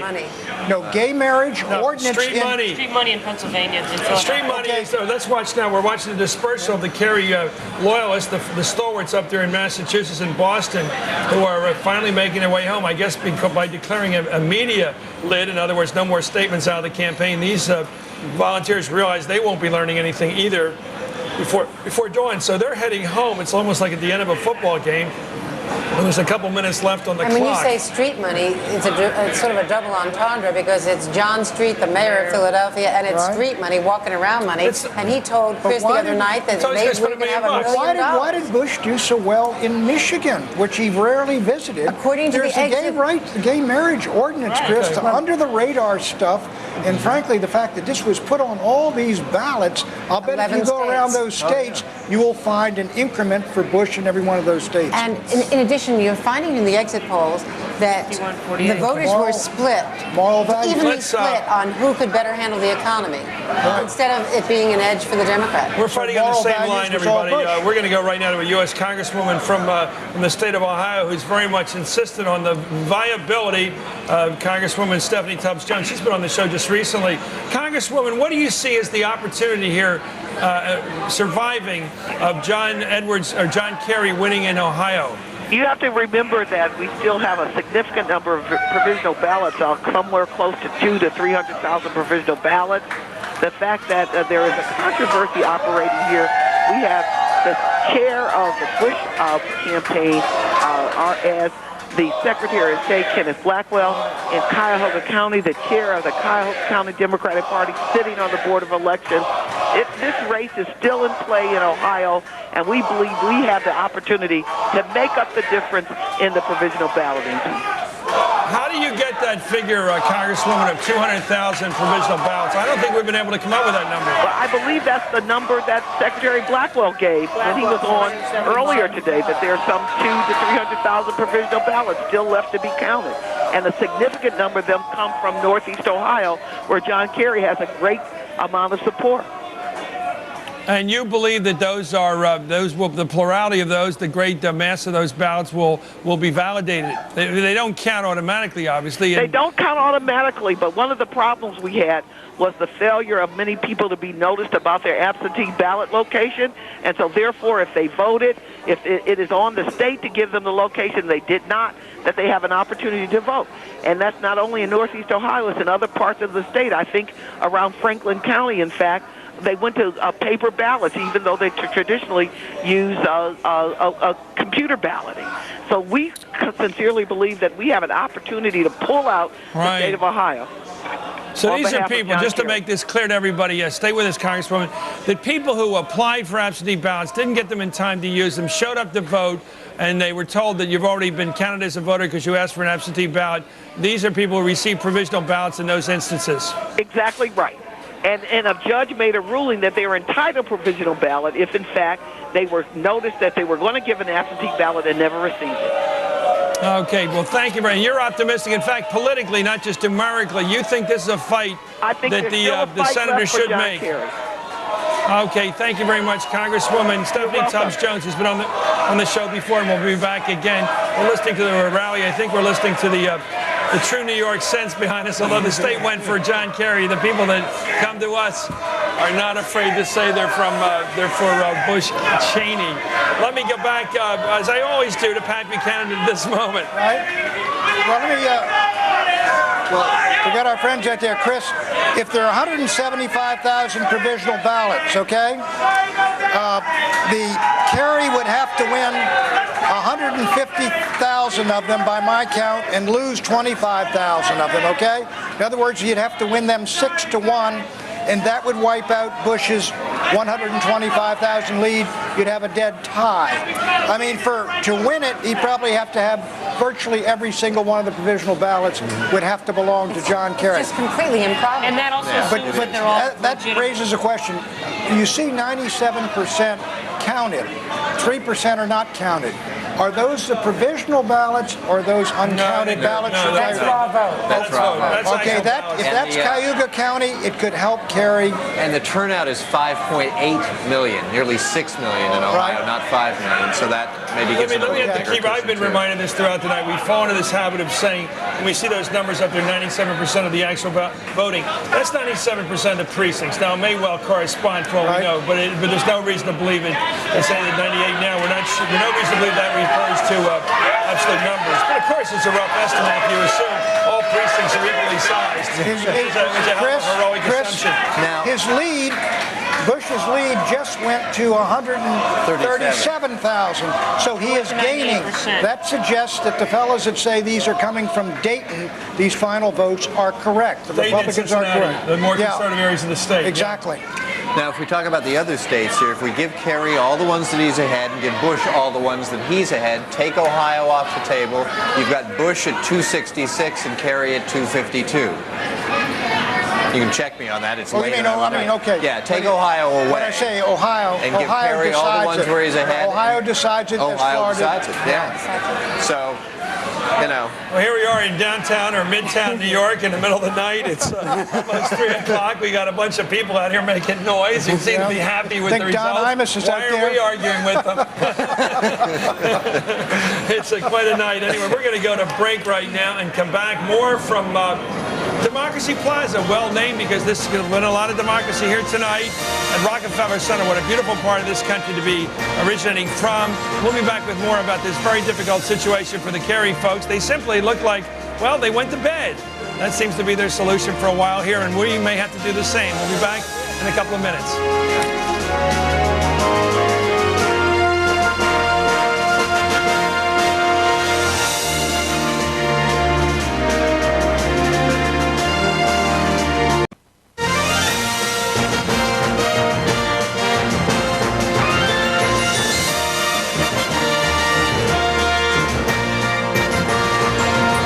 Well, that's the story of the night. You see the president's band of success there, that red sheet going all the way up to almost to 270. It's at 269. The White House is waiting for a couple of more states to come in so that they can formally declare victory tonight. Perhaps Nevada, perhaps New Mexico. And, of course, we have also the states that are hanging here. The hanging chads of the year 2004, the states that haven't decided yet. They'll be coming up in a moment here. We've got Kerry at 211, the president at 269. But, of course, we have states that have not made up their mind yet. Let's go right now to Dan Abrams, however, to talk about the state that is the most difficult for the Kerry folks to concede. Let me ask you, Dan Abrams, thanks for joining us, Dan. These provisional ballots, I know it's a new line of country for us all. I've said to you before, they're simply kicking the can down the road by having these things, but they're going to hector the Bush victory, apparently, because the Democrats are going to keep referring to them. Well, that's right. Look, the Secretary of State in Ohio has estimated that there were about 175,000 provisional ballots. Let's even say that there were 200,000 provisional ballots. Remember, that doesn't mean there are 200,000 votes out there. It means there are 200,000 efforts by people who said, you, the government, made a mistake by not having me on your voter roll. And so they said, okay, here's a ballot. Go ahead and fill it out.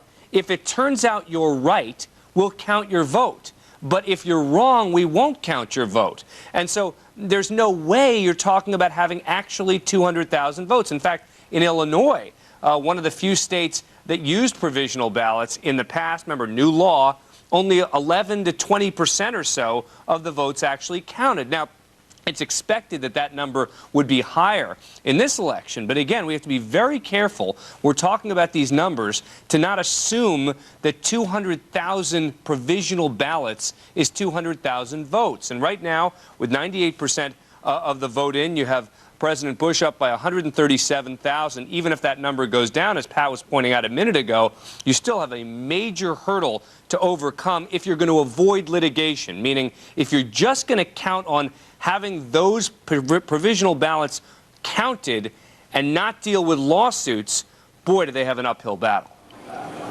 Let me ask you about the reasons for issuing an absent, or I should say a provisional ballot. I can think you'd come to the polling booth and not realize you're not registered. Would that be one? You just hadn't gotten around to it. You'd let your registration slip away, right? Well, that's one reason. Well, right? no, presumably you're a registered voter. I mean, a provisional ballot is given to someone who is a registered voter. It's not to say, oh, you didn't register and you can vote. It's to say, I am registered. I don't know why you don't have me down as a registered voter. And then there are other rules, meaning, for example, the Court of Appeals in the Sixth Circuit has said you have to vote in the right precinct. So, for example, if you went to a different precinct, you said, give me a provisional ballot to vote with, they gave it to you, it turns out you were actually supposed to be at a different precinct, your provisional ballot wouldn't count at all. So how do you make the leap of faith that a certain percentage of these provisional ballots will in fact be accepted as true voters and legitimate voters? How do you go about this? There's no real history here, is there? No, there's not. I mean, there's going to be no way to predict what percentage of them will be accepted. And there'll be battles, I'm certain, over whether some should or shouldn't. But one thing is for certain, there's no way that all of them will be. Nothing like all of them will be. And so you have to keep that in mind when you're talking about these numbers, and you're talking about possibilities, probabilities. You can't have a firm statistic, but you have to assume that in a whole lot of these cases that the government was right, that these people weren't on the voter rolls, that they hadn't registered, that they'd already voted, for whatever reason, that they were not entitled to vote again.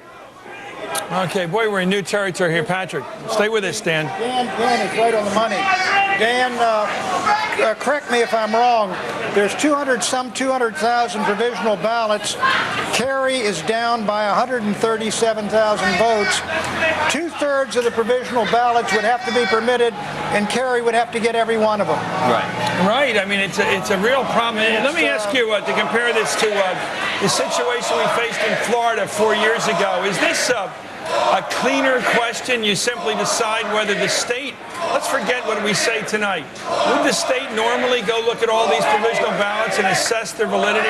Yeah, they would. I mean, look, that's part of the new law, is you have to have this out there as an opportunity, and then you have to go back and assess how many of these should be considered as real votes.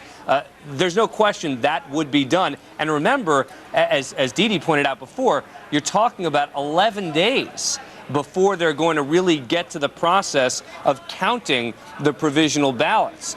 But again, the question is, are we even in the ballpark of reality when it comes to the numbers? Yeah, I guess the question is whether the normal process within the state jurisdiction of Ohio, where they have to make these decisions, is not us to make the decision or either candidate. They're going to go ahead and count these provisional ballots after they complete the formal count of all the ballots, and then they'll go count these and see if they cause any change in the final verdict of the electoral votes of Ohio. But it seems to me that's a lot of time to pass before, Patrick, we get it. Another issue has nothing to do with the law. Aren't we going to get results in from these other states in time to make the real difference here? Well, I think the results we're going to get in from the other states are going to leave us with Ohio as decisive, Chris. That would be my projection of what's going on here. But I think given the fact what Dan just told us, you got 200,000 provisional ballots, and he said, 10 or 20% in Illinois were the only ones allowed, and he would have to get about 67% of them allowed here in Ohio, and Kerry would have to get every single vote.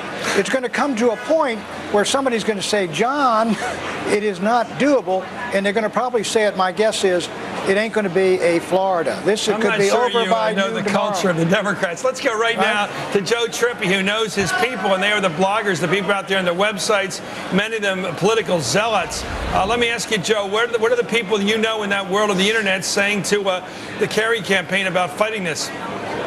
Well, they're saying a strong message not to concede. In fact, probably the best example of it is dailycause.com, which is a very big blog on the progressive side, saying the networks have essentially called this one for Bush. There's still votes to be counted, and Kerry better not get it in his head to concede before all of them are counted. We're also getting a lot of remarks from citizen journalists out there who have questioned the whole idea of the networks calling this race calling Ohio for Bush. And I think we're sort of playing into some fear out there about this coverage and the election not being legitimate. And I just want to read a couple of them. Shana Adams from Dayton Mills, Ohio. I think it was completely irresponsible to call Ohio so early. Lucas is sizable. It's a county out there, heavily Democratic and hardly closed as of yet. Cuyahoga, where I live, was a disaster as far as disenfranchised voters were concerned.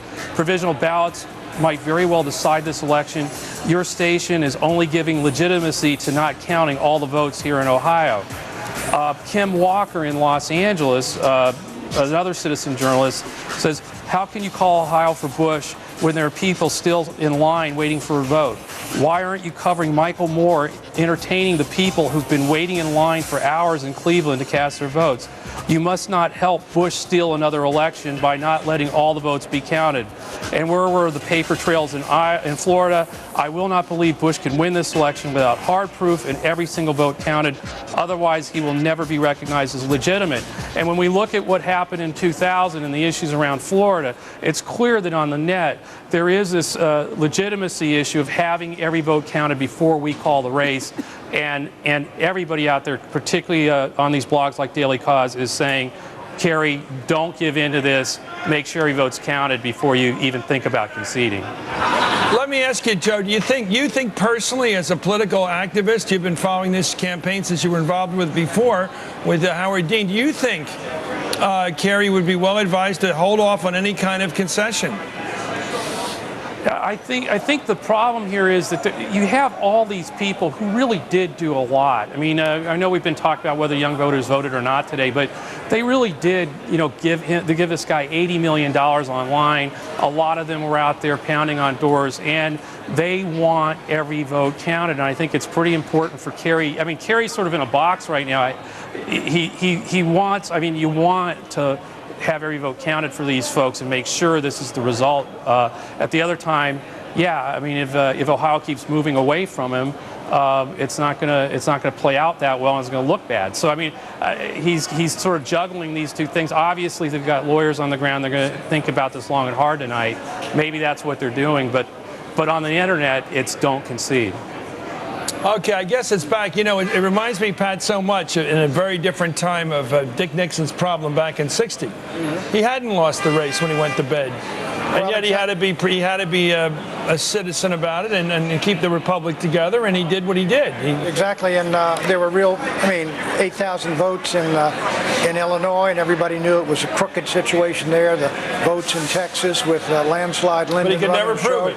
Well, they probably could have investigated it, proven it. Earl Mazo probably would have. Sure, I've gone through those numbers in that book I wrote. I know, but the problem is you had Texas with a one-party situation back then. Sure. You didn't have poll watchers. You didn't have anybody to check. And there were problems even in Missouri, which is 8,000. But Nixon felt that, look, we go through this, you tear the whole thing apart, you discredit the presidency, you divide the country. Let it go. What about Kerry's situation? Do you think he has the same moral situation? I think I think we ought to watch Ohio and see it go 98, 99, and 100% of the vote in. Then we'll be down to the provisional ballots, and it seems to me just implausible to the point of impossibility that 2/3 of the provisional ballots will be qualified and Kerry will get every single one of them. And at that point, if I were Kerry, I would look at it, call in my advisors. I would get this thing done at noon tomorrow if that's the situation that we find. But I would not do it tonight. Are provisional ballots, though, the same as the alternate ballots that they were talking about later? All these people that are in line hours after the polls are supposed to close. No, I don't think they are. I don't think they are either. I think that's a whole separate category of votes. And we don't know how many of those there are out there, and they were saying they won't be able to count them tonight. What's an alternate ballot? The polls were supposed to close. There were still people in line, and instead of I know they those handed out paper ballots. They were paper alternate form, but they had the same constitutional quality as an actual ballot. I mean, people voted in line that day and they voted. The question is, how many of them are there, and have they been counted? Yeah, we don't know that they've been counted yet, because the initial word was they wouldn't we don't know how many there are either, do we? Yeah. So this, Let me go right now to Martin Savage, to another state where there's obviously a possibility for a conclusion tonight, or not a conclusion. Let's take a look at Wisconsin, which it's out there. Let's go to Martin Savage out there in Madison, Wisconsin. How's it look out there for a Kerry victory tonight? It's looking pretty good at this particular hour. The way it breaks down is about 90% of the vote has now been counted here in the state of Wisconsin, and with 10% left, it looks like it's Milwaukee County that is the last to come in because of very heavy voting, very heavy voter turnout in areas of the city, and that's a Democratic stronghold. So it looks like the last remaining 10% is going to break very much more in the favor of Senator Kerry. However, that being said, let me point out one interesting fact. There are some areas in the city of Milwaukee where they say that they had a voter turnout today of 115%. Now, how do you get that? Well, essentially what they say happened was you had the pre-registered people who came up and everybody voted, and then you had those who showed up and registered. This is the state that has same-day voter registration. You could show up today, register, and vote today, and they believe a lot of people did just that. 115%. That's pretty doggone good. When you have same-day registration, I'm not familiar with what happens, but when you do, how do you make sure a person's from the area, from the precinct? Well, the way it is supposed to work is, number one, you're going to show up with a valid ID of some sort, preferably a driver's license, and then you need some sort of utility bill. And the utility bill is basically to say that you have been a resident of the state of Wisconsin for the last 10 days. And that is it. That's all you need, essentially, to say that now you will pre-register or register and you cast your vote at the same time. Now, if it's that rigorous, how can you have over voting then if it's that rigorous? Well, a lot of people are saying that in some of the areas, specifically around the city of Milwaukee, that the registration to begin with was perhaps not, well, let's say under the very best of conditions, or that they had a full understanding of how many people they had in their particular ward or precinct. Oh, wow. Anyway, tonight, you think that the Kerry vote is moving toward a majority in that state, in Wisconsin, and we'll have at least one state marked up. Do you have any sense of when this is going to get done tonight? No. I mean, it should be done within a matter of hours, but then I would have to say no. I have to tell you, a matter of hours is about 10 tomorrow morning. Anyway, thank you very much for joining us, Martin Savage from Madison, Wisconsin. It's great to have you. Let me know, so there's one state that could finish up in the next 6 or 7 hours. But I tell you, it is amazing the silence we're getting. We have a lid on the Kerry campaign. How about a lid on Michigan, Minnesota, Wisconsin, Iowa, New Mexico, Nevada, Hawaii, and New Hampshire? And they're still voting in New Hampshire. My God, you could go around door to door with a clipboard and have it done by now. I don't know what's going on up there. And we still don't know about Tom Daschle fighting for his life. Apparently he's several votes behind out there in South Dakota. Again, a state that's so small that you should be able to get a tabulation fairly early. Daschle has, apparently brings out the Indian vote from the reservations. My guess is this is probably what they're working with right now. He's behind by a few thousand votes out there. Well, let's take a look right now. There it is right now. What do they got? He is, in fact, down by 2%, 183. He's trailing by 8,000 votes, roughly 8,100 votes. That would not be a lot of votes, except in South Dakota. That's a lot of votes, 8,000 votes. It's 2% of the, as I said, that's more than a CD, much more than a congressional district. There it is. So that one is at 97. 3% of that vote to be counted. That looks like a loss. Well, let's do the math while we're up there. 3% of less than 400,000, 12,000. You'd have to get almost all the votes, wouldn't he? No, yeah, you'd have to get 3/4 of the votes. 3/4 of the vote. 4/5, yeah. We're getting good at this, aren't we? Very good. Okay, 3/4 of the vote for Tom Daschle. He probably knows their names right now, and he's calling them up. Where are you? Because it is, in fact. Who should pay the tip tonight after? What's that? Can you also calculate tips? No, I know how to do it. It's easy. Anyway, we have a situation developing tonight whereby, let's go through it so people who have joined us now recognize the fact that Michigan with 17 electoral votes, Minnesota with 10, Wisconsin with 10, Iowa with 7, New Mexico with 5, Nevada with 5, Hawaii with 4, and New Hampshire with 4, and they haven't reported a victor. I think Hawaii's been called for Kerry. Hawaii has been called to Kerry. So we got 1, 2, 3, 4, 5, 6, 7 states holding 27, 37, 43, 48, 53, 57, right? 57 electoral votes. I think got 58, but right up there. 9, 14, 21, 31, 41. You're right. 58. Okay, we got 58 electoral votes, which is clearly enough to elect either one of these guys, right? Isn't that interesting? It's enough to give Kerry a tie, assuming Bush keeps Ohio. So there's two reasons for Kerry to stay in this race and not concede. One is the overall look at the states we have right now that still haven't reported a winner. Right. They're still out there. And, of course, the contention by the Kerry folk that somehow they can pull out a victory in Ohio thanks to either a recount, a complete count, a recount, or these provisional ballots. Yeah, but the likelihood is it's going to be, it's not going to be, the likelihood of a tie is fairly remote given Bush's lead in New Mexico and Nevada, which will take him over, and Ohio would take him back and throw Kerry over. Let's go right now to Bill Richardson, the governor of New Mexico, one of the states. We haven't. We've already heard from it, right?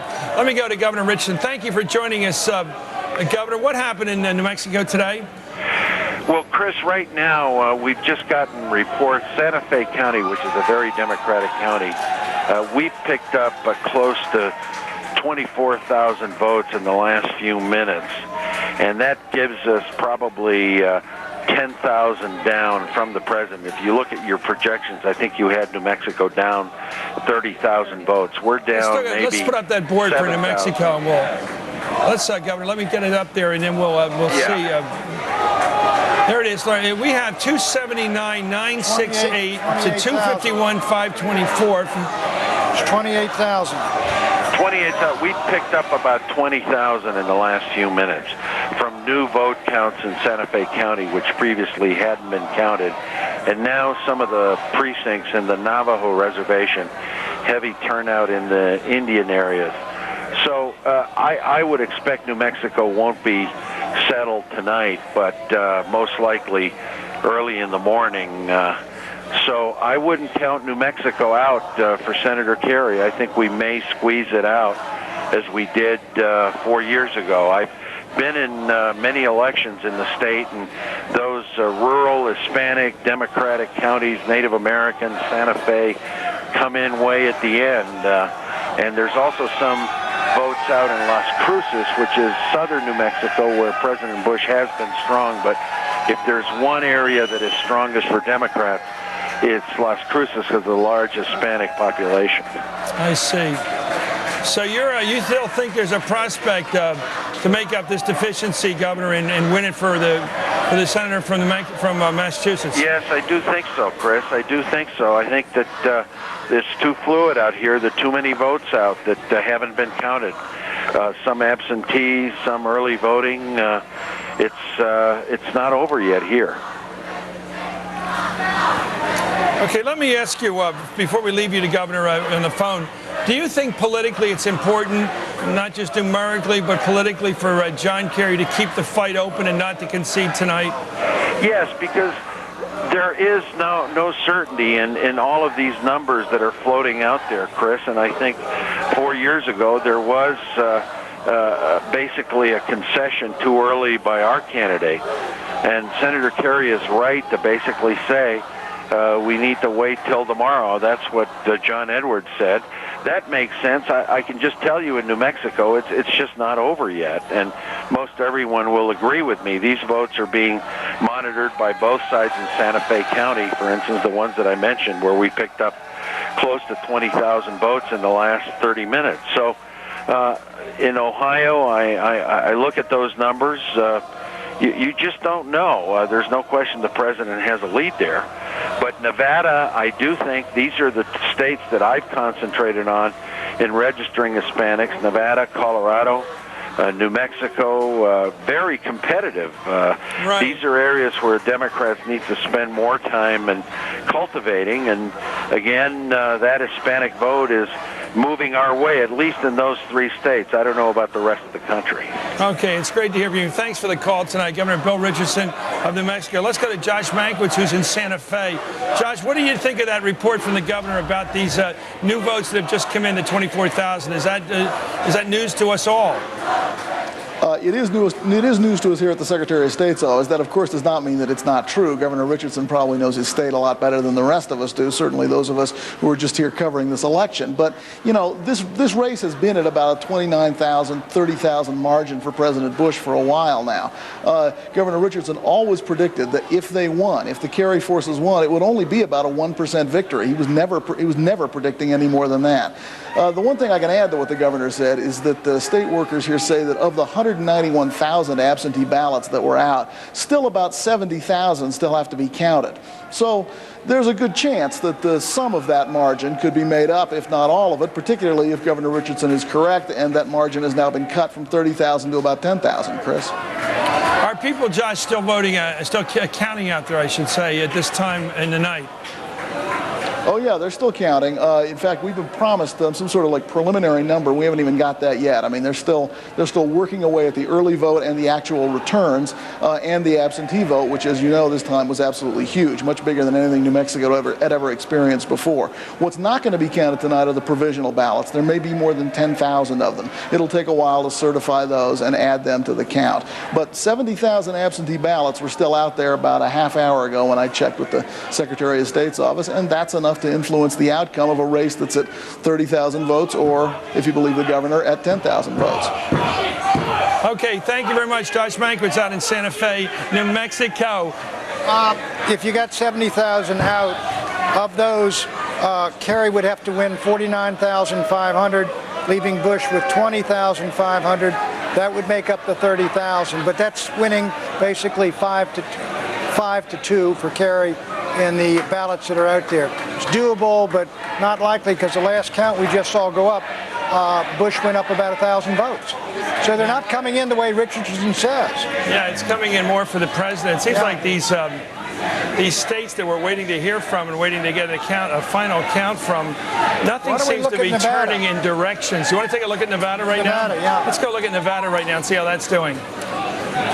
Let's look at the board for Nevada. Okay, George W. Bush. These are so consistent.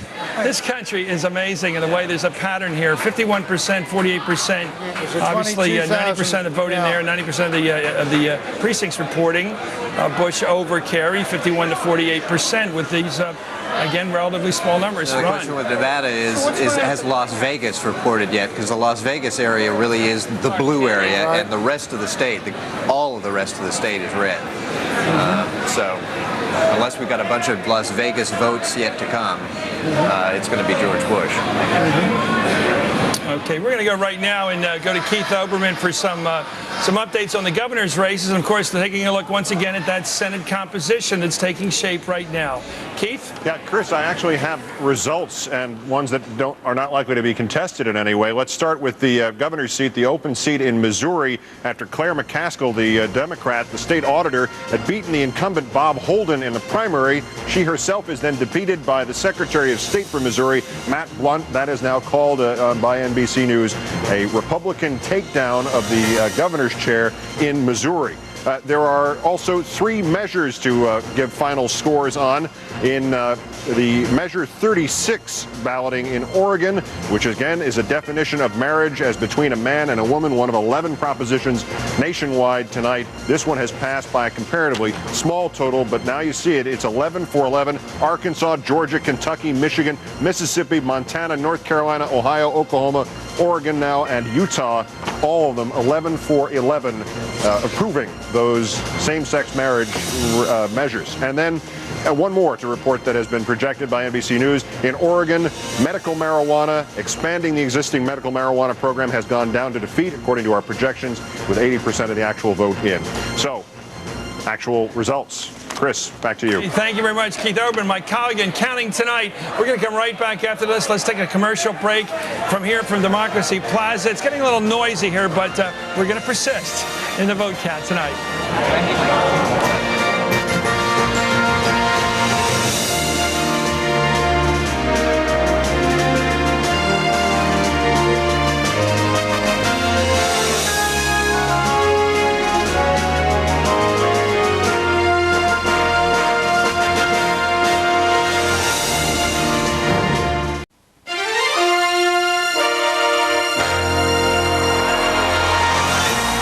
It's been a long night, but we've waited 4 years for this victory. We can wait one more night.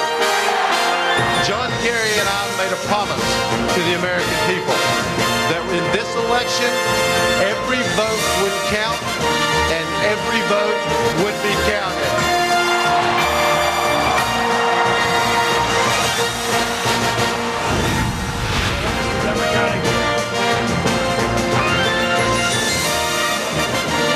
just heard the Democratic anthem for 3:30 in the morning Eastern time, the morning after the presidential election. We waited 4 years for this victory. We can wait another night. That was John Edwards being the cheerleader in the end game of the Democratic campaign for president. Let's go right now to Brian Williams and find out what happened to this campaign as it moved into Election Day. Brian. Well, Chris, for sure, a lot of Kerry aides were not hoping or expecting to be in this situation at 3:28 a.m.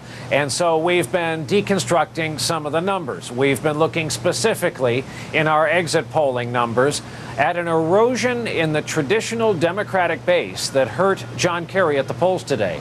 Latinos have been in the Democratic column for some time, as you know, and while Senator Kerry won overall in that group, he did not do as well as Al Gore did 4 years ago. Both campaigns invested heavily in courting the Hispanic vote. 4 years ago, Hispanics made up 7% of voters nationwide. Tonight, they are 9% of the American total. And the president, who, let's not forget, is bilingual, is from a border state and has a Hispanic relative in his family by marriage, increased his share of the Hispanic vote from the 2000 race from 35 up to 42%. And at the same time, Kerry's share of the Hispanic vote diminished by 7 points from what Al Gore took in 2000, from 62% down to 55. The president also increased his support in every state with a large Hispanic population, even winning majorities in his home state of Texas and the battleground state of Florida. Now, turning to the group women. Back in the 2000 election, there was a big gender gap, as we all remember, in the vote for president. Al Gore won the women's vote by 11 percentage point gap. Today, John Kerry was only able to win women as a group by 5 points.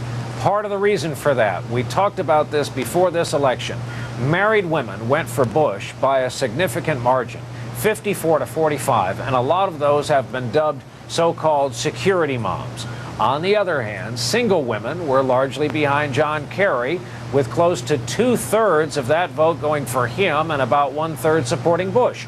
The issues that matter most to women tonight also linked to marital status. Married women ranked moral values as the most important issue compared to single women who thought the nation's economy, job situation was the most important issue. Notably, Iraq was not one of the top 3 issues for women at all as they cast their votes and then answered questions from our exit pollsters. Chris, back to you. Okay, thank you, Brian. That was fascinating, and I think I do want to talk about something that I've often been fascinated by over the last 20 or 30 years since Ronald Reagan, the gender gap, and how it continues to play a small part, but not a big part of our lives, and specifically single women. Ron? Yes? Explain. Single women are Democrats. Why? Well, married women tend to be more conservative. Yeah, they're younger. I think you have you get married, you have kids. You have kids, you start worrying about kids. You start worrying about kids' future. You're not thinking about yourself so much. One thing about that, though, is that you would think that married women with children, particularly older children, would be concerned about the war in Iraq because they'd be worried about sending their kids to fight in Iraq. But apparently not so much. This is the smallest gender gap, male-female gender gap we've seen in decades for a Democrat and Republican. This is extraordinary that he only won women by 5%. Yeah, but what's interesting is single women, it doesn't matter whether they've never been married, whether they're divorced or widowed, how old they are. That's true. They tend to be more Democratic because they tend to be more economically vulnerable. And while we're having this conversation, which I consider protein, we're going to be running in front of your screen right now the victories by the president and by the challenger in the Electoral College. Let's watch them. Hey, I'm sorry, Didi, your turn. No, I didn't know where that was going, Chris. Now, where it's going is where I wanted to take it, because I do love this topic. I love it. I mean, it used to be, you could say safely that education, women are always the ones most attentive to the homework, most attentive to enriching the children's lives, thinking about how they're becoming full adults. They're worried about medicine. They're worried about the shots the kids have had. Husbands tend to be out to lunch on these topics. Men, on the other hand, lock the door at night because they're the line of defense if anything happens. Men are very conscious of lights being turned off at night because they're the ones that are supposed to have the loot at the end. You know, they're supposed to have it when you're 90 years old. So they turn up the lights every night hoping that they'll save a few nickels. Women are thinking about this. Is true. This is true. And I think I can imagine that.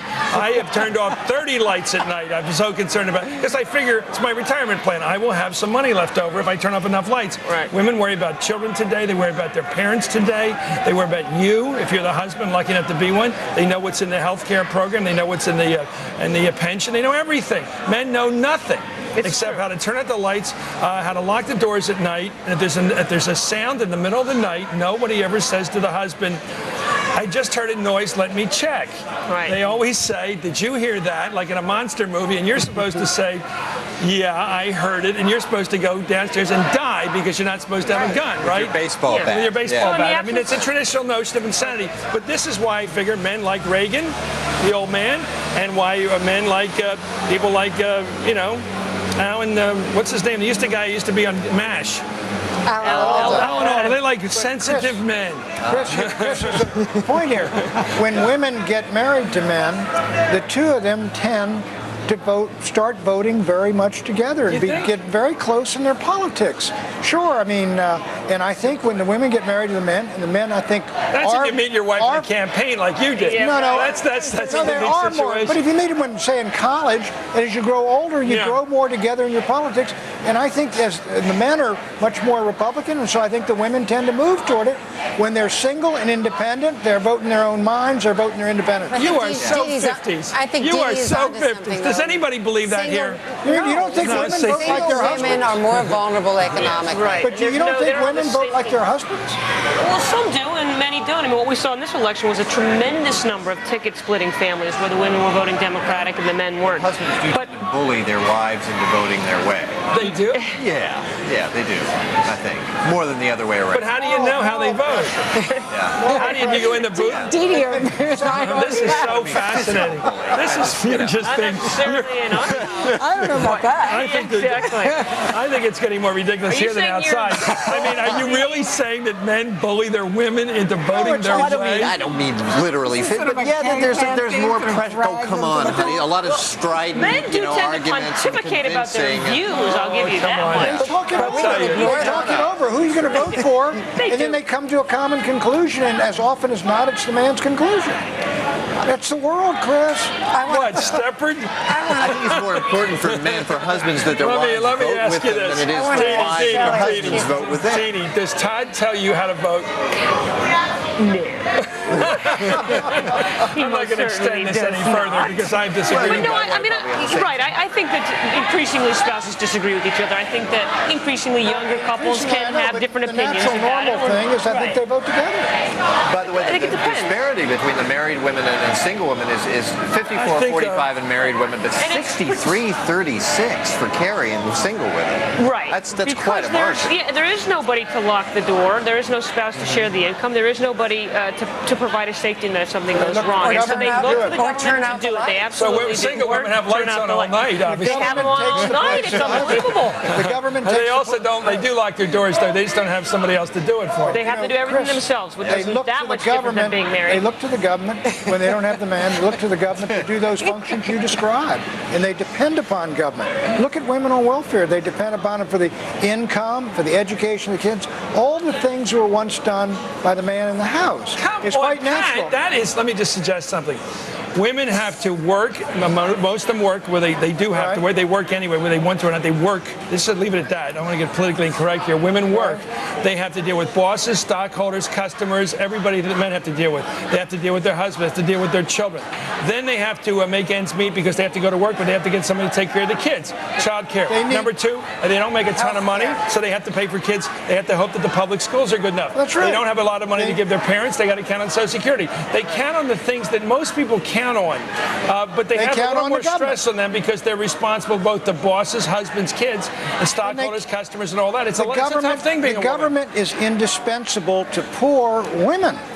It's a simple fact of life. Poor single women, the government has become indispensable once the man is gone. Even single women who aren't poor, who may be one paycheck away from real trouble and they've got kids. They depend on government. That's exactly They right. want to know that safety net Increase the is there. divorce rate, increase the Democratic vote. For their families, women are much more involved in health care decisions, and certainly women with children are. Right. You remind me, remember the guy, what's his name, Sam Levinson, who once said that me and my family, I make all the big decisions in my family, and my wife makes all the little decisions. She decides where we live, where we go for religious services, where we go on vacation, things like that, what schools to get to. I make the big decisions, like whether we let Red shine in the UN. But you took that seriously, didn't you? Let's go to Nora O'Donnell, because the lid is not on at the White House at the president's re-election campaign. Let's go there right now to Nora O'Donnell of NBC News. Nora. Yes, Chris, they are burning the midnight oil here at the White House. Highly unusual, certainly for a president who likes to get to bed early. He is still awake. All the lights still on here at the White House. The president's motorcade still waiting in case the president decides to head over to the Ronald Reagan building. Interesting, we just ran into Vice President Dick Cheney, who is also here.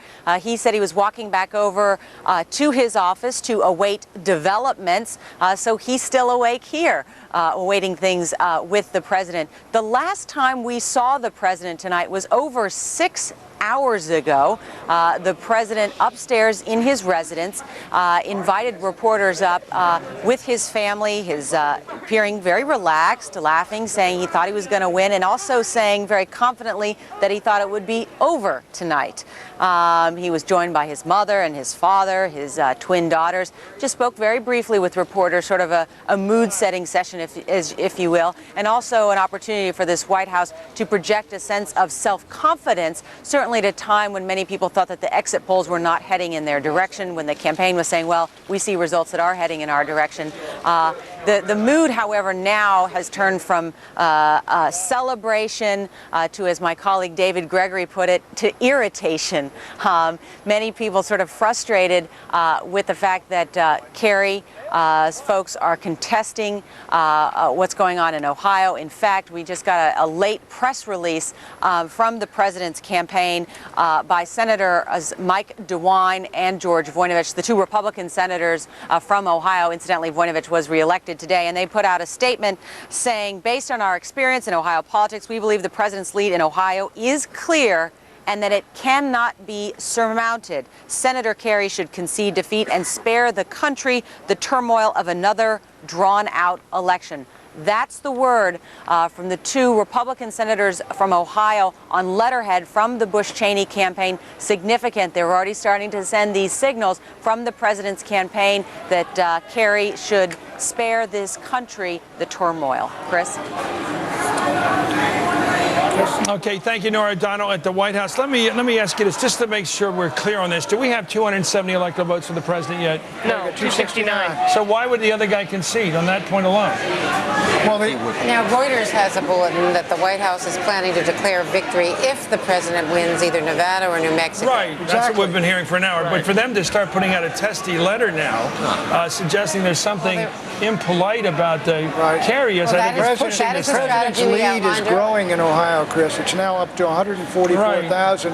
What we down to 2% of the votes out. Pardon? We don't have 270 electoral votes for the president, so you have no right, it seems to me, under common sort of understandings of politics, to demand a concession. As we described the tactic earlier, it is to be presumptive about it and to put Kerry on the defensive, which is exactly what they're doing with But these you ought to statements. be presumptive. I agree with Chris. You don't be presumptive until you got the electoral votes with Ohio. Yeah. If you're over the top, then you say, we have won Ohio and we're over 269. He ain't there yet. You're correct. Yeah. You can't do it just because the caterer is getting a little testy over at the Reagan building, right? It would be interesting. My guess would be they sent somebody, since he sent Edwards, you would send not the president, but Cheney, I would think, over to issue a sort of a provisional statement of victory, rather than have the president go out there. Let's get a gut check here from Ann Thompson in the decision room. We've been wrestling for a couple of hours now, trying to figure out how these preliminary ballots are going to be. And how are these preliminary ballots going to be tested under what timetable? So we'll know if we get a clear result, at least from Ohio, in a reasonable amount of time. Well, we will know hopefully in an hour or so how many provisional ballots were cast today in Ohio, but they won't start counting them until November 13th. Why is this a 10-day delay? Because during that time, they also get in overseas absentee ballots. There's a 10-day grace period for those ballots, and then once all those ballots are in and the provisional ballots have been certified that they indeed were cast by registered voters, then the county officials open up those ballots and begin to count them and then send their tabulations here to the Secretary of State. But that's why there's this 10-day delay. Okay, yeah, and thanks a lot for filling us in on that critical detail of tonight's endgame. Thank you very much, Ann Thompson, watching what's happening out there in Ohio right now. We're going to come right back after this commercial on MSNBC here at Democracy Plaza and Rockefeller Center, where we're keeping an eye on this late endgame, as we've got to call it, because it's not over yet.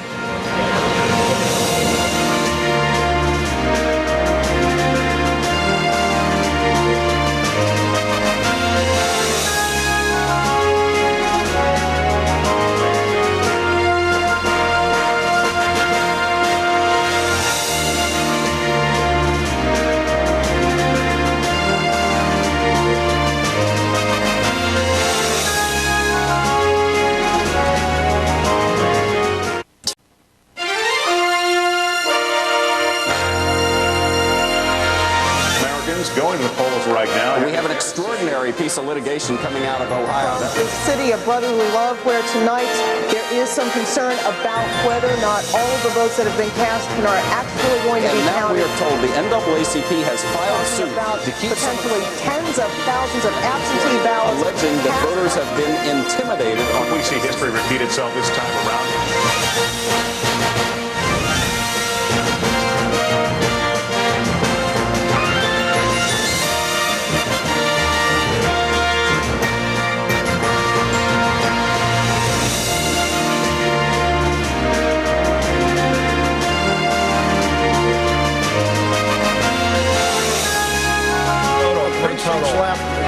If you figured it out, it would probably come in. We're back here at Rockefeller Center at Democracy Plaza. It'd be nice if we could see, I think the one way we're going to be leaving here in several minutes. I'd like to end by looking at something that I've looked at through history books through my life, and that's final votes.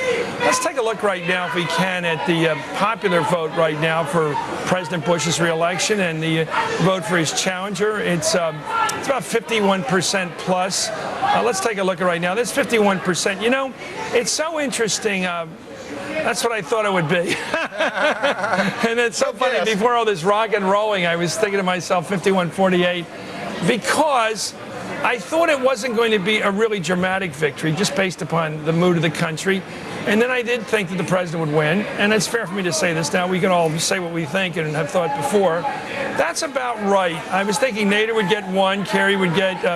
but, you know, here's the interesting thing. The president campaigned like hell the last year, especially the last couple of months, to get his number above 50%. Because he was always about 50. They really wanted to win this. And he really wanted to get it, and he got it up happened. at one point. John Kerry kept trying to get his vote above 45%, which, as somebody said tonight, anybody could have gotten, because it was the anti-Bush vote. It was the hardcore Democratic anti-Bush vote. So there you see John Kerry succeeding somewhat in the debates. Thank God. If he hadn't won those debates, thank God for him, he would not be up at 48. That's 48 is probably the function of having kicked it up by 3 or 4 points, right, Craig? And that's the GOP turnout machinery was everything that they advertised it to be. And I was cynical. I didn't think they had it in them, but they did. They have caught up with the Democrats in turnout machinery. And that's what those numbers are showing. And that's without having big city machines. Yeah. They don't have those old-time organizations like they do have them. They've got governors. They've got governors. Yeah. Patrick Buchanan. Let's go around the room. I want to talk about that number, because we'll argue about this electoral vote number for days now. It looks like the popular vote is what the world sees. It's what most people see. 3-point spread for the president. About what you would have expected, Pat, a couple weeks ago? A couple of weeks ago, before the debates, yeah, I predicted 50. Frankly, I predicted exactly this: 51-48. That's what I've been thinking. Vice President Cheney said the other night 52-47, which he has to say. He's got to give himself a little more edge. But I think it's about what you would have expected without all the Sturm and Drang. Andrea, I'm sort of working the math here. It looks like about 112 million votes, Chris. People talking about 125 million. were way over, way over. It would be interesting to see what it would have been if we'd gotten a lot more votes. And this is where it makes it tough for John Kerry to pursue this non-concession strategy, although he didn't, we still don't have 270, so he shouldn't concede. You mean when you're in the hole for the popular vote? It's not like Al Gore. He didn't win the popular vote. Well, I think that's also the case that the president won without the advantage of those huge states like California and New York, where he can roll up the score, the East Coast and the West Coast states. He had to roll up that score in the Midwest. I made a round of calls with Democrats very quickly, those that weren't in the campaign that are working for people who might want to run for president in 2008. I don't think Kerry's going to have the support of the party around him as much as Al Gore did to contest this election, if that's how it pans out. Why not? I think a lot of them are ready to run themselves. Mark Warner of Virginia, for example, the governor there. Howard Dean, perhaps. There are plenty of folks in a three-point stance to run for this. You've raised it. You've popped a question. If John Kerry doesn't find a way to win this in the Electoral College, does that mean that he's never going to be president? Because he's not going to run again. He's not going to get the nomination again. I don't see him going again with John Kerry. This was ideal. The president's had terrible news for a year. Abu Ghraib, all this Iraq things going on, the economy, all these manufacturing jobs lost. If you can't win it when you're dealt that hand, then you try to get a new hand. This is great news for political junkies if the president wins this re-election, because we have two open races in both parties now for the nomination in 2008. In the short run, it's good news for the president, because now he has a mandate of a majority vote. How many Democrats have had majority votes? Count them. No, when's the last one? He's got a mandate and he's got a stronger... Carter did, didn't he, on against Ford? Right. Yeah, Carter first time. Ford. I'm telling you, it's a long way back. That's more than a quarter of a century. A Democrat has not got a majority of vote. Bill Clinton got up to 49. If this president walks out of this race with a 42% majority in the popular vote, he's won. It's a victory. Ron? Well, yeah, and let's remember that this president, even when he lost the popular vote and won a disputed election, acted as if he had a mandate when he entered office. I mean, he didn't go in there and say, well, gee, maybe I should make some concessions on the environment because I can read the polls and I see most people disagree with my policies there. No, he said, screw it. I'm in here now, and I'm going to, Now he'll be running for the history books now. Yeah. If this president's reelected, he's running for the history books. So it'll be interesting to see if he plays to the right wing of the party like he had been to win this reelection. We may see the compassionate conservative. One thing we've learned about second terms. You've learned it. You've learned it. Second terms are fraught with peril for the following reasons. Second-rate staff. Inevitably, you don't get the guy you got the first time. You get the guy you turned down the first time. A cabinet gets very hubristic, as George Stephanopoulos would say, hubristic. They get very arrogant, and therefore you get into trouble. Whether it's Bernard Goldfein and what was that, the mink coat or whatever it was, the refrigerator, Vicuna coat, or it's Watergate, or it's Iran-Contra, or it's Monica. Scandals. Things happen bad in second terms. Scandals hit in second terms, but they don't tend to hit if you control both houses. There's the difference. As Richard Nixon would say, the most important prize of the race for Congress is the subpoena power, right? And he noticed when he won re-election in 1972, everyone else was celebrating. Nixon said, oh my God, once again, I don't get the subpoena power. They're coming at me. Yeah. They've got more support in the House and the Senate. It turns out that Tom DeLay's strategy in Texas turned out to be really, really terribly important. But at the same time, he's got some big challenges. The situation in Iraq. Right now, they're not even sure they can hold this election in January as scheduled. He's got some tough things to face. Be careful. As your husband would tell you, as your husband might tell you, there is a sinking dollar out there, frankly, with this trade deficit and current account deficit and fiscal deficit. We're borrowing about $1 trillion a year. There is no way the dollar, I think, can survive that. Everybody's projecting it's going down. In my area, which is not the economy, and in terms of foreign policy, he's got some really big challenges and opportunities. You've got an ailing Arafat, a power vacuum on the Palestinian side, the potential for after he did what he did with the Jewish vote in Florida, he's locked in. If he's locked in, he is Sharon's man. No, he isn't. He's reelected. You don't know real politics. He doesn't need anybody. By the way, the Chinese curse was you get what you ask for. We have borrowed so much money from China now. We got what we asked for. We owe it to them. Anyway. By the way, what about the senator from the state of New York? You betcha. Hillary. Well, she hasn't exactly busted her butt for the guy running this time, has she? We'll be right. We got to go right now to Lester Holda and talk about what's going on in Iowa right now. Lester. Well, what's going on at the decision desk right now is looking at some of these races yet to be called. I'm sure a lot of folks, Chris, are playing along at home, watching the numbers on the screen, wondering why some races aren't being called. Let's talk about Iowa right now. 99% of the vote in. You see that President Bush has a lead there, but look at some other outstanding numbers that you don't see on that screen. According to the Secretary of State in Iowa, there are about 20,000 ballots that have yet to be counted there, traditional ballots. On top of that, the Secretary of State says there are about 30 to 50,000 uncounted absentee ballots. Add in another 10 to 15,000 uncounted provisional ballots. And that leads you to the same conclusion our decision desk came to, which is this one is way too close to call. Another one that folks may be watching, New Mexico. The president has a lead there, but there's some question in that race as to how many outstanding ballots there are. We had numbers ranging from 100,000 to 200,000. So again, with that many ballots that may be uncounted out there, way too close to call in New Mexico. That's a story from the decision desk. Let's send it back to you now. Thank you, Lester Holt, for that latest on this very complicated ending to the evening, because neither man, even if you count Ohio, has 270. And that is a fact.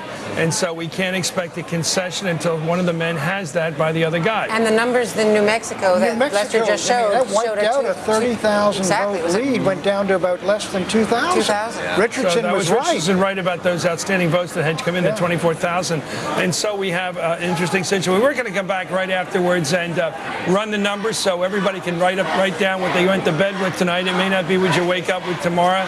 We're not going to have a presidential victory tonight. We're not going to have a party. We're not going to have a concession. None of that tonight. An unsatisfactory ending, by the way, for both sides as we go to break right now. A commercial break from Democracy Plaza here at Rockefeller Center.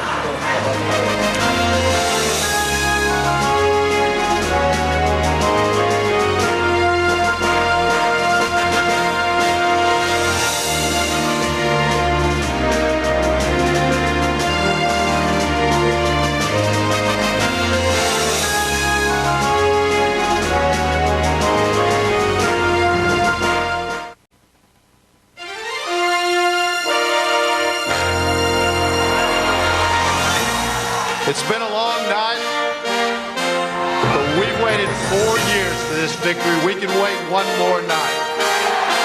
John Kerry and I made a promise to the American people that in this election, every vote would count and every vote would be counted.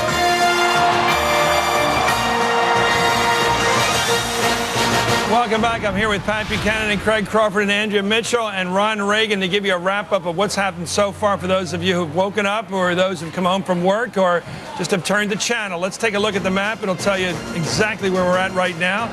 211 electoral votes for the challenger, the Democrat of Massachusetts, John Kerry. 269 votes, one short of the necessary 270 for the President of the United States, George W. Bush. That's where it stands right now. If you look at those gray states, you see the problem for ending this election tonight. Clearly, in Nevada, in New Mexico, in Minnesota, in Wisconsin, in Iowa, we have an interesting situation right now. Let's take a look at all of those states where the vote is too close to call. In Michigan, forever a Democratic state, less than 90% of the precincts in Minnesota, 91% of precincts reporting. You can see how close these numbers are. 96% of the vote in too close to call in the state of Wisconsin. They're again too close. You can see how close they are. They're just close everywhere. Iowa close with 99% of precincts in. Nevada, a smaller state, but same deal. They're hardly apart. New Mexico, same deal. That one is very close because of the recent uptick in the Democratic vote. In New Hampshire, even little New Hampshire, so close. Stunning results, not just in the country close, but close in so many states, from the large states to the small states, and especially the states that are still outstanding, and they haven't been able to get it resolved yet in those states tonight. Let's go to Jeannie Ohm, who's at the Bush Cheney headquarters right now. Jeannie, it's great to talk to you at this strange time of the morning. Jeannie, is that the party that they were headed toward that they're not going to make it to tonight? I'm talking about the president and the vice president. Well, let me tell you, Chris, the people here that are still here at this time at 4 o'clock in the morning, they are convinced that President Bush will be coming here. I was just listening to my colleague David Gregory saying that at this point, the plan is still for President Bush to come to the Ronald Reagan building. But obviously what they're waiting for is for perhaps a win in Nevada or New Mexico to put this victory out of mathematical reach for Senator Kerry. So that is still the holdup at this point. There is growing irritation on behalf of the president, those who are waiting to come here. And clearly this crowd, they've been patient all night long.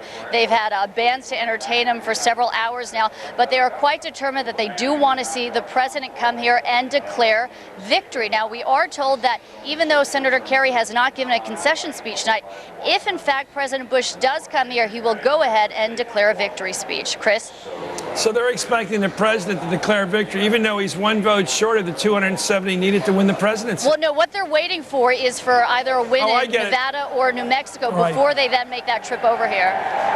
But they're not going to wait for John Kerry to throw in the towel, right? Not at this point. Okay, thank you. Great, Jeannie. Great report. You look so bright and wide awake. What is this? Lots of coffee. It's great to see you. Okay, let's go to James Sartori, who's up in Boston with the other side. We'll see if they've got any winks left to them. Let me go. James, great to see you in the middle of the morning here. I'm about to get up and do the Today Show, but I better go to sleep first. Let me ask you about up there. Is it just the lid's on? That's the way it is? They're not going to say nothing? That's right. At this point, we've moved inside to the filing center, the press center, outside where it's raining, outside the Boston Public Library where the rally was going on. The party is over. They're tearing down all the barricades. The crowd is long gone. Though the party may be over, as you know, and we've been reporting, the Kerry campaign believes the election is not over. Senator Kerry, for much of the night, has spent his time at his Beacon Hill apartment conferring with his advisors, including Senator Edward Kennedy. However, Senator Edwards did come out and address the crowd before a couple of hours ago and had some really brief remarks, long expected, long anticipated. Here's some of what he had to say. Thank you. Thank you.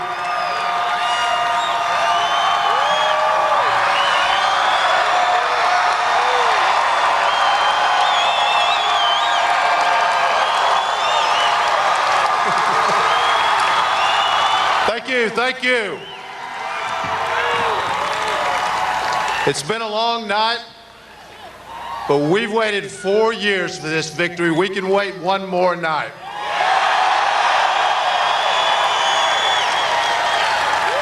Tonight, John and I are so proud of all of you who are here with us and all of you across the country who have stood with us in this campaign. John Kerry and I made a promise to the American people that in this election, every vote would count and every vote would be counted.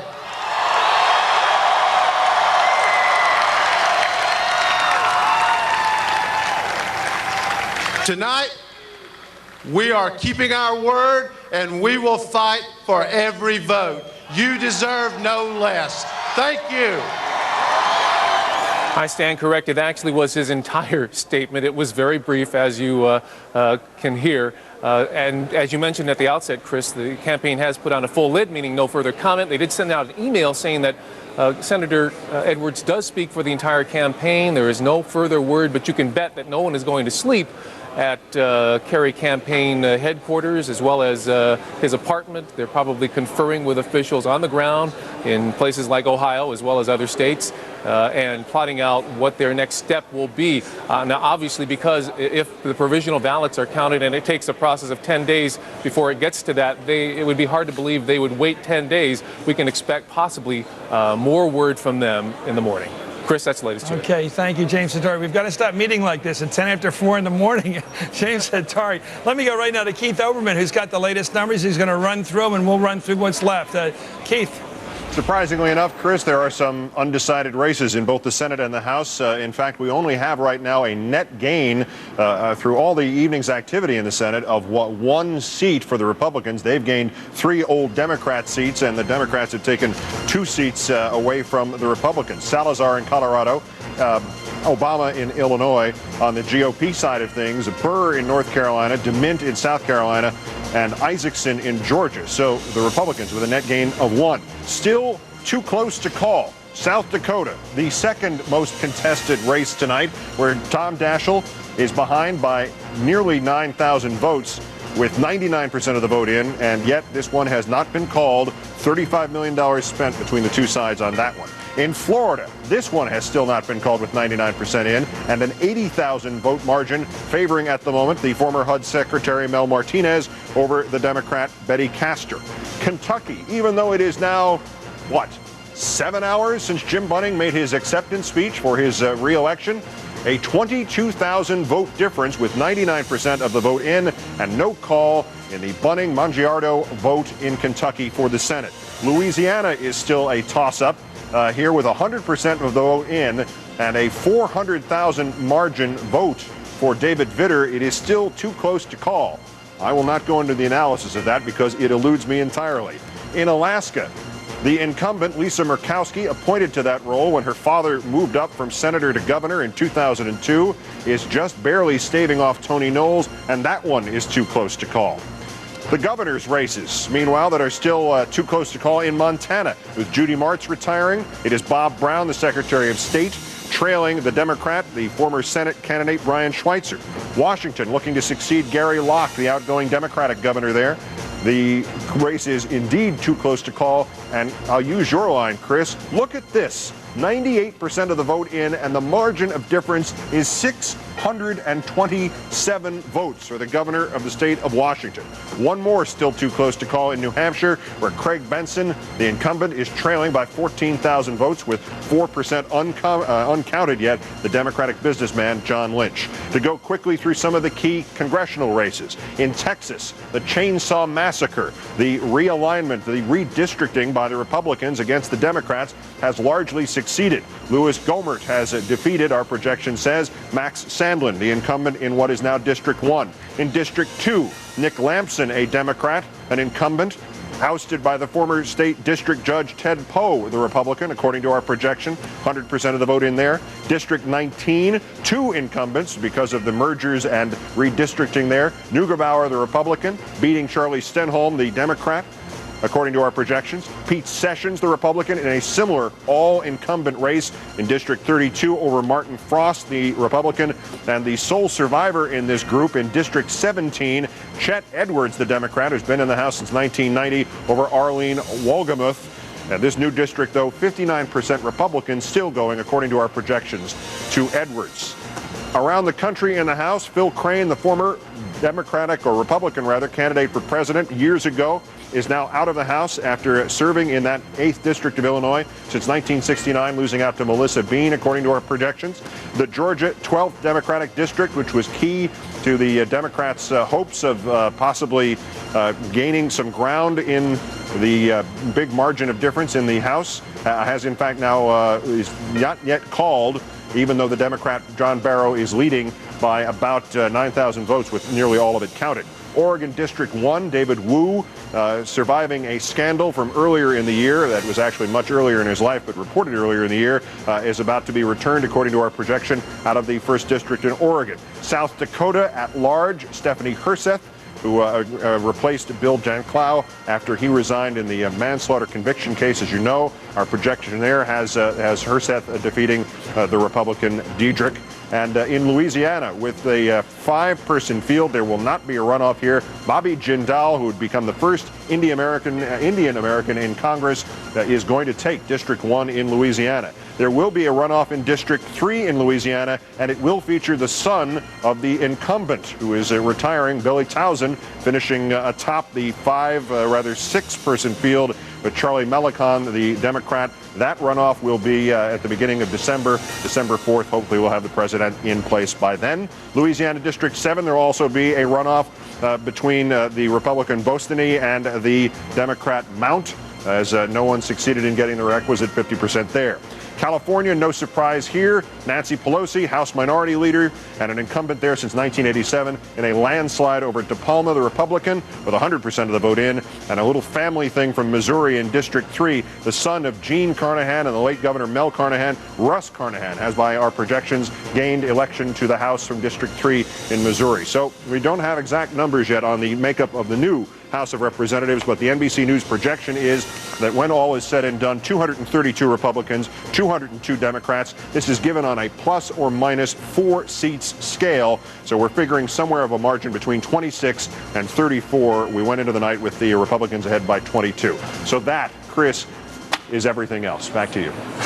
Thank you very much. What a great summation for this time of the morning. Right now, that was Keith Olbermann with all the results coming in from the House, the Senate, and the governorships. Let's go right now to Brian Williams and try to get a sense of what we learned on the issues questions, the values questions, everything about our country you learned tonight. Brian, what stunned you, or what thought struck you after reading all this tonight? Well, first of all, I'm always saying that those of us in the information business are so intent on trying to cover this stuff and call balls and strikes.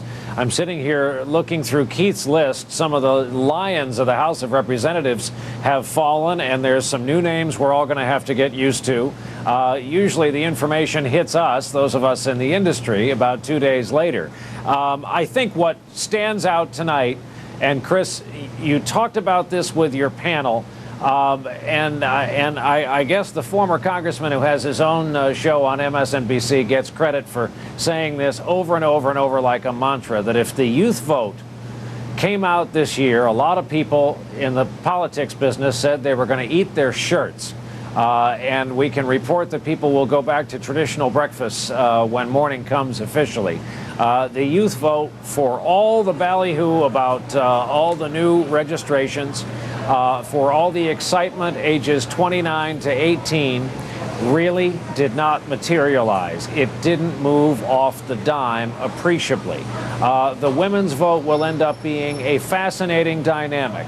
As patronizing as so many Americans found it when the media came up with expressions like soccer moms and NASCAR dads and now security moms, it looks like we're going to have to call that demographic something, because there is a security mom vote out there that spoke for George W. Bush, and they were largely married women with children. Chris? Okay, and so we're going to, that's going to be our history. We're going to come out of this election. What about the overall turnout? Can you say, or is it still too early? We can't get that from the exits. You're not going to wrestle that out of me, because we can't wrestle it out of our very good chief of elections, because really turnout has to wait. It's one of the few questions that has to wait to be answered when we have a number, when we have total raw vote tallies, and we can stick them in a briefcase and look at all of them, 50 states, and we can look at military and absentees and all of that. So everybody's an agnostic on that one. Speaking of agnostics, did you get a peek tonight going through all the voluminous reporting on the exit polling about, well, our religion, the Roman Catholic vote? Is it any different than it's been in the past, given the bishop's directives on abortion rights and that sort of thing? With kudos for an artful segue at 4:14 a.m., Chris, I think those Americans who had, let's put it this way, the people in the blue states who don't travel a lot, who had yet to really get the memo on what America has become, let's say in the last decade, in the last 4 years since 9/11. The evangelicals are known as a dependable voting bloc. They came out today and last night, yesterday and last night, in a big number, 1 out of 5 voters in some races. You know, it will be said that religion played a major part in the Bush vote. And I know there are already conversations going on in the Democratic Party how they have to change. And one topic of conversation is they must make those Americans who identify themselves as religious, churchgoers, a minimum of 1 time per week. They have to make them feel less mocked and less kind of like they're patronized, or kind of a bracket that's strange to the blue state Democrats, I guess.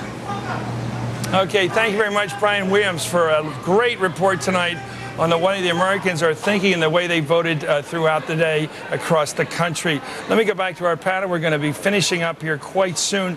I do think it's amazing that we were all sold on this South Seas bubble, to make an historic reference, that there was going to be a new demographic voting, when in fact the same people tend to vote who always vote, which is, I think Pat Caddell, the pollster, once said, you have to get married, you have to settle down before you begin to vote. It's part of the way you grow up in America. We're going to go back and talk about that because that is a profundity we're all swallowing right now. We'll be back with after this break for a commercial here in the morning. It's 4:15 on the East Coast. It's still at Rockefeller Center here at the Democracy Plaza. We'll be back to finish up tonight and try to understand what we can from the remains of the day.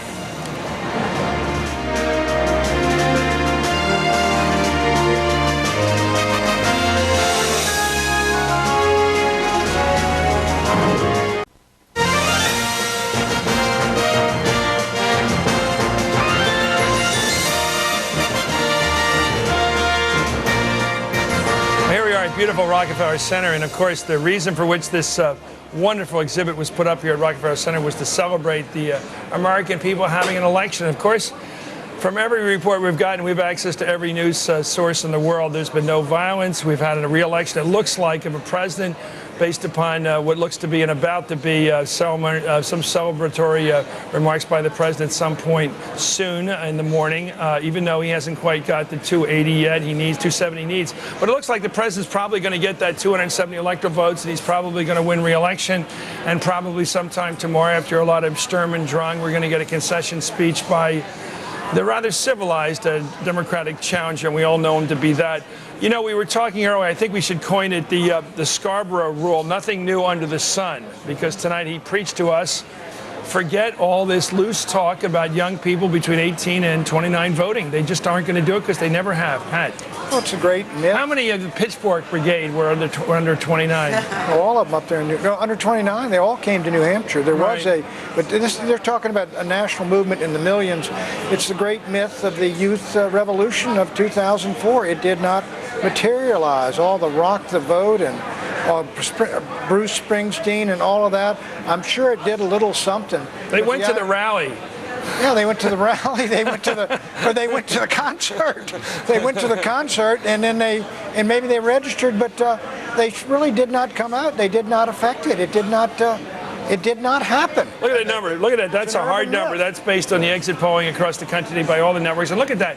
18 to 29 age group. 2004, 17. It is so incredible that all this hype should yield a flat line. It's the 60-plus people who increased, Chris. They're the ones. Maybe they like the music. Yeah, I mean, they probably like Springsteen better than the kids do. They remember him. That's devastating for the Kerry campaign. Really was counting on a boost there, and they thought it would overcome their decision to basically forego the rural vote. And I think the rural vote is a big story out of this election, because if you look at the states that are left, wasn't John Edwards detailed? That was the problem. They thought John Edwards could handle that and going out and shooting some geese or something like that. But this is the problem with the Democratic Party. They are not connecting to the rural culture. When you write off the South, as this campaign, you're not just writing off the South. You're writing off rural voters in Wisconsin, in New Hampshire, all over the country. And I think that's something a lot of these Democrats from Boston don't understand. But do you think the thing is that the 65 and plus voters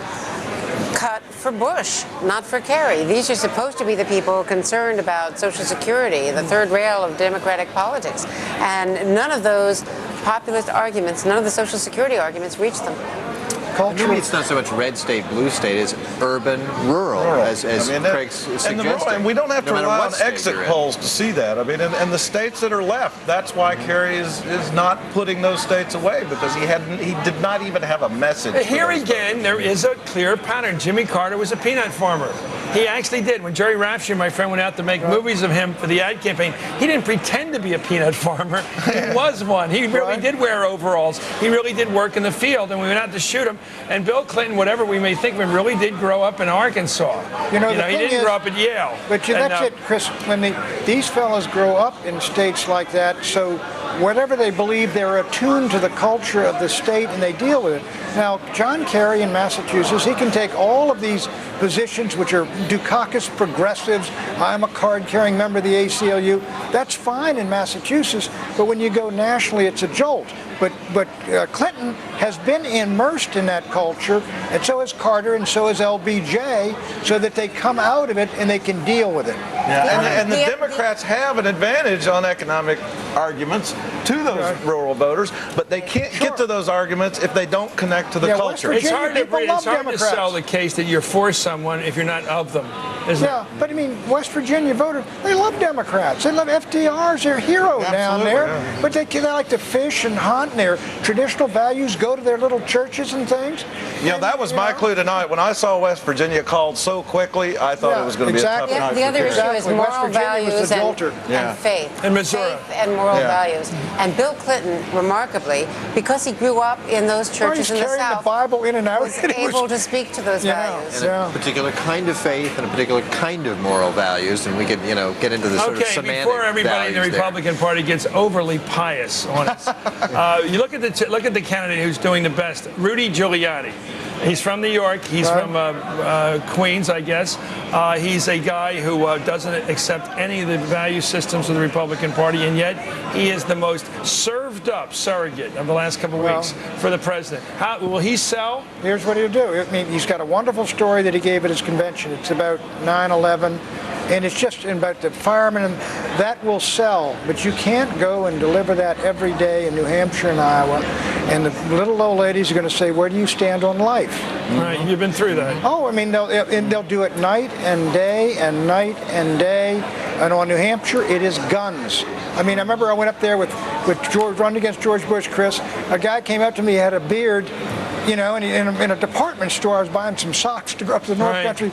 He just said, where do you stand on gun control? And I just looked at him, I said, I'm against it. He said, good, I'll vote for you. That was it. And I remember getting to one of your meetings up there in the far western New Hampshire one time with all these long neck beer bottles and cigarettes. And I said, I think I know where these people are politically. I'm just guessing. It's no accident that New Hampshire is still not decided. Well, when we have an election, the more things change, the less they change, the more they're the same. And here it is, 2004. We're shooting into the 21st century on course, and women are now voting more like men. What are the comments? But we're still not turning out the lights.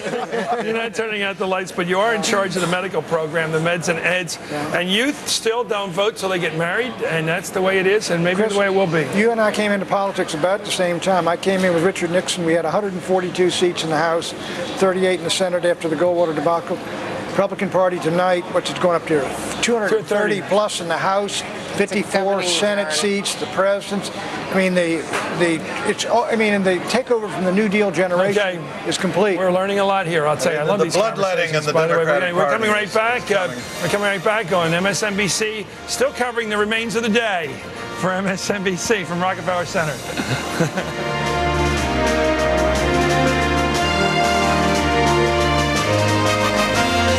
Most people become aware of their septic system when they have a problem. You might see puddles in the yard from sewage popping up to the top of the ground. Using Rid X once a month will lessen the likelihood of having the yard torn up. I've always recommended Rid X, and I've never recommended anything else.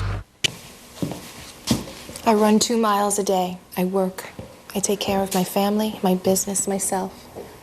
I fight for what I want. I never stop trying. I test. I test 4 times a day. I'm a daughter, a mother, a wife. I am a diabetic. I am a diabetic, and this is my meter. The AccuCheck Compact System. No strip handling, finger or forearm test. Faster results. The one with the drum. AccuCheck. Live life. We'll fit in. Most people become aware of their septic system when they have a problem. You might see puddles in the yard from sewage popping up to the top of the ground. Using Rid X once a month will lessen the likelihood of having the yard torn up. I've always recommended Rid X, and I've never recommended anything else.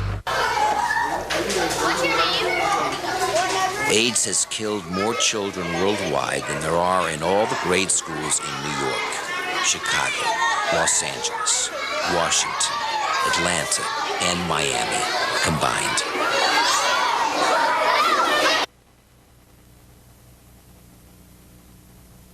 The time to do something is now. Comcast, focused on community.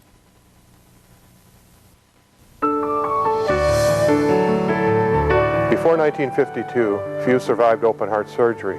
Then, with funding in part by the American Heart Association, Dr. Forrest Dowdrill of Wayne State University and engineers from General Motors built a machine that pumped blood while the heart was repaired. General Motors has been proud to partner with the American Heart Association for over 50 years. And I'm alive because they have. When our sons and daughters find themselves in harm's way, America's watching MSNBC. When heroes rise, when the world is rocked by winds of change, America's watching MSNBC. Whether it happens on the other side of the globe or right next door, turn to the nation's most trusted news source. America's watching MSNBC.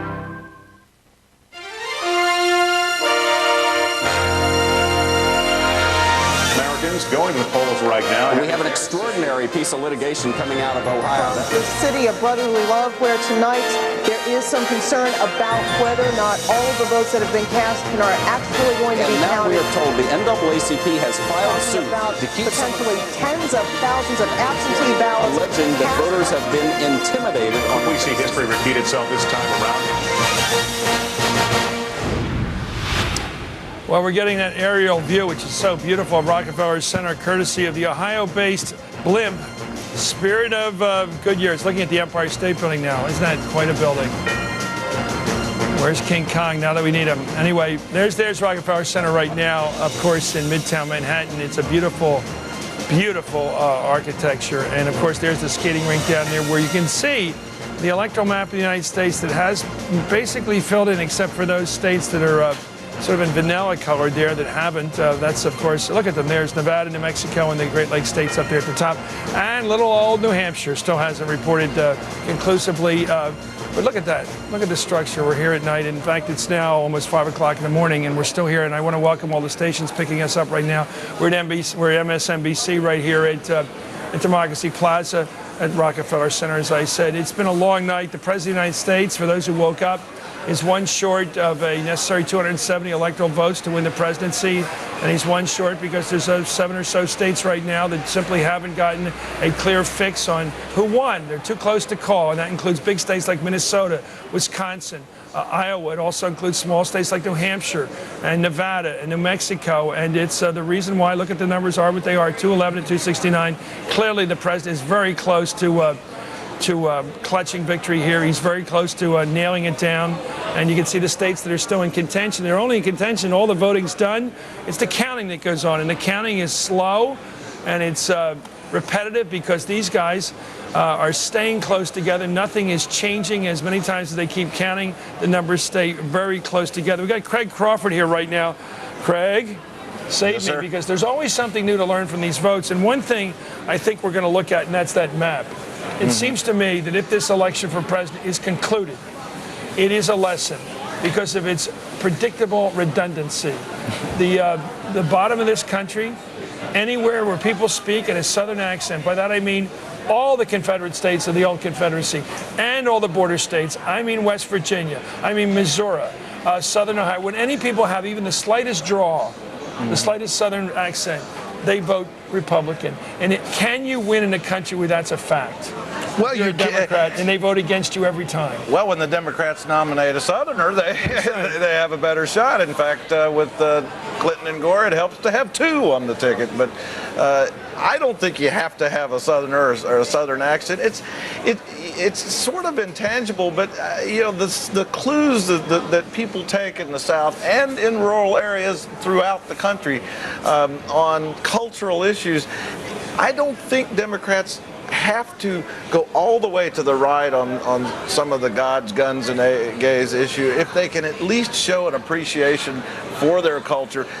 People in the South and people in rural areas feel very insecure. They feel like others outside in the urban areas are looking down on them. And somebody like Kerry communicates that. Pat, it's just part of our cowboy culture, meaning, remember the guy in all the Westerns we grew up with, the guy from the East, the guy with the hat and the suit, was called the Dude. Right. He was the Dude. The Dude was not the good guy. Never was. The good guy was the Saudi buster. Right. So is this part of our culture that the Eastern guy with the good clothes and the windsurf going on and the wealthy wife, and he's just the dude? But Jack Kennedy dispelled that. I mean, Jack Kennedy was a PT boat commander.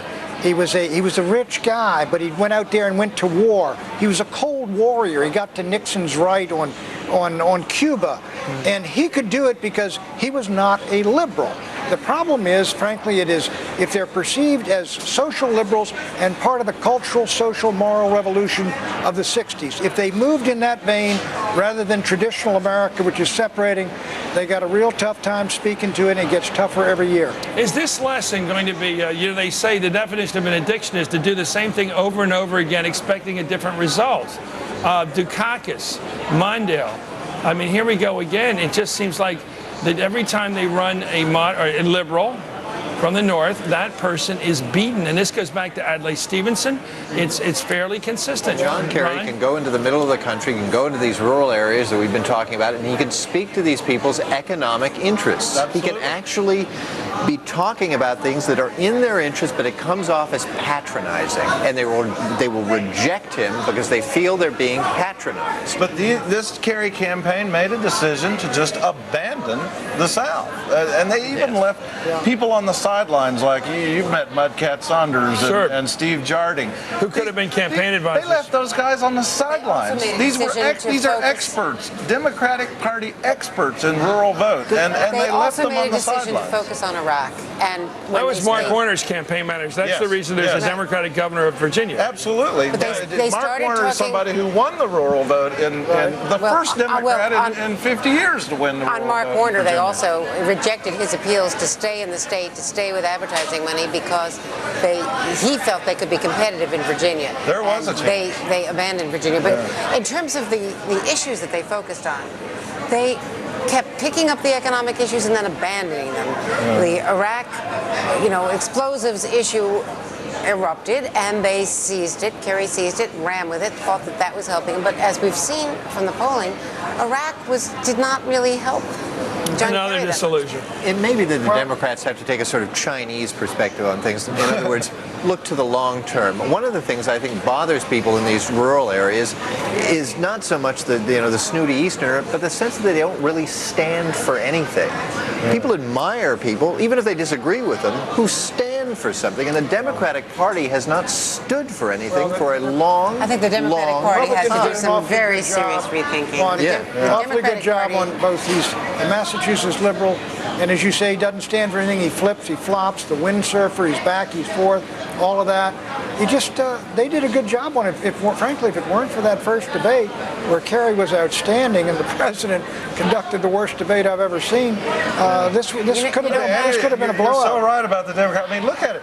I mean, here's a party that is a minority in the House, a minority in the Senate, out of the White House, possibly, the Supreme Court, nowhere. I mean, how long can a party be completely out of power before they have to start from the ground up? Really? I think they should start with universal health care, frankly.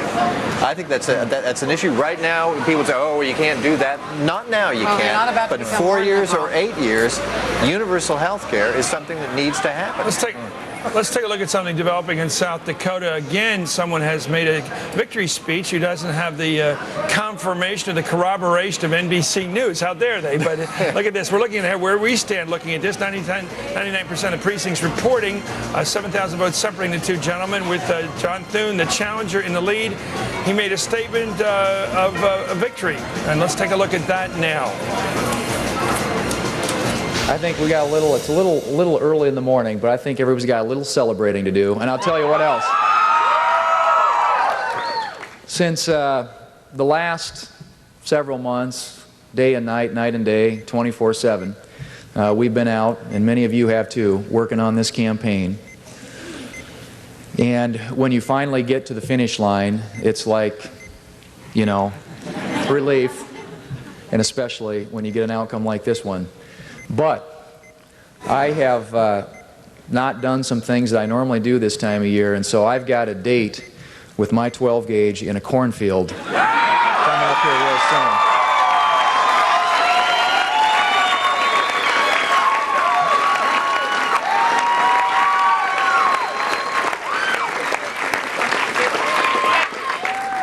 and I can't wait to get out there.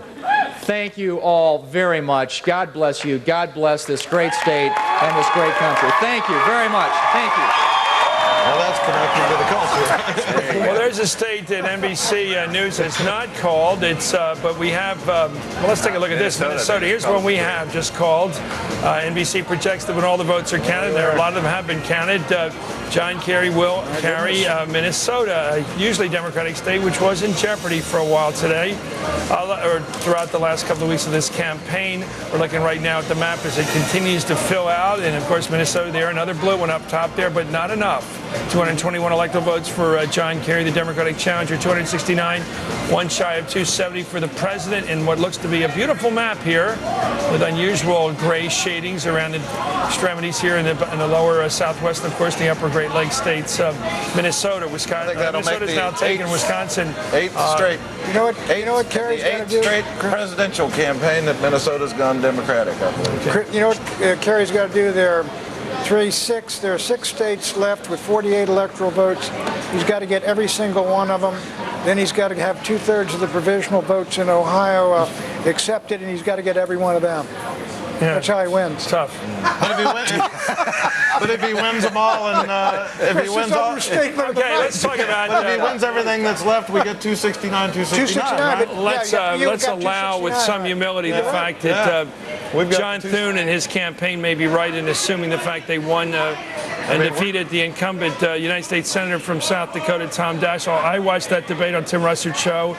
It was a good debate, and Daschle did his best to attack against the realities, the ideological realities of his state. It's a very conservative state. It went early, as we saw tonight. It is a challenge. You wonder, Pat, whether people really want to be a senator from a state that doesn't agree with them. No matter how hard you serve it, you do end up, it seems to me, getting defeated in the end. So many Western Democrats have been beaten on ideology. South Dakota, nobody's made it past 4 terms in South Dakota, I don't believe. But Senator George McGovern, whatever you say, he was maybe been elected 50-50, but he became something of an historic figure. But then he finally got booted. Oh, sure. Well, look, he got beat by, what was it, Abner? What was his name? Yeah, it could have been Abner. Yeah, Abner. Yeah, he got beat by Abner, but he came out of there and he voted, 100% liberal, but he became a historic figure. I mean, to achieve that, it's quite an accomplishment. There's no doubt about it. Well, we are within reach of the 269 tie, are we sure, not? No, except if the rest of these states. Except you got Nevada, and Iowa, Nevada, and New Mexico are all tilting toward the president. Right. I think last night. Well, let's watch that. Let's watch that as we leave right now to go to break in the commercial break. That is such an illustrative situation, because you basically, if you're a true believing Democrat tonight, as you go to bed, and even at this late time in the morning, you look at those states and you say, if all those white states become blue states, we have a tie, which means the House of Representatives gets to decide this thing, which means the Republican candidate gets elected by other means. Yeah. Well, unless they can buy off some electors, right? Yeah, well, that's unlikely. The electors could always switch their votes. That is even less likely than the fact that John Kerry will carry all those white states. We'll be right back after this from Democracy Plaza for MSNBC.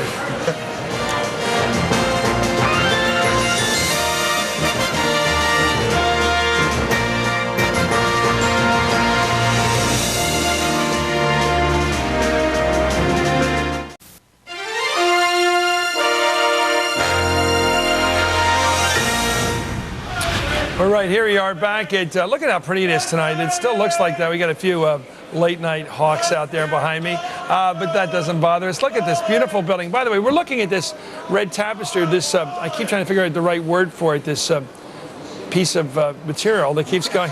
Election ribbon, well said, somebody did, because all it did, see how it so cloyingly doesn't quite reach the top. It gets to 269, which isn't enough for 270. And of course, on the other side, the Democratic challenger is not quite doing so well on this wall climbing exercise tonight.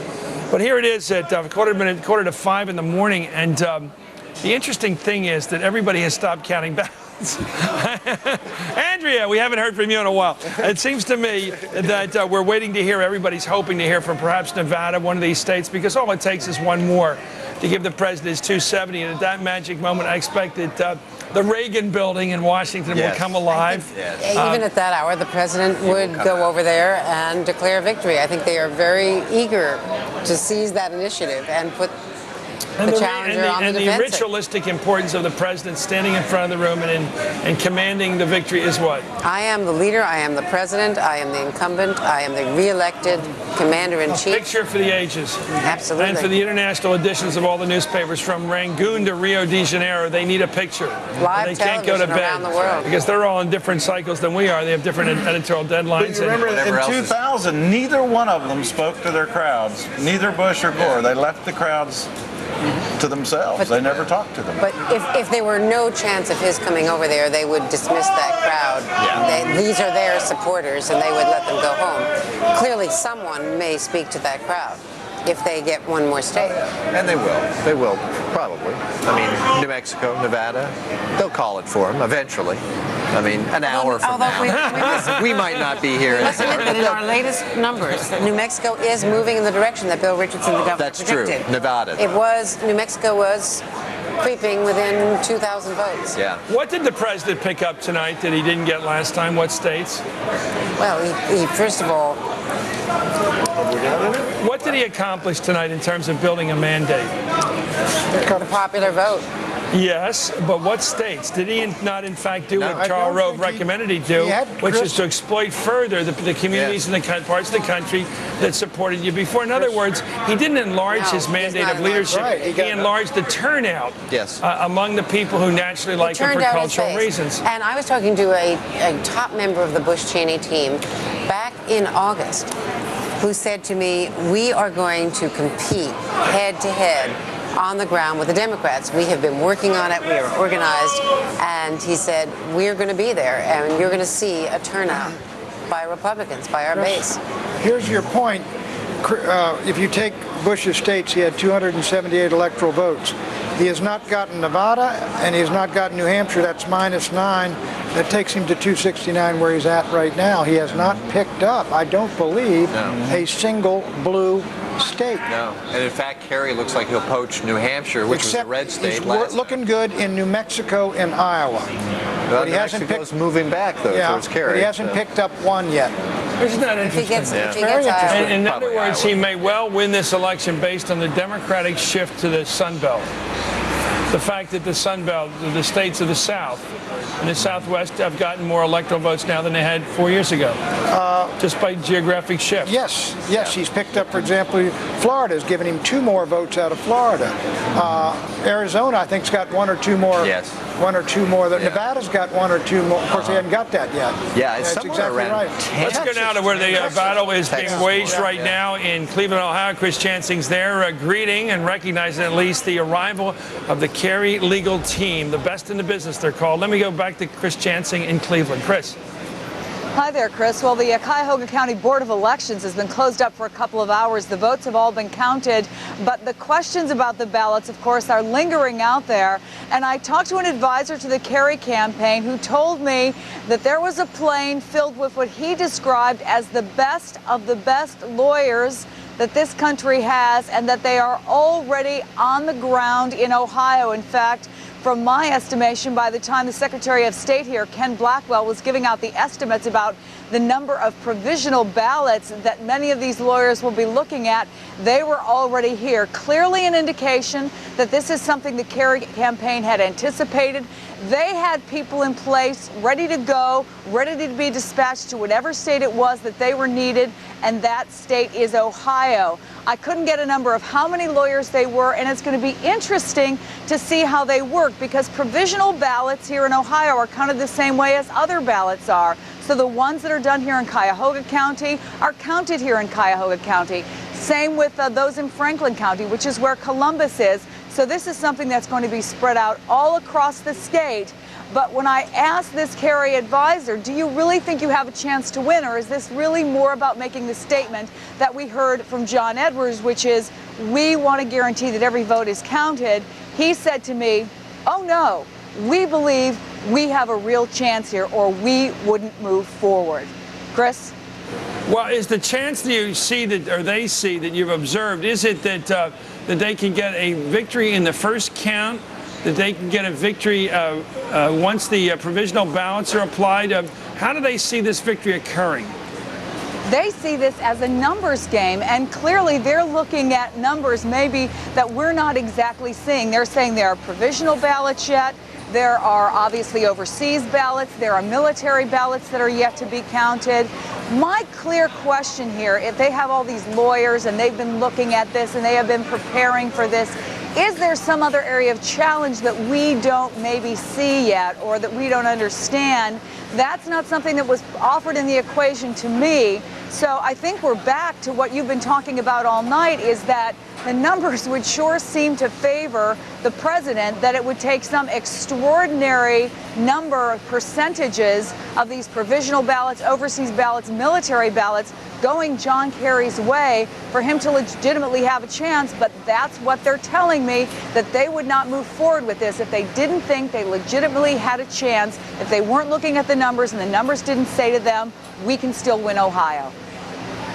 Well, we're looking at a big differential there, and you saw it, about, what, 160,000 vote difference? 145. 140, well, you're right, okay, 145,000 votes. That's a lot of votes to make up in a recount, isn't it? Just a minute, I'll tell you there, Chris. Isn't that, Pat? Oh, yeah, it's if there's only, if there's these provisional ballots of 200,000 or 175,000, how do you make up 145,000 again?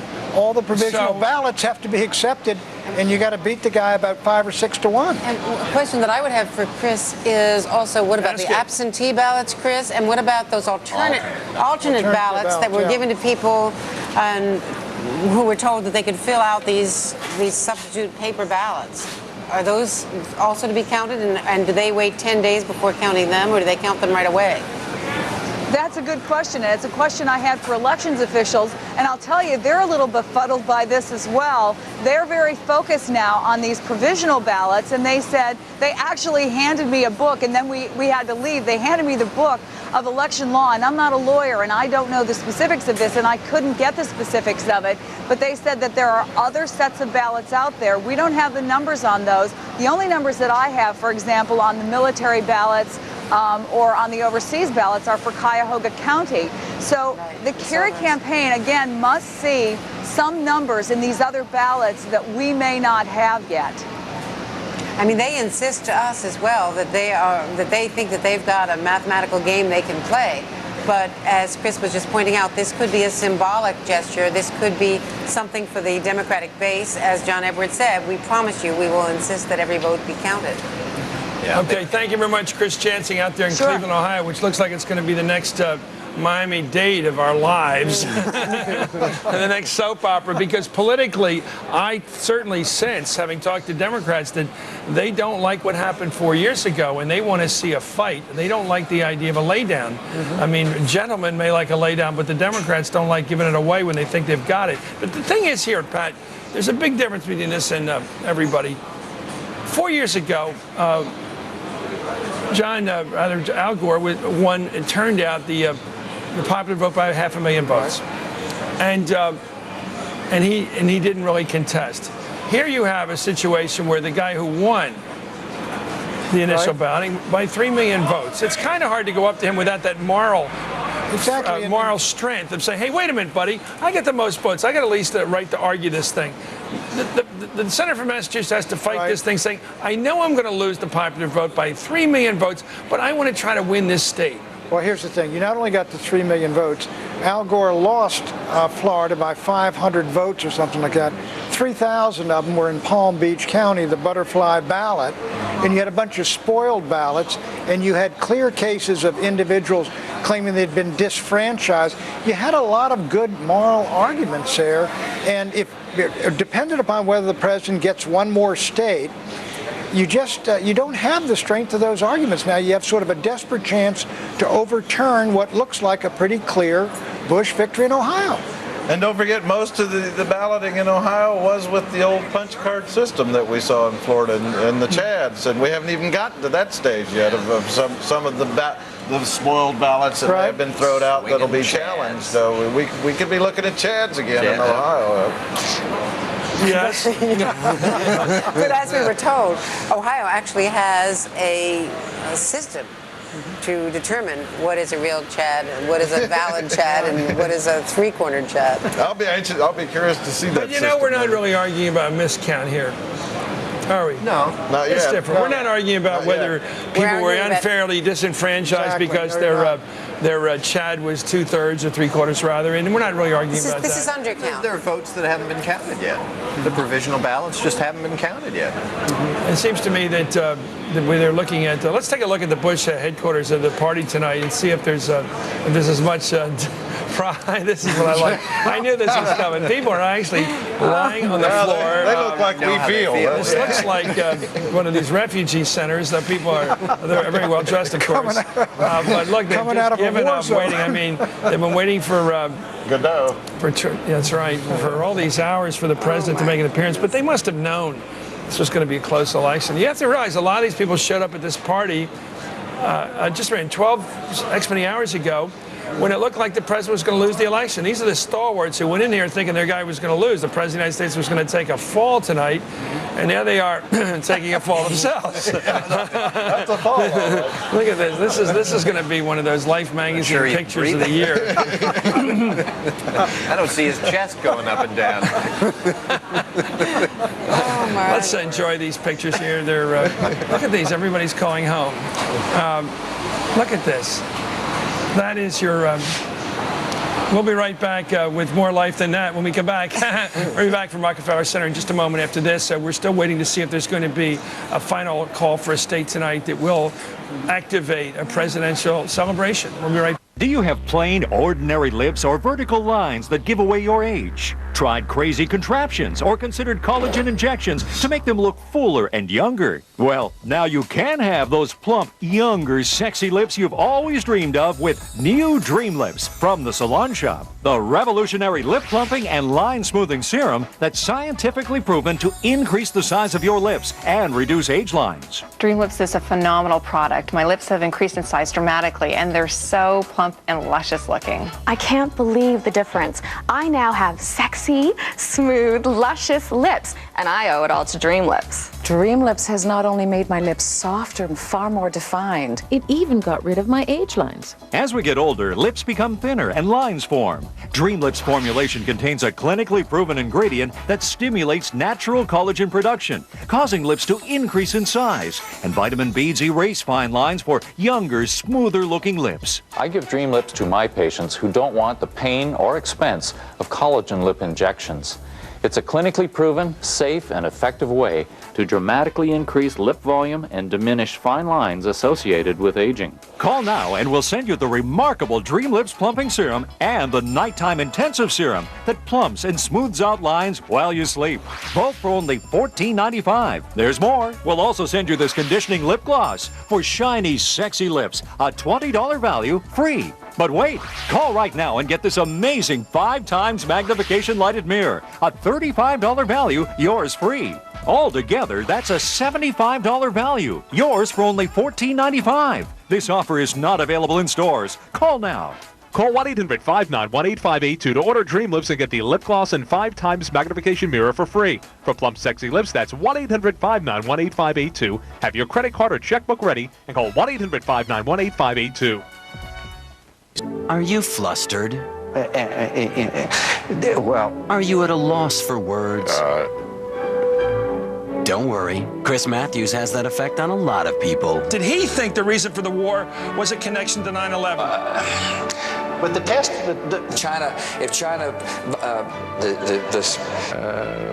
We don't call it hardball for nothing. No, I want you to complete that thought. Hardball with Chris Matthews, 7 p.m. Eastern, MSNBC.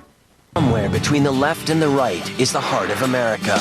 That's where you'll find Joe Scarborough. What should Americans do to fix this problem and change the law? As a lawyer, newspaper publisher, and congressman, he's never been afraid to stand up for regular Joes everywhere. We should show Saddam Hussein no mercy. Now, Joe's speaking up on MSNBC. It sounds like a taxpayer ripoff to me. He's proving that a regular Joe can still make a difference. Scarborough Country, weeknights at 10, MSNBC. When our sons and daughters find themselves in harm's way, America's watching MSNBC. When heroes rise, When the world is rocked by winds of change, America's watching MSNBC. Whether it happens on the other side of the globe or right next door, turn to the nation's most trusted news source. America's watching MSNBC.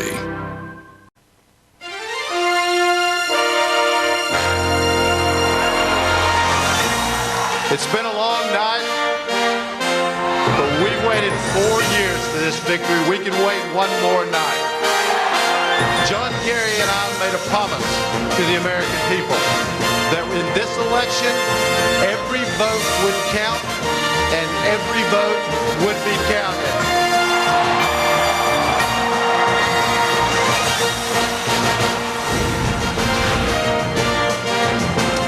Well, there's the beautiful Rockefeller Center at Democracy Plaza, and we just heard the anthem of the Democratic ticket. We waited 4 years for this victory, and we can wait one more night. We're joined right now by Amy Robach, and of course by Randy Myers, sitting to me, so fresh as Daisy, so clean, well, you know, so spirited. They're joining Andrea and Pat and I. You know, we have to tell you what's been going on. Well, we've been watching a little bit. There was this election. Well, there we have. We had this election, which was we got a couple yesterday. states still in play. And, it was close. It was but the president won by about 3 million popular votes, which is substantial. And of course, he didn't quite get the 270. So we're going to leave it to you, all of us here on this side of the table, to try to hope for that 270 before you go to bed. Yeah, one tonight. to go, huh? That would be nice. I think it could be what Nevada we're looking at is a possible Nevada, turn. New Mexico, or Iowa. Yeah, and so Iowa. The votes the presidents are leading in are those 3 states. Pat's been doing the recording here for us. And Michigan is still out there. And he's up in Iowa, right? He's Bush is up in Iowa. So let's take a look at where we're at for those getting up to go to work this morning. We're smart enough to go to bed around 11 last night, getting in 8 hours here. Let's take a look at the map of the United States. That's a very familiar map. It looks a lot like 4 years ago. The reds, of course, are the states won by the president, the heartland, the prairie states, the South, the Bible Belt, Texas. Really a successful run for him. No new states picked up. No new states to pick up. And the blue states, well, they're less than the blue states 4 years ago, but they could well end up being the same states the way it's going right now. Let's take a look at the, Okay, and now you guys go. And how is it that New Hampshire is still not in play there? There we go. Too close to call for President. Michigan, 90% of the votes in. The vote difference there, just 103,000 votes. John Kerry with 2.1. George Bush with 2.09. Very close there. Also too close to call at this hour. Wisconsin with 99% in. That vote difference just 13,293.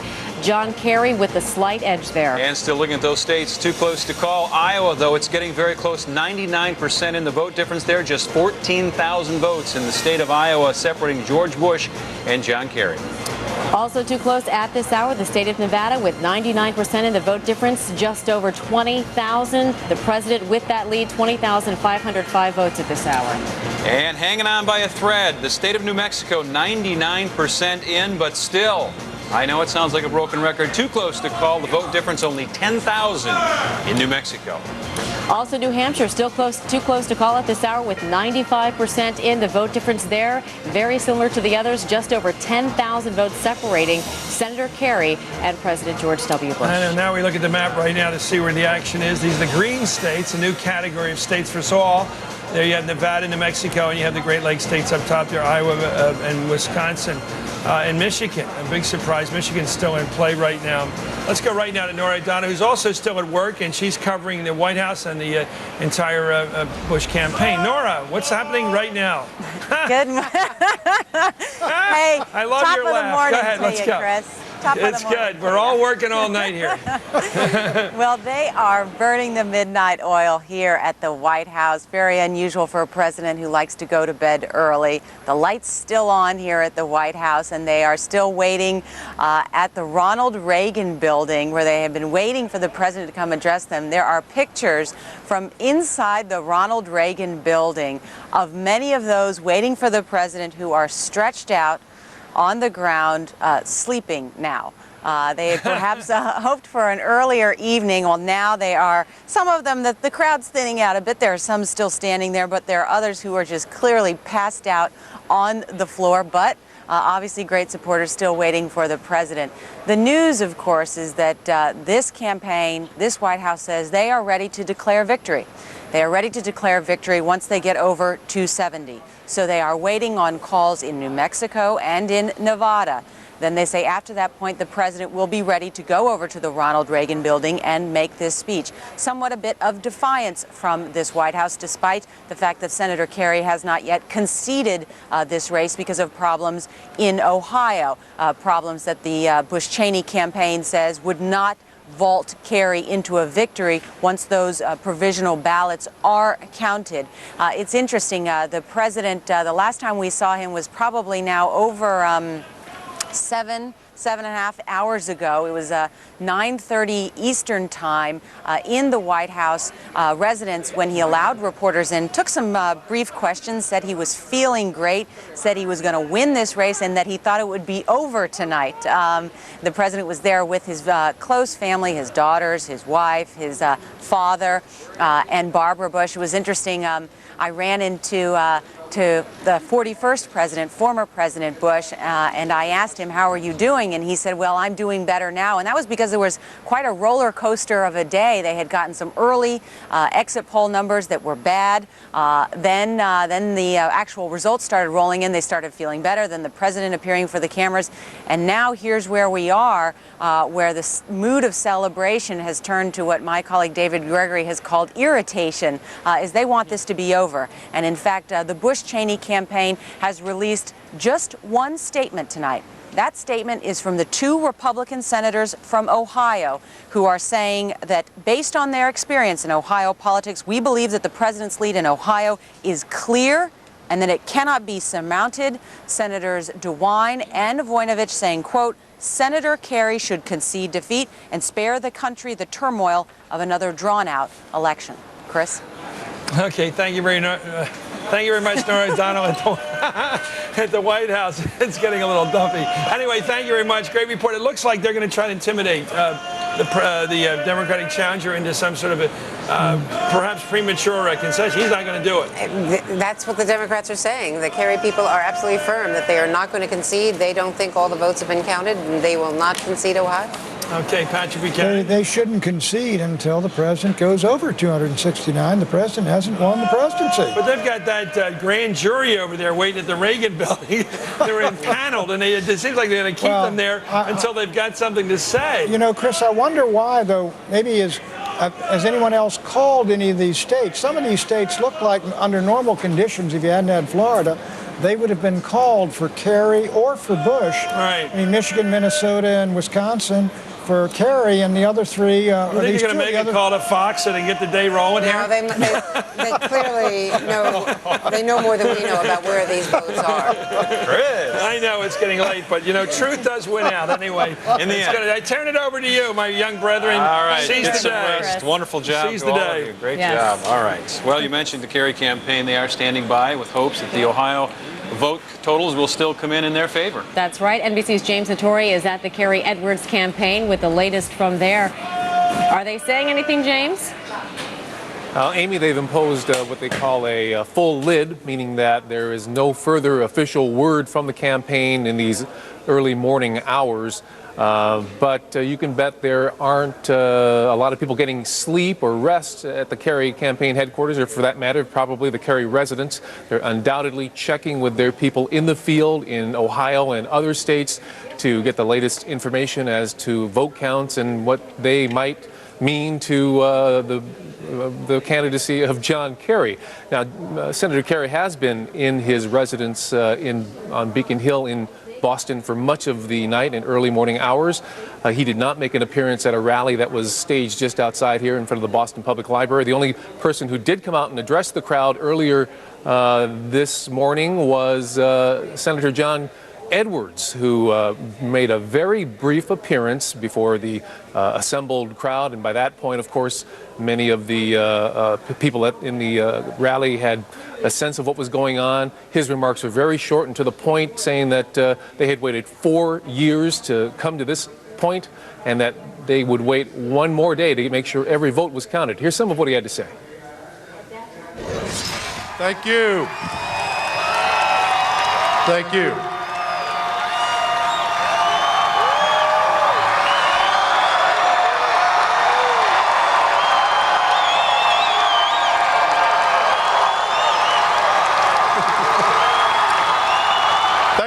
Thank you. It's been a long night, but we've waited 4 years for this victory. We can wait one more night.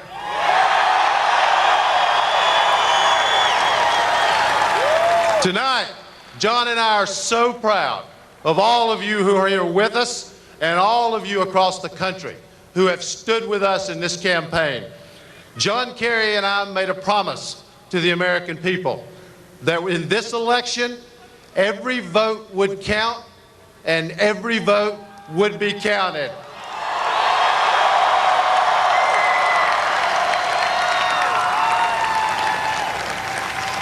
Tonight, we are keeping our word and we will fight for every vote. You deserve no less. Thank you. Again, no further word from Kerry advisors except an email was sent to reporters saying that what Senator Edwards says represents the stand of the campaign at this point. They say they may have further word tomorrow, perhaps. That's today, rather. I'm sorry, it already is today. Perhaps in a few hours, for that matter. But we'll have to wait and see. Randy, Amy? All right, NBC's James Satori in Boston for us. Thank you very much, James. Appreciate it. And it is today. That's right. It's hard for many people to believe who've been up all night long, but last presidential election, certainly we saw all eyes on Florida. As things are shaping up now, all eyes on Ohio at this hour. MSNBC's Chris Jansing is in Cleveland, Ohio right now, where Ohio's vote totals are still coming in, and the Kerry campaign still clinging to hope that it would turn in their favor. Chris? Thanks very much, Amy and Randy. Yeah, I talked to a top Kerry campaign advisor who told me they wouldn't be doing this if they didn't think the numbers were in their favor. Bob Bennett is the chairman of the Republican Party here, as well as Cuyahoga's election official. He's been kind enough to stand out in the cold with me, and after what has been a very long night for everybody. Do you see a scenario under which John Kerry could get enough votes under these provisional ballots and potentially squeak by and take Ohio? The election is over in Ohio and George Bush has won, and he's carried the state by approximately 150,000 votes. And even if there's 150 or 70,000 provisional ballots out there, I think that it's very naive to expect that he would get enough votes. Traditionally in Ohio election, the provisional ballots follow along the same percentages as the vote totals. And so even with overseas ballots and military ballots, which also are yet to be counted. Absolutely. I think it's very, it would be a great stretch of the imagination to feel that this election would turn around in Ohio. It's just not going to happen. We had the closest election in Ohio's history in 1990 in our Attorney General's race. I think the election night totals are somewhere under 3,000 votes for the winner. The winner ended up winning that race after 3.3 million votes were cast by 1,234 votes. So we're pretty good at counting on election night, and the votes that are counted after they come in on the overseas and the provisionals follow the same percentages as the... There are some ballots to be counted that are unusual. That's because a judge, when he heard that there were such long lines in some places, 3, 5, even 7 hours in Knox County, said they could be given paper ballots to fill out so they wouldn't have to continue to wait in line. You're telling me that those votes are not part of this 10-day, 11-day recount. They would have already been counted. No, the law in Ohio requires you to count all the ballots once you start counting them. The only ones you don't count are the provisional ballots because they have to be checked against the registration records at the Board of Elections. But every ballot that was cast yesterday at the precinct level has been counted and turned into the Secretary of State. Now, both of the Republican senators, U.S. senators from Ohio, have issued a statement, and they have said essentially John Kerry should concede that he should not put the United States, should not put the country through another protracted election. What do you think about that statement? Well, I think as the chairman of the Ohio Republican Party, I agree with the senators on that statement. As chairman of the Cuyahoga County Board of Elections, Senator Kerry is entitled to ask for a recount if he's within the margin of error. He's entitled to have witnesses, observers when the official count is being made. I think most of the boards would accommodate him. He can do whatever he wants, but the result's not going to change. There's some frustration that lingers from 4 years ago. People who felt that maybe their vote wasn't counted and that the Democrats maybe feel some sort of responsibility to those people. In fact, that's essentially what John Edwards said tonight, to make sure every vote is counted. Well, first of all, Ohio is not Florida. We have bipartisan board of elections here. We have 2 Democrat, 2 Republican members that sit on every board. We have a balance within the board employees at every board of elections. It's an equal number of Democrats and Republicans. It's a checks and balance. We know how to count hanging chads, pregnant chad, dimpled chads in Ohio, and we do a pretty good job of counting votes in Ohio, and I think that starts right at the Secretary of State level and goes all the way down to our 88 county boards of elections. Well, thank you very much for staying out here, and I know it's been a long night for you, Bob Bennett. You're ready to go home, get some sleep. Thank you so much for being with us. We were reporting this earlier. There is a team of lawyers that the Kerry campaign describes as the best of the best who's been brought into Ohio. We may hear more after they do their analysis tomorrow. Certainly they will be in touch with the Kerry campaign, and then we'll see what we hear from them sometime when the sun comes up later on today. Amy, Randy, back to you. All right, Chris Jansen in Cleveland, Ohio, a state still in play, at least in the Democrats' view at this hour. Also another big swing state that a lot of folks were looking at as we headed into this election night, and now we're, of course, into the morning hours, is Wisconsin. We want to head out to NBC's Martin Savage, who is there in Madison with the latest for us. 10 electoral votes up for grabs there, Martin, and still up for grabs. It still is, Randy and Amy. You're absolutely right. I mean, before the election began, before the voting took place, this was a state that was considered to be a toss-up. And now that 99% of the ballots have been counted, still considered to be a toss-up. Not exactly clear when the last 1% is going to be fully accounted for, and when finally we will know who will win. Senator Kerry is, though, leading by about 12 to 14,000 votes, so it is believed that he will probably win the state of Wisconsin, and that's not out of keeping with the Democratic tradition of the last 3 presidential elections. It was Clinton, and Gore, the way this state voted the 3 times previous, so it is expected to go Senator Kerry's way, but officially that has not happened as yet. Very heavy voter turnout, as was the case in many states across the nation. In fact, it is that heavy voter turnout that complicated some things, and there were some legal challenges that actually took place. Those were all resolved. They did not turn into bitter legal battles. So essentially, they say that the election here in the state of Wisconsin pretty much was problem-free. But 1% still waiting to be tallied. Back to both of you.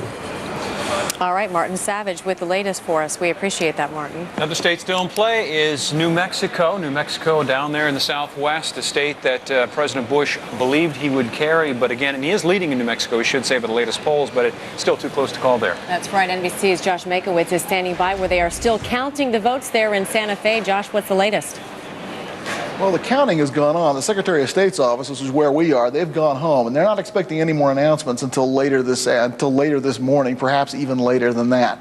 President Bush held a sizable lead here just a couple of hours ago, and with about 99% of the vote in, his lead has been cut as some late Democratic votes came in. The president was leading by like 29, 30,000 votes just a couple of hours ago. That lead now been cut to about 11,000 votes, which just plays up the importance of what's now going on and what's going to be going on later today, which is the counting of thousands of absentee ballots.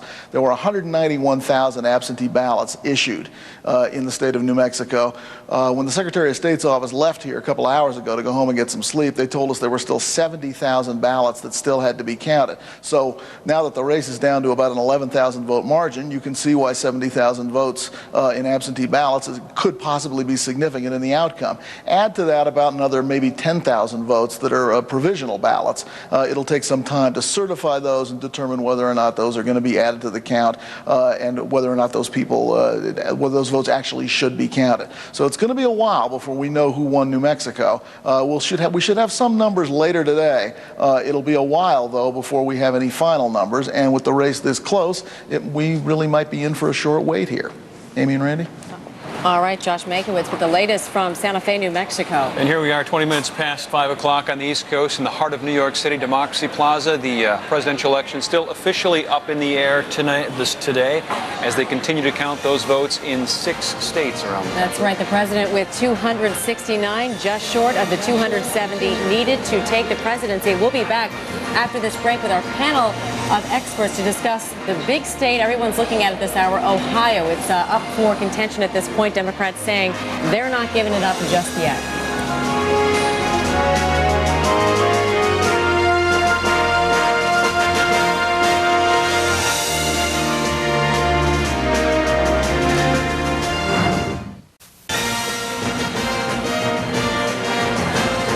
back to Democracy Plaza in the heart of Manhattan. It's a beautiful morning here in New York City. You can see the famous map now under the ice. Rockefeller Plaza showing the states won by President Bush, now at 28 in red, and the states won by John Kerry. Thus far, we believe about 17, and with the addition of Minnesota won by John Kerry. There's a run-through of how it shakes down in alphabetical order.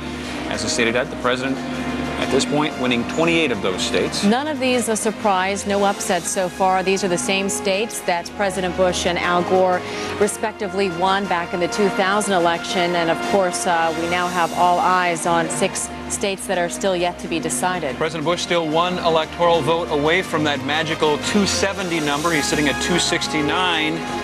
He needs to take, by most political estimations, Nevada, New Mexico, Iowa is in play right now, where President Bush is leading. Those 3 states he has a lead in. And there you go, John Kerry has won 17 of the states, also in alphabetical order. Now, we should mention the Kerry-Edwards campaign still not giving up on Ohio, although NBC News has projected that the president has taken the state of Ohio. John Kerry, and we heard specifically from John Edwards, keeping the faith at this hour and hoping that those provisional ballots, absentee ballots still yet to be counted, could swing in their favor at this hour. And there's how the electoral votes shake down right now. 270 needed to win. President Bush 1 shy at this hour at 269 officially. John Kerry at 221. It all hinges, at least by most political pundits' estimation, on Ohio officially going to President Bush, and then Nevada, New Mexico, Iowa, Minnesota, Wisconsin, Michigan, New Hampshire, all still in play. That's right. And right now we want to bring in our panel of experts to help talk about this Ohio situation at this hour. We have Rich Galen, Republican strategist. Thank you very much for joining us. Also, Jacques DeGraff, Democratic strategist and MSNBC analyst. And of course, Craig Crawford, our political analyst here for MSNBC. Craig, let me start with you. We talked about this throughout the evening. What is it about Ohio right now that has the Democrats clinging to hope? And those are my words, because they would see it differently, right? Could be denial, but they do think they have some votes out there that we're not seeing that make a difference, that get it so close that it's worth putting a bunch of lawyers on a plane at Logan Airport and flying them to Ohio. They're so far apart in the numbers that we're seeing, but they think in the provisional ballots, those are the ballots people cast if they weren't registered at the place they showed up on the rolls anyway, and they got to cast something. Those need to be counted. Just very quickly, Craig, if we hadn't had Florida, would we even be discussing this in Ohio right now? If we hadn't had Florida in 2000, would we even be talking about this right now? Probably not. Probably not.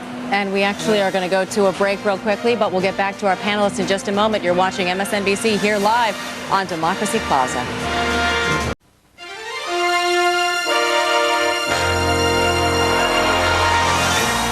It's been a long night, but we've waited 4 years for this victory. We can wait one more night. John Kerry and I made a promise to the American people that in this election, every vote would count and every vote would be counted.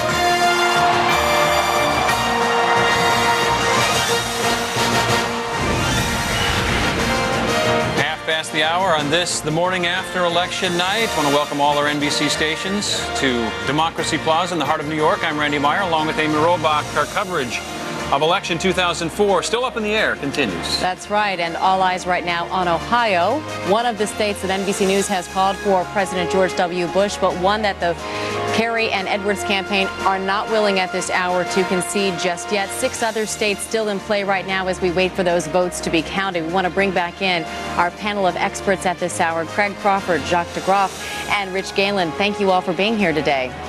Jacques, I want to ask you, as we talk about Ohio, clearly I think most people would agree that we certainly wouldn't want to. Excuse me, I think we have another call at this hour right now. There it is. I believe now it looks like the president for the state of Michigan, it looks like, has gone to John F. Kerry, 51% of the vote. NBC News projecting now with more than 2.2 million votes. John Kerry takes Michigan at this hour with 51% of the vote. One more goes up in the blue category for John Kerry, and there it is, 238 electoral votes for John Kerry, 269 for George Bush. Still watching very closely the western states of Nevada and New Mexico. And still, way out there on the East Coast, New Hampshire has not come in with an official winner in the state of New Hampshire as of yet. Of course, that's in John Kerry's backyard, his home state of Massachusetts, and that also a very, very close vote total at this time. And Jacques, I was going to ask you in just a moment. We see just 269 electoral votes for the president. We do want to mention, though, before, as we go through some of these swing states still in play right now, New Hampshire with 95% of the vote in. Just a 10,388 vote difference between John Kerry and George Bush at this hour. And in the state of, well, there's the total for the electoral votes, 270, as we said, needed, 269 for President Bush, 238 for John Kerry, still up in the air. Still up in the air. And coming up, the final. Wisconsin, 99% in, but still too close to call in the state of Wisconsin. Only about 14,000 votes separating those two in the state of Wisconsin, 13,293 to be exact. Several states in this category at this hour, now down to just a handful, about 5 states, I believe, still up in the air in this election, but very important because they're all those key battleground states. And Randy, they say third time's a charm, so I'm going to try to ask Jacques this question for the third time. See if any new information doesn't come in now. No, I want to talk about, as we talk about Ohio, most people would say that the Kerry Edwards ticket doesn't need to concede anything until the president reaches that 270 number. But you and I were talking about how this may be just bigger than Ohio. We could be talking really about the future of the Democratic Party and how they go forward from this point on. Do Democrats have to be very careful when it comes to challenging those votes in Ohio once all is said and done? Well, the first issue is the concession issue. And after Florida, one of the first missteps that many people in the Democratic Party believe is that Al Gore conceded too soon. And so once you've made a concession, that then to retract it and then to start a fight puts you in a difficult position. And so from the onset in Ohio, they're not going to concede early. Having said that, the question of how you conduct yourself there's one thing to fight a dignified battle, and it is another thing to be perceived as whining and losing, particularly when you have a number of first-time voters who now have got energized by the process, but see the side that they voted for losing and whining. It may cut the Democrats' opportunities for the future short. So they need to conduct the game plan, at least with a strategy to win, but also with an eye towards an exit strategy. How long do they draw this out? Well, draw it out as an emotional term, but I think that they have to conduct it in a dignified way, because for the public, this process has been going on since last January, and it's been hammering on, and so I think the public wants a swift resolution of this in any direction. And Rich, as a Republican strategist, is it now the Republicans' move to just sit back and wait? I mean, they're feeling very comfortable at what's going on. Is it up to the Democrats to concede before the Republicans make a move? No, I don't think so. I think Republicans wait a reasonable amount of time, frankly, until one of these other states come in, whether it's Iowa or Nevada or New Mexico. And as soon as the total exceeds 270, I think it's legitimate for the Republicans, especially the Bush campaign, to declare victory. And then the Kerry campaign can do whatever it wants. I agree with Jacques that the Kerry campaign is in a very precarious position here. The fact is that we have been talking about this since about midnight, and the fact is there are not enough votes out there to realistically change Ohio.